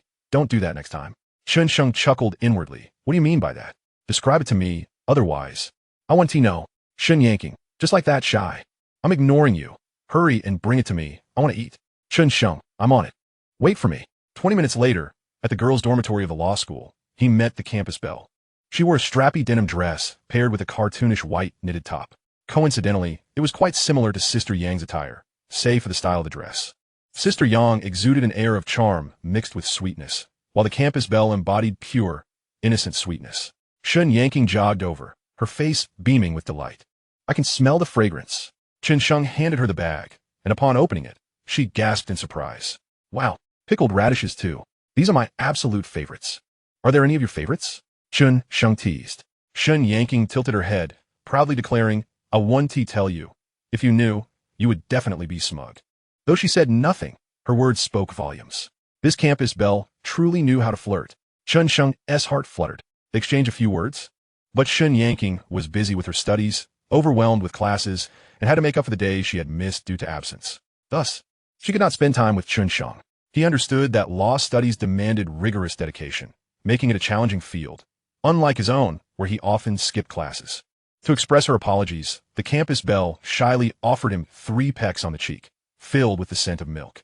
Regrettably, he missed out on the rose-scented soap flavor, which he silently lamented. Chapter 58, In Caillou's Heart, the first entrepreneurial meeting. Once the campus belle had dashed into the hallway, glancing back 3 times, Chen Sheng finally returned to his dormitory. He still had 1 more delivery to make. He wasn't sure if his beloved little assistant would enjoy it, but his sentiments must reach her. Given his knowledge of her penchant for spice, she would likely relish it. Without hesitation, he made another trip to the dormitory, bringing the remaining jar of pickled fish and radishes, heading toward Cayenne. It was now 6 in the evening, and he presumed people were already at the shop. After a long day, he was grateful for his youthful vigor, In the past, he would have succumbed to exhaustion long ago. Upon arrival, he found a shop bustling with activity. The tables were nearly filled, and there were 6 or 7 customers waiting. On this day, Sun Yuxin took a well-deserved break after tirelessly working for 7 or 8 consecutive days during the holiday. Wu Meili took over the day shift, while Nkayame covered 2 classes. It was imperative to recruit 1 or 2 more individuals in advance to prepare for the new store. Chen Sheng contemplated as he stepped inside. The moment he caught a glimpse of Chen Sheng, Nkayame's clear and tranquil eyes suddenly sparkled with life. Her expression instantly becoming more vibrant and her movements noticeably more sprightly. As Chen Sheng entered the workspace, he placed his belongings beneath the bar counter and leaned closer to her, saying, "This is made by my mother. It might be a bit spicy, but I brought it for you to try." A glimmer of warmth flickered in Nkayame's eyes as she quickly glanced at Chen Sheng before returning her focus to her task. She lowered her gaze, concealing the warmth swelling within her heart, and gently inquired, "Will you have enough to eat?" The phrase "I brought it for you to try" resonated repeatedly in her heart. "Don't worry, I saved some for myself," Chen Sheng replied, checking the list and preparing to assist. In truth, he had not saved any, as he could always enjoy it at home. Having tasted a few bites earlier, he was already satisfied. And Kayame looked at Chen Sheng, the corners of her lips slightly lifting. The sliced bananas were placed into the blender, the motor humming energetically, echoing the vigor of her own heart. She occasionally tilted her head to watch Chen Sheng, who was enthusiastically asking customers how much sugar they wanted. "Yu, which box has the match of pearls?" Lu Qian's voice from the storage room interrupted Nkayame's reverie, prompting her to respond loudly. "It's on the shelf facing the door, top left inside." Her clear, youthful voice, delicate yet robust, was not overly coy but rather crisp. Many customers were drawn to her voice, causing her to hurriedly crouch down to avoid their gazes. The current flow of customers was less hectic than during the holidays, allowing Chen Sheng to take breaks more frequently.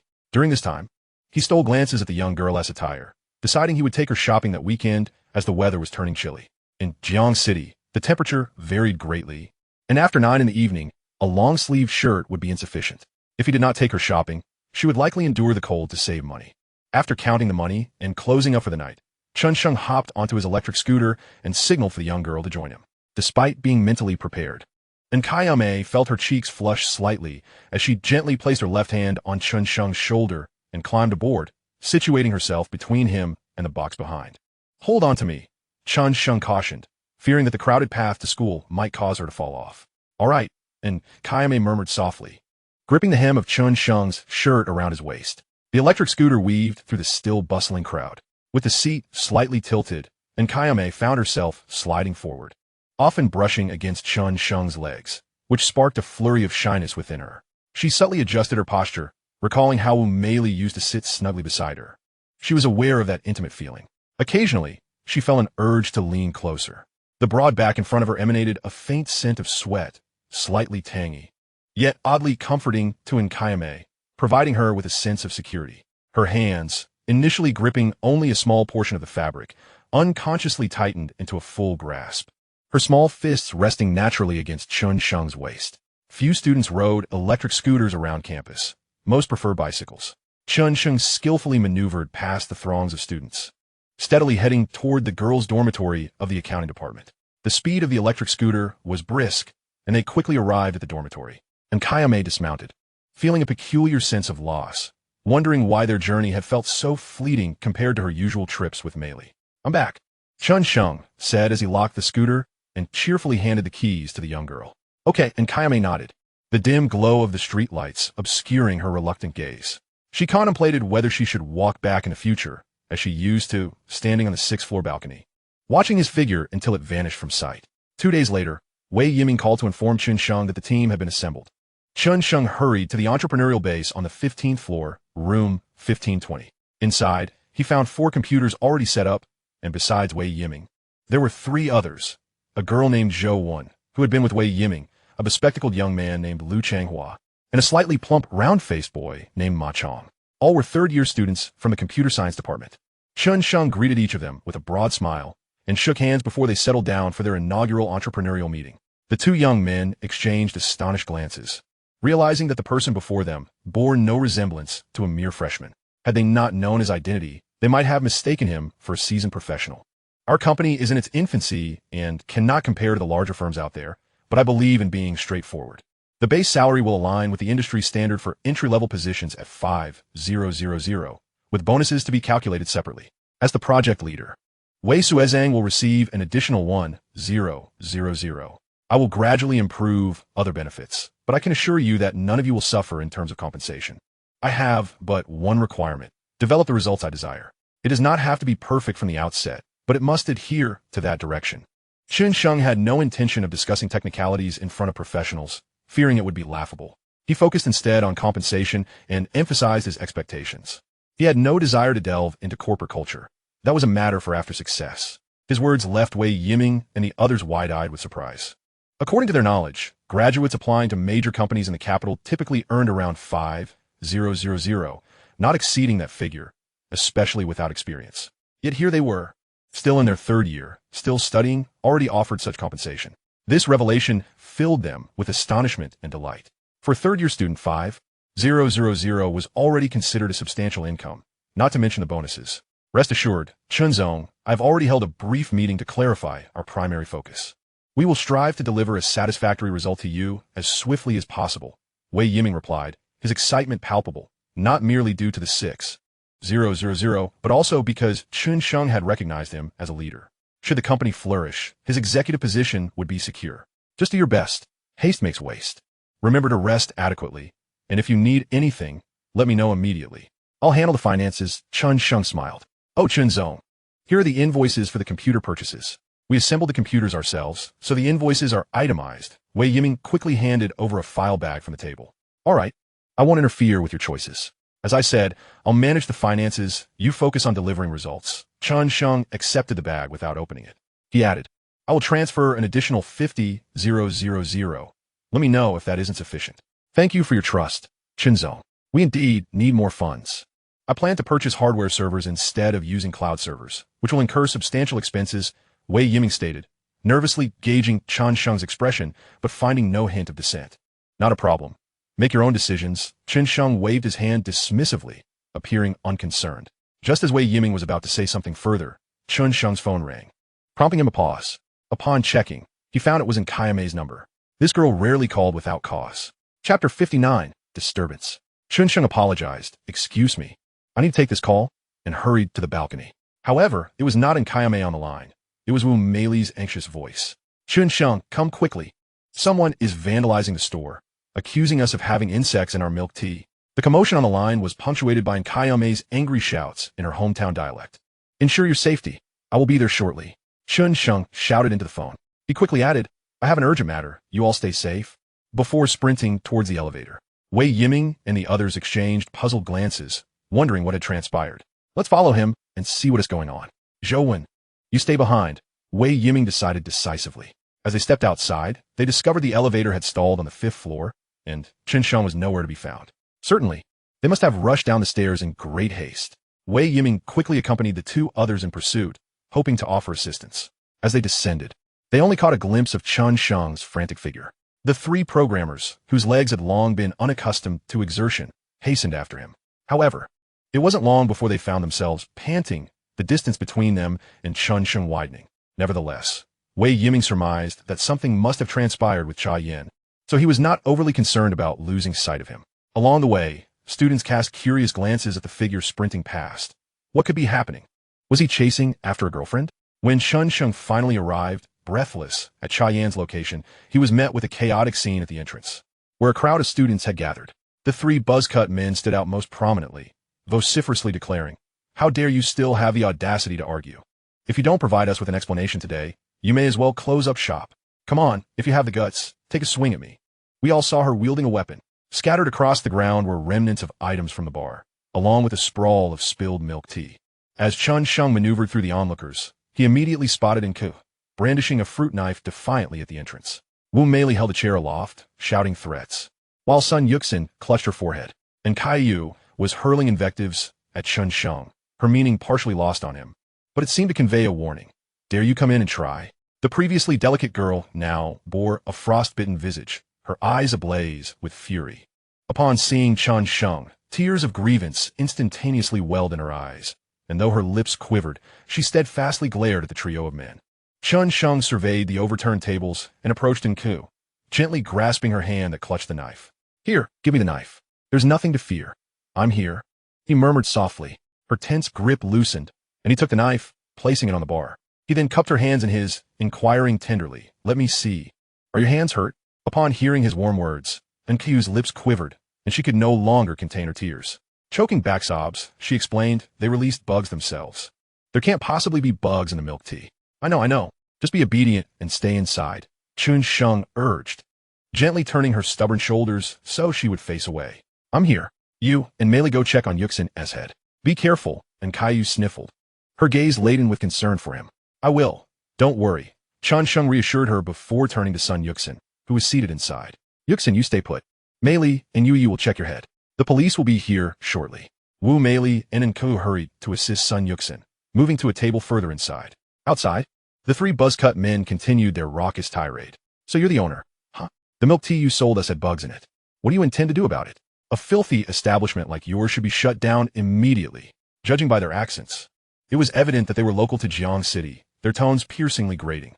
Suppressing his anger, Chen Sheng approached the shop entrance with a calm demeanor. You broke the items, and you've injured my staff. What do you want? One of the buzzcut men, appearing to be in his 30s, glared defiantly. The others echoed. Do you believe I won tea smash you too? Listen, if you don't give us an explanation today, you won tea be able to keep this place open.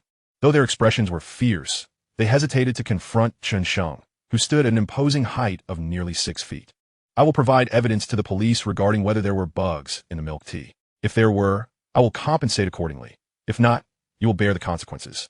Chen Sheng's eyes darkened. It was evident that someone had orchestrated this chaos. In an era before the rise of social media, such disturbances were common. It was indeed laughable. If there were bugs in the milk tea, did they think he feared them calling the police? He intended to report them regardless. The 30-something buzzcut man sneered. Let us wait for the police then, but I'll remind you, this is the school gate, and we are students of Jiang University. Chen Sheng understood that these troublemakers were well acquainted with the police, likely having rehearsed their retorts. But this was Jiang University. What being students? Does that give you the right to sell milk tea with bugs in it? The man continued to glare, yet his gaze began to waver. Before long, a police car arrived, dispatched from the local precinct. Chen Sheng, identifying himself as a student, reported the situation. What's going on? Who called the police? Officer Zhang Jianhua surveyed the disorder within the shop, then scrutinized the three buzzcut men and Chen Sheng. It was I who reported it. Chen Sheng raised his hand. As a seasoned officer, Zhang Jianhua could discern the situation at a glance. He was well aware of the local troublemakers. However, knowing the facts and the handling of the case were two different matters. It would depend on who possessed the more compelling evidence. The three buzzcut men clamored about their alleged encounter with bugs and the lack of compensation from a milk tea shop. They each attempted to speak over one another. Zhang Jianhua gestured toward Chen Sheng, signaling another officer to begin taking notes. Officer, I can assure you that our milk tea does not contain bugs. It is highly likely they introduced them themselves as a means of extortion. I have evidence, Chen Sheng asserted, pointing toward the back of the shop. Please follow me. Zhang Jianhua, slightly puzzled, followed him inside. Upon reaching the metallic cabinet of the security system, he understood. Initially, he hadn't noticed any surveillance cameras in a small shop like this, but it was impressive that they had taken such precautions. Inwardly, he commended their preparedness. Chen Sheng retrieved the USB drive that stored 3 days' worth of footage and handed it to the officer. Zhang Jianhua nodded, already aware of the implications. We'll need to take a statement at the precinct. Looking around, he noticed that the shop indeed had 2 cameras. Upon exiting, he looked up to find yet another one. Such equipment was quite valuable. It was commendable that they had installed so many. He addressed the 3 still shouting about bugs. You 3 need to come to the station to provide your statements. We'll handle this matter there. The 3 buzzcut men exchanged glances. Fine, we'll go. It's just right for the police to mediate. Chen Sheng then spotted Wei Yiming and his companions, who were catching their breath. He beckoned. Senior, please help me take the girls to the hospital for treatment. Before any injury assessment, they need to be examined at the hospital, and the precinct will issue a certificate for the assessment. Understood, Chen, Wei Yiming promptly replied. Chen Sheng then gestured toward Su Yuxin. Yuxin, go with Senior Wei to the hospital. Don't worry about the cost. Turning to Nku and Wu Meili, he instructed, please assess the damages in the shop. Customers affected by the delay earlier will receive their orders for free. Okay. And Caillou's eyes were red with concern as she looked at Chen Sheng. By this time, another officer had finished photographing and collecting evidence. Chapter 60. I just want to protect your shop. After registering the IDs of those in the shop, Chen Sheng followed the officers back to the precinct. Due to limited space in the vehicle, another officer had to ride the shop's electric scooter. Upon arrival at the precinct, the events were recounted, and the statement-taking process commenced. At first, the three buzz-cut men were indignant, resembling outraged customers confronting a dreadful vendor. However, when Zhang Jianhua pulled up the surveillance footage, their faces turned ashen, their lips trembling into silence. The footage was relatively clear given the proximity. One of the buzz-cut men removed a straw, inserted something into the hole, and poked it down with his finger before reinserting the straw, then commenced the ruckus. Meanwhile, the shop's camera displayed one individual striking a staff member on the forehead with a plastic sign. "Do you have anything further to say?" Zhang Jianhua regarded the trio with a cold stare. Such street ruffians typically evaded consequences, often spending a few days in detention only to return to their nefarious ways. This time, however, they had crossed a line with charges of creating a disturbance and fabricating evidence for extortion. The most vociferous of the trio, the man in his 30s, now appeared visibly anxious. He had expected to simply make a living, but had not anticipated the existence of surveillance. They were mere thugs. True criminals would never lower themselves to such antics. They had aimed merely to stir chaos and disrupt the shop, not to encounter such unforeseen repercussions. The three individuals exchanged glances, promptly offering their apologies to Chen Sheng, claiming that their judgment had been clouded by the intoxication of alcohol. Zhang Jianhua observed them with a cold demeanor. Should the aggrieved party choose to forgive, the police station could only proceed based on the circumstances following that forgiveness. Chen Sheng maintained a placid expression, concealing a mocking smile within. To him, the gravest transgression committed by these three was the harm inflicted upon Sun Yuxin, which had frightened Nkau and Wumeli. This incident needed to be magnified to draw the attention of Jiang University and even the university town. Moreover, it was imperative to deliver a sharp blow to those who orchestrated this. Chen Sheng smiled at Zhang Jianhua, saying, "Officer, I will communicate with them." "All right, just be cautious," Zhang Jianhua advised, implying not to be easily deceived. Seated around the long table in the mediation room, the three buzz-cut men had shed their previous arrogance, now displaying humility and incessantly offering explanations. If the charges were fully substantiated, they could face a minimum sentence of 6 months, with the best-case scenario being probation. Observing their demeanor, Chen Sheng deduced that they lacked any significant backing. Otherwise, they would not exhibit such an attitude. They must have assumed the newly opened non-chain milk tea shop would be easy to intimidate. "Who instigated you? Report them to the police to redeem yourselves, and apologize and compensate my staff. Only then might I consider forgiveness, which could lead to a reduction in your penalties." Even if Chen Sheng were to forgive them, a complete dismissal of their punishment was out of the question, despite the absence of a substantial financial sum involved. "You misunderstand. We simply acted foolishly, with no one behind us. This was all our doing," one of the buzz-cut men lamented, his face contorted in remorse. Chen Sheng chuckled coldly, casting a scrutinizing glance at the trio. "Let me be frank. I will inform the Academic Affairs Office at Jiang University and the Work Committee about today's incident. We, as students, were extorted and assaulted by societal individuals. Have you ever encountered anyone so audacious as to harass in this vicinity? What gives you the confidence?" The expressions of the three men darkened, and tension permeated the air as they exchanged worried glances. Chen Sheng continued, "I suspect the amount offered to you was at most 200 each, and not exceeding 300. Which is more important, protecting your employer or being made an example of? If you report the instigator and sincerely apologize and compensate my staff to gain their forgiveness, I might consider leniency, even waiving your financial compensation. This is the only way to minimize your punishment. You may inquire with the police about Jiang University's stance on harassment against its students. Jiang University is a key institution directly under the Ministry of Education, and typically, petty criminals do not dare to provoke it." The faces of the three buzz-cut men flushed with embarrassment, and they fell silent. The most aggressive among them suddenly spoke with a dark countenance. "Your female employee threatened us with a knife. That too is illegal. If we assert we were personally threatened, she won't fare any better." Chen Sheng had anticipated this argument, chuckling in response. "She is from the Miao ethnic group in Candonin. If you threaten her, her self-defense with a knife is entirely reasonable. To put it bluntly, if that knife were to harm you, you would have no one to blame but yourselves. I just spoke with the police about this. Feel free to verify." The atmosphere grew tense and silent, the expressions of the three men fluctuating between anxiety and uncertainty. Chen Sheng ignited one final spark, stating, "When you get into trouble, you must acknowledge it. Besides striving to reduce your punishment, you have no other course of action. I grant you 1 minute. After that, I shall take my leave." The minute passed swiftly, and Chen Sheng rose to depart. "Wait."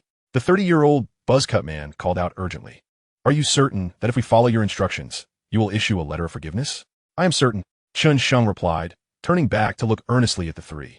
The duration of their confinement held no tangible benefit for him. The instigator behind them would learn no lesson. All right, this time we faltered. We will report it and hope you keep your promise. Chen Sheng smiled coldly. You are inconsequential to me. My forgiveness is of little consequence. However, you must secure my staff's forgiveness. Chen Sheng's smile was frigid. Material possessions were trivial, but human resources were invaluable. When Zhang Jianhua entered, he was met with the sight of the three buzzcut men ready to redeem themselves. To Chen Sheng's surprise, the instigator was neither of the two mill tea shops, but rather a beef noodle shop in the snack city near the north gate of Jian University of Science and Technology. From this point forward, Chen Sheng need not concern himself with the matter. The three buzzcut men were no longer permitted to leave and were escorted into a temporary detention room. Zhang Jinhua took his team to confront the owner of the beef noodle shop. Chen Sheng rode his electric scooter back to Kaiyan. Upon seeing Chen Sheng unharmed, and Kaiyu instantly felt relieved. Sun Yuxin had also returned, her forehead swollen with a lump, while Wei Yiming and his companions were seated at the round table inside. Sipping milk tea, the shop had nearly returned to normal. The cash register was intact and could continue to process orders. Seniors, you may head back now. Thank you for your help. Chen Sheng greeted Wei Yiming and his group. Sure, if you need anything, just let us know. Wei Yiming nodded in response. Chen Sheng glanced at Sun Yuxin's injury, relieved that it had not broken the skin. Yuxin, go rest. Take a paid leave. It's nothing, boss, just a bit painful. Not a big deal, Sun Yuxin replied, feeling a warmth in her heart and expressing, boss, you truly are a warm-hearted man. Warm-hearted man? Why insult me? Chen Sheng shot a meaningful glance at Sun Yuxin. I might just reconsider your bonus. Sun Yuxin shivered suddenly, feeling a chill. The weather was unpredictable. Wu Meili grinned widely, exclaiming 500. We've struck it rich. Zayao, you come here. Seizing the opportunity with few customers around, Chen Sheng beckoned the young girl over before stepping into the storage room himself. The room was dark, perfect for a heart-to-heart conversation. And Kaiyu walked in with her hands clasped around her abdomen, her lips pursed, her eyes sparkling. Even in the shadows, her delicate features shone with beauty.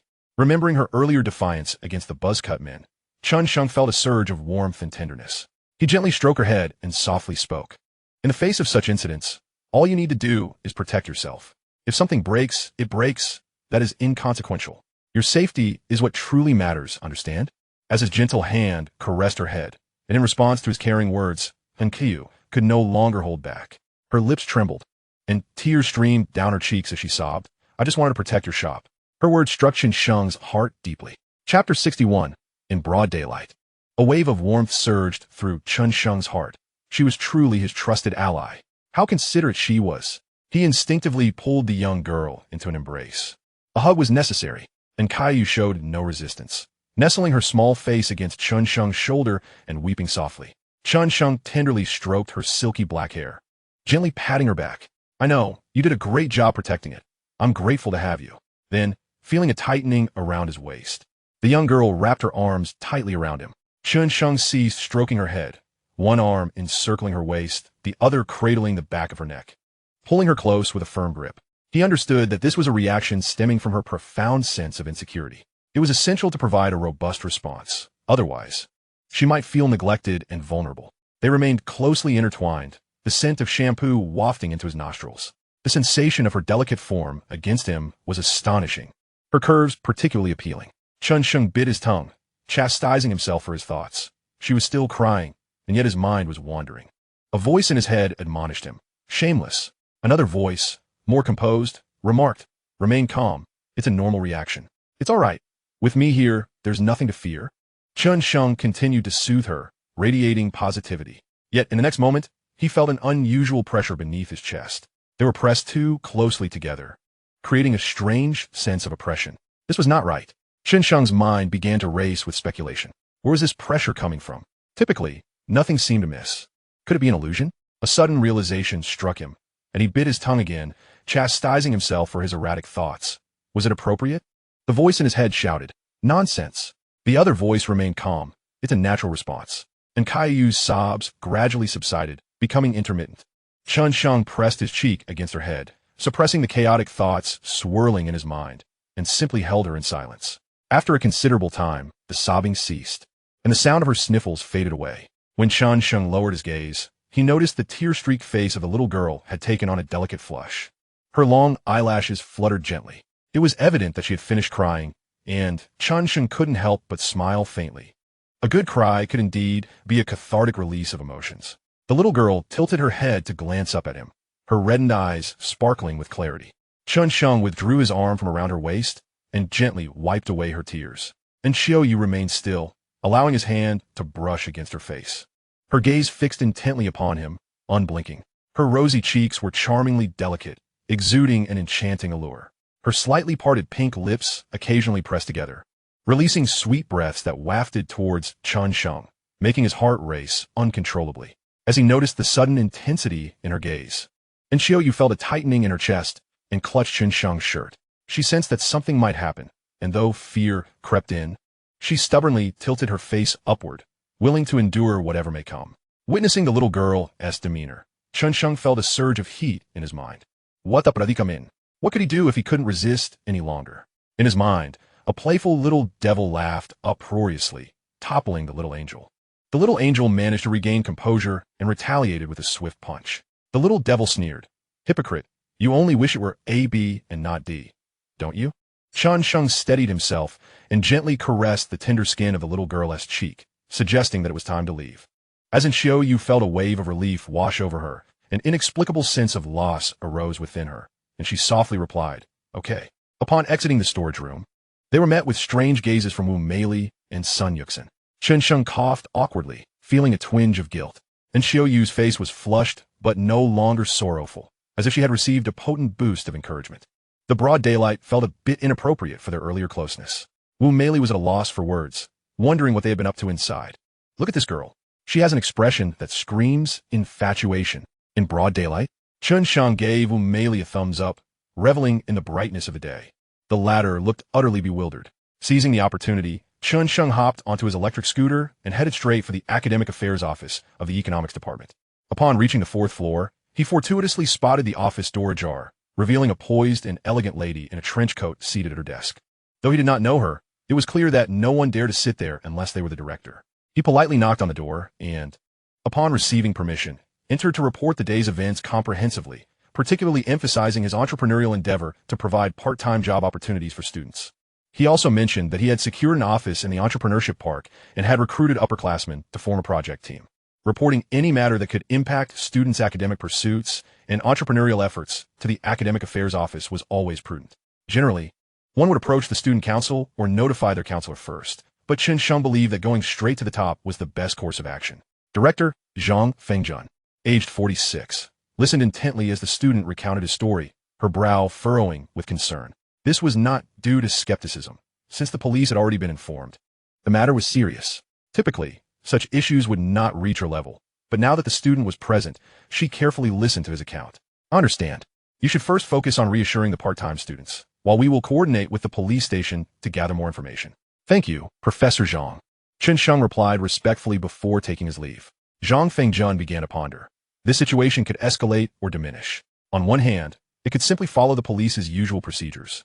But on the other, it could serve as an opportunity to promote the school's zero-tolerance stance on such incidents, potentially collaborating with nearby universities to organize an event addressing the threats faced by student entrepreneurs. The next day, Chen Sheng, along with others, was summoned by the student council and school leaders to recount the incident from various perspectives. Lu Qian, being from another school and not having witnessed the events firsthand, was exempt from this. Even Wei Yiming and the other boys were called in for questioning. A joint event involving multiple schools was officially launched, primarily focusing on official publicity and researching new measures to prevent similar occurrences in the future. For the vast majority of students, this event elicited little reaction. But Chen Sheng was ecstatic as the student council's news department sought to interview him for an article. This was an excellent opportunity for promotion. The reporter was a sophomore named Gao Yuan, accompanied by another senior whose looks were of little consequence. Gao Yuan, with a pleasant demeanor and sparkling eyes, was intrigued by Chen Sheng. Could you tell me a bit about yourself? Me? I'm just an ordinary person who speaks Mandarin, has an average appearance, and mild hobbies. I can't rap or play basketball, Chen Sheng replied, causing Xiaoyu to smile subtly in the background. Gao Yuan's smile widened, finding Chen Sheng particularly amusing, and she exclaimed, I think you look quite good, actually. Chen Sheng internally praised her discernment, but humbly remarked, "Perhaps it's just your kindness that prevents you from wanting to discourage me."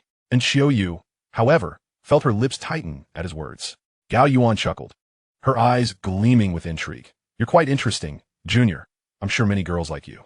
The senior beside her visibly twitched, exclaiming, "Hey, can we focus on the task at hand?" Chen Sheng waved his hands dismissively. No, girls prefer guys with 8-pack abs, but I only have one." He thought to himself, "Not many, only 2 like me." Gao Yuan couldn't contain her laughter, her mirth causing her chest to heave delightfully. "Let us add each other on QQ, Junior, so we can chat more often." In the background, and Xiao Yu shook her cup vigorously, causing the matcha pearls to clatter loudly. Wu Meili shot her a bemused glance. "You've been shaking it for a minute. At this rate, you'll crush the pearls." Chen Sheng scratched his head, apologetically stating, "Sorry, senior, but I don't use QQ." He added, "Your laughter was so captivating, like a whirlpool stirring up a fish pond. Let's just say the waters here are deep." It was a terrifying thought. He only wished to steer clear of such entanglements. A flicker of disappointment crossed Gao Yuan's eyes, quickly masked by her smile as she refrained from pressing the issue. "All right, I'll wait until you have QQ to add me." Finally, and Xiao Yu completed the orders, her smile returning as well. The customers at the counter expressed their admiration, praising the excellence of their tea. Chen Sheng, feeling generous, exclaimed, "Seniors, let me treat you to some milk tea. Order anything you like." "Thank you, Junior." The senior brightened up, while Gao Yuan also expressed her gratitude, albeit with a hint of lingering regret.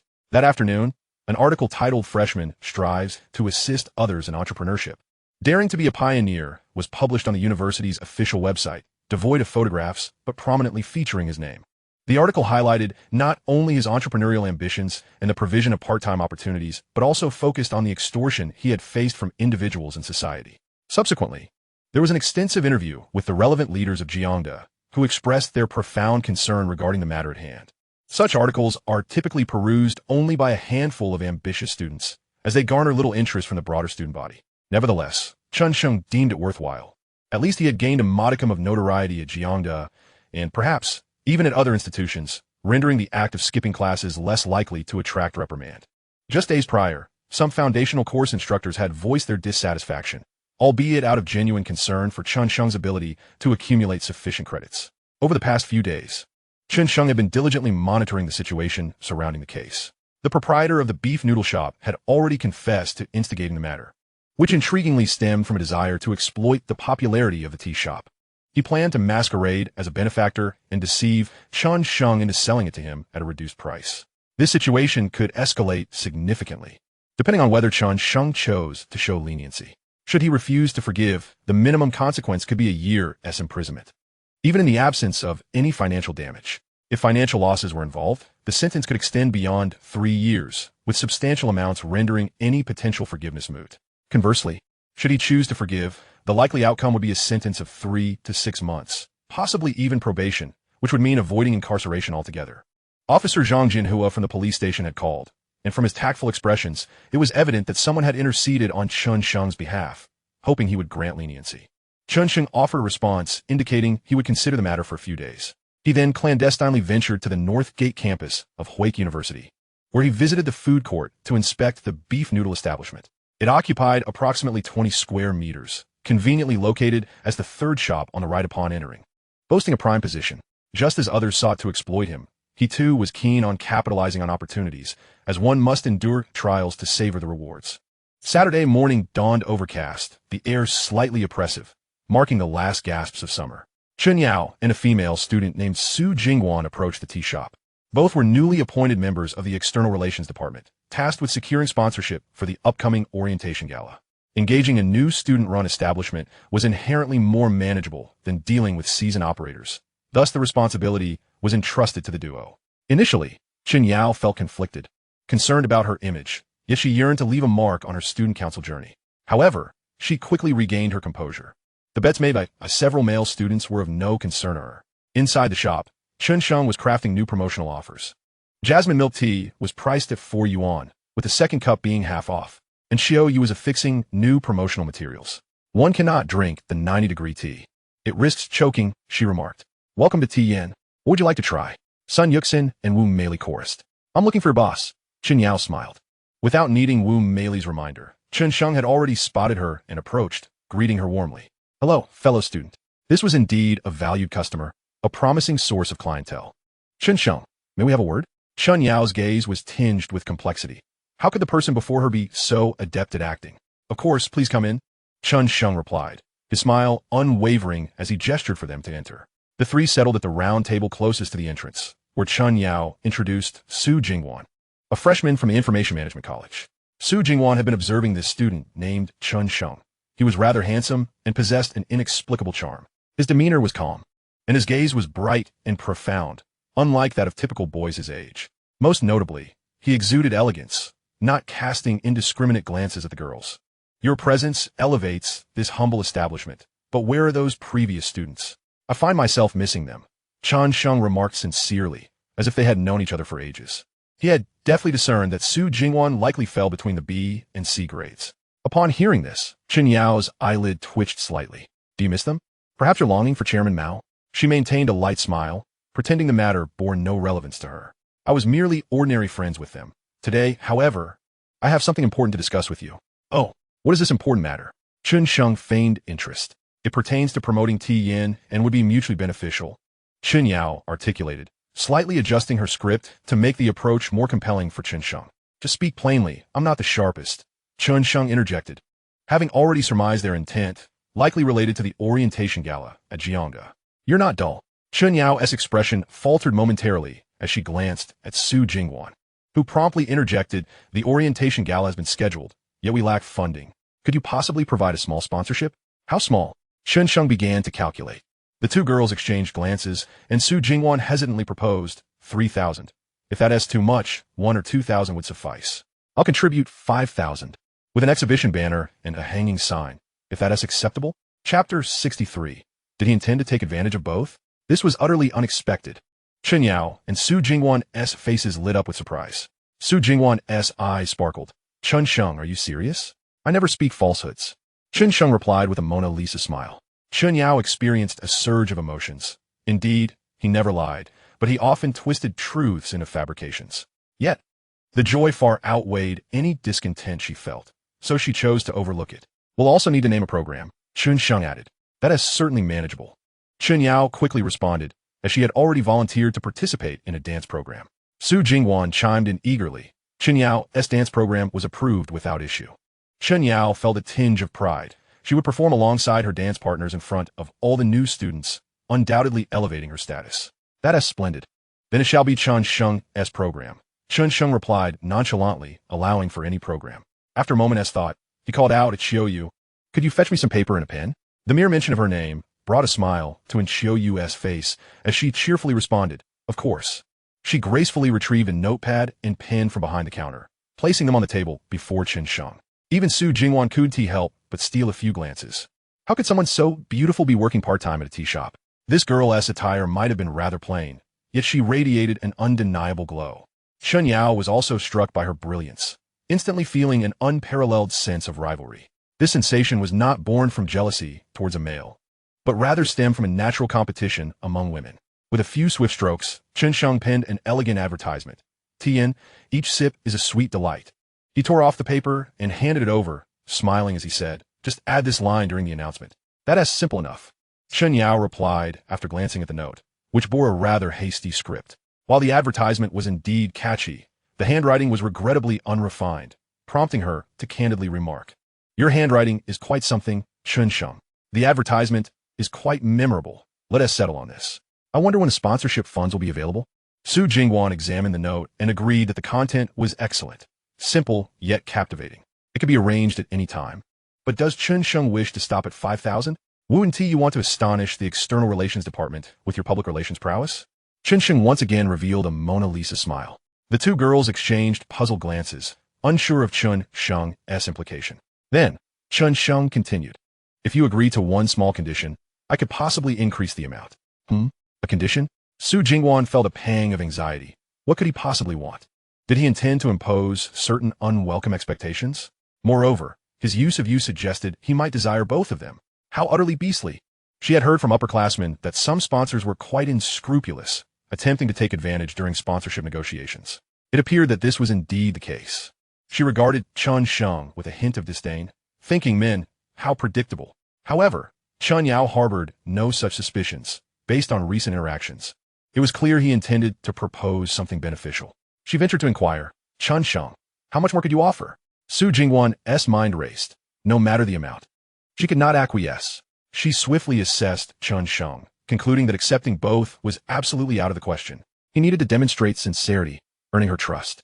She prepared herself for whatever Chen Sheng might propose. You both should invite your roommates and classmates, ensuring there are no fewer than 6 individuals, to hold signs at the designated intersection for an entire day. Additionally, the sponsorship program must include at least one more name. If possible, I will contribute an additional 10,000. Meals are on me. Is that all? Su Jingwan was taken aback, expecting something more elaborate. It seems she had misjudged Chen Sheng. He is indeed a good person. After a moment of relief, a tinge of melancholy flickered in her eyes. In truth, had they followed the standard procedure, allowing him to take a risk could have been considered. At that moment, Chen Yao's heart raced. The budget for the welcome party was at most 100,000. And if she were to manage it alone, she could secure 10,000. Any grievances she harbored were swiftly cast aside. Without a second thought, she agreed, absolutely. I will gather people right away, and we will sign the agreement shortly, shall we? There are plenty of individuals to enlist, including roommates, dance partners, and helpful friends. That works, Chen Sheng nodded. With tens of thousands of students on campus, the reach of Cha Yan is still insufficient. It is entirely normal for many students to have never even heard of it. One must invest to gain, and for long-term benefits, expenditures are necessary. Soon, other members of the External Relations Department delivered the agreement, and both parties signed it with satisfaction. All relevant details were duly noted. Tomorrow, being Sunday, they would fulfill their obligation to hold signs at some of the busiest intersections for an entire day, with funds to be transferred on Monday. The 2 women left with joy, each receiving a complimentary cup of matcha milk tea. Xiao Yu, cut that phrase out and stick it on a glass door. Chen Sheng instructed, rewriting the advertisement phrase once more. All right, and Kai responded, briskly approaching to get to work, a faint blush gracing her cheeks. What appeared to be a simple promotional text ultimately proved effective, capturing the attention of numerous passersby. As they walked by, many would instinctively recite the phrase, subsequently breaking into smiles. A significant number paused to purchase a cup of milk tea, reflecting the simplicity of youth's perspective. If it's interesting, that suffices. The following day, Chen Yao and Su Jingwan arrived as promised, accompanied by several others. The boy who had been with Chen Yao that day was also present, though he appeared somewhat uneasy. The signs had already been prepared, crafted from sturdy cardboard adorned with A4 paper, and colorful markers illustrated the phrase along with the prominent logo of Cha Yan. You all are going to work hard today. I'll cover lunch and dinner, and at the end of the shift, each of you will receive a cup of milk tea. Although this was part of the sponsorship agreement, it was essential to provide the promised benefits. Chen Sheng aimed to mitigate any minor instances of slacking off with these small incentives. Perhaps due to it being the weekend, customers began arriving unusually early, occupying tables and refusing to leave. Chen Sheng welcomed this development, as it added to the atmosphere, akin to a queue effect without incurring any costs. While busy, Chen Sheng suddenly recognized several familiar voices. He saw his 3 other dorm mates at the entrance, peering up at the menu. Perhaps due to the crowd, coupled with Sun Yuxin blocking the view from the front, they failed to notice their roommate standing in the workspace. Chen Sheng was intrigued. These 3 had never ventured this way before, usually opting for the internet cafe. Why then, had they decided to come out today? Admit defeat and order quickly. $6 max, urged Lin Zonki. Not so fast. One must carefully select a flavor, countered Fang Yu. It wasn't until they had placed their orders that the trio realized Chen Sheng was present. This place looks quite nice, rather tasteful, reminiscent of Starbucks, Lin Zonki remarked. Pretending to inspect the promotional text on the wall, his gaze hungrily sweeping over the girls seated at the round table. What's 8 grams? Fang Yu asked, bewildered. You don't know Starbucks? It's a coffee shop I frequently visit back home, Lin Zonki stated, eyeing Fang Yu as if he were a country bumpkin. A milk tea shop like this must cost a pretty penny, Zhang Junjun mused. At least that much. Lin Zonki gestured with a peace sign, then chuckled lightly, shaking his head. Previously, Chen Sheng had mentioned opening a milk tea shop. Was this something that an average person could manage? Indeed, just the rent would be daunting. Zhang Junjun nodded in agreement. Lin Zonki continued with a slight air of pride. Look at these phrases. They instantly elevate the atmosphere, undoubtedly crafted by a marketing expert. A cup of coconut pudding was handed over by a female staff member, accompanied by a familiar voice. Thank you for the acknowledgement, by the way. What were you betting on? Am I not included? Chapter 64, The Exhausted Campus Belle. Chen Sheng, what are you doing here? As Lin Zonki took the milk tea, he was momentarily taken aback, then seemed to grasp the situation, realizing, no wonder I haven't seen you lately. You've been working here part-time?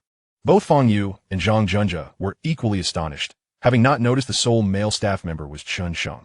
To say I'm working part-time isn't entirely inaccurate. I'm part-time managing the shop.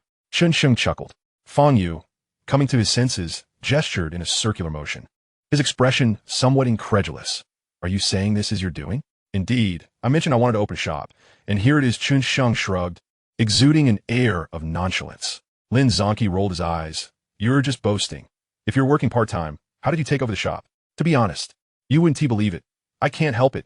Chen Sheng sighed, wondering why Lin Zonki was always so skeptical. He turned to Sun Yuxin, who was sealing cups of milk tea, and asked, Yuxin, am I the boss? Yes, you're the boss, but could you please step aside? It's quite cramped. Sun Yuxin replied, without lifting her head, her hands moving swiftly. Sorry. Chen Sheng chuckled awkwardly, stepping back a bit. Lin Zonki's expression shifted. His gaze filled with conflicted emotions as he glanced at Sun Yuxin and then back at Chen Sheng. Suddenly, his eyes lit up, pointing at Chen Sheng. Oh, I get it now. This is all an act, right? You're definitely putting on a show. Here, I have the business license. Chen Sheng gestured towards the wall where it was displayed. Lin Zonki genuinely took a look, and upon spotting the name of the legal representative, Chen Sheng, felt a pang of bitterness. This was indeed a legitimate business. How could this be? How had he managed to open a milk tea shop? It was simply incomprehensible. Wasn't it better to live an ordinary life together? He felt a wave of despondency wash over him. Fang Yu and Zhang Junja were equally shocked. Cha Yin was indeed Chen Sheng's. It was no wonder they were caught off guard. After all, milk tea was hardly a draw for single dogs. Chen Sheng had kept everything under wraps upon returning to the dormitory. Oh no, he had shared it, but no one had believed him. I must get back to work. Feel free to linger, he stated, as orders began piling up. Lin Zonki sipped his milk tea absent-mindedly, a sudden thought striking him, causing him to freeze. He asked Chen Sheng, You weren't waiting for me to finish my order before speaking, were you? How could that be? Am I that kind of person? Chen Sheng dramatically raised his voice, feigning innocence. Lin Zonki chuckled, You definitely are. The trio had initially planned to head to a nearby internet cafe after purchasing their milk tea, but their spirits plummeted and they instead returned to campus together. In the afternoon, during a lull, Chen Sheng intended to take Kaiyu shopping for clothes. However, the little girl refused. When asked why, she merely shook her head. Her cheeks flushed, pleading with her eyes. Ultimately, perhaps fearing Chen Sheng's displeasure, she suggested they could go in a few days. Chen Sheng assumed her pride was at play and decided to acquiesce, lest his good intentions become a source of pressure. It wasn't until he spotted a used sanitary napkin in the restroom trash that he suddenly realized the truth. She was concerned about heavy flow. The little girl was worried about staining clothes in the shop. Since they would not be going shopping, Chen Sheng took the opportunity to covertly monitor the sign-holding situation. Riding his electric scooter, he stealthily patrolled several intersections, finding that most participants were quite dedicated, with at least one person responsibly holding a sign. Chen Yao was squatting by the street, absorbed in her phone, while the boy stood beside her, grinning as he held the sign. Perhaps this was happiness. Chen Sheng mused from a distance, savoring a bite of autumn ice cream. Just then, his phone buzzed with a QQ notification. Opening it, he saw it was from the campus bell. Shin yanking. Chen Sheng, my eyes are sore and my feet are numb. I don't want to study anymore. Pouting, Chen Sheng quickly replied, I'll take you out for hot pot tonight and give you an eye care treatment. Almost instantly, she responded, Okay, I'll take a nap now. Chen Sheng, all right, have a rest. I'll wake you up in advance. He felt a pang of sympathy for the campus bell for 3 seconds. The legal jargon and terms were enough to make any dog shake their head in disbelief. He remained busy in the shop until just past 5 before sending a message to the campus bell and heading over to the law school. The law school is quite a distance from the main street. By the time Chen Sheng arrived at the girls' dormitory, it was nearly 5:40. Soon after, the campus belle emerged from the corridor. Dressed in casual pants and a simple long-sleeve t-shirt, she held a light jacket in her hand. A precautionary measure advised by Chen Sheng to guard against the evening lake breeze. Chen Sheng, upon seeing him, Shen Yanking's icy demeanor melted away instantly, and she hurried towards him, arms outstretched as if she had found her savior, yearning to break free from her confinement. As she drew closer, Chen Sheng noticed a hint of fatigue etched on her face, along with a touch of grievance.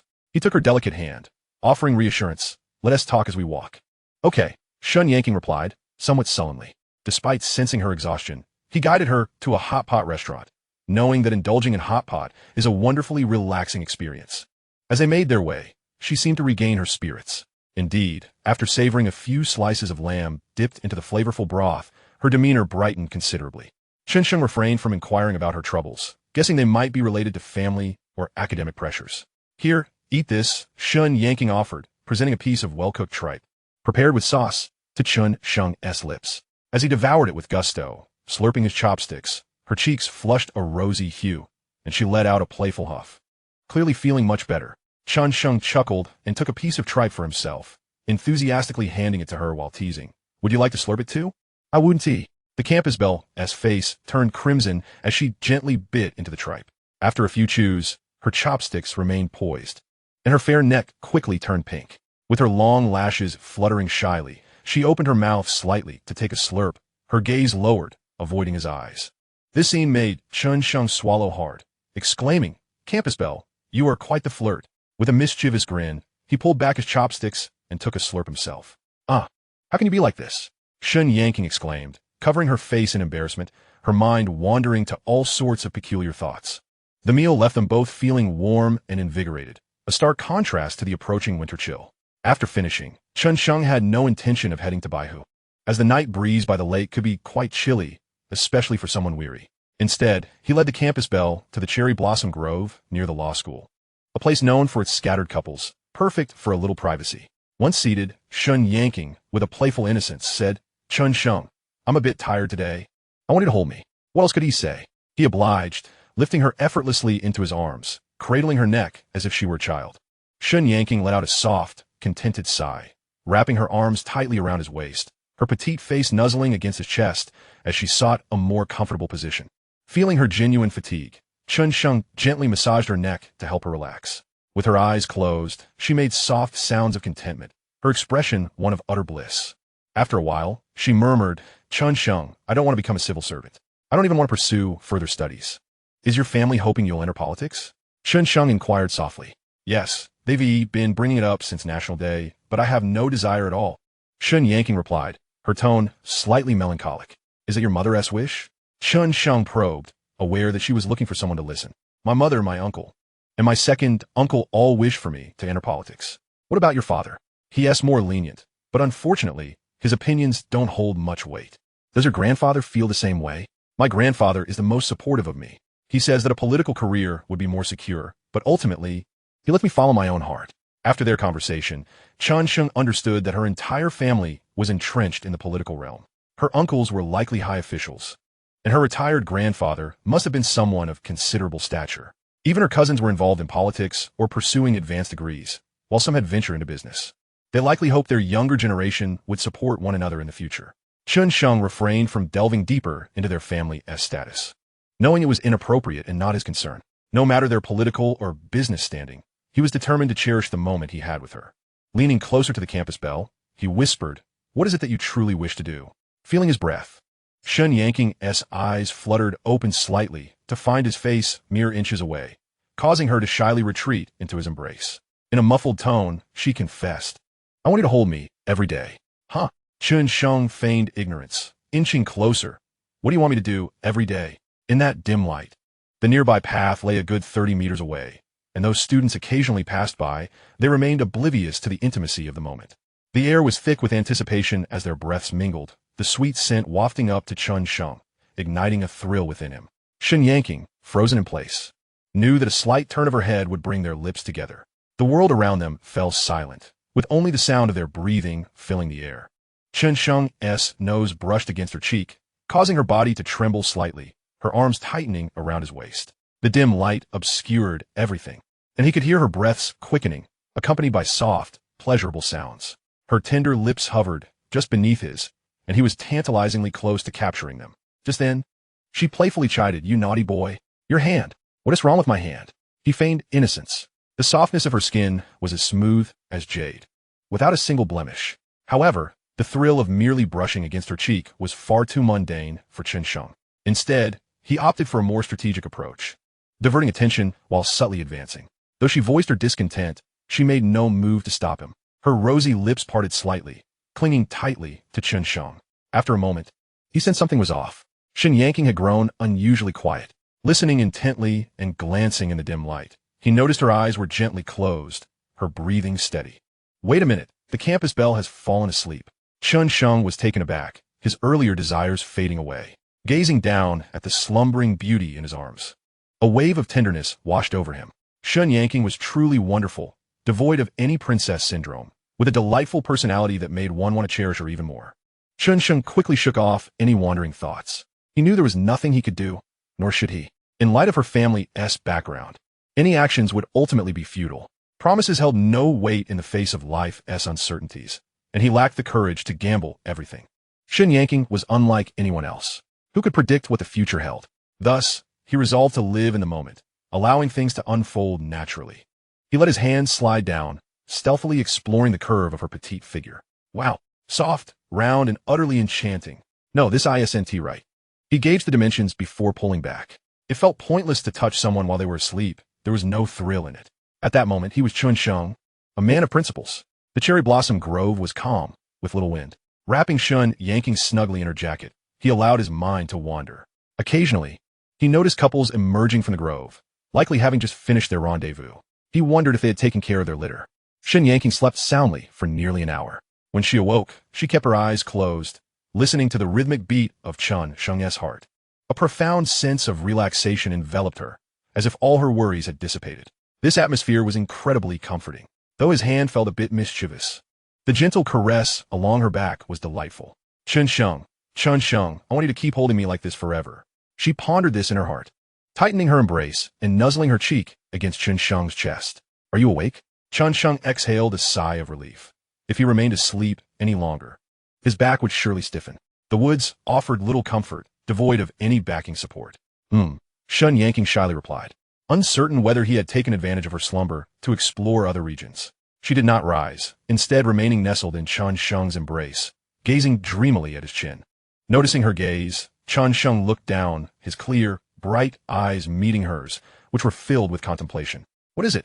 Are you captivated by my unparalleled handsomeness? Chen Sheng jested without modesty. Upon hearing his words, Chen Yanking pursed her lips, ultimately unable to suppress a laugh. She reached out, wrapping her arms around Chen Sheng's neck, and swiftly planted 3 kisses upon his face. Next time, can I do that to your lips? Chen Sheng mischievously pointed to his mouth, playfully suggesting it required no wiping of drool. I don't know. I'm not telling you. You're too naughty. Chen Yanking buried her face once more into the crook of Chen Sheng's arm. After exchanging playful banter for a while, and realizing it was already past 10 at night, Chen Sheng reluctantly escorted the campus beauty back to her dormitory. Upon returning to the dormitory, he found the other 3 comrades sitting upright, engrossed in their books and taking notes. Have you all been possessed by some demon? Chen Sheng wondered aloud. He attempted to inquire, what are you all doing? Shoo, keep it down, don't disturb my study. I plan to spend the next 2 years completing all my credits, Lin Zonki responded, raising his fingers to signify the scholarly demeanor he was adopting. Chen Sheng turned to the other 2. And you too? Fang Yuejin nodded affirmatively. Indeed, I am as well. Zhang Junju chimed in. I'm already in. All right then, I'm off to bed. You all keep working hard, Chen Sheng replied, feeling bemused at their intense dedication. He paid them no further mind and went to wash up before sleeping. The following days proved to be rather hectic for him. He visited the entrepreneurial base once, engaging in discussions with Wei Yiming and others to ensure the direction of their efforts was correct. The development process would take at least a month, necessitating patience. He also followed up on the registration status of 2 companies. The registration for Taoxiao was underway, while the process for Kayan Catering Management Company Limited was halfway complete. He still needed to handle tax registration, with numerous tedious tasks awaiting his attention. Currently, he had not hired any administrative staff, thus he had to manage everything himself. One day, while busy at the milk tea shop, he received a call from Officer Zhang Jianhua at the police station, inquiring about Chen Sheng's thoughts on the case. It was then that Chen Sheng recalled the beef noodle shop. If luck was on his side, the second location for Kayan would materialize. Officer Zhang, this incident has caused me significant distress. I'm only 18 or 19 years old, filled with passion for entrepreneurship, and then I encounter such a vicious individual, which entirely shatters my perception of society. I initially intended to open a new store in Jiangsu University Snack Street, but this incident delayed everything, and now the shop I had my eye on has been rented out to someone else. The financial and psychological losses are immense. How can I find the motivation or reason to forgive him? The previous disturbance severely impacted my store's revenue, having it for several days. Alas, I am a loss. Chen Sheng vented his frustrations into the phone, as if a tide of grievances surged within him, seeking an outlet. He would never communicate this issue to the perpetrator's family, as it would devolve into extortion. If things went awry and evidence was left behind, he would be entangled himself. Thus, Zhang Jianhua was the ideal confidant. Even if the other party suspected Chen Sheng had ulterior motives, they could only choose to refuse or comply. It was unreasonable to suspect Officer Zhang of acting as a negotiator. Zhang Jianhua understood the implications immediately. Now, it was up to the beef noodle shop owner to make a decision. Little Chen, how about this? I will inquire with the family to see if they can offer you some compensation, and I will notify you of the outcome. Currently, the beef noodle shop owner remained in the police station as detention room, and once the lawsuit commenced, he would be transferred to a detention center. Zhang Jianhua brought the beef noodle shop owner, Wang Hai, to the interrogation room. The situation is as follows. The victim has incurred substantial losses in recent days, is in a poor mental state, and is eager to see you prosecuted by the prosecutor's office. Zhang Jianhua's expression remained impassive. This matter was not supposed to be his responsibility. Yet, this individual happened to be a distant relative of a minor leader at Jiangsu University, which led the case to land in his hands. While the case was not particularly significant in itself, the fact that it involved Jiang University had drawn attention and united Jiangsu University, Jiang Normal University, Jiang Institute of Technology, and others in publicity efforts. The only avenue left was for the victim to express forgiveness. Gently tapping the table, Zhang Jianhua continued, "At the time you incited the disturbance, the victim was in the snack street, eyeing a shop he intended to lease, only to encounter your troublesome situation, resulting in the loss of the shop he had hoped to secure." Wang Hai remained silent, his expression darkening, filled with regret for his greed. He had never anticipated that a freshman would set up surveillance cameras. He had no desire to face imprisonment, especially with a young wife at home eagerly awaiting his return. He couldn't even fathom serving a month behind bars. Contemplating the modest earnings he had accumulated over the years, the choice seemed straightforward. However, Wang Hai did not respond immediately and instead stated that he needed to discuss it with his family. Zhang Jianhua readily agreed, knowing he was merely relaying the message and would not interfere with any decisions. When Wang Hai's wife arrived at the station, this woman in her 30s resolutely insisted on retaining the shop. Without hesitation, Wang Hai expressed to Officer Zhang that he felt guilty and, to compensate the victim, was willing to transfer ownership of the beef noodle shop to him. He had his parents deliver all the necessary documents without delay. After all, even if he were sentenced to 3 months with a 3-month reprieve, he would still have to wait for court procedures, and Wang Hai was in a state of urgency. Chen Sheng went to the police station and, in the interrogation room, where only he and Wang Hai were present, signed a contract for the transfer fee of 10,000 yuan. This amount was non-negotiable. The figure was a predetermined fact of the contract, and Chen Sheng was determined not to leave any potential risk for the sake of a small sum. The shop space in the snack street belonged to the management office of Jiangsu University, and the tenant had the right to transfer ownership, albeit with restrictions on the type of business, which had to be food-related. Afterward, Chen Sheng proceeded to the beef noodle shop in the snack street, accompanied by Wang Hai's parents, to handle the tenant transfer with the management office and re-sign the lease agreement. Once all the formalities were completed, the beef noodle shop was officially closed and handed over to Chen Sheng. Wang Hai's parents were shrewd, making no mention of the circumstances that had compelled the decision. Chen Sheng wore a smile on the surface, but internally, he smirked. If it weren't for Jiang University stirring the pot, he would not have had such favorable winds to sail upon. Had it not been for the pressure from Jiang University in the official realm, Wang Hai's family would undoubtedly have presented a different face. Subsequently, he promptly contacted Master Huang, the decorator, to initiate renovations at the new shop. With only 20 square meters of space, the renovations would be relatively straightforward. He believed that within 8 to 10 days, the new shop would be ready for operation. After securing the shop, Chen Sheng returned to the police station and graciously expressed his forgiveness to Wang Hai. He also signed a letter of forgiveness for the 3 individuals involved in the previous incident. Earlier, Chen Sheng had brought the 3 girls from Kaiyan to the police station, where they had each apologized and promised compensation, awaiting Chen Sheng's final approval. With the police station's procedures in place, the path forward could now follow the route of reconciliation. This incident was essentially resolved. Chen Sheng felt he had gained a slight advantage. The shop in Jiangsu University's snack street was notoriously difficult to acquire, boasting a high daily foot traffic. There was no need to advertise for a prime location. It could be rented out almost instantaneously. The rent was comparable to the old shop, but the profit potential was undoubtedly stronger, finally allowing Kaiyan to establish its presence at Jiangsu University. Holding the new lease contract, Chen Sheng felt a surge of joy and rewarded himself with an ice cream. Suddenly, his phone buzzed with a QQ message. Shen Yanking, Chen Sheng. You mentioned giving my eyes a thorough pampering last time, but you forgot. Pouting. Chen Sheng. I didn't pamper your eyes? Surprised. Then what happened to my pampering? Shen Yanking. You pamper me on my back, shyly. Chen Sheng. Oh, how could I have done that to your back? Was it comfortable? Shen yanking. Very comfortable, shyly. Chen Sheng, do you want more? Shen yanking. Yes. Chen Sheng. All right then, how about we have dinner at the cafeteria near the law school later? Shen yanking. Sounds good. Chen Sheng, give me 2 kisses. Shen yanking. I shall bestow upon you 3. Kiss, kiss, kiss. Chen Sheng's face illuminated with a satisfied smile. His feelings for the illustrious Shun were genuine. He had teetered on the brink of obsession several times. He would readily sacrifice anything he possessed. Yet his heart must retain a fraction, 3 parts to be precise. Thus, he bypassed her lips entirely and ventured to caress her back. The act of kissing, second only to the act of love, wielded immense power, penetrating the very soul. Once conquered, the school beauty would instantly transform into another state of being. Chen Sheng needed to ensure that both were adequately prepared. As twilight descended, Shun yanking escorted Chen Sheng to the cafeteria near the law school. They feasted heartily, indulging in the delights of Wanji and Gazong. Within the law faculty, there existed but a singular beauty, an ethereal goddess, who naturally garnered much attention. Faced with the aloof Shun yanking, many upperclassmen, after several rebuffs, found themselves feeling inadequate, too intimidated to initiate conversation. Now, they were resigned to despair. The goddess had been claimed. Sharing her chopsticks was no trivial matter. How intimate must one be to engage in such an act? They shot him daggers with their gazes. Later that evening, Chen Sheng once again assumed the role of a skilled masseur, a foot reflexologist, and a purveyor of warm eye compresses. How did he apply the warmth? Wherever steam arose, he directed it there. All this was to help the school beauty unwind, a necessary endeavor.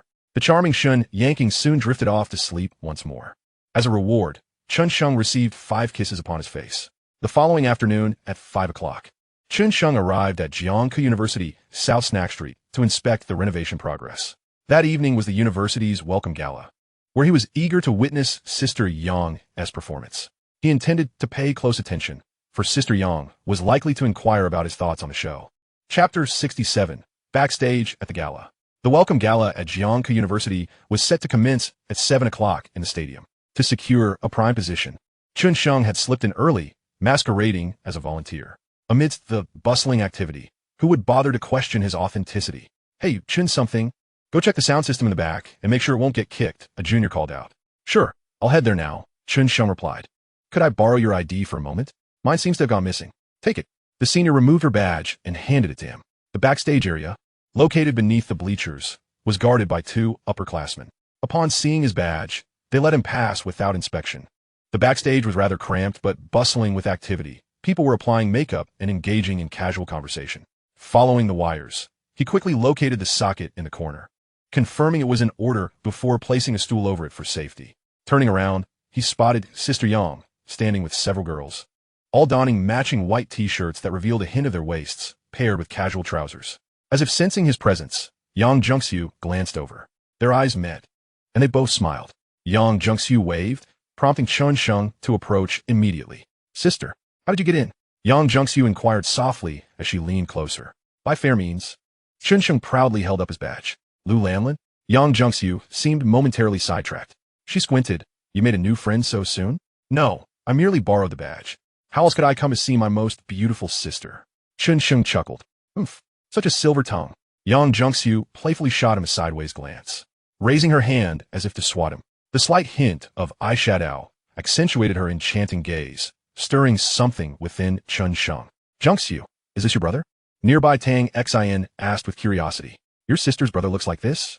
She had expected a chiseled Adonis with abs like a sculpture, but found him to be refreshingly handsome, a type that was undeniably appealing. Yet, she pondered, what was it that captivated the typically aloof Yang Jungsu? Shinzi, this is Tang Xin. Just call her Tang Xin. Yang Jungsu introduced in lieu of a proper response. Shouldn't I be called Sister Xin? Tang Xin protested. Absolutely not. He must only call me sister. Yang Jungsu firmly shook her head. Hello, Tang Xin. Chen Sheng smiled and nodded, acknowledging her presence. He knew his sister would never permit him to address other girls as sister. Tang Xin found this somewhat absurd. Was such a stipulation necessary? Initially dismissive, her curiosity now piqued. Who exactly was Yang Jungsu? The acknowledged belle of Jiangku University, coveted by every normal boy, including graduate students and young professors. She was also the envy of many self-proclaimed beauties. Yet, this goddess, often perceived as emotionally detached, seemed immune to male advances. Rumors circulated that she favored girls. But Tang Xian knew otherwise. Listening to the siblings chat about trivial matters, it seemed devoid of substance, yet their chemistry was undeniable, captivating Tang Xian. What astounded her was how Yang Junxiu had transformed into a seemingly shy young girl, indulging in playful banter with her brother, completely overturning her usual haughty demeanor. Not only Tang Xian, but also those nearby, whether male or female, were left speechless. So, the fierce dragon has a softer side. Not far off, Song Wangsuan, who was standing in a corner with a Latina dance partner, felt a pang of jealousy. Was this the brother who had captured Yang Junxiu's attention? Was he comparable in looks? Beyond a bit of height, what else did he possess? Was Yang Junxiu's judgment clouded? Had he been enchanted by some spell? Or perhaps, was there a master behind the scenes, casting a lifelong love charm? Song Wangsuan's heart was consumed by envy, leaving him utterly uncomfortable. The most painful part was that he had no grounds to express his disdain. At this moment, the bored Tang Xian interjected, Junxiu, there's a spot over there. It's time to change shoes. All right, Yang Junxiu replied. The dance troupe wore coordinated outfits and shoes for a better visual impact. She gestured, Tang Xian. You all go ahead and sit while I change here. Tang Xian didn't argue. If Yang, the campus beauty, prefer to change standing, so be it. Yang Junxiu pointed to a corner. Shenzi, go fetch that shoe bag marked with the number 1. Obediently, Chen Sheng retrieved the bag. Yang Junxiu, supporting her brother, lifted her foot, making her intentions clear. The surrounding crowd was taken aback. What was about to unfold? The answer was evident. He was to assist her in changing her shoes. Chen Sheng, accustomed to this role, bent down to remove her casual shoes, then slipped on the designated white dance sneakers. While doing so, he playfully kneaded her feet, earning a couple of playful pinches from Yang Junxiu. After both shoes were on, he crouched down to tie her laces, fully embodying the spirit of a devoted admirer. Yet, for Yang Junxiu, Chen Sheng was more than willing to serve. He deftly tied a bow, earning a sweet smile of approval from Sister Yang. Yang Junxiu affectionately ruffled his hair, seemingly oblivious to the gazes of those around them. Her expression was a blend of pride and contentment.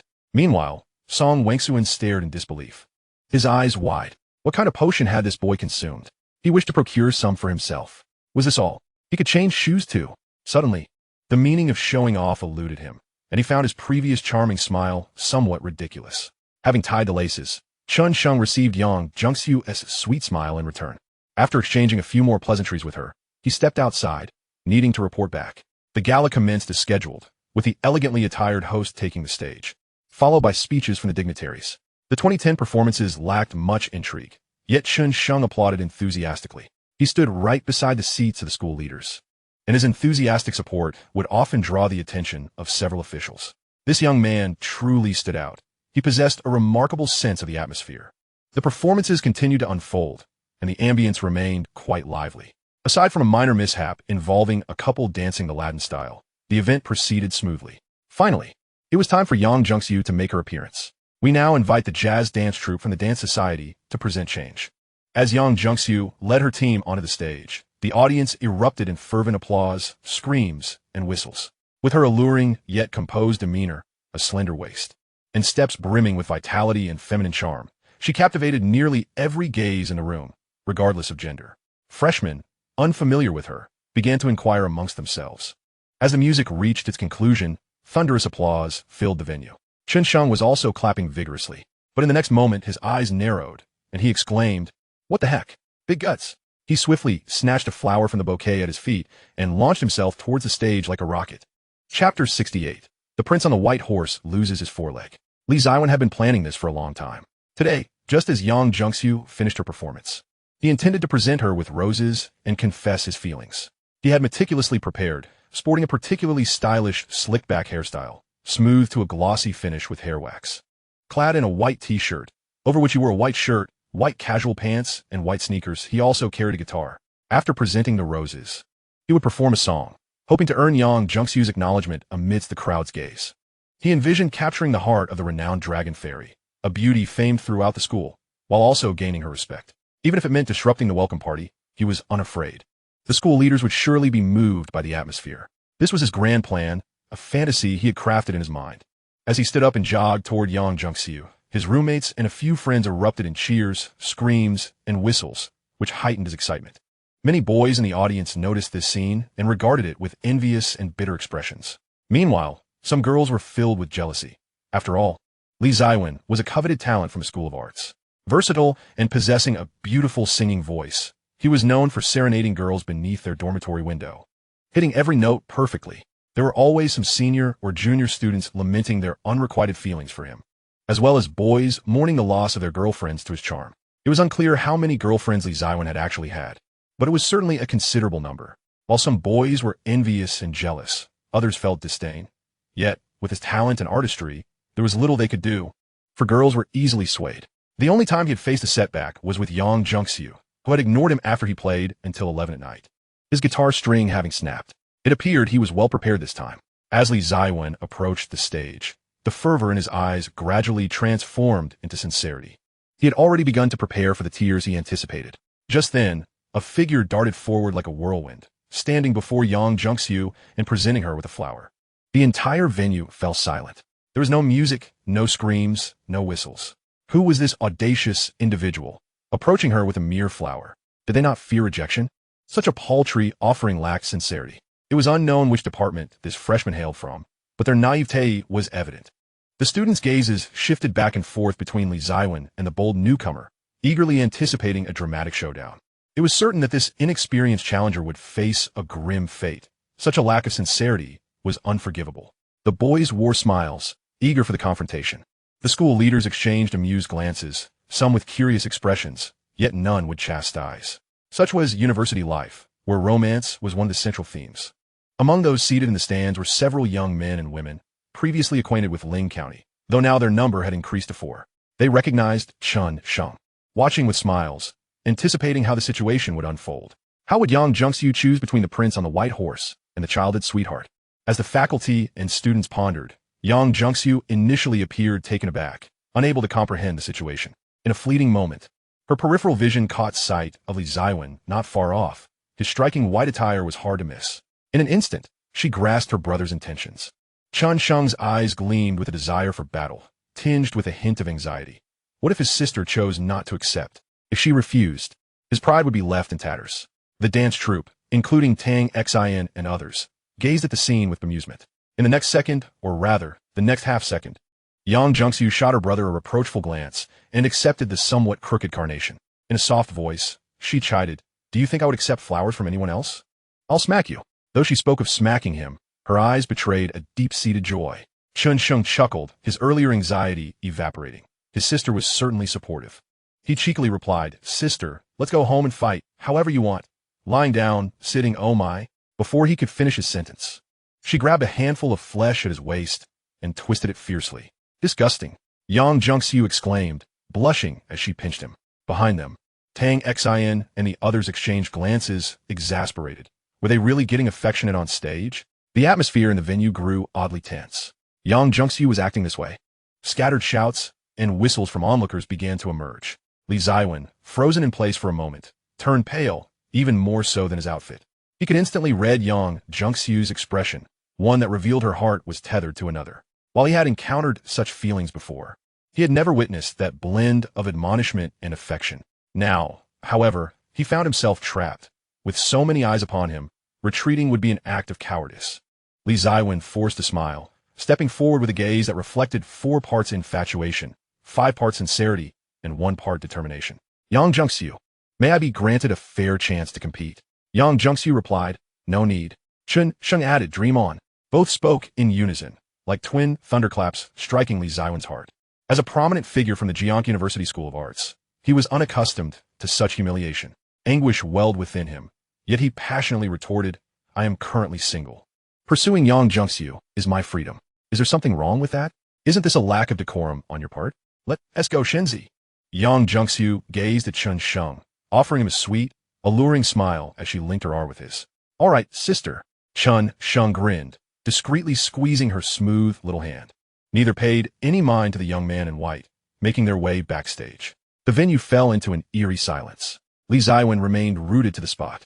He was aware of Yang Junxiu's reputation, having previously experienced a failed confession without even seeing her. Yet he believed that if he seized the opportunity, this icy dragon fairy would be nothing more than an easy conquest. If Yang Junxiu had shown anger towards this boy, it would have only served to highlight his own grace. However, this dismissive attitude shattered his composure, leaving his dignity in tatters. Li Ziwen felt a surge of shame and indignation, but had to maintain his composure in front of so many witnesses. He forced a smile, spreading his arms in a gesture of indifference. It was all trivial anyway. Initially intending to casually toss the flower aside, he reconsidered. It could still serve a purpose. So he turned to leave. As he walked away, he wore a facade of nonchalance, masking the turmoil of his twisted expression. Chen Sheng narrowed his eyes. Danger lurked everywhere. His sister was simply too beautiful. He was fortunate to be present today. A fragrant breeze brushed against him as Yang Zhengxiu planted a gentle kiss on his cheek. Her soft voice urging, "Let us hurry. We're disrupting the party." Chen Sheng glanced sideways, squeezing her delicate hand, feeling both satisfied and warm. "All right, sister." At the behest of the school leaders, the host had already taken the stage. Just as the host began to speak, the audience erupted into a thunderous applause, accompanied by wild screams and shouts. Many boys have long harbored a disdain for Li Ziwen, and several girls, having suffered from his actions, have called out in despair, while an even greater number of envious boys and girls look on, who would not desire a partner who cherishes them so profoundly. Chapter 69. What do you intend to do? As Chen Sheng made his way backstage, he initially maintained his composure, but soon he could not contain himself, grinning widely and waving to the audience with an air of triumph, as if he had just won an Olympic gold medal. For Chen Sheng, who had participated in numerous company annual events and frequently engaged in business dealings, this scene filled with children was merely a trivial affair. To lack shame is an essential quality for a successful business professional. He had previously danced poorly, yet still swayed his hips on stage. This situation was akin to the experience of eating a peculiar dish. The initial taste might be off-putting, but after a few bites, one finds it irresistible. As for gracefulness, Chen Sheng professed to be utterly ignorant of such a concept. Yang Zhengxiu's cheeks were flushed with color as she walked, pinching her brother's waist, though to no avail.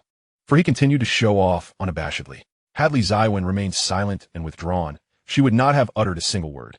Yet, once provoked, she would not stand idly by. She could see through his intentions and words as if they were transparent, like a rat in a pot, attempting to spoil the broth. Such behavior was intolerable. Once the jazz dance team's performance concluded, everyone could return to their quarters and remove their makeup.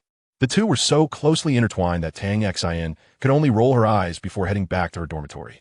Outside the stadium, a scattering of students lingered, some having stepped out for fresh air, while others, who had not entered, chatted and laughed. Many had already noticed Yang Zhengxiu and Chen Sheng exiting, casting curious glances their way.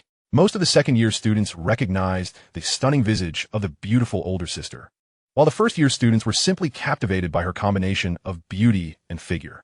With so many eyes upon them, the two did not mind in the slightest. Yang Zhengxiu's hand was tightly grasped, fidgeted with incessantly. She occasionally cast sidelong glances at her brother's profile, feeling a mix of shyness, delight, and reassurance. Under normal circumstances, she would have scolded him for such playful antics. Yet, in this moment, she found herself reluctant to do so. "Shinzi, what's gotten into you today? You seem frenzied," she curiously inquired. "How can I not be frantic? I cannot bear the thought of someone presenting you with flowers. It's a miracle I Haven tea turned into a rabid dog," Chen Sheng retorted, his pride evident as he puffed out his chest and even imitated a dog's bark.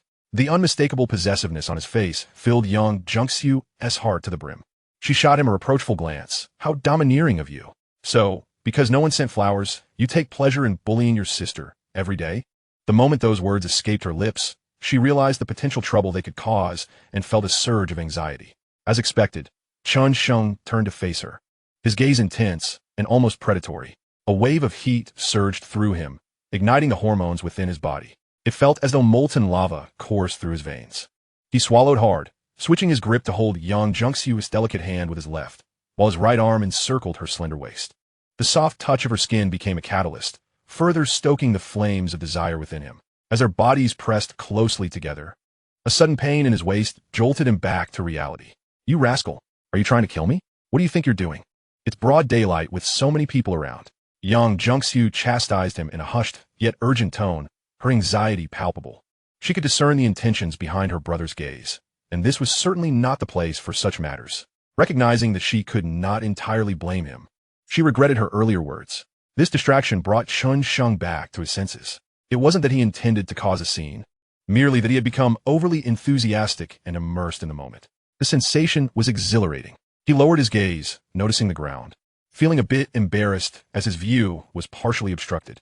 Thankfully, it was evening, and the streetlights provided some cover. Surely no one was looking their way. Following his gaze, Yang Jungsu's face turned crimson as she feigned annoyance, lightly exhaling. She then pinched the soft flesh at his waist, whispering, "You naughty boy. I ought to strangle you for thinking such things." The two of them instinctively moved into the shadows to evade the harsh glare of the streetlights. The nearby students observed them with envy and curiosity, yet none suspected anything untoward. Who would be idle enough to pay attention to such trivialities? However, there was indeed someone who noticed. Among a trio of girls, the short-haired one possessed a keen sense of perception and was the first to detect the unusual behavior. She whispered to her companions, and they all turned their gazes toward the pair, erupting into laughter. Yet, as they laughed, a pang of discomfort struck. They were all single, and the sight only served to deepen their woes. In the shadows of the streetlight, Chen Sheng's hand continued its mischief upon Yang Jungsu's waist, leaving her feeling both embarrassed and anxious, yet strangely unwilling to escape his grasp. She sighed inwardly, conceding, "Well, I suppose I'll allow him this indulgence today. It's truly unavoidable." The two strolled silently for quite a distance, ultimately arriving at the northern campus. During their walk, Chen Sheng's mind was consumed with thoughts of seizing the moment while reliving the grandeur of past experiences. However, he decided it was wiser to cherish the happiness of the present. As they approached the bustling food court, Chen Sheng asked, "Are you hungry? Would you like to eat something?" Yang Jungsu, with a spirit of sacrifice and a flushed face, inquired. She hoped that her brother would loosen his hold while they ate, as she felt she could no longer endure it. "Sure, let's take a look," Chen Sheng replied, indeed feeling a bit hungry after the energetic day. Upon entering the food court, they spotted the newly opened cha and tea shop. The location was perfect, and Chen Sheng silently praised his luck. They purchased a basket of xiao mai and a cup of multigrain porridge, finally freeing their hands from each other's grasp. Yang Jungsu attracted numerous glances, and Chen Sheng inwardly lamented, pulling her out of the food court. They strolled leisurely while munching on their food. However, Chen Sheng's mind was preoccupied with the myriad tasks involving the business license. With the establishment of Cha Yin Catering Management Company, he needed to reapply for the business license for the tea shop and convert it from an individual to a corporate entity. The new shop also required a food hygiene certificate. He was genuinely feeling overwhelmed. "Were you thinking about Shenzi?" Yang Jungsu immediately noticed her brother's distraction. "Oh, I just remembered," Chen Sheng suddenly recalled. "I sent Tiang Jia, a student in business administration. That includes administrative management. She could take over when Uncle Yang can no longer manage things, or when Accountant Chen grows old. But of course that day was not today. She could assist him with his matters," he thought excitedly. "Sister, come with me," Chen Sheng urged, pulling Yang Jungsu back toward the food court. Curious, she followed, eager to discover what her brother was about to say. Once inside, Chen Sheng pointed to the partially renovated Cha Yin shop and proclaimed, "Sister, this is my business." Chapter 70. Can you promise me one thing? Huh? Yang Jungsu, still chewing on half a xiao mai, looked at him in bewilderment. "I mean the shop, it's mine," Chen Sheng said proudly, awaiting his sister as praise. Yang Jungsu, still chewing, mumbled through a mouthful, "What are you talking about? This place is hard to acquire. Even if I gave you the money, you wouldn't be able to secure it." Hearing this, Chen Sheng felt a mix of gratitude and frustration. "But I really own it. Why don't you believe me?" he thought. Yet, he soon realized, how could she be expected to trust such a casual assertion? Perhaps others might believe him, but she, being his sister, would certainly know his capabilities well. If you truly want to open a shop, you need to pay attention to the available locations. The shops around here are quite challenging to obtain. Hardly anyone is willing to transfer their leases. "If you find one, I'll finance you," Yang Jungsu said, taking a sip of the multigrain porridge. "But you're only a freshman. Your studies are crucial. You can take your time to earn money. There's no rush. And you're not lacking in that regard," she added. A surge of warmth flooded Chen Sheng's heart. True emotion is genuine emotion. After all, she is my sister. Doubt aside, let's talk about finances. Noticing Chen Sheng's momentary bewilderment and fearing for his pride, Yang Jungsu gently wrapped her arms around her brother's waist. Her eyes brimmed with tenderness as she spoke softly, like one would to a child. "How about we open a business together? Your instincts are undoubtedly sharp, and this venture could indeed be profitable. In fact, I wish to join you. Shall we start looking for a suitable place tomorrow?" The warmth that surged through Chen Sheng's heart was akin to a torrential spring flood, leaving him feeling utterly disheveled, even causing his heart to tremble slightly. "Sis, let's step outside." Chen Sheng managed to suppress the moisture welling in his eyes as he took his sister's hand and led her outside. Yang Jungsu complied with gentle acquiescence, occasionally casting remorseful glances at her brother. After walking a distance of 40 to 50 meters to a quieter area, Chen Sheng halted and embraced Yang Jungsu tightly. The sudden closeness elicited a soft gasp from her. Feeling Chen Sheng's breath against her neck and the firmness of his embrace, she wrapped her arms around his back. Securing her grip, resting her chin on his shoulder, she softly brushed her cheek against his ear, asking, "What's wrong?" "Just wanted to hold you." "Yes, let's embrace." "What about tomorrow?" "That depends on your performance." "You are so wonderful, sis. Did you just realize that?" She exclaimed playfully. "Hey, your hand. I'm going to hit you." "What is wrong with my hand?" "Put it down." "All right, sister. What if this shop truly becomes mine? Can you promise me something?" Yang Jungsu paused, surprised. "Are you serious about making such a wager? Tell me what you want." Chen Sheng whispered a few words in her ear. I'll bite you." Yang Jungsu's face flushed crimson as she sank her teeth into Chen Sheng's shoulder. "Ouch, ouch, ouch." Chen Sheng grimaced in pain. After biting for a while, Yang Jungsu released her grip only to latch onto another spot. "Ouch, that really hurts, sis." Chen Sheng swallowed the retort about her being a dog, knowing it would only earn him more bites. A humorous thought crossed his mind. If his sister became a vampire, she would undoubtedly be the first to catch and bite him. After a few more playful nibbles, Yang Jungsu finally released him, her face aglow with a rosy hue. She huffed softly. "All right, if you can prove that the shop is yours, I will agree to your terms. But this is different from grades. Those can be self-assessed. But how can one gamble on shop? Well, let's see. It's not like it can't be done." Chen Sheng grinned, baring his teeth in a triumphant smile. "You said it, and there's no backing out." "I won't back out," Yang Jungsu replied resolutely, though she knew it was an impossible feat. Chen Sheng's face shone with pride. He felt as though the peach blossom mountain was about to fall into his hands. When they finally parted from their embrace, Chen Sheng's shoulder bore the marks of Yang Jungsu's playful bites. He suddenly recalled how, in their childhood, whenever he wanted something from her, she would nibble on him, sometimes even gnawing at his arms and shoulders while they slept. Perhaps that habit had lingered from those days. Linking arms with Chen Sheng, Yang Jungsu wandered aimlessly around Jiangku University for quite some time. Only after 10 did Chen Sheng escort her to her dormitory before heading back to Jiang University. Yang Jungsu shared a 4-person room, and her roommates, Wan Tingting and Bai Ling, were present. Since their bike ride at Baihu, there hadn't been another opportunity for Yang Jungsu to go out with Chen Sheng. Wan Tingting's eyes sparkled with curiosity as she asked, "Hey, Yang Jungsu, is that your boyfriend?" They had heard about the events of the welcome party, but didn't know it was Chen Sheng. Yang Jungsu's secrets were always worth at least a meal or something else. "My brother," Yang Jungsu replied, casting a fleeting glance at Wan Tingting, her tone nonchalant.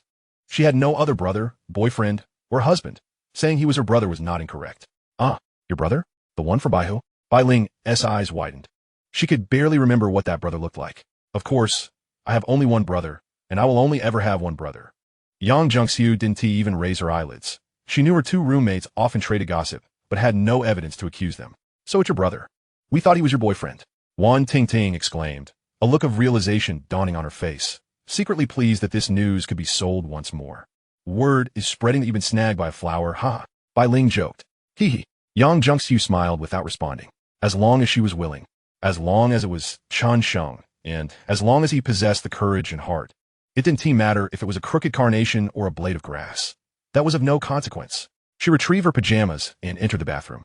Upon removing her pure white cotton attire, she instantly felt her cheeks flush crimson. What a mischievous thing.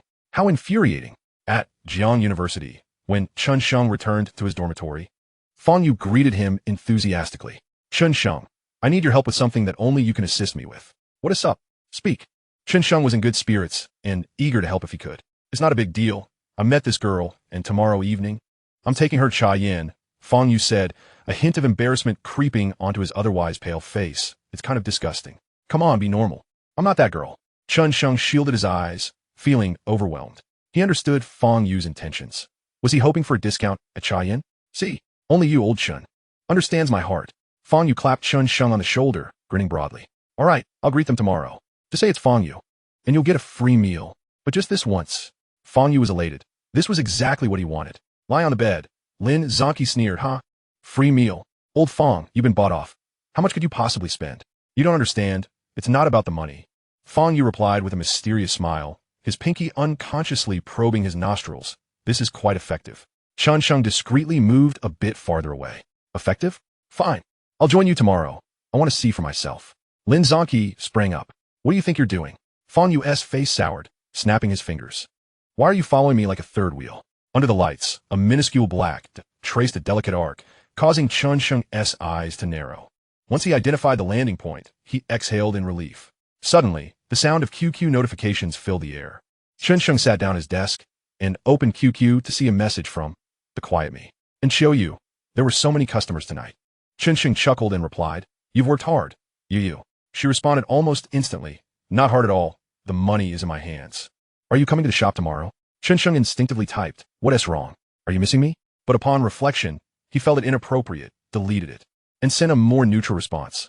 "I'll be there tomorrow. And show you." "Good, you need to deposit money and bring back some change." Chen Sheng replied affirmatively. "And show you. I'm going to sleep now. Good night." "Good night, little Yu." Thinking of Yu reminded him of her major. He realized he could occupy her class time from Monday to Friday. She would be his financial manager in the future, and her studies were of utmost importance. Starting tomorrow, he would ensure she didn't have classes during those times, allowing her to work evenings and weekends at her discretion. The next day, Chen Sheng attended 2 morning classes. When the teacher called his name, he received an icy glare, seemingly displeased at the sight of him. What could he say? Chen Sheng could only manage a sheepish smile. It seemed he needed to recruit a few more people and focus on attending classes for a while. He couldn't afford to lose credits and embarrass himself. By the time he arrived at the shop, it was already 11 o'clock, and Yu was there. He pulled her into the storage room and shared his decision that she must attend classes. "But I'm worried the shop might be too busy." The girl seemed a bit unhappy. "I'll hire more staff," Chen Sheng reassured her, patting her head. "You will be the one counting the money for us in the future. Your expertise must be solid. Just come in the evenings. During this period, I have become accustomed to the gentle touch. It feels uncomfortable without it." The young girl's hair is soft and silky, providing a particularly delightful tactile sensation. Upon hearing that money was being counted for our family, and Kayu's cheeks flushed with crimson, she glanced up at Chen Sheng, but upon meeting his gaze, she quickly lowered her eyes. "I will certainly pay attention in class," she promised. "Indeed, Xiao Yu is truly obedient," Chen Sheng replied with a satisfied smile, then recalled the matter of purchasing clothing and inadvertently blurted out, "By the way, He halted mid-sentence, nearly uttering the trivial question of whether a relative had departed. What would that sound like? However, the weather had warmed up again over the past few days. Based on Chen Sheng's understanding of Jiang City, it would likely take another week for the temperatures to drop completely. There was no longer a gradual decline. After depositing money at the bank, he hurried to Jiangke's small snack city with the printed recruitment notices. They were posted at the new shop, clearly stating that only sophomores or graduates would be considered. This was unavoidable, as he needed reliable staff who could remain on duty consistently. He would consider hiring freshmen for part-time positions once the operation stabilized. The salary was not specified, and there were certain rules he had to adhere to, lest he become a target for criticism. The store's renovation included merely a service bar and a storage room, progressing at an astonishing speed. Unfortunately, they still awaited the business license. This location was too conspicuous to risk attracting attention due to minor oversights. It was preferable to delay the opening by a few days. After completing this task, he rushed back to the old store, still clutching the necessary change. To Chen Sheng's surprise, the recruitment for the new store progressed swiftly as well. Not long after returning, he received a phone call. There was one interview in the morning and another in the afternoon, and Chen Sheng brought Lu Qian along to establish a semblance of authority. Lu Qian had been appointed as the new store manager, with her salary increased by 300. Naturally, her working hours extended to 8 hours, and she would have to cover shifts when her staff took breaks. With a salary of 1,800, Lu Qian expressed her willingness to go above and beyond for the boss. This sparked envy in Wu Meili. However, she understood that as a freshman, she couldn't aspire to the position of manager. The old store, being larger, was entrusted to Sun Yuxin, who would also earn 1,800. One could only say that under Chen Sheng's financial support, the pace of development was quite rapid. As for Nku, no one was concerned about her salary. Boss Chen's attitude towards her was beyond reproach. Shortly after dinner, Fang Yu arrived at Kaiyan with a girl. She appeared gentle and shy, possessing at most a modest level of attractiveness. In a modern context, with a filter, she could easily pass for 9 out of 10. Upon seeing Fang Yu, Chen Sheng discreetly slipped away to the restroom. Certain matters were better handled by Sun Yuxin for optimal effect. "Welcome to Kaiyan. What would you like to drink?" Fang Yu said with a calm smile. "Oh, I'm a close friend and roommate of your general manager Chen. Is he here?" Fang Yu asked nonchalantly. "He is not here, but he mentioned that Mr. Fang is always welcome to dine free of charge. Please feel free to order." Sun Yuxin had been well prepared and understood the need to impress the boss's friend. "Oh, my friend is too generous. I feel somewhat embarrassed." Fang Yu responded with a helpless smile, silently praising Chen Sheng. Surrounded by curious and envious gazes, as well as the girl's shy yet admiring glances, he felt as if he were soaring above the clouds. This pretense was exhilarating. He boldly remarked, What do you want to drink? Don't worry, it's my friend's place. The girl glanced at Fang Yu, then at the menu, ultimately ordering a cup of coconut jelly pearls. Fang Yu chose a cup of pudding taro milk. Unlike their initial distance, as they departed, their shoulders brushed against each other more frequently. There's potential here. Stealing a glance from the entrance, Chen Sheng chuckled to himself. It seemed Fang Yu was on the verge of finding romance, and it was happening swiftly. Someone would soon feel envious. By 8 o'clock, Chen Sheng left with a folder in hand. In the workspace, and Caillou wore a glum expression, as tonight she was once again counting money alongside Wu Meili. She bit her lip, her expression troubled, as if grappling with a difficult decision. 20 minutes later, Chen Sheng met with Yang Zhengxiu, who was dressed in a dress with a lightweight jacket. She came both to confirm that the new store belonged to him and to ask for her assistance. Sister, I want to take you somewhere, Chen Sheng said with a mysterious smile, pulling Yang Zhengxiu along. She had no objections. They purchased some grilled skewers and strolled along the bustling street, leisurely eating until they reached Jinhaiyizhu. Jinhaiyizhu was somewhat distant from Jiangku University, separated by the entire Jiang University, and the journey took considerable time. As Chen Sheng prepared to enter, Yang Zhengxiu felt puzzled.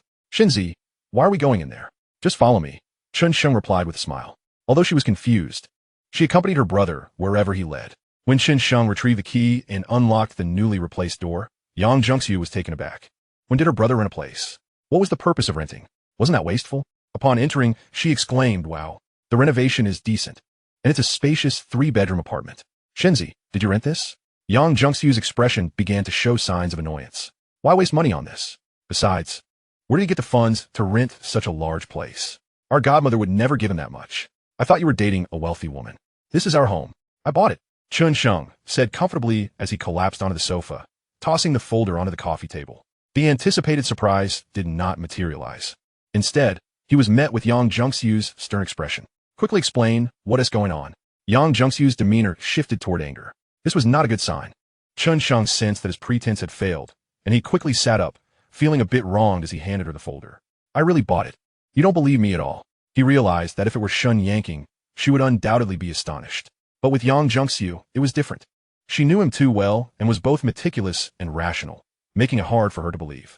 Yet Chen Sheng longed to experience the thrill of pretense. Although it seemed that would not be possible. Yang Zhengxiu didn't even sit down. She opened the folder and examined its contents carefully. Her expressions shifted frequently, her brows furrowing with surprise and confusion. Yet there was no sign of joy. After a lengthy pause, she finally spoke calmly. First, this is merely a power of attorney. Can I interpret it as someone having commissioned you to handle the sale of a property? Second, the store's legal representative does not equate to ownership and may even bear responsibility. If anything goes wrong, you would be the one liable if others abscond. Yang Zhengxiu was somewhat astonished. Indeed, the legal representative of the store under renovation was her brother, with a business license receipt as proof. Her brother also owned an old milk tea shop confirmed by another business license receipt, and it was actually a company. However, regarding the house, it was simply a power of attorney, which was insufficient to prove it was her brother's. Convincing her of her brother's capabilities was genuinely challenging. She feared he might be deceived. Tell me what is going on. I want to scold or hit you. Let us resolve this matter first. Anyone else who saw these documents would undoubtedly believe. Observing Yang Zhengxiu's serious demeanor, Chen Sheng finally recognized that his pretense had failed, and he had to confront the truth. He understood that Yang Zhengxiu was not angry, but concerned. Only true family would exhibit such worry. However, there was any other proof available. Would he really have to make a trip to the bank to check his account? As the thought of the bank crossed his mind, a flash of realization struck him. How could he have forgotten this? Shortly after the 2010 college entrance examination, banks launched an Android version of their mobile terminals. He had always used his computer for transfers and had rarely utilized mobile banking, causing this oversight. He took out his phone, located the industrial and commercial bank app, and successfully logged in after entering his password. He handed the phone over, saying, "Here, it really is mine." Yang Zhengxiu calmly accepted the phone, and as she viewed the balance, her eyes flickered, yet there was still no joy. Instead, her expression grew even more serious. She opened the transaction history, scrutinizing each entry, and when she finally saw the initial deposit information, her expression relaxed. During the wait, Chen Sheng felt somewhat anxious. Yang Zhengxiu's serious demeanor suggested she was skeptical about the money's origin. The side evidence suggests that Sister Yang's attitude will not waver based on his financial status. Everything must originate from a foundation of safety and peace of mind. It was only when he noticed the softening of Sister Yang's expression that he realized she must have seen the lottery deposit information. Suddenly, Chen Sheng's mind was struck like lightning. Could Sister Yang be checking QQ? Oh no, the chat history with the campus bell. This was certainly not the right moment to discover that. Despite his inner turmoil, he maintained a demeanor as steady as a seasoned veteran. However, his concerns were misplaced. Yang Zhengxiu did not open QQ, but instead placed her phone on the coffee table. Her gaze then fell upon him with a mysterious calmness. Did she believe him? Chen Sheng felt a wave of relief wash over him. Yang Zhengxiu remained silent as she moved closer to sit beside him, her eyes softening. Is it all from the World Cup prize money? Yes, indeed. I just happen to be lucky, Chen Sheng replied with a smile, putting on a facade of forced cheerfulness after feeling a bit wronged. Yang Zhengxiu gently stroked his head, her eyes filled with remorse. I'm sorry. My attitude earlier was not very pleasant. Did I make you feel wronged? Just a little, Chen Sheng sighed, as if swallowing his tears, then buried his head against Sister Yang's thigh. Wow, so bouncy, so fragrant, he thought to himself, sneaking glances. What more could one desire than to rest upon the lap of a beautiful woman? Haha, I was just worried you might be deceived. I had no idea you had made so much money. Why didn't he see the lottery results? I thought. Yang Zhengxiu continued to caress Chen Sheng's nape, oblivious to the fact that her thigh was being fondled. Internally, she was quite astonished. This was no small sum of money. And Chen Sheng had managed to keep it hidden for so long while accomplishing so much. Why is that? Chen Sheng instinctively asked. I thought you might be relying on a wealthy woman. Yang Zhengxiu playfully tapped her brother's head. When she initially thought this, she had felt particularly angry, very, very angry. I don't have that capability. I'm no pretty boy, Chen Sheng retorted with a hint of annoyance, though his hands moved silently. Where they were going, no one could tell. But sister thinks you're quite handsome. If there were a wealthy woman, she would definitely like someone like you, Yang Zhengxiu said, as she bent down to play with Chen Sheng's hair, resembling a mother baboon. Are you not my wealthy woman? He chuckled softly, inhaling the pleasant scent, which was mingled with something else. Indeed, Sister Yang was affluent. Her family's business generated at least hundreds of thousands in pure profit each year, and sometimes over $1 million, which was considerable for a county town in 2010. Of course I know you're wealthy. Yang Zhengxiu had only just spoken when she was abruptly awakened by that peculiar, tingling sensation. You naughty boy, get up right now. Yang Zhengxiu's face flushed crimson, and she forgot about the wealthy woman remark, relentlessly tugging at Chen Sheng's hair. Seizing the moment while Sister Yang was distracted, Chen Sheng pulled her toward himself. They both tumbled onto the sofa. Ah! Yang Zhengxiu exclaimed as she landed atop her brother, momentarily unable to rise. What are you doing? We agreed I would claim my prize. Chen Sheng shamelessly tightened his embrace. The reward he had long coveted was the kind he had been yearning for. Oh no, please don't. Yang Zhengxiu blushed intensely, struggling vehemently. But her efforts were in vain. Their bodies pressed together, radiating warmth, and although words were absent, both understood that one was willing to initiate while the other was willing to comply. He was aware of her affection, and she knew he understood her affection. The unspoken bond was a testament to their mutual understanding. In the silence and the unsaid, their emotional connection was deepened and touched. Rebukes and rejections were merely expressions of love that were difficult to articulate, awaiting someone to take the initiative. Chen Sheng lightly kissed her neck, the familiar scent flooding his senses and igniting his nerves. Suddenly, a sharp pain shot through his shoulder. Yang Zhengxiu had bitten him hard. Just bite me to death, he thought, throwing caution to the wind. Oh no, I can't hold it anymore, Yang Zhengxiu cried, her voice sultry and filled with urgency. What? Chapter 73. The key is to avoid ice cream. If you don't let go, the skirt will get stained. Hurry. Yang Zhengxiu panted, her breath warm against Chen Sheng's ear. All right, Chen Sheng reluctantly released her, fearing that if he didn't, there would be no way to change later. Yang Zhengxiu did not rise, but remained sprawled atop Chen Sheng, catching her breath, causing him to itch at the neck, their cheeks flushed. The room was silent, save for their quickened breaths and the faint sounds of traffic from downstairs. Inhaling the subtle fragrance near Sister Yang's ear, Chen Sheng felt a surge of affection and gently wrapped his arms around her soft waist. After all, she was only 21 years old. It should be his responsibility to care for her, yet she had been the one to dote on him all along. In the past, he had failed to recognize Sister Yang's favoritism and indulgence due to his rebellious nature. Perhaps their closeness had rendered him oblivious, ensconced in a haze. Chen Sheng understood that he had never truly experienced a reciprocated love, a genuine mutual pursuit. The relationships he had encountered were far from love. They were mere shadows. Given the betrayals, breakups, divorces, and deceptions that plagued the world, many people, even if in love, ultimately relinquished their connection. The world was a treacherous place. Despite achieving clarity in life, deep within, he could not deceive himself. He had no faith in so-called love, even a fear of it. The pain was unspeakable. How could he ever plunge his soul into such depths? Rather than chasing the intangible, he preferred a life of ease and comfort. He could offer any material possession, but his heart must retain a portion, maintaining its dominant position. In relationships, one party must wield control, balancing give and take, even if it meant sacrificing a bit of the intoxicating bliss of complete immersion. If he desired longevity, it was imperative. The four tools of being shameless, brazen, flirtatious, and slightly aloof served as lubricants for relationships, and he would never disclose this to anyone. Even to Sister Yang, he adhered to these rules, ensuring they were rigorously followed for sustained freshness. Only later did Chen Sheng realize the importance of accumulating wealth. It would grant him freedom, and with freedom, his relationships would flourish. Wealth was also the greatest weapon to protect his beloved. He did not perceive Sister Yang as someone who would disdain him. Rather, he saw wealth as a means to shield against potential calamities. With this thought, he planted a few kisses on Sister Yang's ear, determined to protect this woman and ensure she would never endure the hardships she faced in his past life. Yang Zhengxiu seemed to sense his resolve, kissing his neck in return. "Sister, let us get up," he said, fully aware that they should avoid ice cream. Chen Sheng's demeanor shifted abruptly, decisively rejecting intimacy to prevent lingering too long in their embrace, lest they miss even the moonlight itself. Yang Zhengxiu, somewhat weak, rose, her cheeks flushed, casting an annoyed glance at Chen Sheng. "Don't look," Chen Sheng chuckled, turning away, only to quickly glance back and catch Yang Zhengxiu adjusting her dress and undergarments. Upon discovering Chen Sheng's furtive gaze, Yang Zhengxiu lunged at him, delivering playful punches. "You naughty boy, you brought me here with ulterior motives." After the playful hits, she buried her face in Chen Sheng's shoulder, biting him once more. "Ouch, that hurts." With nothing to grasp in his hands, the pain intensified. Yang Zhengxiu released her bite, straightened her skirt, and shot him a disapproving look. Linking arms, they gathered their belongings and headed out. As they descended the stairs, the cool night breeze began to soothe the heat within them. Do not show off, understand? Don't try to impress girls.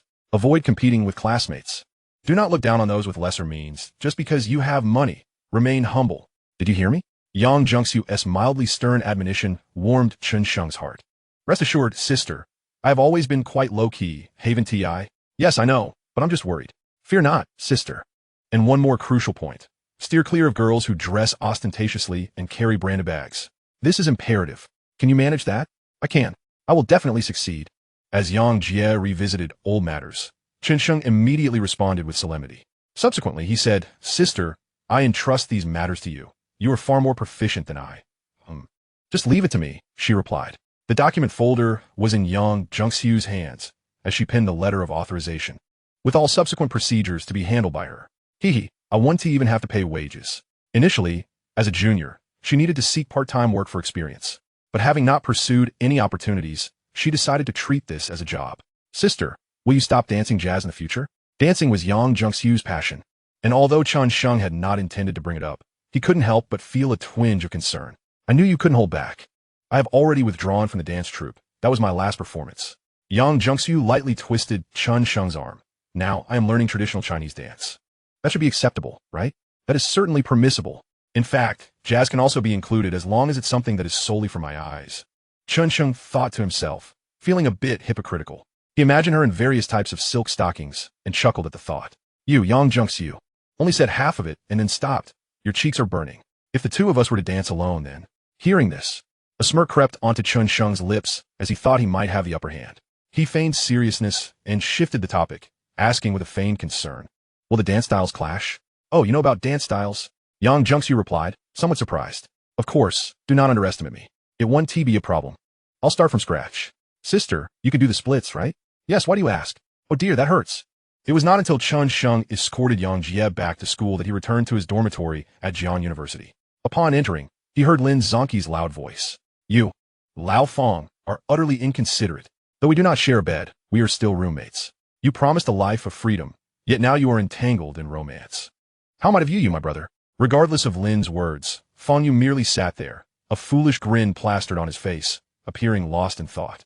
Seeing that he could not be roused, Lin Zhongqi, feeling irked, turned his attention to Chen Sheng as he entered. "Old Chen, tell me, How can you be dating a beauty and even the campus flower, yet you have infected Lao Fong with this? Is this not a betrayal of brotherhood? I hired 2 new staff members today. The new store at Jiangke University is about to open. Chen Sheng sat down at his desk with an air of calm. Lin Zonki leaped from his bed, throwing an arm around Chen Sheng's shoulder with genuine concern. Don't tire yourself with work. Remember to rest. What do the new staff look like? Not bad. A sophomore senior. Her figure is quite stunning. Details, please. I've had a long day, feeling a bit weary. You've worked hard. Let me give you a shoulder massage. My legs are a bit sore too. Relax. Allow me to knead them for you.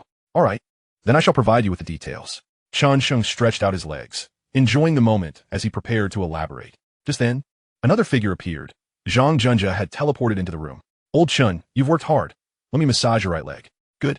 Pay attention as I describe the first staff member. She is 160 centimeters tall, with a waist of 55 centimeters and a bust of 60 centimeters. She is perfectly proportioned. Enough. Cancel the massage service. Back to your own beds. Chen Sheng chuckled inwardly. In truth, both new staff members were quite decent. But these two had no sincerity. Forget it. Regret it another day. Chapter 74. The New Store and Headlines. The fulfilling days passed swiftly. With no worries regarding business registration and with staff in place, Chen Sheng dedicated time to his studies. After several days of commendable performance, his instructors for various foundational courses had a significantly improved impression of him. Occasionally, he accompanied Shin Yanking for meals, providing her with small comforts to alleviate her stress. After a full week of work, aside from the new store's food hygiene license, everything else had been duly processed, completing the transition from individual to corporate entity. Today as Headlines Limited and Chayan Catering Management Limited. The new store's business license was processed as a branch, adding another operational address. Yang Junxiu handled such affairs more efficiently than Chen Sheng.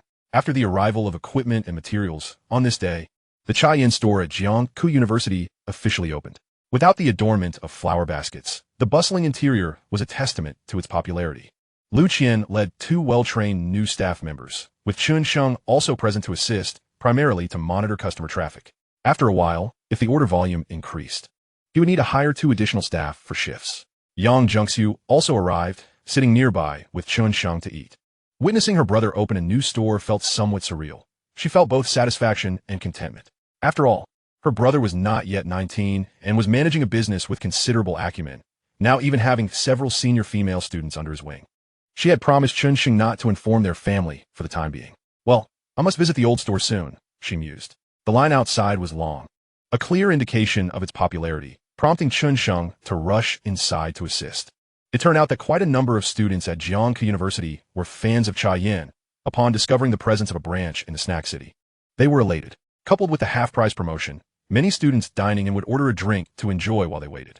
Naturally, once prepared, the staff would call out the orders. Watching Chen Sheng busily moving about with practiced ease, Yang Junxiu felt her brother growing increasingly handsome, particularly charming. A surge of warmth flooded her heart. Images of that evening resurfaced in her mind, causing her cheeks to flush inexplicably. Hurriedly, she picked up the coffee Chen Sheng had sent over to mask her unease. The crowd gathered before Cha Yin made it somewhat cramped. An inevitability in such a bustling environment. A girl, having just collected her order, turned and accidentally bumped into a student approaching from the opposite direction. Losing her grip, her strawberry milk pudding fell to the ground, splattering everywhere. The cup, resembling one used for iced lattes and lacking a sturdy seal, shattered upon impact. "Oh no, my milk pudding," the girl exclaimed in dismay. It cost several dollars. However, it was purely an unfortunate accident, and she had not held it securely. A voice called from behind, "Sister, let me make you another cup on the house." The girl turned to see the store's junior. Thinking she had misheard, she asked, "Are you talking to me?" "Yes. It's a bit crowded today, and the service fell short. Chayan will take responsibility," Chen Sheng replied with a smile. "Really? Thank you so much." The girl's face lit up with joy. "No need to thank me. I hope you visit often," he added, and the other students in line visibly warmed to him. Chen Sheng instructed Lu Qian to prepare another cup, and then went to fetch a mop to clean up. Lu Qian and the other 2 staff members were busy with their tasks to maintain efficiency. All of this was observed by Yang Junxiu, her eyes sparkling with admiration. Her lips curved in a smile. For 3 consecutive days, although the order volume decreased from half price to regular pricing, the overall revenue remained steady. Lu Qian and her team were exhausted but filled with enthusiasm compared to the 850 yuan salary offered by the nearby milk tea shop. Each Cha Yin employee had signed a salary confidentiality agreement. He could provide the pay but could not disclose it. seeing the new store settling into a routine. Chen Sheng posted another recruitment notice, looking to hire 3 more individuals, 1 for the new store and 2 for the old. This increased costs, yet it was a necessary expenditure, foundational for future expansions. With additional staff, Lu Qian could finally catch her breath. In the morning, she needed to deposit money in a Cha-Yen-S account and change coins. If she encountered someone on break, she couldn't escape. Chen Sheng decided to invest further, purchasing a smaller electric scooter for Lu Qian, which moved her deeply. She proclaimed her devotion to Boss Chen. With both Cha-Yen stores stable, Chen Sheng could finally shift his focus to the entrepreneurial base. Boss, take a look and offer some suggestions. Wei Yiming invited Chen Sheng to sit in his place. He had calmed his demeanor. After all, despite being a freshman, he was now working under a high-paying boss. The 4 of them had worked tirelessly without respite, establishing the foundational framework for the headlines. Next, they would need to invest time in enhancing the learning capabilities of the information engine. Currently, the pages appeared somewhat rudimentary, but they had already delineated various sections, albeit empty, awaiting content to be filled. These sections can actually be consolidated into a single line of tags, allowing users the freedom to choose which content they wish to view by scrolling through. Wei Yiming inquired, "Wouldn't that seem a bit too sparse?" The elegantly adorned senior's sister chuckled. "Which would you prefer, the glamorous senior or the fresh-faced junior?" "Of course, I would choose the plain-faced junior," Wei Yiming replied with a grin. Chen Sheng then posed a question to Zhou Wan. "Senior, who only has one well-defined abdominal muscle, while another junior boasts 8, along with pectorals and biceps. If they both wish to marry you, whom would you choose?" "Naturally, it would be Hu Ge," Zhou Wan replied without hesitation. Users, too, tend to focus primarily on the content that piques their interest. They will experience aesthetic fatigue and eye strain, leading to disinterest. A clean layout that is visually pleasing is undoubtedly favored. The group pondered this, harboring some doubts, yet acknowledging the validity of the argument. After a moment of contemplation, Chen Sheng suggested we could add a trending news section that ranks current events by user interest, filling the blank space on the right side, ensuring it remains fixed regardless of how users scroll. "All right, we will implement this as soon as possible," Wei Yiming assured. Chen Sheng nodded and opened the user homepage. According to his specifications, users could publish their own articles, share their discoveries, and engage in QA. There was also an option to upload videos, although there were stringent format requirements and significant compression. Overall, it was quite satisfactory. However, Wei Yiming noted that the data organization for the creation platform had yet to be completed and would require additional time. "Well, don't overexert yourselves. Take a break and remember to balance work and rest. Health is the foremost productivity asset," Chen Sheng advised with concern, reiterating, "But the direction I desire must not waver. All optimizations should be built upon this foundation." "Understood, boss." Wei Yiming, Zhou Wan, Ma Chong, and Lu Changhua all nodded in agreement. Yet, a peculiar curiosity lingered in the hearts of the 4, sensing that this freshman boss conducted his affairs with a maturity surpassing their own. However, they had no worries regarding Chen Sheng's capabilities. With the opening of a new store, they were confident in their support. As for the future, that was a matter for another day. Chen Sheng departed with satisfaction, needing to assist at the old store. It was now late October, and the afternoon brought a sudden chill. The wind was a tad biting, and his t-shirt felt inadequate. "Yu, let's go out at 2. Chapter 75. Are you not going to listen to me?" "All right," and Caillou replied, her eyes sparkling, having not walked with him in quite some time. The 2 rode a small electric scooter to a street filled with clothing and accessory stores. This street, untouched by the onslaught of e-commerce, still attracted students to its brick-and-mortar shops, especially with its concentration of young women's fashion boutiques, offering a range from low to high-end. Chen Sheng casually glanced around before zeroing in on a youthful brand, Shifen, and Caillou realized he intended to buy her clothes, which instantly left her feeling flustered and shy, unsure of how to respond. She wanted to refuse, yet deep down, she longed to heed Chen Sheng's wishes. Moreover, his company filled her with joy. The shop owner, a woman in her 30s, assessed Caillou with a knowing glance. Unbothered by the girl's inexpensive attire, she approached with a smile to inquire. Chen Sheng was quite pleased. He had planned to leave immediately if the owner's demeanor seemed off, opting instead for the neighboring letting. The shop offered a diverse array of styles, catering to both vivacious and demure tastes, with options for autumn and winter. What girl does not adore clothing? And Caillou was instantly captivated by the elegant styles. However, upon seeing the price tags, over 300, she gasped, tugging at Chen Sheng to leave. He quickly grasped her arm, nearly causing her to stumble. "Let's go somewhere else. We can find something in a stall. This place is too pricey." And Caillou pleaded softly, "Trust me, this is the place. From now on, you will be my financial officer. And these will be your work outfits." Chen Sheng smiled, affectionately ruffling her hair. The more you think it's expensive, the more I will buy for you. A pure-hearted girl like her was refreshing, unlike those from his previous life who would drag someone to a store for a hefty price tag, even on a casual date. And Caillou's cheeks flushed a rosy hue. Her expression conflicted. She wanted to wear what Chen Sheng bought, but the prices were exorbitant, making her feel uneasy. Seeing her turmoil, Chen Sheng, with a gentle arm around her shoulder, assured her, "Come now, try on whatever catches your eye." And Caillou hesitated, her eyes sparkling with anticipation, yet still feeling apprehensive. Chen Sheng exchanged a meaningful glance with the shop owner, who had been waiting for this moment with a knowing smile. She approached Nku, gently taking her arm and employing her best sales tactics. "It's all right. If it doesn't suit you, you don't have to buy it. Come on, let me help you pick something out." Hearing that she could opt out if it didn't please her, Nku felt slightly reassured. She glanced at Chen Sheng, meeting his encouraging gaze, and mustered the courage to accompany the shop owner to explore the clothing, thinking, why not give it a try? After all, I'm not obligated to purchase. Chen Sheng, not wishing to remain idle, followed suit, pretending to be knowledgeable about the selections, commenting on what was nice and what was not, so as to alleviate any pressure she might feel. With Chen Sheng by her side, and Caillou felt an overwhelming sense of comfort, her speech becoming much more relaxed. The shop owner first paired a deep gray skirt with a beige coat for her, and Caillou couldn't help but glance at the price tag. The skirt was $3.99 and the coat was $5.99. Anger surged through her, and she quickly declared, "No, I can't try it on. It's too expensive. 2 pieces totaling nearly $1,000. She simply couldn't accept it, feeling it was far too extravagant to even consider trying.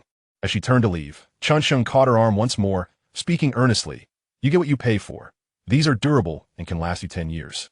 I've said it before, you'll be handling finances in the future, representing the company's image, and you must dress accordingly." His words held weight, as he genuinely aimed to bolster Caillou's confidence.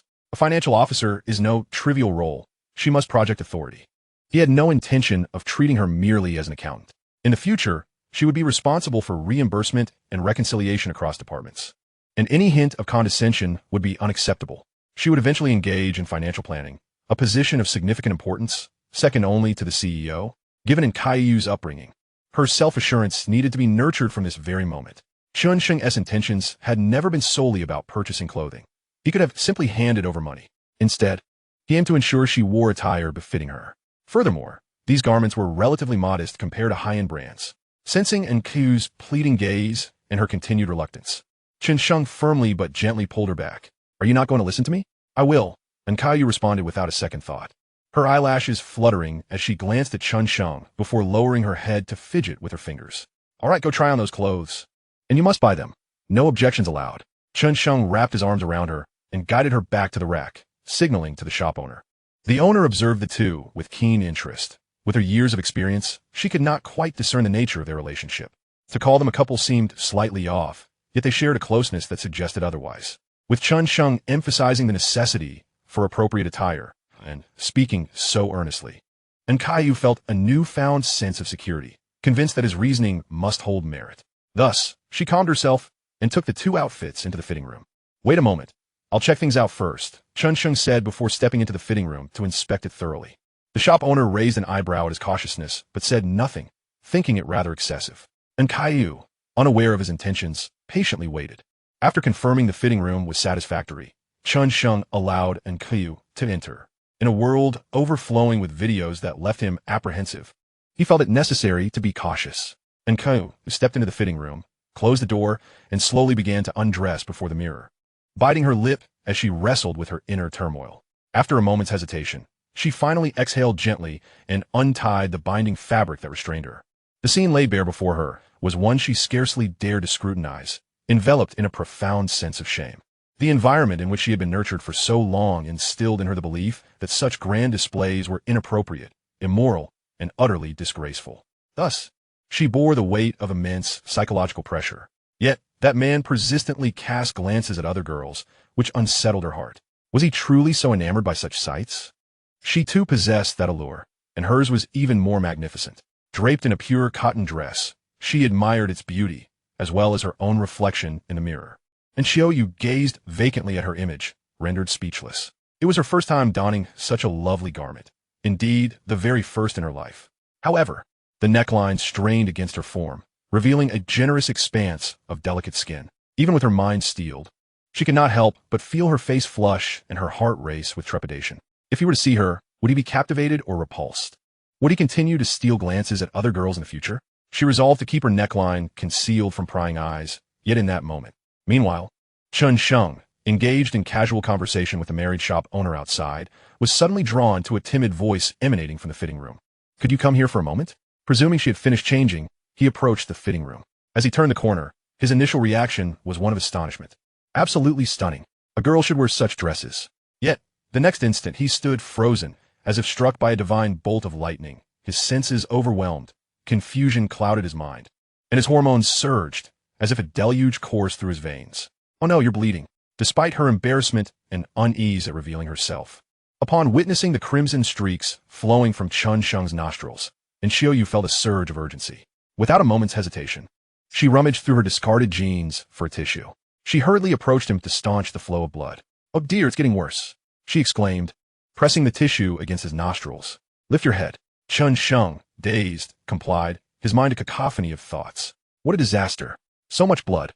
As Xiaoyu withdrew the last tissue to apply it, the shop owner, alerted by the commotion, approached with curiosity and subsequently burst into laughter, her eyes glimmering with admiration and envy. Who would have thought? She must have been concealing it all this time. You hold this, and Xiaoyu gestured to Chen Sheng. I'll ask the shop owner for more tissues. No, just stay like this. Help me hold it for a moment. The weather's too dry. Chen Sheng grasped her wrist firmly, his gaze unwavering. All right, and Xiaoyu replied instinctively, but soon realized the implication of his words. Her cheeks bloomed a soft pink, warmth spreading rapidly to her ears. Her body tensed, her heart pounding in her throat, as anxiety and trepidation clashed within her. She simultaneously yearned for Chen Sheng to notice her, yet feared being discovered, worried that he might perceive her as frivolous. Stealing a glance at his expression, she quickly averted her gaze, fidgeting in her position, pressing the tissue firmly. Yet, Chen Sheng's demeanor elicited a suppressed laugh from her. In his previous life, he had never experienced a nosebleed, and he had always dismissed the notion. But today, he was acutely aware of the surge in blood pressure that threatened to burst his nasal capillaries. Blinking back tears, he finally regained his composure. It's nothing, Yu. The climate in Jiang City is just like this. He quickly assessed her again, maintaining a facade of seriousness, though his eyes sparkled with mischief. That dress suits you beautifully. It's stunning, and I truly enjoy looking at you. And Xiaoyu kept her head lowered, her cheeks now entirely flushed. To her dismay, she realized she couldn't see her own toes. Let me try putting on the coat, she suggested shyly. Chen Sheng, struggling against his own racing thoughts, managed to utter, perhaps you should find something to cover up. Upon hearing this, Xiaoyu's face paled. Did he think this was inappropriate as well? Her body began to tremble, filled with shame and regret for her actions. Her lips quivered, and tears threatened to well in her eyes. Why did he feel this way too? Noticing her reaction, Chen Sheng recognized his misstep. This girl was sensitive and might misconstrue his words. From the moment he laid eyes on her, he understood what Xiaoyu had done. It was likely fear that compelled her to conceal herself. Many would doubt the possibility of such concealment, yet it was indeed feasible, albeit at the risk of physical harm. He could easily surmise her fears, especially given the societal pressures in certain secluded areas, men's gazes and intentions, women's jealousy and disdain, and the whispers of rumor. These were all potentially devastating for a young girl. The fact that Xiaoyu had made it to Jiang University indicated she had endured her share of hardships and required someone to protect her. Chen Sheng recalled the night of her vaccination when she mentioned having experienced kindness from her female teachers and principals in high school. Those influences must have played a significant role in her sense of security.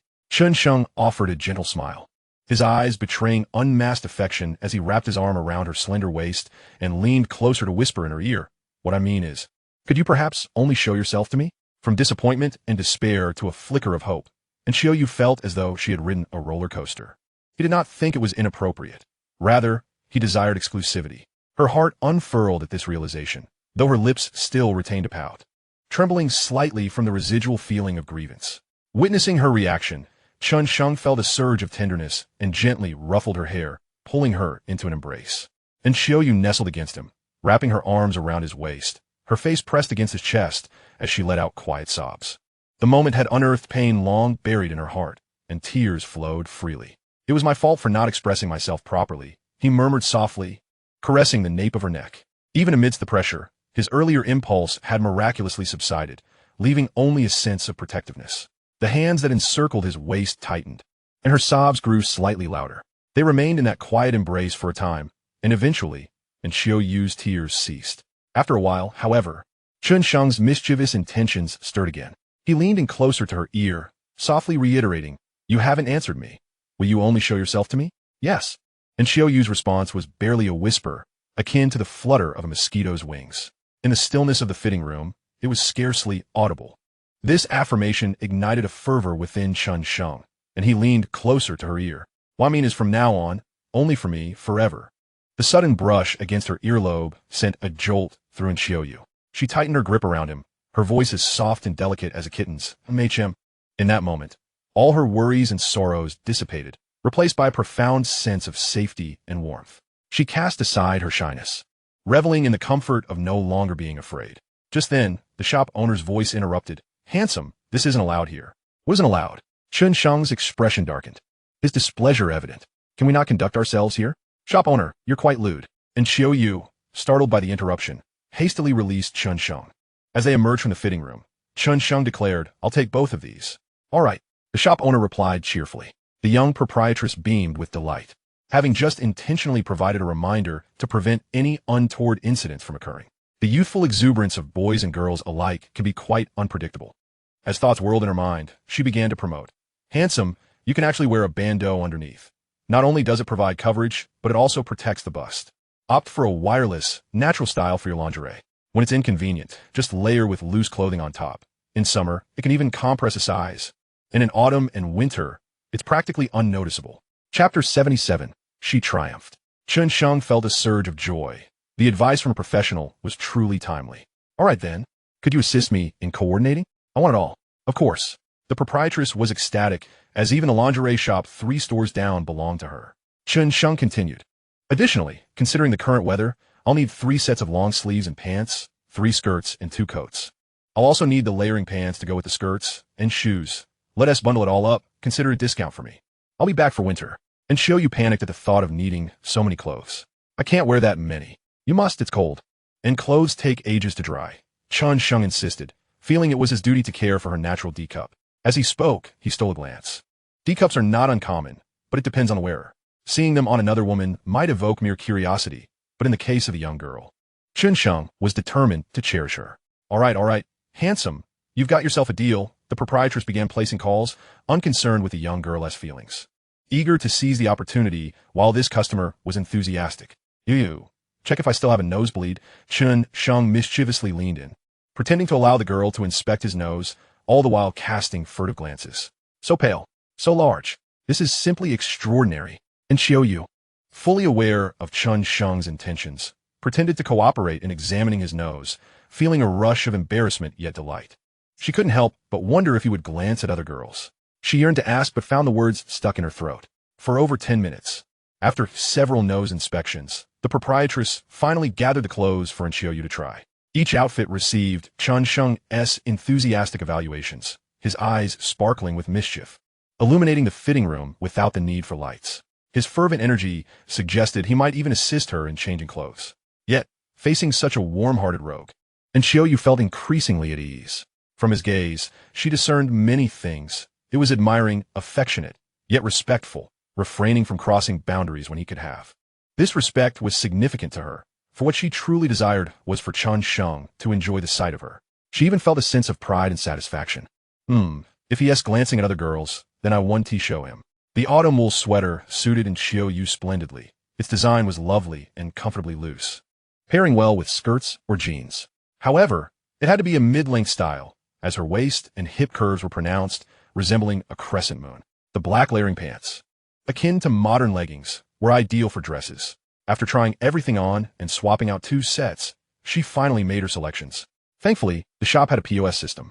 She paid directly with her card, receiving a 5 discount for a total of $55.20. And Xiao Yu insisted on taking a look at the total, and upon seeing it, her delicate face was filled with remorse. Wearing a long, light gray sweater dress paired with safety shorts and white sneakers, she stepped outside, almost struggling to carry all the bags. She was reluctant to part with her old clothes, claiming they could still be worn occasionally.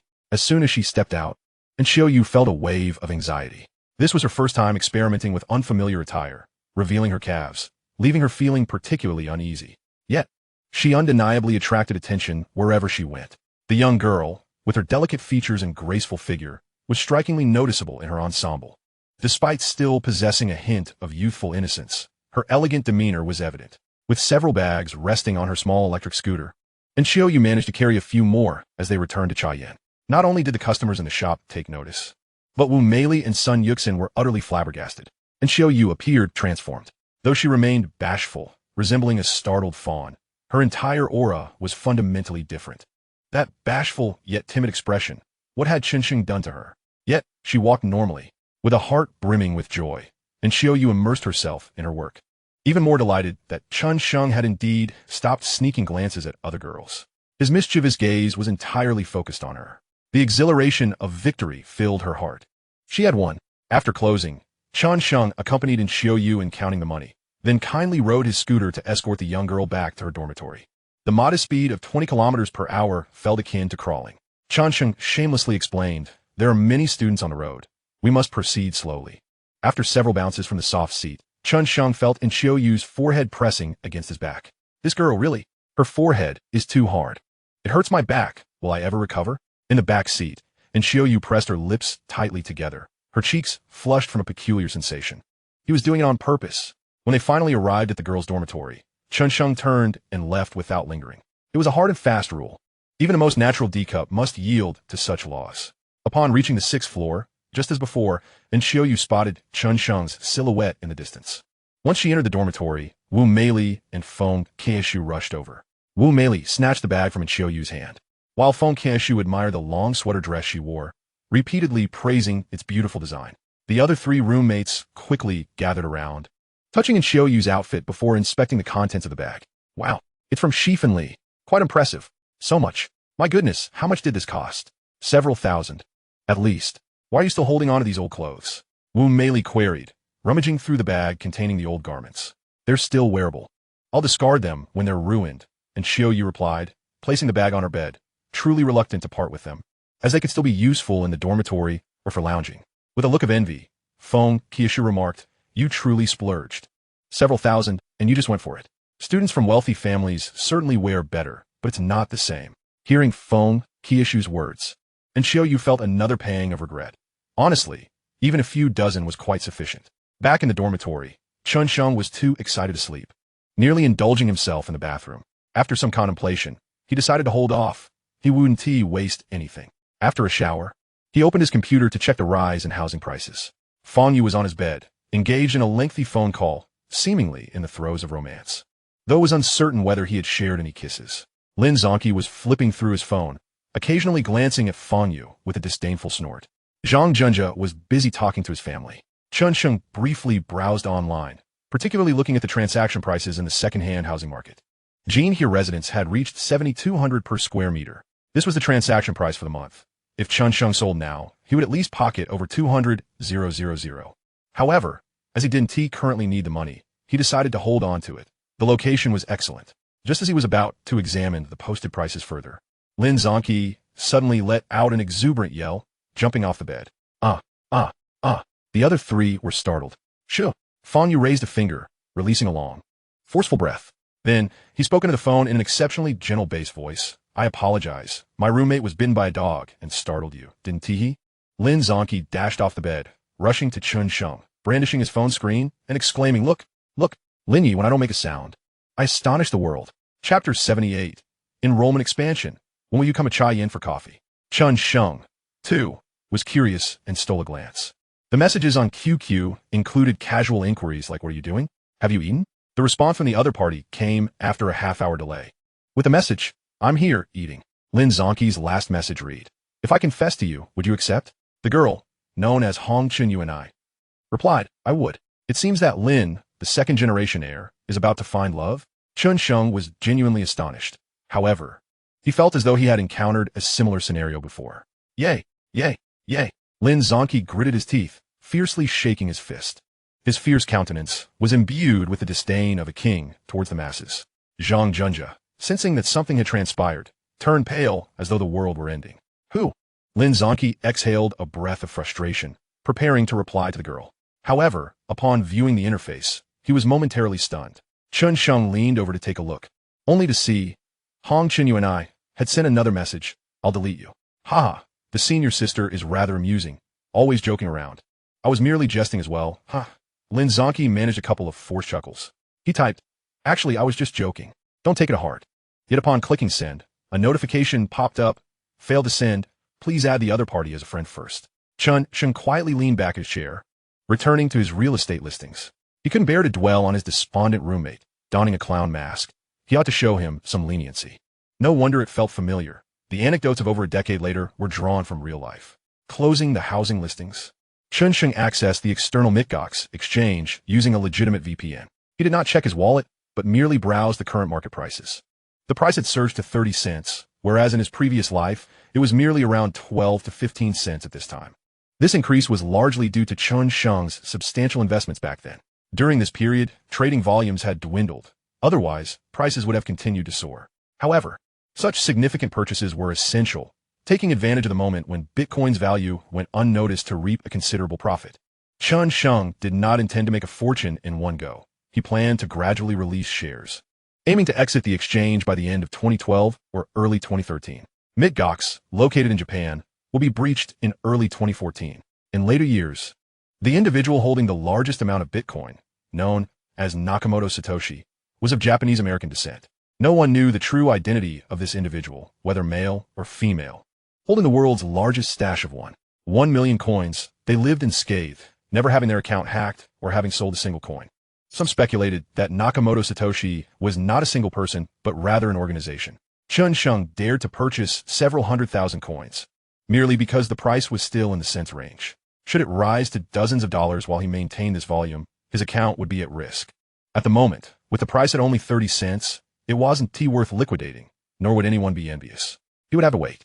Chen Sheng remembered that by June of the following year, the price would reach $30, but he needed to guard against entering too early. After all, he had altered the timeline. He made a note to remind himself to log in weekly to monitor the prices. His plan was to liquidate about half before June 2011, reducing his risk and recouping profits, and then seize the right moment in 2013 to sell the remaining half, securing substantial returns and escaping to another exchange. That exchange was deemed secure, having never experienced a theft incident until 2024 in later years. The next significant milestone would be 2017. If he needed funds, he would sell then, which would amount to a considerable sum. If he had the means, he would hold on to it. As the larger his holdings grew, the more advantageous it would be in this face value world where strength equated to status. After exiting the exchange, Chen Sheng let out a sigh, allowing the tumult of thoughts in his mind to settle.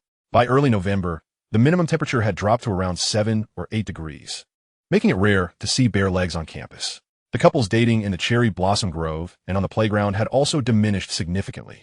The biting cold wind would sneak beneath their lifted garments, making one susceptible to colds while diminishing certain pleasures.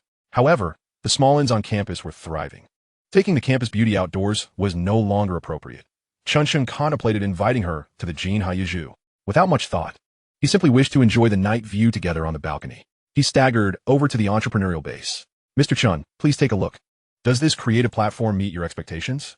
Wei Yiming offered his position. Chen Sheng browsed through it, nodding as he observed the content layout, which closely resembled the headlines of the future. Now, it merely required filling in the homepage content. Very well, let us embed current events from official media. I will recruit editors to handle other non-mainstream news. Embedding would involve utilizing web scraping technology to automatically extract news from the internet, transforming it into headline content. Meanwhile, some eye-catching gossip and interesting anecdotes would need to be crafted by editors. Chen Sheng sought out Zhang Jiakai, the vice president of the student council, a tall, slender junior wearing glasses. Senior sister, I'm looking for a few talents from the School of Journalism and Communication, as well as the Chinese language and literature major, who can work full-time. Could you help me with some recommendations? This senior had previously been involved in the Tian incident and was quite amiable, low-key, and humble. Sure, there are plenty of students seeking internships. How many do you need?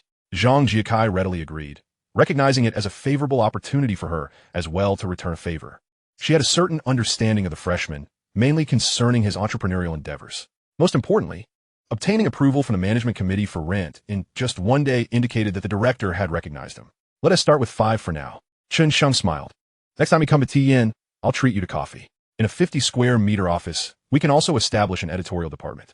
Great. I'll bring my friend along then. You mustn't be stingy, Zhang Jiakai chuckled back. She was also quite astonished. This freshman was running a company and opening a milk tea shop, even extending to Jiangkada. He must come from a wealthy family. Rest assured, senior sister. I've got it covered. Chen Sheng patted his chest. A few steps away from the student council, he unexpectedly encountered a familiar, curvaceous figure, the journalist Gao Yuan, who had come to the shop for an interview. Initially, he had thought her quite attractive, but now Chen Sheng's perspective had shifted, elevating his standards. Junior, what a coincidence. Gao Yuan flashed a sweet smile, her eyes sparkling with intrigue. She increasingly sensed that this junior exuded the charm of a mature man. Senior sister, when will you come to tea in again? I'll treat you to coffee. Chen Sheng smiled. It was essential to maintain a good relationship with the news department, as they might write articles for him in the future. If you invite me, then I'll go. You haven't even added me on QQ yet, and you say you'll treat me to coffee. Gao Yuan feigned anger, pouting. I just applied for QQ. Let us connect. Chen Sheng, amused by her playful act, thought to himself that the campus beauty was truly adorable. Adding her on QQ would also be beneficial for future headlines about Jiangda, should the opportunity arise. He took out his phone and added her on QQ. While Gao Yuan internally chuckled, it was obvious from the numbers that he was a newcomer. After a brief chat, Chen Sheng took his leave, heading towards the finance department, passing near the law school. By now, it was around 4 in the afternoon, the weather overcast yet extremely dry. A familiar slender figure appeared about 70 to 80 meters ahead. It was Shun Yanking. She was not alone, as a handsome young man accompanied her. Clad in a light-colored athletic jacket and white casual pants, tall and striking, they appeared to be engaged in lively conversation, making their way toward the campus road where a sleek black car awaited. Despite the distance, Chen Sheng easily recognized the gleaming Bentley emblem. Chapter 79. What's wrong with being handsome? Was the campus beauty about to forsake her old flame in search of a new one? Chen Sheng couldn't help but ponder. The young man did seem rather dashing, well-dressed, and even driving a Bentley. He was undoubtedly of the Prince Charming ilk. How could Chen Sheng possibly compare? Given that the campus beauty hailed from a politically connected family, it was only natural for her to seek a partner of good lineage. At that moment, a wave of bitter, unresolved feelings washed over Chen Sheng, akin to being cast aside. 2 days ago, I could still touch her back, and now look at this. Women. Chen Sheng felt a surge of anger within him. He contemplated approaching her, but found himself hesitant. The campus belle and Sister Yang were not the same. He was determined to protect Sister Yang at all costs. Yet how could the campus belle compete with her family? Alas, it was so distressing. Here he was so innocent, and he hadn't even had the chance to kiss her soft lips or touch her at all, merely acting as a technician. Chen Sheng lamented internally. If only he had seized the moment and indulged himself. Now look where he was at Waterloo. As he watched the campus belle and that handsome guy prepare to get into the car, Chen Sheng felt torn, simmering with frustration, and kicked at a nearby floor bead. Ouch! He hopped on one foot, having inadvertently stubbed his big toe, a surge of pain coursing through him. What was he thinking kicking? Why not just stride over confidently and spin around? Chen Sheng was utterly vexed. Chen Sheng, a girl's delighted voice called out from a distance. His heart leapt. He looked up to see the campus belle jumping in place and waving, her face adorned with a radiant smile. How outrageous! Was she genuinely this happy over a new crush? Wait, had he misjudged? Chen Sheng, grimacing from the pain, stood up, feigning a casual demeanor, and waved back with a smile. With his toe throbbing painfully, he walked steadily towards the campus belle, maintaining an air of calm. Since he was already here and had seen her, he might as well approach. The few dozen meters felt as daunting as kilometers, his emotions a complicated tapestry. As he drew closer, he could clearly see the handsome guy, who appeared to be around 24 or 25. The campus belle bounded towards him like a joyful fawn, hands behind her back, her toes playfully lifting off the ground as she cheerfully asked, Chen Sheng, are you here to see me? Yes. I was at the entrepreneurship base and just happened to pass by, Chen Sheng replied, wearing a composed smile while his toes trembled in pain. This is? The handsome guy stepped forward, his eyes filled with curiosity. This is Chen Sheng, my classmate from high school, and now a university friend, a good one, Shun Yanking introduced, her eyes glistening as she looked at Chen Sheng. Chen Sheng, this is my cousin He Weiken from my second uncle's family, here to visit me. Cousin? From my second uncle's family? Chen Sheng felt a jolt of surprise, akin to quenching a thirst in a scorching desert with ice-cold honey water. He eagerly stepped forward, grasping the handsome guy's hand with both of his, shaking it vigorously, his face radiating genuine warmth. Hello. I'm Chen Sheng. What is wrong with being handsome? Of course, the campus belle's relatives must be striking. Suddenly, Chen Sheng recalled that the campus belle had mentioned a relative who had left politics for business. It could very well be this gentleman before him. "Oh, hello," he Wyken responded, taken aback by the enthusiasm, managing a few awkward chuckles as he pulled his hand away. "Is your classmate a bit odd?" However, he chose not to voice his thoughts, knowing he would have ample time to inquire later. "Chen Sheng, I'm taking my cousin to explore the area, and I'll message you when we're back," Shun Yanking said, a hint of regret in her eyes, worried that Chen Sheng might feel unhappy. All right, go ahead and enjoy yourselves," Chen Sheng replied, his spirits lifted, smiling brightly. His toes were certainly in agony. "Then I'll be off," Shun Yanking said, her gaze filled with reluctance. Go ahead," Chen Sheng nodded eagerly. He Wyken, standing nearby, found it rather perplexing. It sounded almost like a report. Once the campus belle and her cousin got into the car, Chen Sheng noticed the vehicle bore a Beijing license plate. He waved goodbye to the campus belle, giving her an encouraging look to enjoy herself. The Bentley headed towards the main gate of Jiangda, while Chen Sheng hummed a tune. Turning towards the finance department. Inside the car, he Wyken observed the traffic, casually inquiring, "Yanking, what does Chen Sheng's family do?" "Not much. His mother is a teacher, and his father seems to work as an accountant," Shun Yanking replied candidly. Upon hearing this, he Wyken's gaze deepened with a hint of intrigue as he continued. "Are you very good friends?" He placed emphasis on the word good.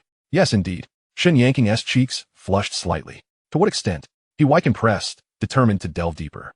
"Well, we're just really good friends," Shun Yanking said, a touch of panic rising within her. They were indeed close, sharing everything, but it wasn't merely verbal. There were also physical interactions. As someone who had been through it, he Wyken quickly grasped the situation. It was evident they were in a romantic relationship. He felt a surge of shock. His usually obedient cousin had begun dating right after starting university? What if their aunt and uncle found out?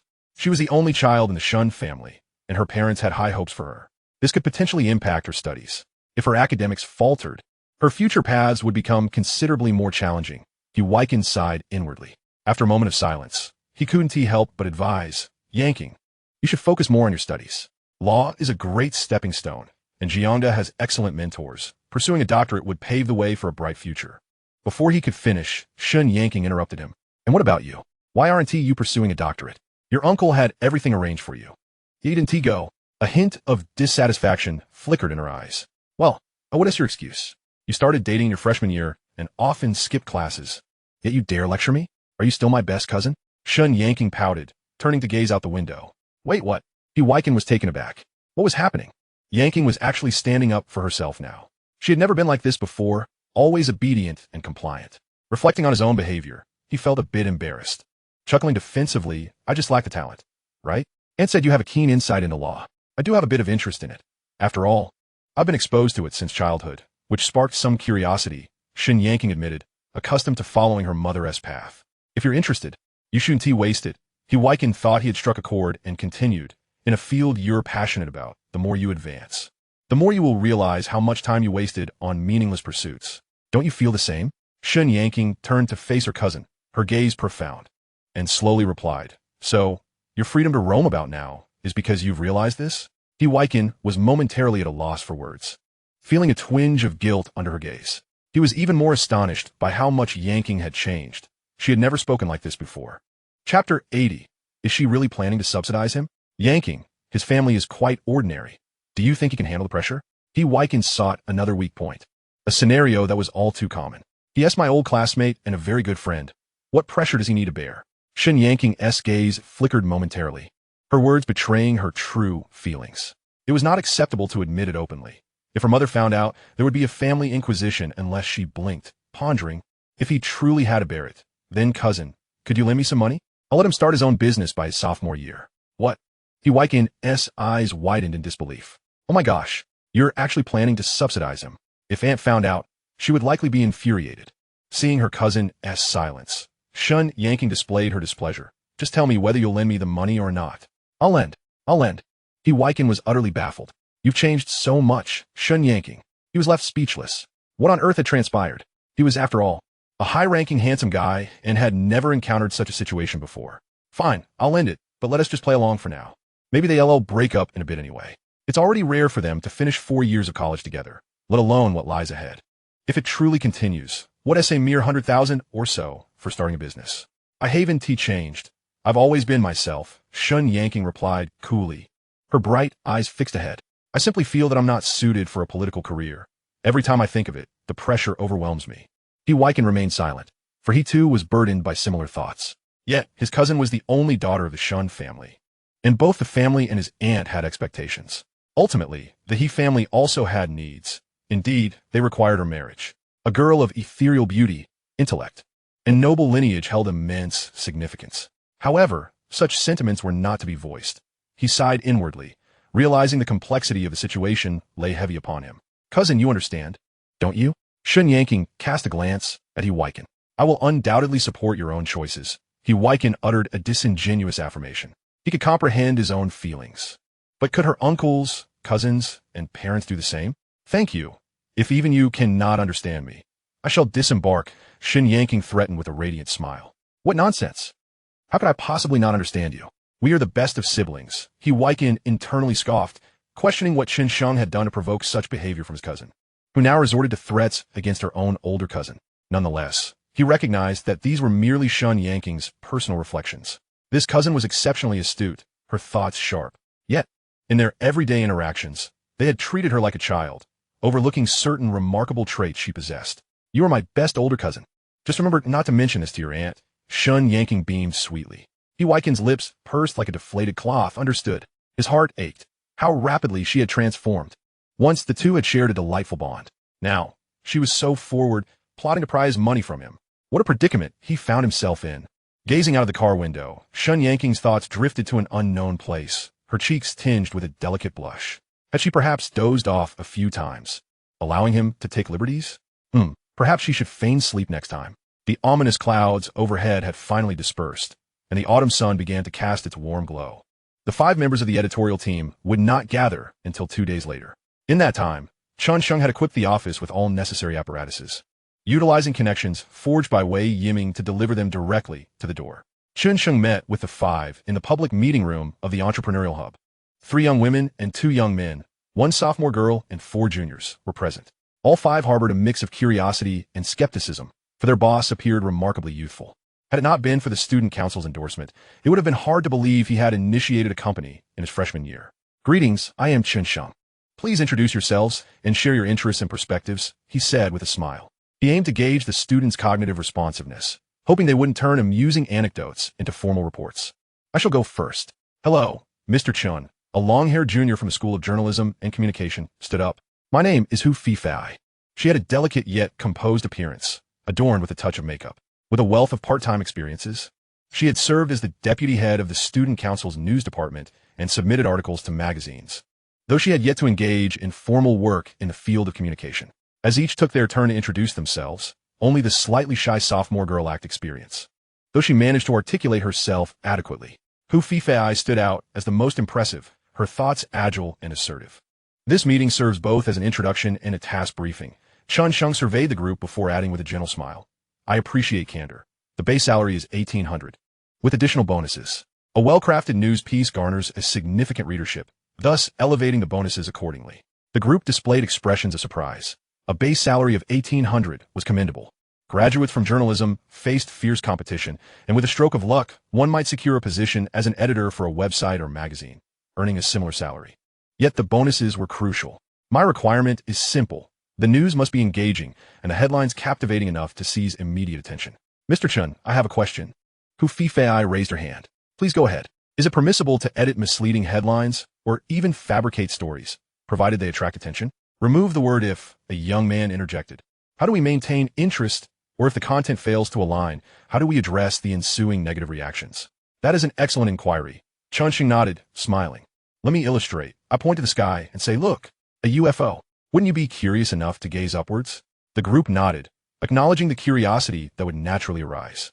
Then, upon discovering that no UFO exists, you would surely feel disappointed and claim deception, correct? They nodded again. But is that truly important? What matters is that you looked up, confirming the absence of a UFO. After you 5 depart, others will arrive, looking to the sky, repeating the actions you took. The group contemplated this, and Chen Sheng continued. Let me provide another example. Suppose you are walking down the street and suddenly see a crowd gathered. Naturally, you would suspect something significant had occurred, stirring your curiosity. Wouldn't you? Indeed, Hu Fifei agreed. Upon approaching, You find nothing but an elderly woman sitting silently on the ground. While you may not grasp the situation, your desire to understand it remains. Yes, I once experienced that. I saw a crowd and assumed there had been an accident, only to find nothing. Everyone was speculating.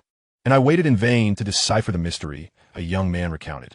Thus, the content within is inconsequential, as is the reaction. What is of utmost importance? Chen Sheng inquired with a smile. It is to lead them to believe there is something they desire inside. Hu Fifei eagerly responded. Exactly. Chen Sheng commended her. Then pressed further.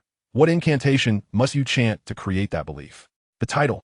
Hu Fifei exclaimed again, while the other four pondered. Bravo! Chen Sheng clapped his hands. The psychology of conformity and the herd effect applies universally. Hu Fifei's quick wit and extensive experience mark her as a potential leader for the editorial team. Now, let me outline our work priorities. Chen Sheng refocused their thoughts. For an extended period, we will target the student demographic, essentially the entire university. Therefore, the news must resonate with youthful interests, be sufficiently eye-catching, and explosive enough to draw their attention. The five exchanged peculiar glances at the mention of youth. One, the youngest among them, found the term rather odd. The key is that the titles must captivate them, encouraging enthusiastic participation and commentary, he elaborated. Essentially, it's selling dog meat under the guise of mutton, a sophomore named Wang Yi cleverly remarked. What a blatant truth. Chen Sheng silently revoked his earlier praise for her, feigning ignorance of her comment. All right, you may begin your work. I will remain in the office for now. Feel free to approach me with any uncertainties, Chen Sheng announced. Standing up, time was of the essence. The 50-square-meter office was divided into an engineering department and an editorial team. Each editor was temporarily assigned 10 internal numbers. Meanwhile, Chen Sheng commenced assembling a promotional department to disseminate the website throughout every corner of the campus. He also intended to recruit 2 professional writers to publish their serialized articles. Serving as exemplars, he reached out to Zhang Jiaqing from the student council, believing that collaboration would yield greater efficiency. Zhang Jiaqing was an excellent talent in human resources. Regrettably, she was preparing for civil service examinations, or else Chen Sheng would have eagerly sought her assistance. Mr. Chen, do you think this writing is acceptable? Hu Fifei inquired. Raising her hand, Chen Sheng approached to review her editorial content. The title read, He and She, An Encounter with a Stray Cat. The story revolved around nurturing a stray cat, leading to a friendship.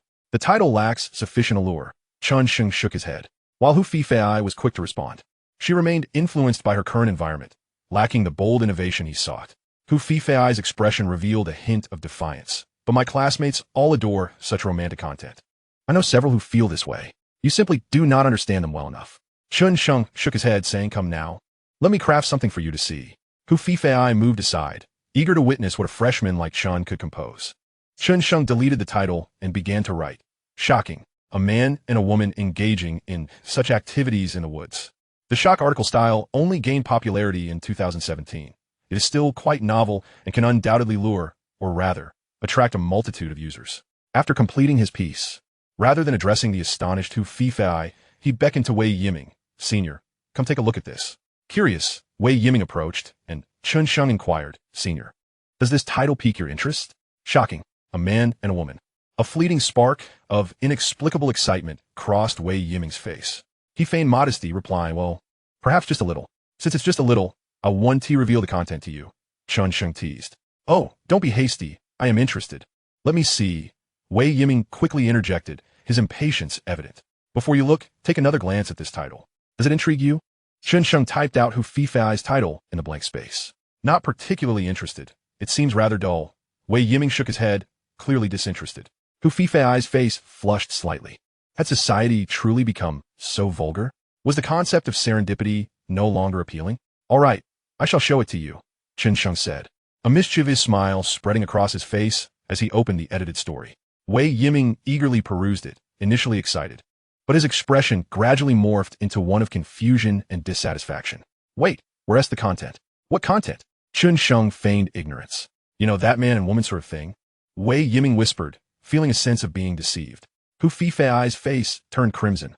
Why were men always like this? Isn't it just that sort of thing? Come on, Senior. Where are your thoughts wandering?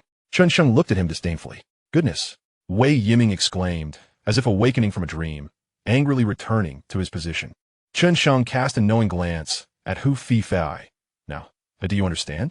If you still don't, I can summon another. He then called over Zhou, one from the engineering department. Senior, which of these two titles would you be more inclined to click on? Unaware of the underlying truth. Zhou first glanced at he and she, which sparked a flicker of interest in her eyes, before noticing a man and a woman, which evidently ignited a more pronounced gleam.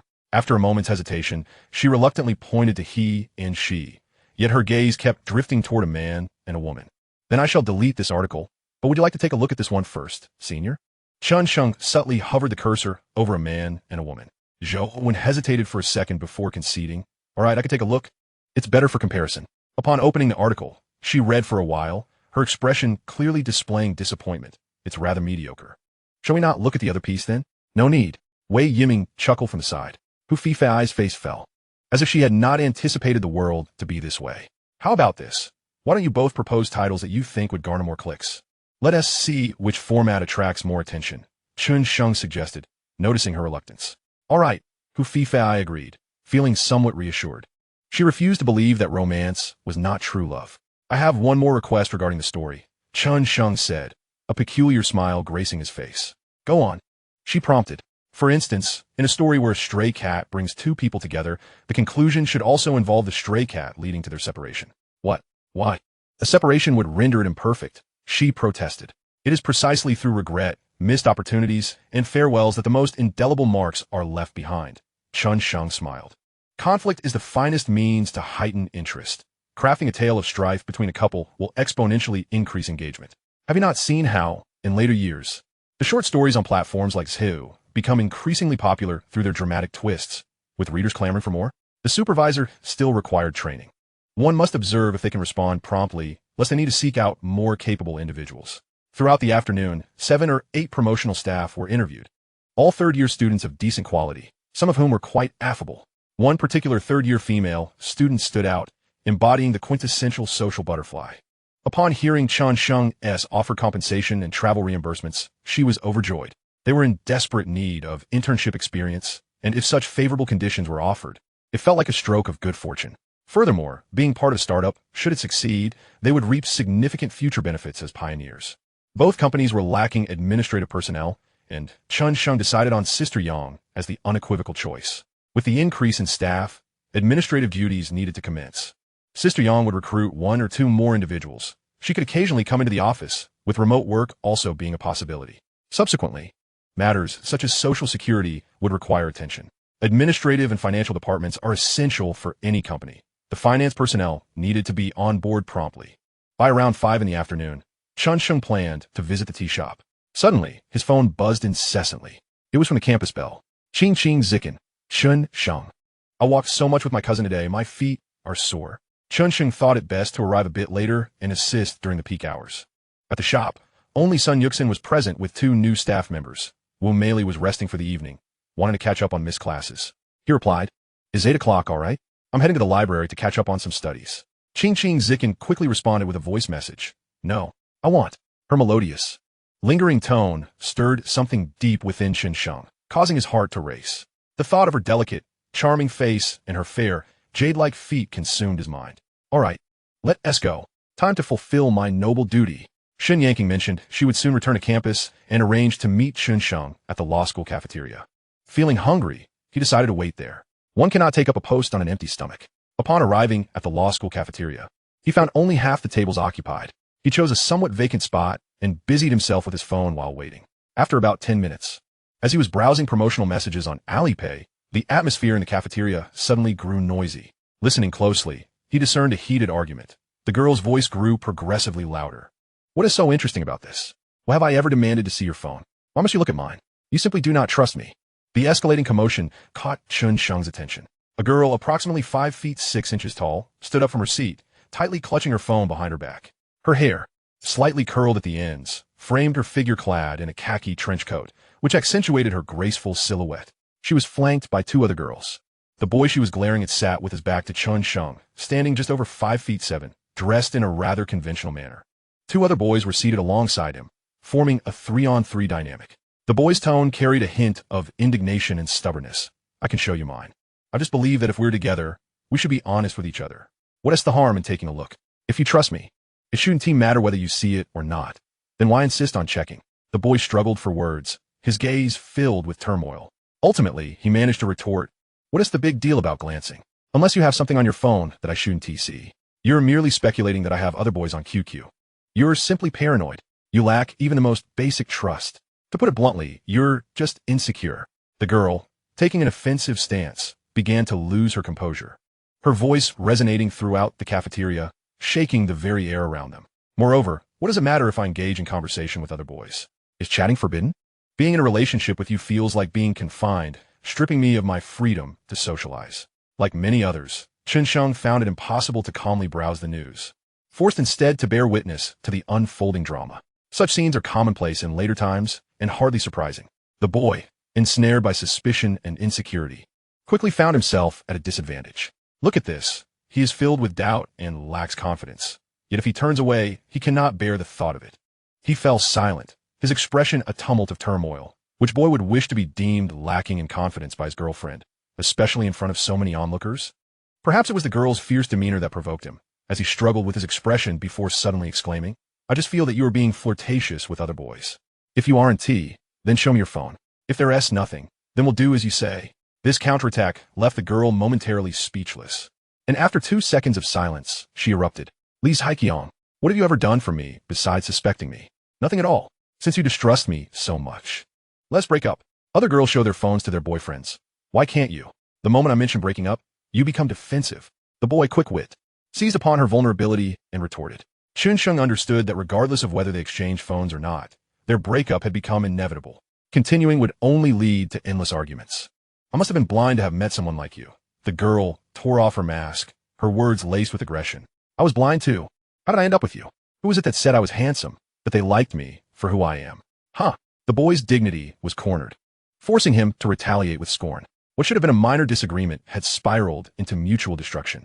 The cafeteria buzzed with spectators. Aside from a few whispering, most were rendered speechless. Without solid evidence, it was difficult to assert that the girl had done anything wrong. Perhaps she simply disliked having her phone scrutinized. Without access to her phone, the girl held the upper hand. Her face contorted with rage. She pointed at the boy, teeth clenched. "Do you still have any shame? Do you think you're so handsome that I cannot live without you? Fine. You suspect I'm flirting with other boys? I'll flirt right in front of you. Starting now, we are officially breaking up. What I do from now on is none of your business." The boy scoffed, maintaining a facade of calm. From that moment on, a new rivalry was born at Jian University. Chen Sheng sighed inwardly. The girl, consumed by fury, declared, "Oh, you said I found you handsome? Well, I'm not." She stood up, surveying the room as if possessed, shouting, "I'm single now. Anyone wanting to add me on QQ, feel free. Handsome or not. If you're a guy, come on." Her friends hurried to pull her back, but she broke free. The boy, caught in a bind, maintained his cold smirk, turning to glare at the girl. To be fair, he was indeed quite handsome. Among the boys in the cafeteria, some were tempted but remained still, unwilling to get involved.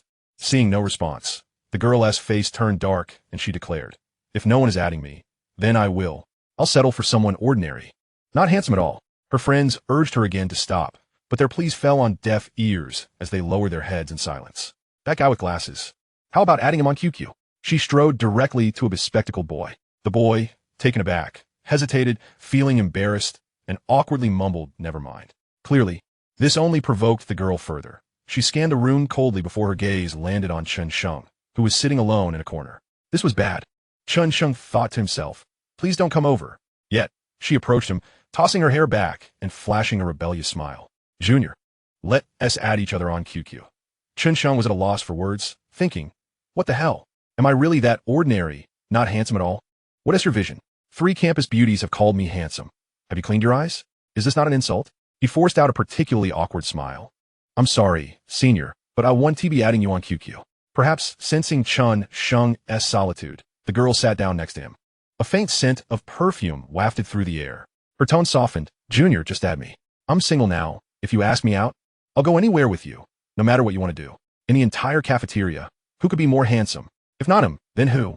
Oh my goodness." Chen Sheng was speechless, thinking, if you want revenge, go find someone else. "I'm too busy for this, lady. Ordinary and not handsome. That's really hurtful."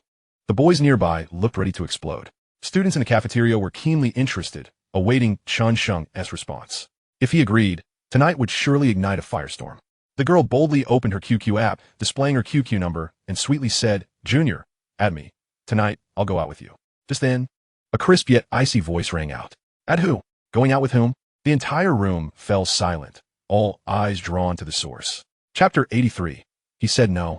So there is no. Recognizing the voice, Chen Sheng knew the campus beauty had arrived. Perfect timing.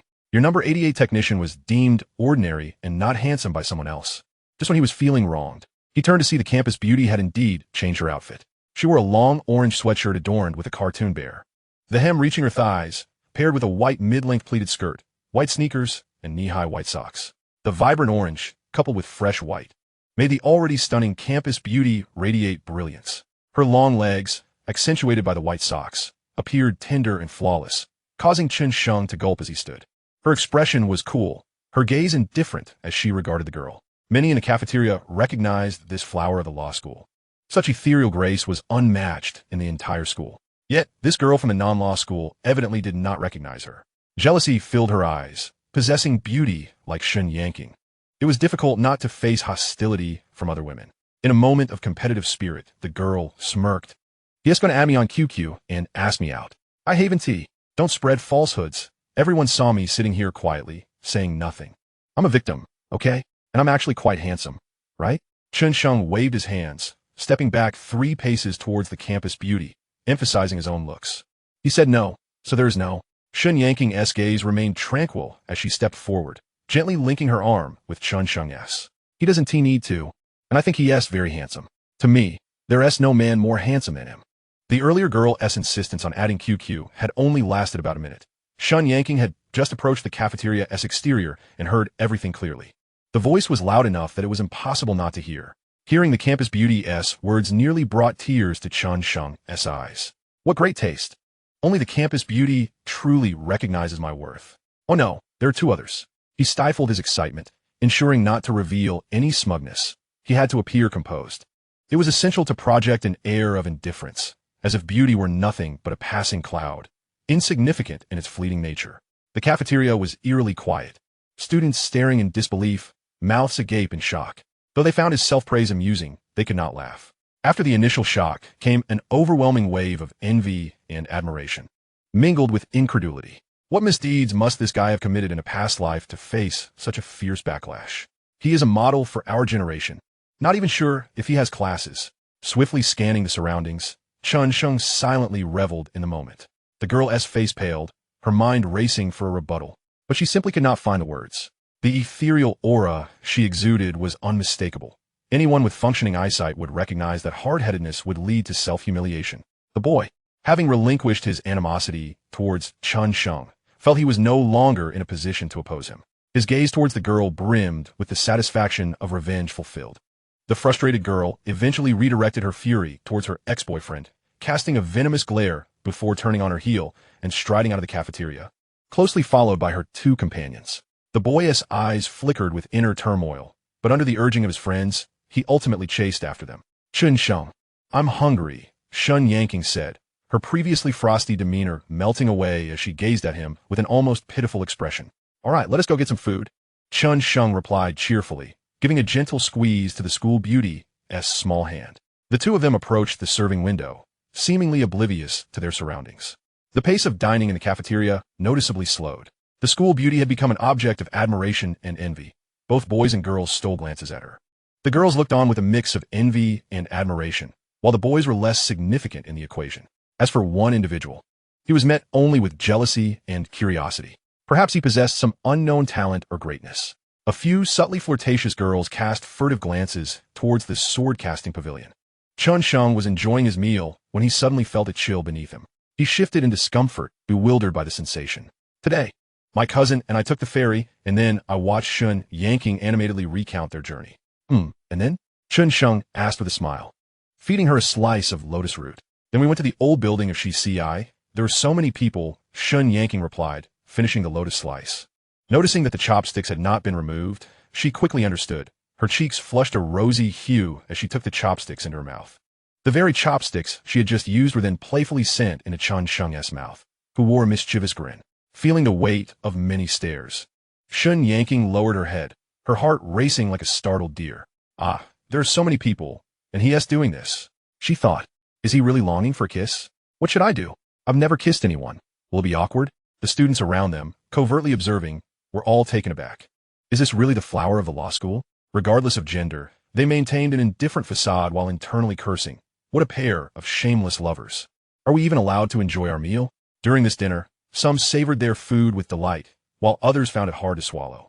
After finishing, Chen Sheng took the school beauty for a leisurely stroll to aid digestion, listening to her recount the rebellious growth story of her cousin.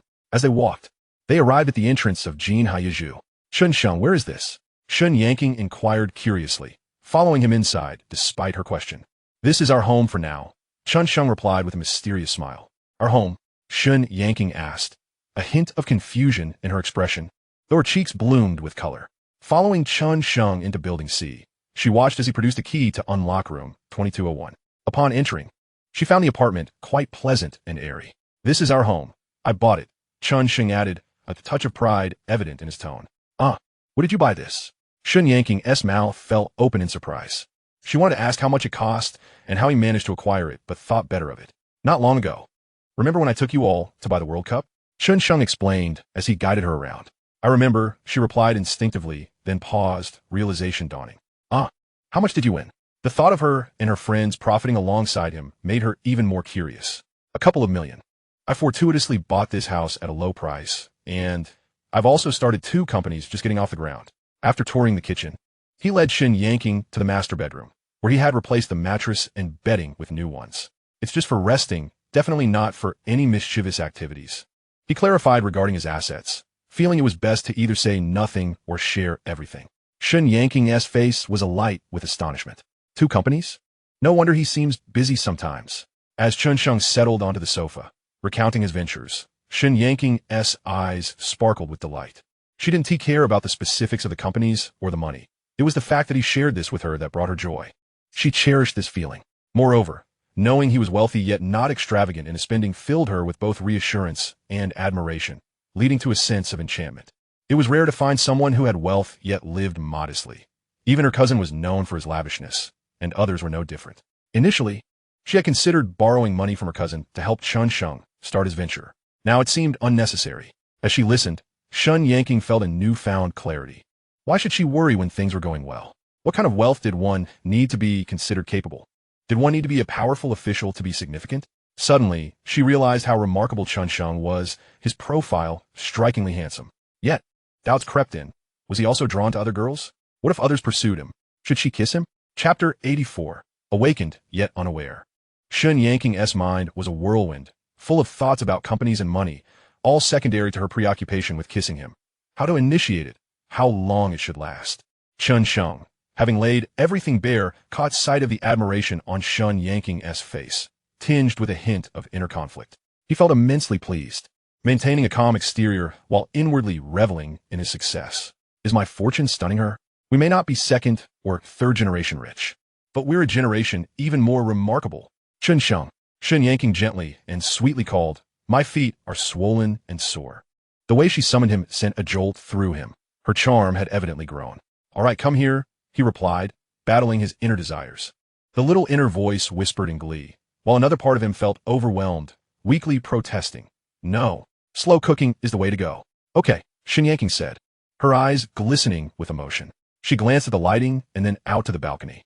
Outside, there were no buildings. Below was a busy street, with low houses across the road and the Gyeongda campus enclosed within a wall. Her cheeks flushed slightly as she whispered, Chen Sheng, could you turn off the lights? Sure. Chen Sheng responded, swiftly getting up to turn off the living room lights. Though the room darkened, it was not entirely dim. The ambient light from outside cast a warm glow within. Returning to the sofa, he watched as Shen Yanking bashfully suggested, take off your shoes. After doing so, she lay down, her eyes sparkling with a mix of shyness and joy. For her, being with Chen Sheng felt wonderfully relaxing, a pressure-free delight. There were no negative emotions, no demands for her to act in any certain way. She thoroughly enjoyed everything he did, which was always within appropriate bounds, having been raised in a family of officials. Her intelligence and emotional insight were naturally high. She recognized that Chen Sheng's teasing was a deliberate expression of his fondness, which brought her immense comfort and amusement. She hoped this delightful life would continue to accompany her on a longer journey ahead. Despite having seen her many times, Chen Sheng still found her breathtakingly beautiful. The school beauty, tall and graceful, had never done hard labor, preserving her exquisite form. Chen Sheng glanced at her, noting that she had shyly covered her face. After half an hour of gentle interaction, Shun Yanking no longer shielded her face. Her eyes, filled with emotion, remained fixed on Chen Sheng, and she felt an enchanting sensation. This person before her grew more appealing with every glance, filling her with joy and an overwhelming sense of security. Law studies must be challenging, right? Chen Sheng asked, attempting to ease her academic pressure. It's manageable, just a bit hard to memorize, quite taxing, she replied, her initial shyness dissipating as they discussed her studies. Take your time, and remember to rest, Chen Sheng advised, his concern sincere while subtly encouraging her to feel more comfortable around him. All right, you too, Shun Yanking replied with a sweet smile. Half an hour later, she nestled in Chen Sheng's embrace, relishing the gentle caresses along her back. After a while, Chen Sheng noticed the stillness around him. Is she asleep again? He wondered, amused. Isn't that? Haha.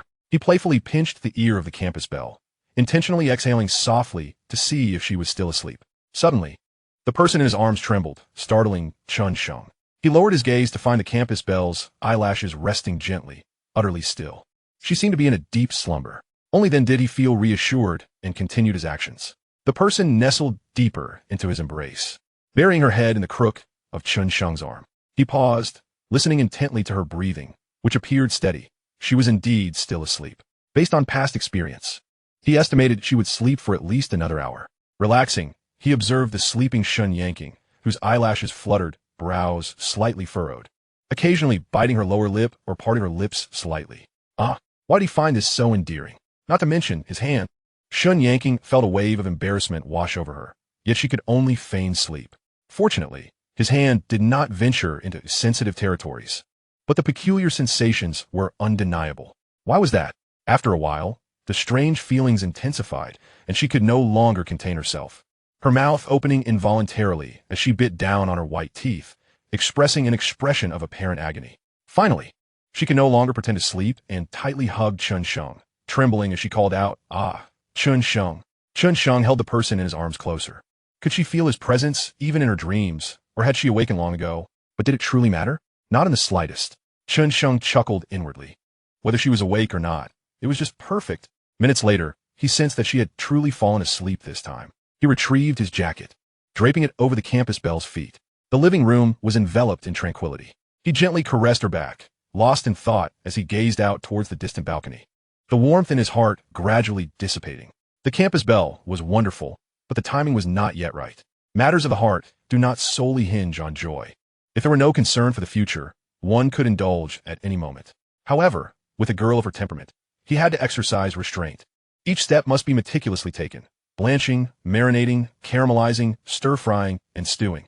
All were essential to ultimately create a sumptuous feast. From the initial petty revenge to now, he had to admit that his feelings had begun to evolve.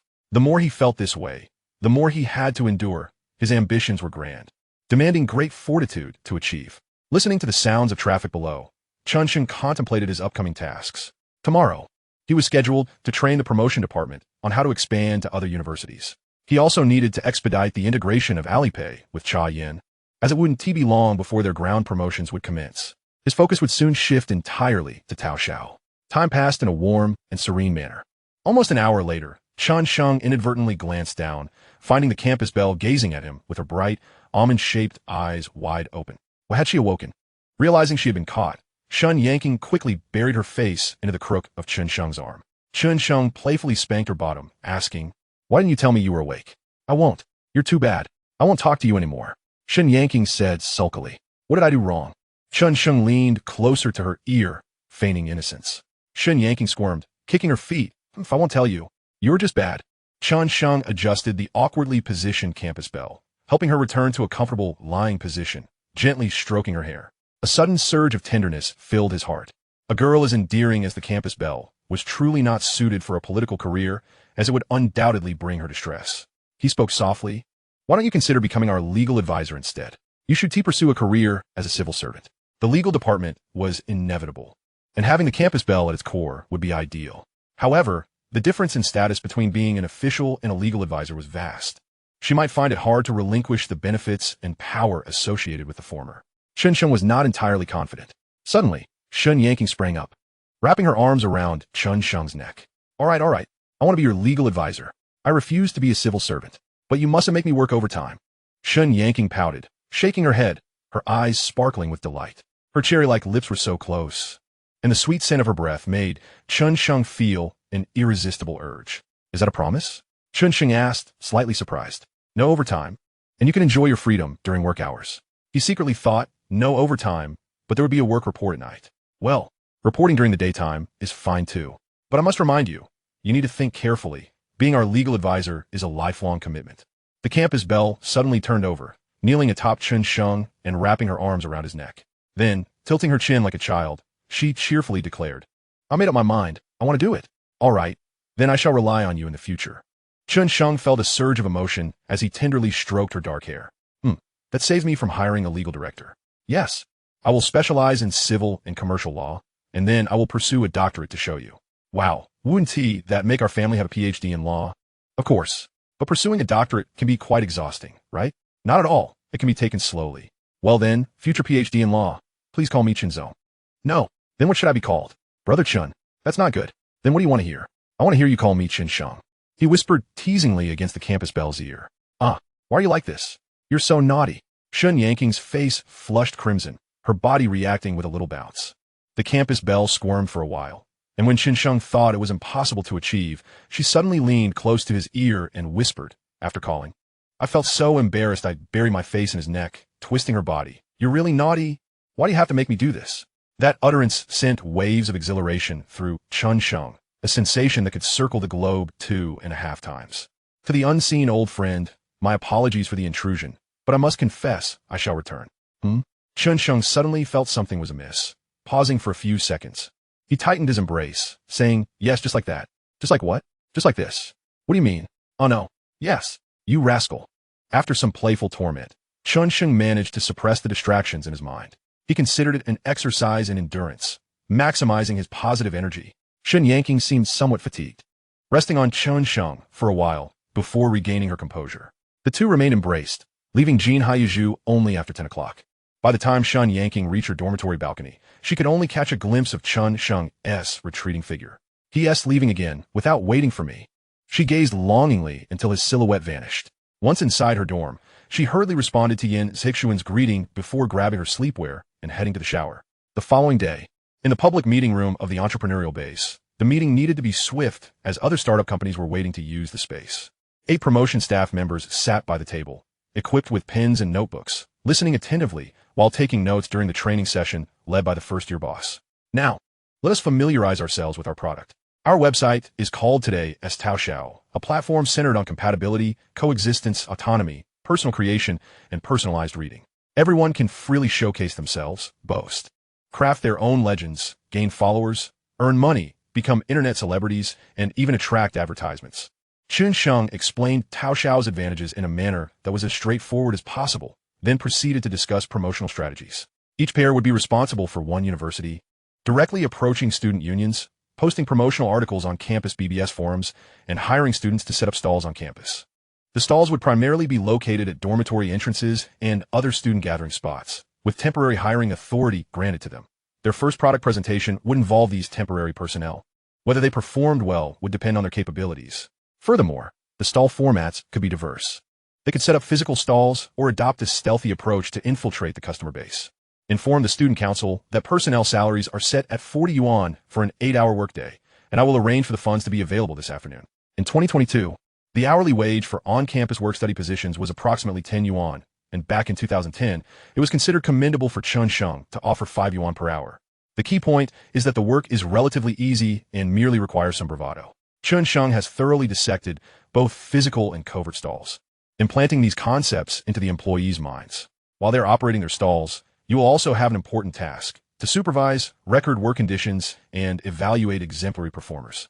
In essence, your clientele will consist of the student council and the hired personnel, and naturally, you must continuously engage in promotional activities yourselves. On the day the promotion commences, everyone will accompany me to Jiangsu University of Science and Technology, where I will provide a demonstration. Among the 8 present, each possesses some part-time experience, and their psychological resilience and comprehension abilities are undoubtedly commendable. Furthermore, the fact that the boss is personally demonstrating adds to their confidence. If they still cannot grasp it after one demonstration, they must consider their suitability for the role. Chen Sheng, who has been keenly observing the subtle expressions of the 8 individuals, feels a sense of satisfaction. He holds high hopes for these 8. The promotion department will only continue to expand, laying the groundwork for future outreach to universities in other cities. It can be said that once they pass this hurdle, each will emerge as a leader in their own right. He will not shortchange these individuals. After addressing a few questions, Chen Sheng stated, "Now, let us proceed to the office to gain practical experience with the use of Taoxiao." The particularly vivacious senior, Wang Yi, possesses at least a 7 out of 10 in attractiveness and has an exuberantly cheerful personality, embodying the essence of a social butterfly. Moreover, her perceptiveness and emotional intelligence are exceptional. Chen Sheng has observed her the longest. If nurtured properly, she could become an outstanding talent in promotion and marketing, as well as the ideal candidate to lead the promotion department. There are also 2 commendable male students, both quite composed, who are under Chen Sheng's scrutiny. After 3 working days, the cybersecurity registration for Taoxiao has been completed, thanks to the tireless efforts of the engineering and editorial departments. The website's content is nearly ready for operation. Simultaneously, content is being continuously uploaded, with each editor managing dozens of accounts to post in succession. The 8 promoters are diligently rehearsing their operations, always prepared. Meanwhile, Chen Sheng visited the management committee to speak with Tao Xiaoyan. "Senior, I've noticed the adjacent office has been vacant. Could I rent it as well? My current space is insufficient." "You still need a rent?" Tao Xiaoyan replied with surprise. "Indeed, senior. As you can see, my team is somewhat large, and I need to establish a review group in customer service." "All right, I will inquire with the director," Tao Xiaoyan responded. Within just a couple of minutes, she returned, stating the director agreed. "You can use the office for now and complete the paperwork at your convenience." "Thank you, senior, and please extend my gratitude to the director." Chen Sheng felt a surge of joy. Everything was proceeding too smoothly. However, he understood that the management committee was undoubtedly aware of his actions. He had not anticipated that even the paperwork could be handled later. The next morning, he introduced, "Allow me to present our administrative director of Taoxiao, Ms. Yang Zhengxiu." Chen Sheng announced to the existing staff, "Hello everyone, I am Yang Zhengxiu, and I will be here to support you with logistical matters." Yang Zhengxiu greeted them with a smile, exuding grace and poise. Today, she wore a white casual blazer over jeans and a black thin cashmere t-shirt, complemented by a watch, emanating a subtly mature and efficient aura. The sight of such a stunning woman momentarily stunned the crowd, causing them to forget to react. After a brief pause, Wang Yi led the applause, and the room erupted with appreciation. The presence of several women of such caliber in the office was undeniably captivating. Regrettably, Chen Sheng added, "Director Yang will not be stationed here regularly. For logistical matters, please reach out to her and add her QQ and phone number." Subsequently, all onboarding procedures would be handled by Yang Zhengxiu, and she would independently decide on the personnel in the administrative department. Chen Sheng was eager to become a hands-off manager. Once the operation expands, Yang Zhengxiu would naturally take charge as the administrative director. Hearing this, the male attendees wore expressions of regret. Only Wang Yi was the first to approach, enthusiastically adding Yang Zhengxiu on QQ. With a woman's intuition, Wang Yi sensed that Chen Sheng's attitude towards Yang Zhengxiu was distinctly different, almost as if the boss were junior and this administrative director were the true authority. Yang Zhengxiu remained composed, adding everyone one by one, annotating their details, and promptly creating a workgroup. Once these tasks were completed, Chen Sheng led the 8 members of the promotion department, along with Yang Zhengxiu, to the Jiangsu University Student Council. At the university's activity center, they met with Zhang Wan, the head of the publicity department, whom Chen Sheng had contacted the previous day. Standing around 1.6 meters tall, Zhang Wan's appearance rated around 7 to 8 out of 10, and her role as head of the publicity department indicated she possessed a commendable image. Upon seeing Yang Zhengxiu, Zhang Wan was visibly taken aback. This senior had recently transitioned from the literary department, and who in the school did not recognize her. "Senior Yang, what brings you here?"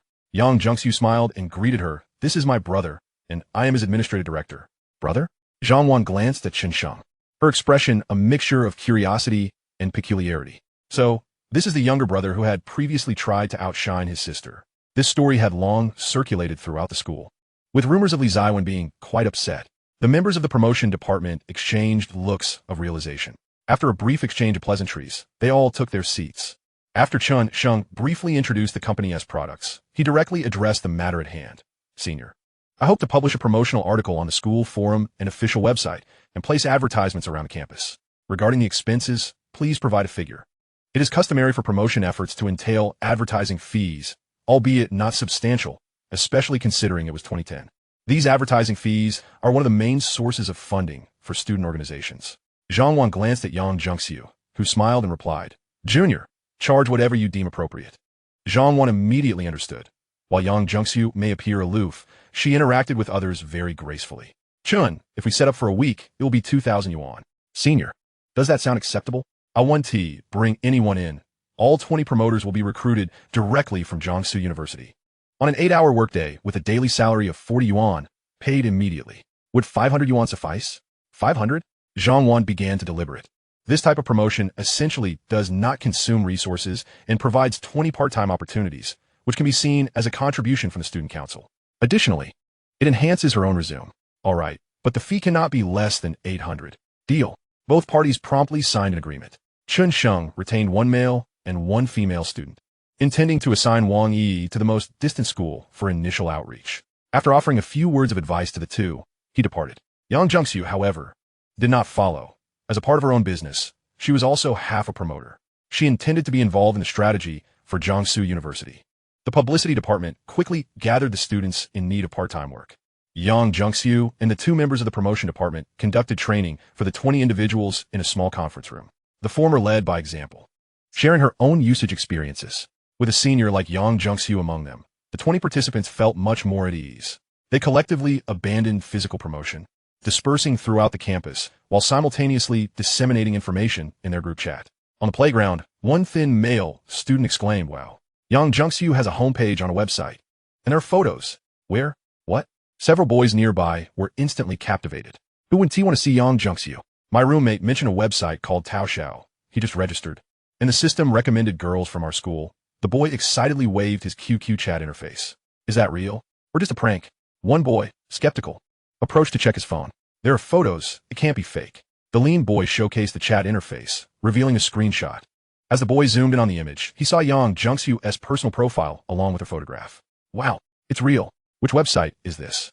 My roommate spoke of an application called Jinri Taoxiao, where anyone can share photos and videos, and the platform will recommend your content to a broad audience. If people like your posts, they will become your followers.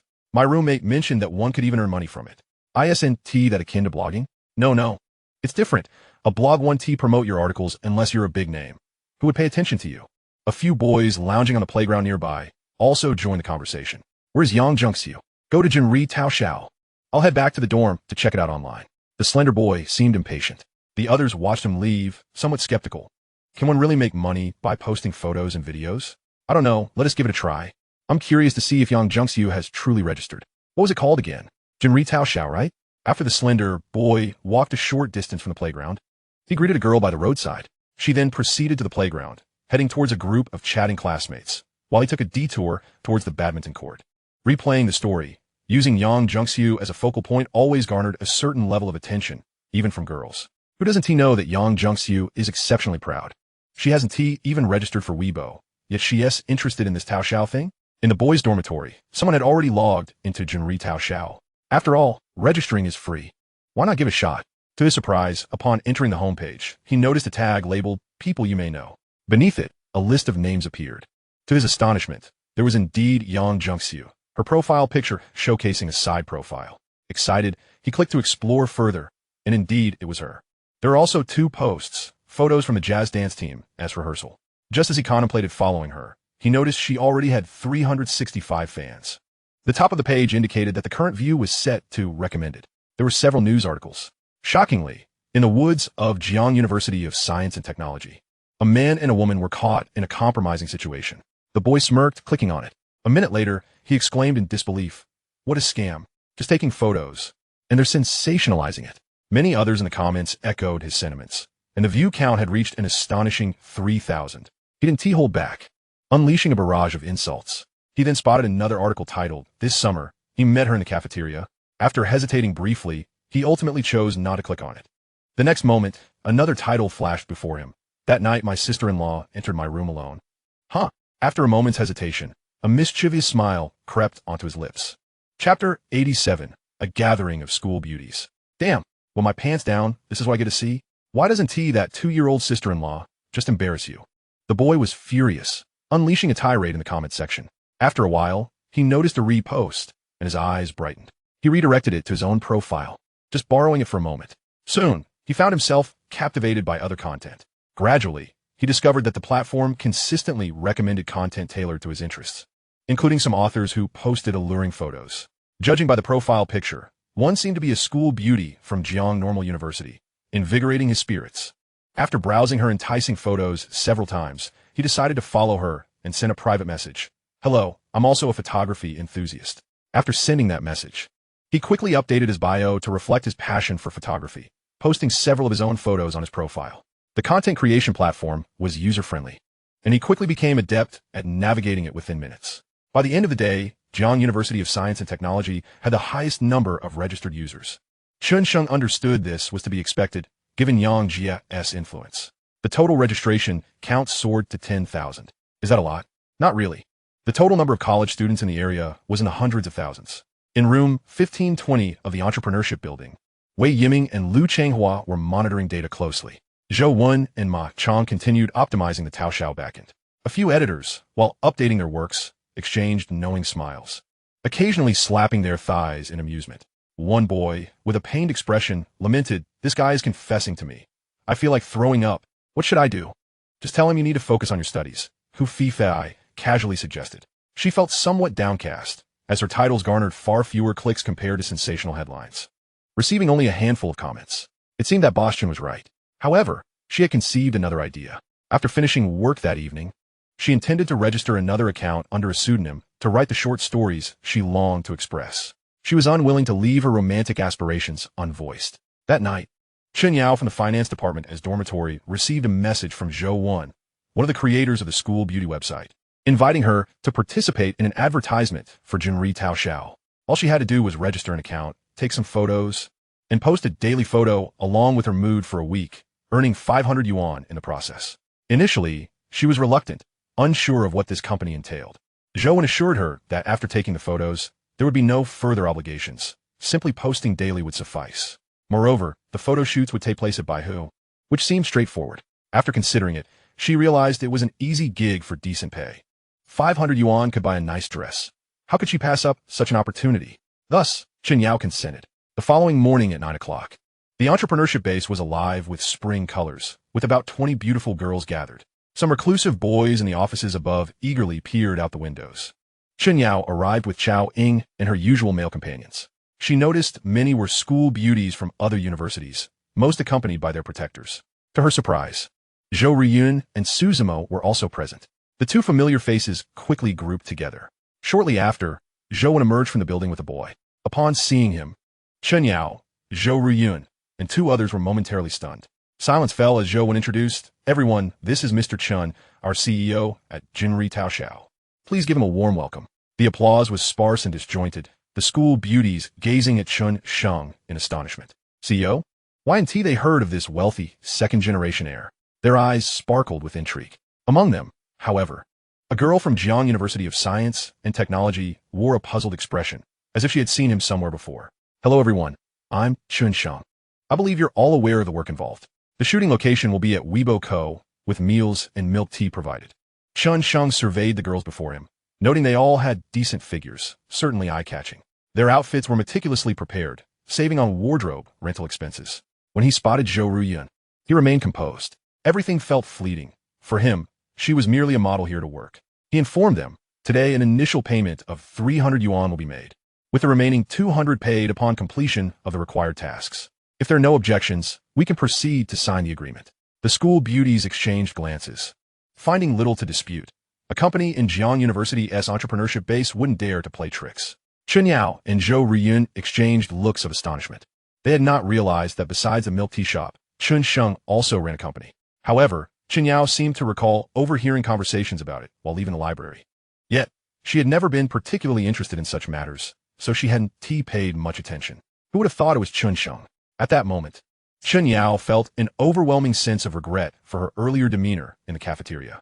If only she had been friendlier and more approachable. Even if they didn't become anything more, at least they could have established a familiar rapport. Ever since being deceived at the milk tea shop and dealing with sponsorships, she had felt a twinge of regret. Now, she wished she could turn back time. Did she still have a chance? After all, she was unattractive, she mused. Meanwhile, Zhou Ruyun felt a mix of regret, surprise, and confusion. She was already aware that the milk tea shop had opened a second location, but was oblivious to the existence of another company. Had she known, she would have lowered her guard and visited the milk tea shop daily. I refuse to believe I cannot add him on QQ. On that day, I was exceedingly rash, resulting in a missed opportunity. If I could have nurtured this connection, it would undoubtedly have bestowed upon me a companion to endure hardships alongside. A halo emerging from humble beginnings. My status would surely be unshakably secure. At that point, wouldn't my treatment soar to unimaginable heights? Designer clothing, luxury handbags. And I must have a sleek little BMW, among other desires. No, I must make another concerted effort, regardless. A glimmer of determination flickered in Zhou Ruyun's eyes. She raised her left hand, feigning a scratch at her right ear, using her elbow as a shield while her other hand discreetly tugged at the cashmere t-shirt beneath, forcibly transforming the V-neck into an off-shoulder style, revealing a glimpse of her fair skin. Su Zimo inadvertently turned his head and, upon catching sight of the neckline, felt a tumult of emotions welling up within him. If he wished to speak, he found himself lacking the audacity, unable to assert an appropriate authority to interfere with her freedom. He could not suppress Zhou Ruyun's temper. Yet, to remain silent was equally painful. The thought that his goddess was preparing to film with this pretentious individual caused him to shut his eyes in anguish. His mind was flooded with various scenarios of his goddess being unfaithful. At that moment, Chen Sheng, positioned at the head of the table, glanced over and was rendered speechless. Ms. Zhou, must you resort to this act again? In the presence of a natural D-list, this is hardly sufficient. You have a knight beside you. Please show him some respect. Chen Sheng remarked. Please hold on. The agreement will be sent over shortly. I would like to remind everyone that this shoot is essentially your opportunity. As long as you continue to share your accounts, you will reap countless returns of 500 in the future. No sooner had he finished speaking than Yang Junxiu, with a serene demeanor, approached, carrying a stack of freshly printed agreements. A young girl from the editorial department delivered a box of signing pens. Each of you will receive a copy. Please review it. And feel free to raise any objections, Yang Junxiu said calmly. The school beauties were momentarily stunned, momentarily forgetting Chen Sheng's earlier remarks. Who among the school flowers would dare to disregard the goddess who once garnered the most votes on the campus beauty website? Chen Yao and Zhou Ruyun exchanged glances. Their expressions complex. With Yang Junxiu present, was there still a chance? Chapter 88. A promising situation. Director Yang, this matter is now in your capable hands. I shall return to my office. Chen Sheng addressed her in a formal manner. It was not his intention to speak this way, but rather a requirement from Yang Jia. Whenever she was present, he was obliged to use her title, to avoid giving others the impression of a family-run workshop. Understood, Mr. Chen, Yang Junxiu replied with formal acknowledgement. Gazing upon her charming visage, exuding an air of restraint, Chen Sheng felt a sudden surge of heat within him. He began to excitedly plan the layout of Mr. Chen's future office. Yes, there should be a large sofa, and soundproofing must be impeccable. The 20-some youthful beauties set off with intricate feelings. Chen Yao and Zhou Ruyun were deeply disappointed, for the leader was not the esteemed Chen De, but rather Yang Junxiu, along with 2 photographers. Zhou Ruyun inwardly cursed her misfortune, glancing down at her transformed off-shoulder t-shirt, feeling a pang of anguish. How costly it was, she wondered if it could ever be restored. Upon reaching Baihu, the young women felt an invigorating sense of liberation, as the tasks were minimal, and a mere 500 was easily attainable. Moreover, with professional photographers capturing the moment, they could treat it as a delightful outing. Each one reveled in showcasing their graceful figures, embodying either innocence or aloofness.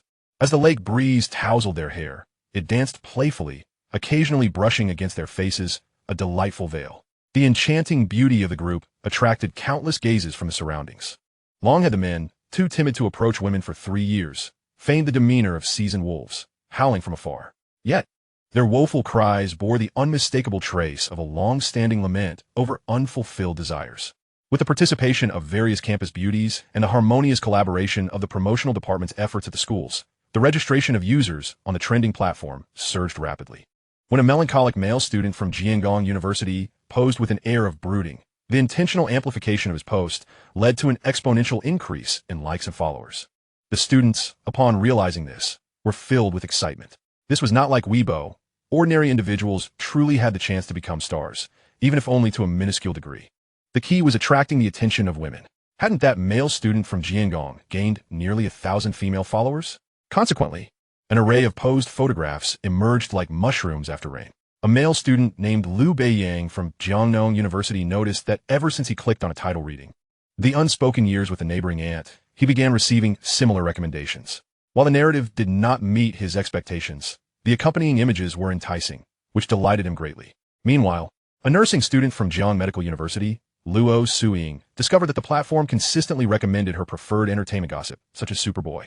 Among the 20-plus campus flowers participating in the shoot, some responded remarkably quickly. A girl named Aiki, initially indifferent to the project, logged into her account one day only to find her follower count had inexplicably surged to 6,000 or 7,000. The flood of comments and private messages left her elated, causing her to lose sleep that night as she keenly recognized the potential value in this newfound attention. From then on, she stopped passively posting photos and began to actively curate her content, responding to comments and selectively addressing private messages with care. Aside from a few prideful girls, the remaining campus beauties gradually began to establish their own accounts. They did not need to specialize in any field. They simply needed to showcase their beauty. This was 1,000 times more convenient than soliciting votes on the campus beauty website. They were in complete control, boasting a loyal fan base, which was simply exhilarating. They even began to anticipate the increasing user count on the trending platform. In the late-night workspace of room 1520, the lights shone brightly. Chen Sheng accompanied the engineering department, remaining on duty. The monitoring data revealed that the registered user count had exceeded 200,000, and almost all were active users. Most of them were students who, with no financial burden, logged in to pass the time. Those without computers flocked to the campus internet cafe. Mr. Chun, with the growing data, it seems our 4-member team may not suffice. We need to hire more staff and expand the server, Wei Yiming remarked, his expression weary, betraying his concern over Chen Sheng's financial resources. In recent days, they've been tirelessly refining the system services, and the rapid increase in users brought immense pressure for data analysis. The algorithm required robust backend support to adhere to Mr. Chen's vision. The interface needed to provide excellent user interactivity, necessitating continued optimization of the front-end framework and rendering speed to enhance user experience. Hire. Determine what kind of people you require. Money is not an issue, Chen Sheng decisively replied. Professional matters must be entrusted to experts. He would only handle logistics. His short-term goal was Jiang City University. As long as they did not expand, there were sufficient funds to sustain operations. The daily revenue from the milk tea shop was also considerable. Moreover, if they could maintain operations until March or April of the following year, he could withdraw enough capital from Bitcoin. There were still many concerns to address. The process of liquidating funds would require considerable time, as Bitcoin returns could not be processed in one lump sum. It had to be done in small increments, and a portion would inevitably be lost to exchange fees and currency conversion costs. However, this was inconsequential, as it was essentially free money. Given the current policies and international circumstances, it might have been deemed illegal in future contexts. Forget about the money. The card? One is frozen, another is active. Of course, if one possesses the strength to provide proof, it may be possible to lift the freeze, but that is merely a possibility. Alternatively, the payment account might already be situated abroad. Senior, you all need to take turns resting over the next 2 days. Do not exhaust yourselves, Chen Sheng said, patting Wei Yiming on the shoulder. Even in the face of staffing shortages, he had to urge them to take a break. These were the contributors, and he feared for their well-being. All right, we truly need a good night's sleep. Let's pair up and take turns resting, Wei Yiming acknowledged, understanding that this was not the time for pleasantries, as he was genuinely struggling to cope. A month later, as early winter settled over Jiang City, students donned thick jackets, and the tea shop had long since introduced hot beverages. With a plethora of users autonomously generating content, Taoxiao has significantly enriched its platform, serving as a catalyst for attracting an increasing number of students to register. In this era, there exists no comparable website offering personalized recommendation features. Taoxiao stands alone. It has ignited a fervent passion for creation and self-exploration among countless university students, propelling Taoxiao into a rapid and fashionable development wave. The engineering department has expanded to 8 members, the promotion department to 12, with 2 in the review team and 2 in customer service. Yi Wang has officially become the head of the promotion department. Her pioneering efforts are remarkable, while others linger at their first university. She has already conquered it and is launching an offensive toward her second. Chen Sheng personally assessed her developmental achievements. The campus is well aware of Taoxiao, and that suffices.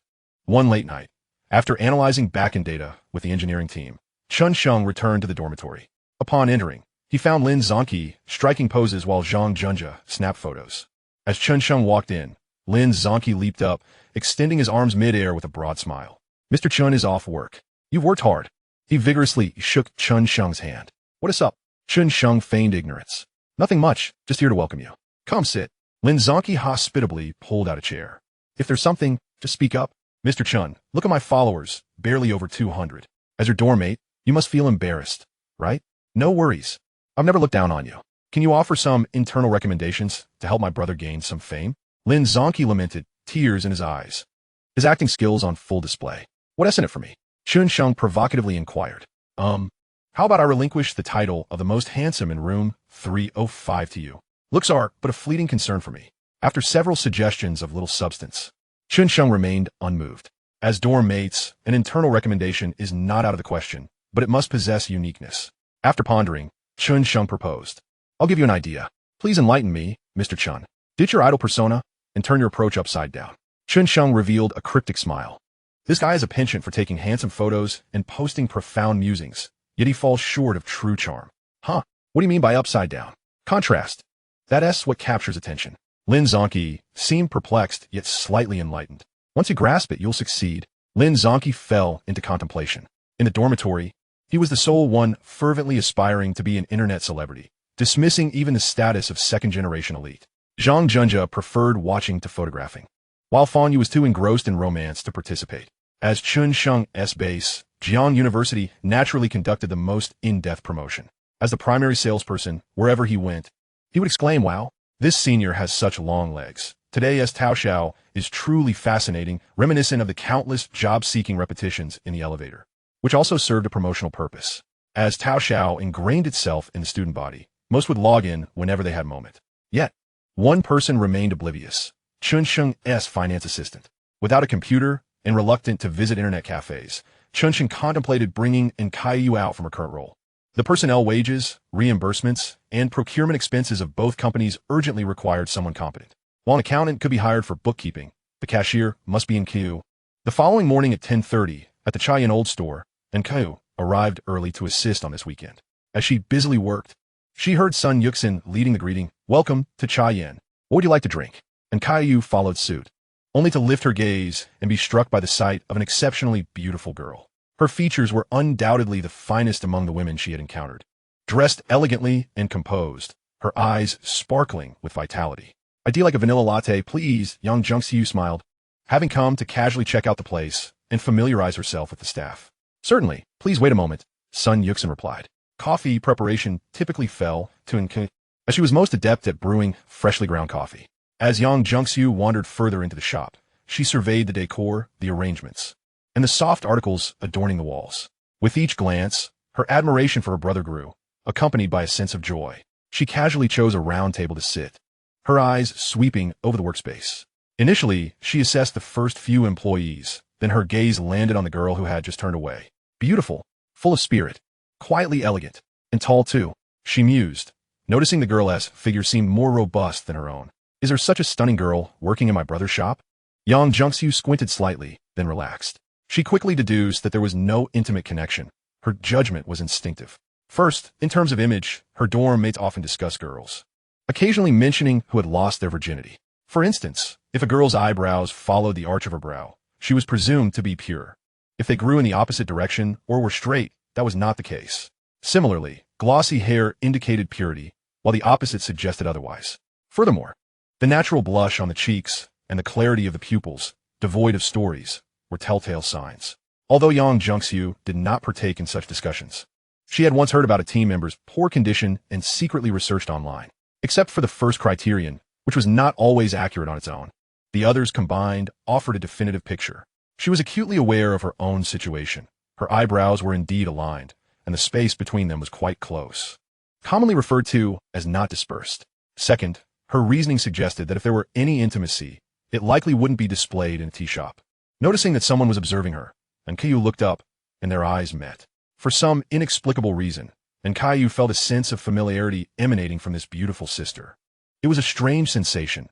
They were clearly strangers, yet felt somewhat acquainted. They exchanged smiles, and Caillou shyly lowered her gaze, focusing on her tasks. Observing the girl's bashful demeanor, Yang Jungxiu found it particularly amusing. From the girl, she sensed an indescribable connection, as though they had met before. Yet it was clear they had not. Choosing not to intrude, she suppressed her curiosity. Wild speculation was not her style, nor did it hold any significance. There were countless girls in the world, and if her brother succeeded, the queue of admirers would likely stretch to Kaiyang's Island. It would be impossible to guard against. Everything depended on her brother's willpower. With such beauty in the shop, and her brother working tirelessly at the Taoxiao office from dawn till dusk, and given that the girl was respectable, that was sufficient. A man who was easily swayed by women would not change by mere suspicion, nor would he allow such a beautiful girl to remain untouched.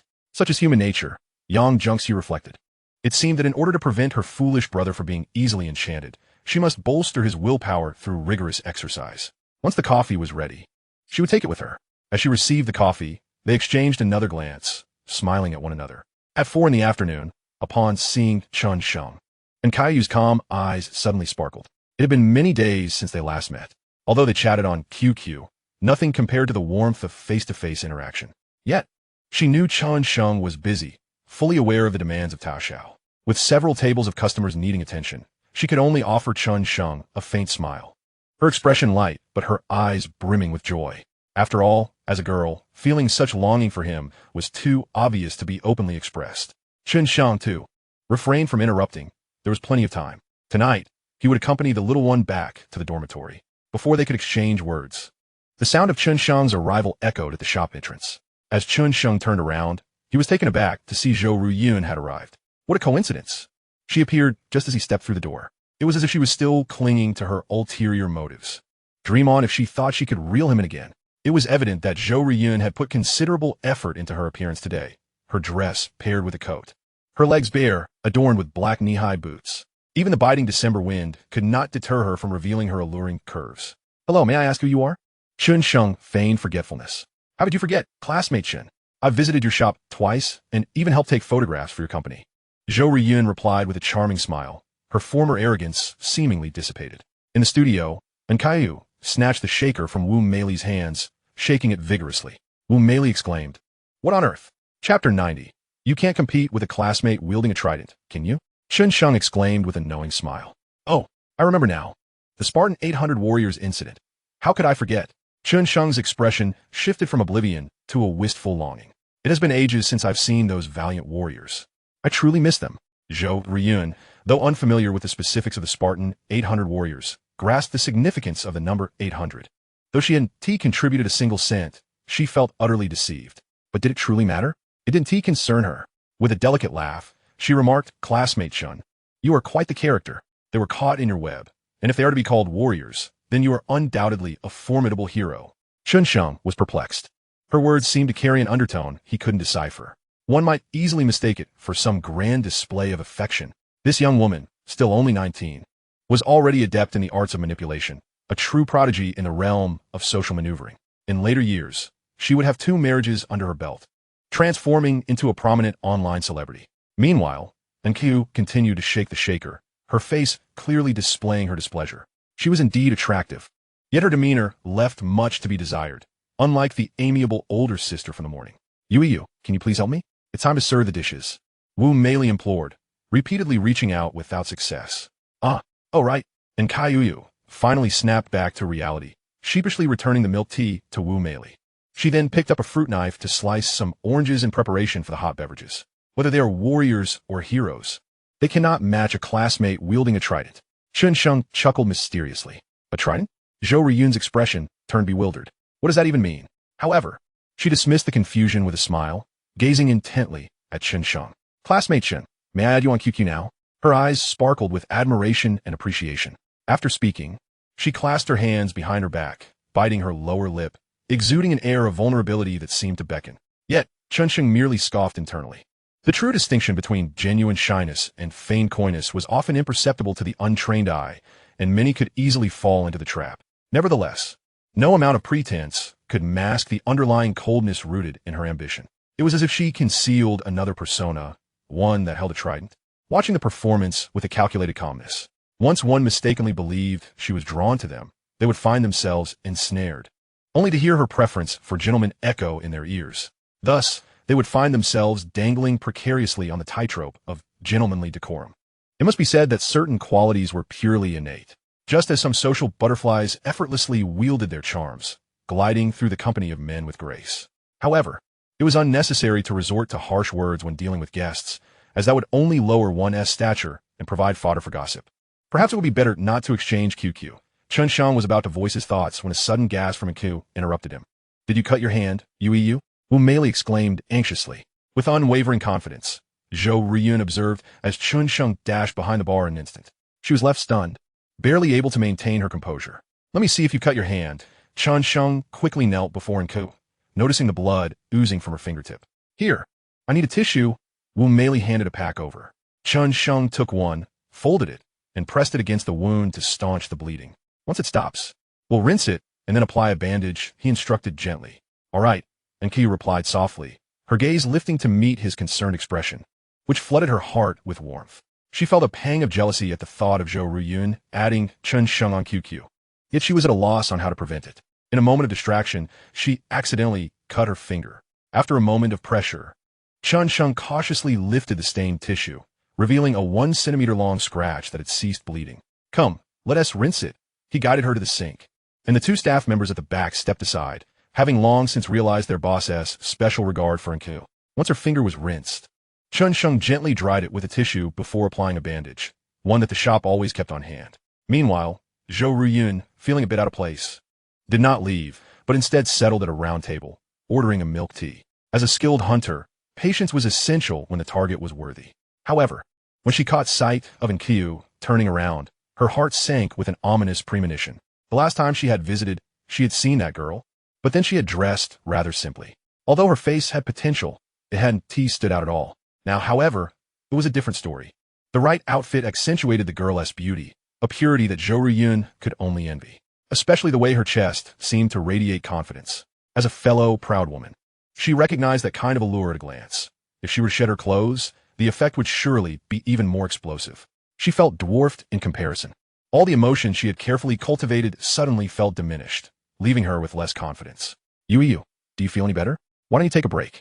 Chen Sheng offered, his demeanor radiating warmth. "I'm fine. It doesn't hurt anymore," Nku replied, her cheeks flushed with a happiness she could hardly contain.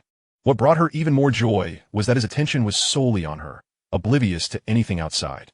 Though she knew it was somewhat shameless to think this way, the inner satisfaction and slight pride overshadowed any other emotions. "Yu, let us step outside for a moment," Chen Sheng suggested, gesturing toward her. "Okay." As they made their way around the bar, he smiled at Zhou Ruyun, saying, "Classmate, please take your time. I have something to attend to, so I'll be leaving first." After all, she had purchased milk tea, making her customer deserving of courtesy. Zhou Riyun nodded with a smile, concealing the bitterness that only she was aware of. As winter set in, cycling became a bit chilly, and her hands gripping the handlebars turned red from the cold. Upon seeing Shif and Li, Caillou realized they were once again shopping for clothes. She felt conflicted. Refusing would seem rude, yet she was reluctant to accept, knowing that resistance might be futile. Caught in this indecision, she felt somewhat lost until Chen Sheng wrapped his arm around her waist, sending a tingling warmth that chased away all other thoughts. The shop owner, a cheerful woman, beamed as Chen Sheng returned. He selected 2 down jackets, one in white and the other in pink, along with fleece-lined pants and shoes, completing the ensemble. After a generous discount, Chen Sheng swiped his card without hesitation, eliciting an even wider smile from the shop owner.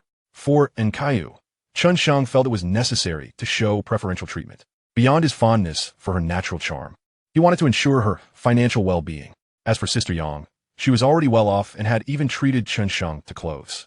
He had long planned a grand gift for her birthday, while he also intended to buy something special for the campus flower, though she had recently declined, mentioning her father had sent her a new outfit. Only Caillou remained isolated, relying solely on him as his trusted confidant. She was destined for significant responsibilities in the future, and he could not allow her to feel slighted. He would discuss work matters when he returned to the dormitory with Caillou later that evening. The two opted to walk back to campus instead of cycling.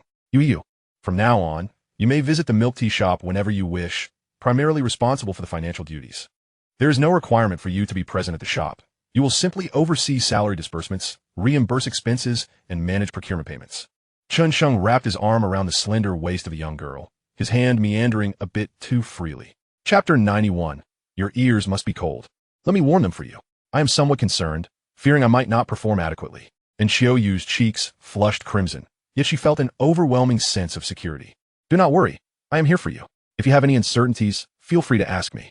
I will hire an accountant, and the salary will be arranged according to their reports. By the time you reach your second and third years, you will surely master it all. All right, presently. And Xiaoyu is still attending foundational courses, but given her meticulous nature, she will undoubtedly manage the corresponding financial accounts without issue. A fact that does not trouble Chen Sheng. As they strolled along the greenway just before 10 at night, students frequently passed by them, amidst the ebb and flow of traffic. And Xiaoyu, elegantly attired and tall, invariably attracted many glances. Suddenly, she recalled that she had never addressed Chen Sheng by name and was unsure how to refer to him. Calling him Chen Sheng felt somewhat distant, which she wished to avoid. Manager Chen would be even more formal, and she was reluctant to do that. What is it? The young girl's hesitation did not escape Chen Sheng's notice.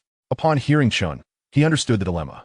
He tightened his embrace around her waist, drawing her closer, and whispered into her ear, "You may call me whatever you wish. Chen Sheng, brother, it matters not."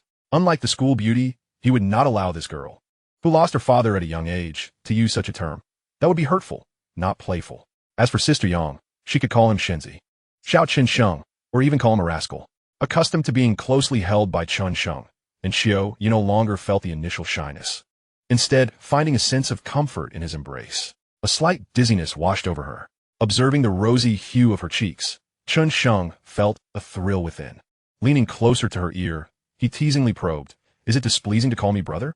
Then perhaps manager Chen would suffice." And Xiaoyu, not foolish, recognized his teasing. She dared not turn her head, knowing that doing so would bring their lips dangerously close. The tingling sensation at her earlobe made her instinctively want to retreat. Yet she found herself unwilling to do so. Chen Sheng repositioned his face, pressing his ear against her lips. "Come now, little, call my manager Chen for me to hear." Before long, a warm breath brushed against her ear, accompanied by the shy voice of the young girl whispering, "Brother." A wave of satisfaction surged through Chen Sheng's heart, eliciting an involuntary tightening of his embrace. He glanced around, feeling some dissatisfaction with Jiang University for the lack of even a single bench along this greenway. It was utterly unreasonable. In such cold weather, one cannot simply sit on the grass. "What were you about to say just now?" he inquired. "It was about that girl from today. She has visited several times when you weren't around," and Xiaoyu found herself unable to suppress the words. She turned her gaze to Chen Sheng's profile, her eyes sparkling with an indefinable light. The term brother held a special significance for the Miao girl from Candonin. In her dialect, it would not be expressed in the same manner, but in Mandarin, it is simply brother. Ignoring her would mean she was merely a customer whenever she purchased milk tea, nothing more. Chen Sheng responded nonchalantly, while naturally reaching for her left hand with his left hand. Her small hand rested obediently in his palm, allowing him to gently squeeze it. It felt a bit cool, slightly rougher than Sister Yang's or the school beauty's hands, yet still remarkably soft. Just as they passed beneath a tree, the glow of the streetlight was obscured by the canopy above, and pedestrians were now a distance away. "Are you cold?" Chen Sheng feigned concern, seizing the opportunity to press her small hand against his face. "Not too cold, thankfully." And Xiaoyu dare not glance at Chen Sheng, instead feigning focus on the path ahead. Though he had embraced her several times, this was the first time he had taken her hand. Chen Sheng inhaled the delicate scent emanating from her hand, unable to resist planting a few kisses on her knuckles. In the dim light, and Xiaoyu bit her lip, lowering her gaze as her face was suffused with a rosy glow. Chen Sheng leaned closer to her ear, uttering a trivial remark, "As long as you're not cold." Then he shamelessly revealed his true intention by kissing her ear once more. The girl in his arms trembled slightly, letting out a soft sound. Yet she did not turn away. Another kiss followed.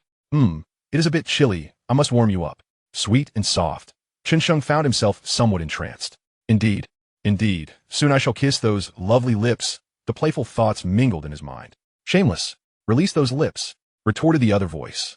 Chen Sheng, unwaveringly impartial, dealt with each voice accordingly.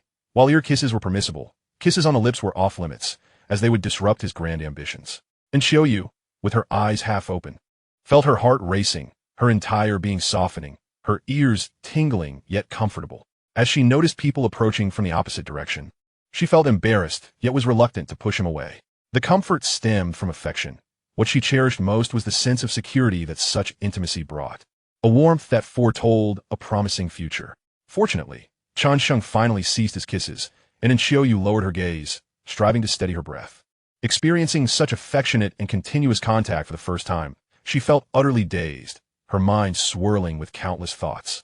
Being close to someone she cherished elicited profound feelings. She welcomed this and hoped for more instances like it.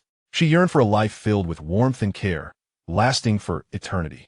The greenway stretched endlessly, typically a tiring journey, yet at this moment, she wished for it to extend even further. Chen Sheng no longer held her waist, but shifted to clasp her hand, their fingers intertwining gently. Almost immediately, he received a reciprocation as her small hand gripped his in return. Excellent. This was a mutual pursuit, and Chen Sheng felt immensely satisfied. Although he was tempted to touch the natural curves of her body, he resisted. With Xiaoyu, he opted for a gradual approach, mindful of her sensitivity regarding self-esteem. Overstepping could incite insecurity. Chen Sheng acknowledged his own awkwardness, yet he saw no fault in it. He had no desire to be a gentleman. In his past life, he had been too much of one, ultimately leading to regret.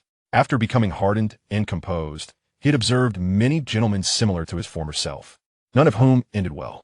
Girls do not require excessive gallantry. A semblance is sufficient, and they might even prefer a more assertive demeanor. Those who wish for gallantry typically imply, "Wait until I beckon you." Such chivalry only breeds useless vanity and remorse. Chen Sheng believed that since they had reached this point, he should treat her openly and with care. Unless the other party expressed reluctance, any forced advances would lose their significance. But with his beloved, who had become intertwined with him and expressed willingness, he would never let go. Chen Sheng could not embody a paragon of virtue while bestowing moral superiority upon women. He reveled in the softness and warmth as he escorted the young girl to her dormitory. Upon reaching the 6th floor, Xiaoyu instinctively gazed at the receding figure until it vanished behind the building. What? You won't be at the tea shop anymore? Upon hearing Xiaoyu mention Chen Sheng's arrangement, Wu Meili expressed her surprise. Chapter 92, Sister Yang's Private Conversations. I will still be there, though perhaps less frequently. Xiaoyu replied, somewhat absent-mindedly, her ears still tingling. Then it will be quite lonely for me. Wu Meili sighed, her expression particularly forlorn. However, Feng Cashew sensed an opportunity and leaped from her bed, sidling up to Xiaoyu. So, you will be his chief financial officer from now on? Just overseeing payroll and reimbursements, Xiaoyu replied, a hint of shyness in her tone. Sister, whether I eat or not in the future will depend on you. Feng Cashew exclaimed as she excitedly bounced on her feet, wrapping her arms around Xiaoyu's shoulders. She had no immediate plans to seek part-time work.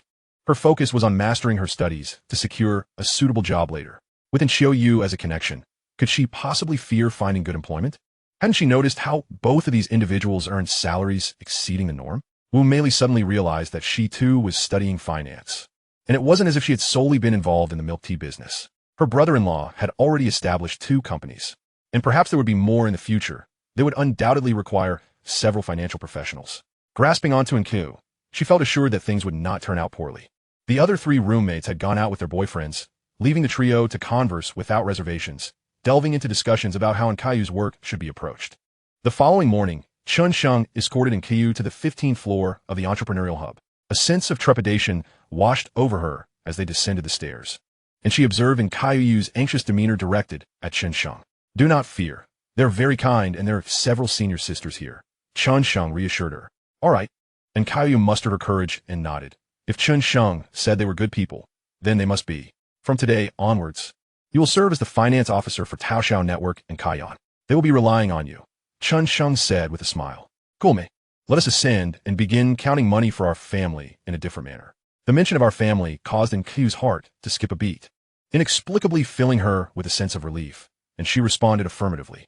Upon arriving at room 1502, the 4 auditing customer service representatives from room 03 also made their way over. Let me introduce everyone. This is Enku, a finance major from Jiangda University. She will be in charge of payroll and reimbursements moving forward, perhaps due to the high caliber of their administrative director.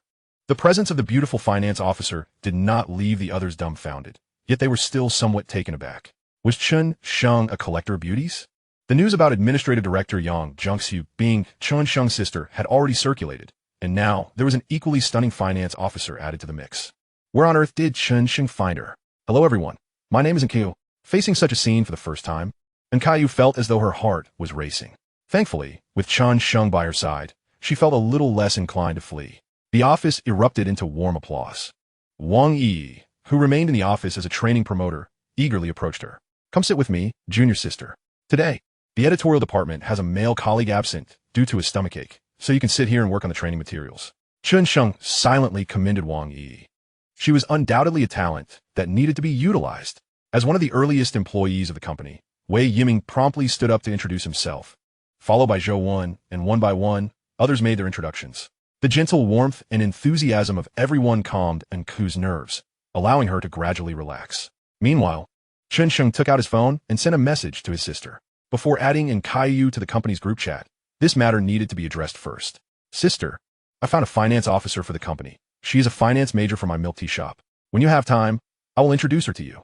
2 minutes later, Yang Jungsu replied, Is she the tall one? Chen Sheng was taken aback. How did his sister know?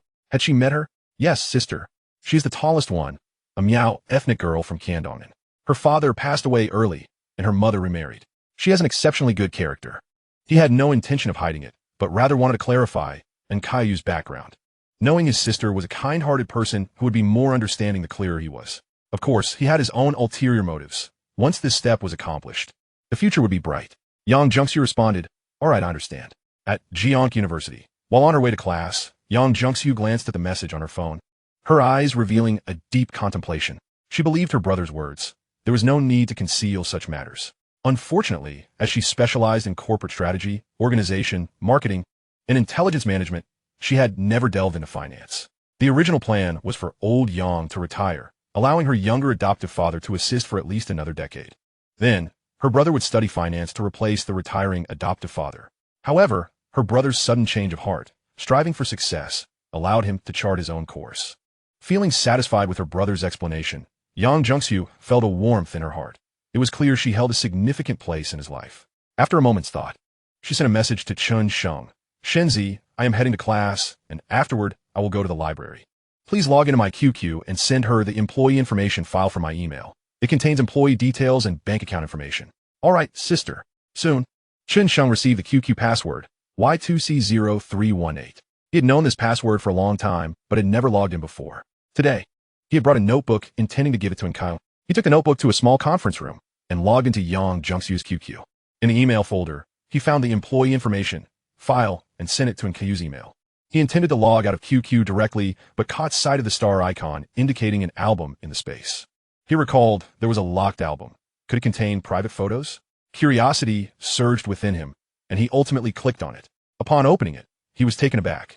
It was not private photos, but rather pictures of him and his sister. They were from when he had just entered high school, and Yang Jungsu had taken him out to play, capturing numerous moments with a digital camera. All of them were there.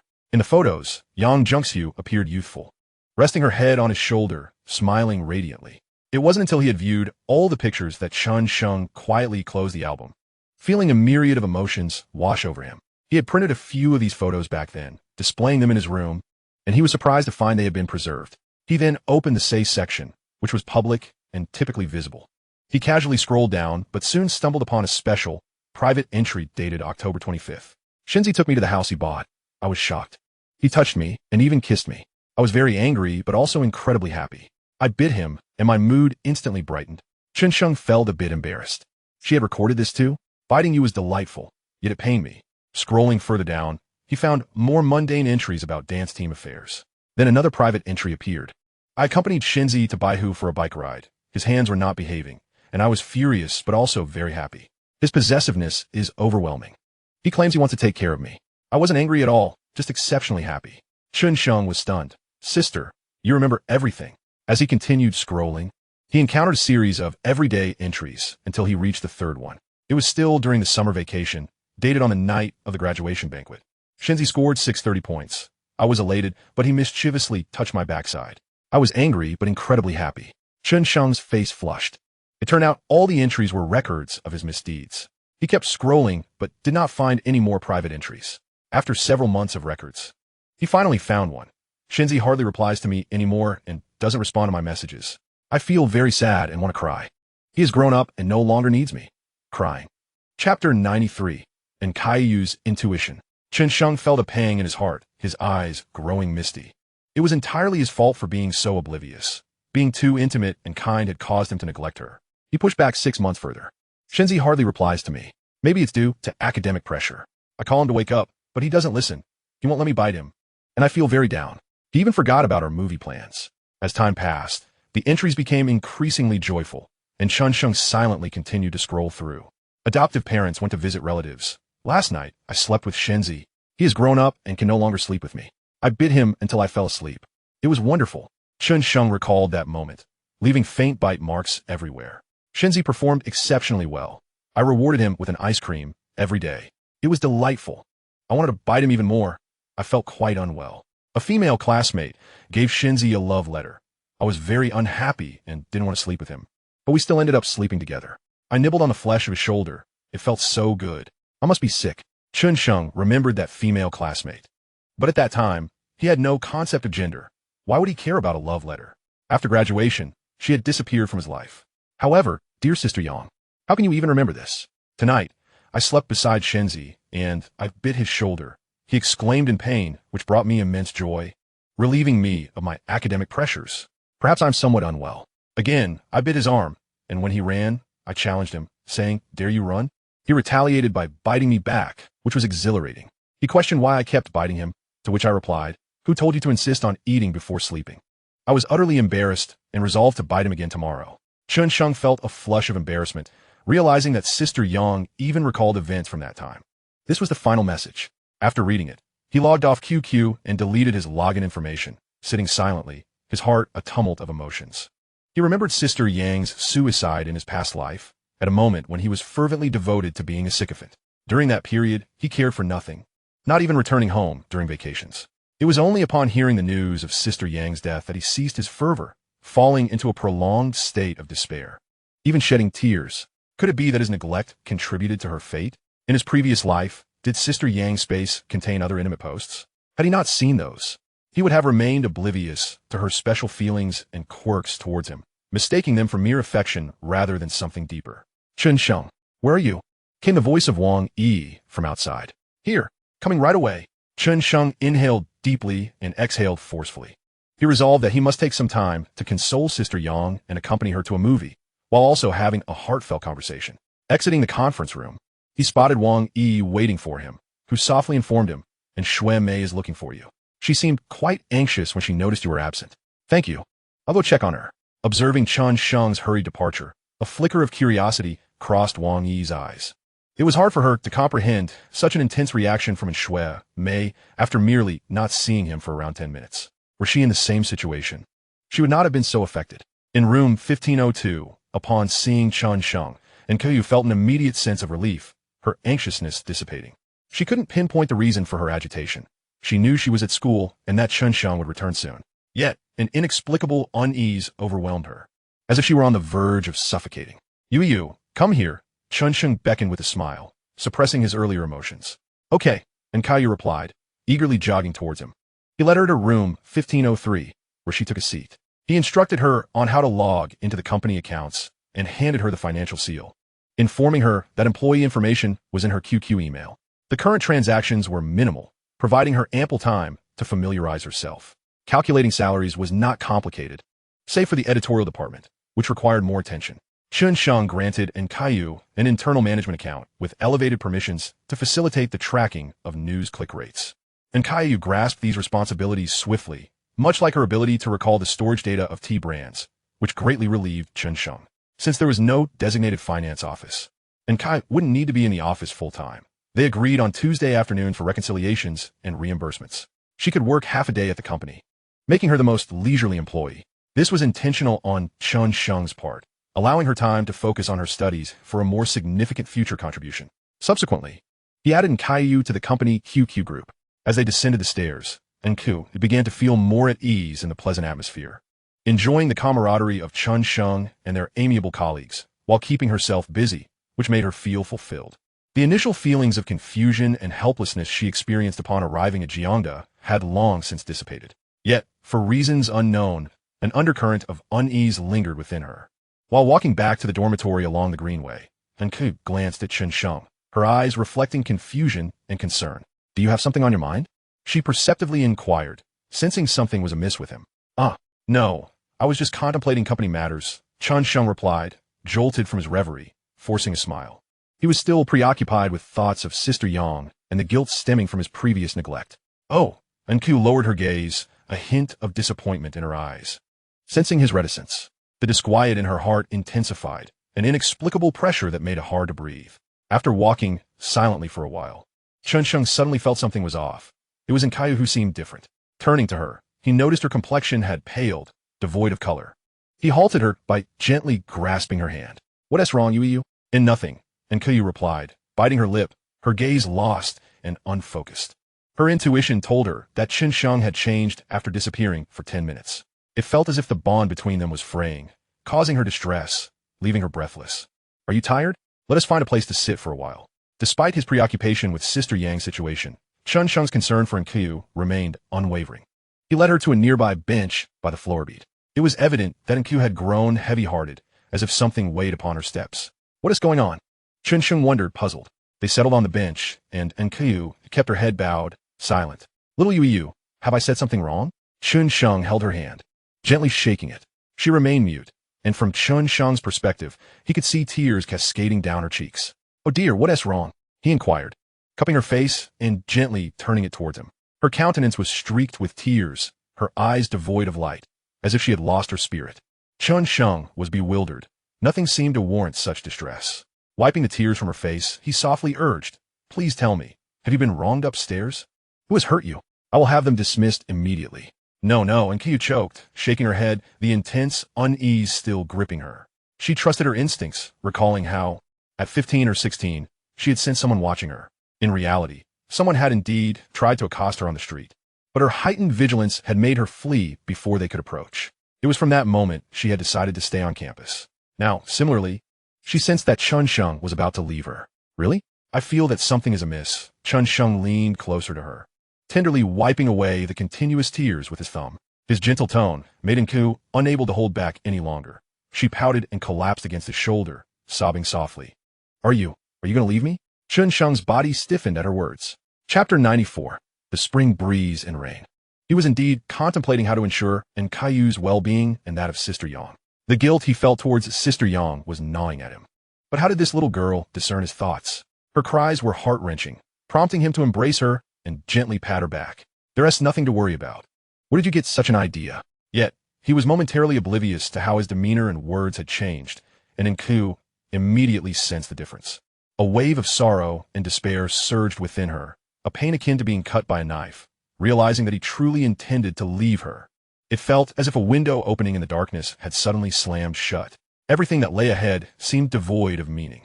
The thought of a lonely, suffocating world made her wish to escape it altogether. Though she remained nestled in Chen Sheng's embrace, she felt no warmth, for it no longer belonged to her.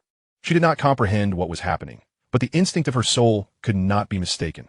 Chen Sheng's reaction was not characteristic of him. He had never been like this. His words and demeanor were foreign. The sobs abruptly ceased. Chen Sheng's heart sank as he noticed Enkyu's vacant expression, as if her soul had departed. Silence enveloped them for several seconds. A wave of heartache engulfed Chen Sheng, sweeping away his chaotic thoughts. Suddenly, he jolted awake. He had indeed misspoken.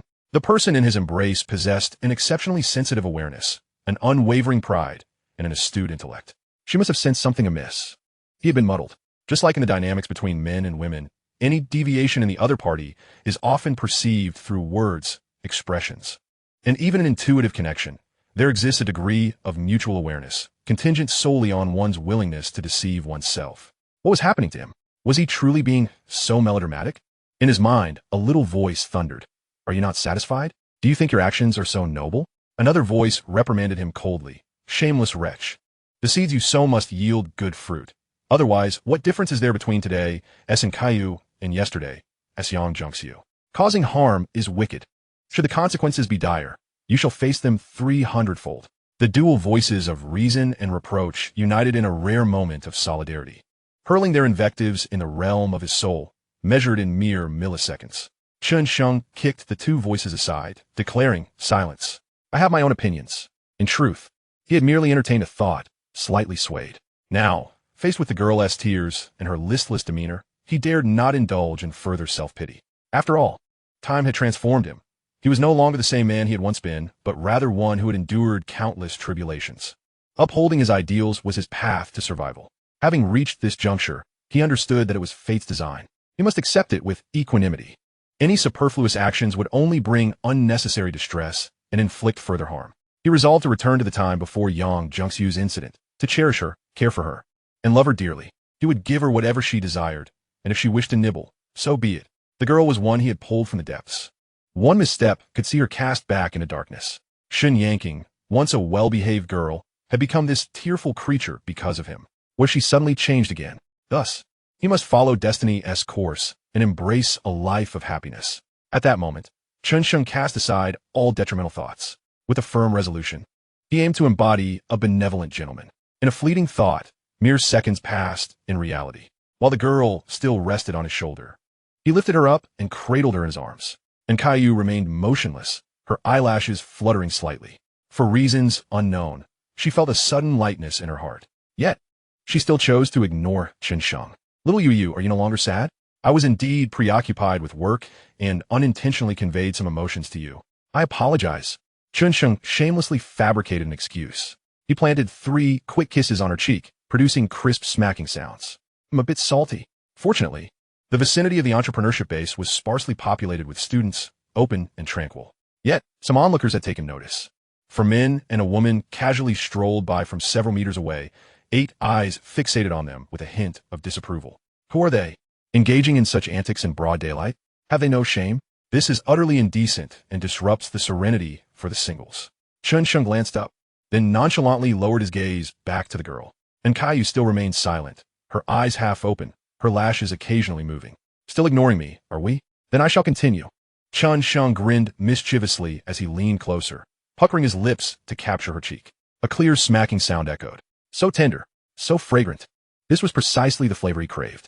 As the clouds parted, Chen Sheng returned to his playful self, and Caillou continued to keep her eyes half closed and silent.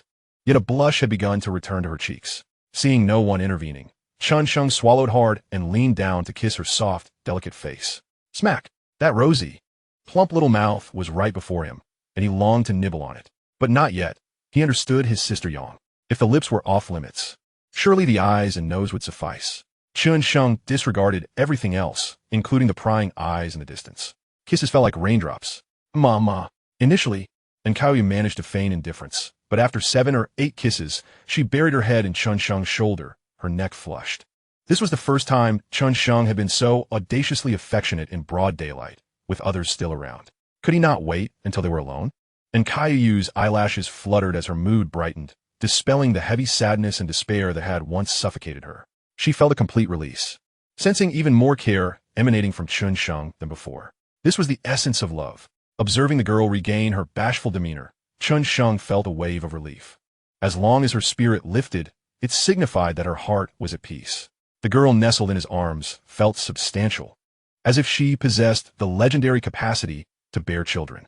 Indeed, this kingdom is mine, Chen Sheng declared with a serious expression. Shouldn't T, our financial darling, come visit us? There's a soft sofa and air conditioning. Yes, he decided to act in the next few days. The person in his embrace trembled slightly, her face flushed. Chen Sheng had always believed that his preferences were pure. He adored snowy beauty, natural elegance, long legs, slender waists, and a curvaceous form. As long as it was beautiful, it was his love. Now, each kind of beauty happened to present itself in triplicate, inexpressibly delightful. Chen Sheng smacked his lips, noticing that the girl still remained silent. He playfully patted her behind and whispered in her ear, "Little you, in a few days, we shall go out for hot pot. And then I'll take you somewhere special."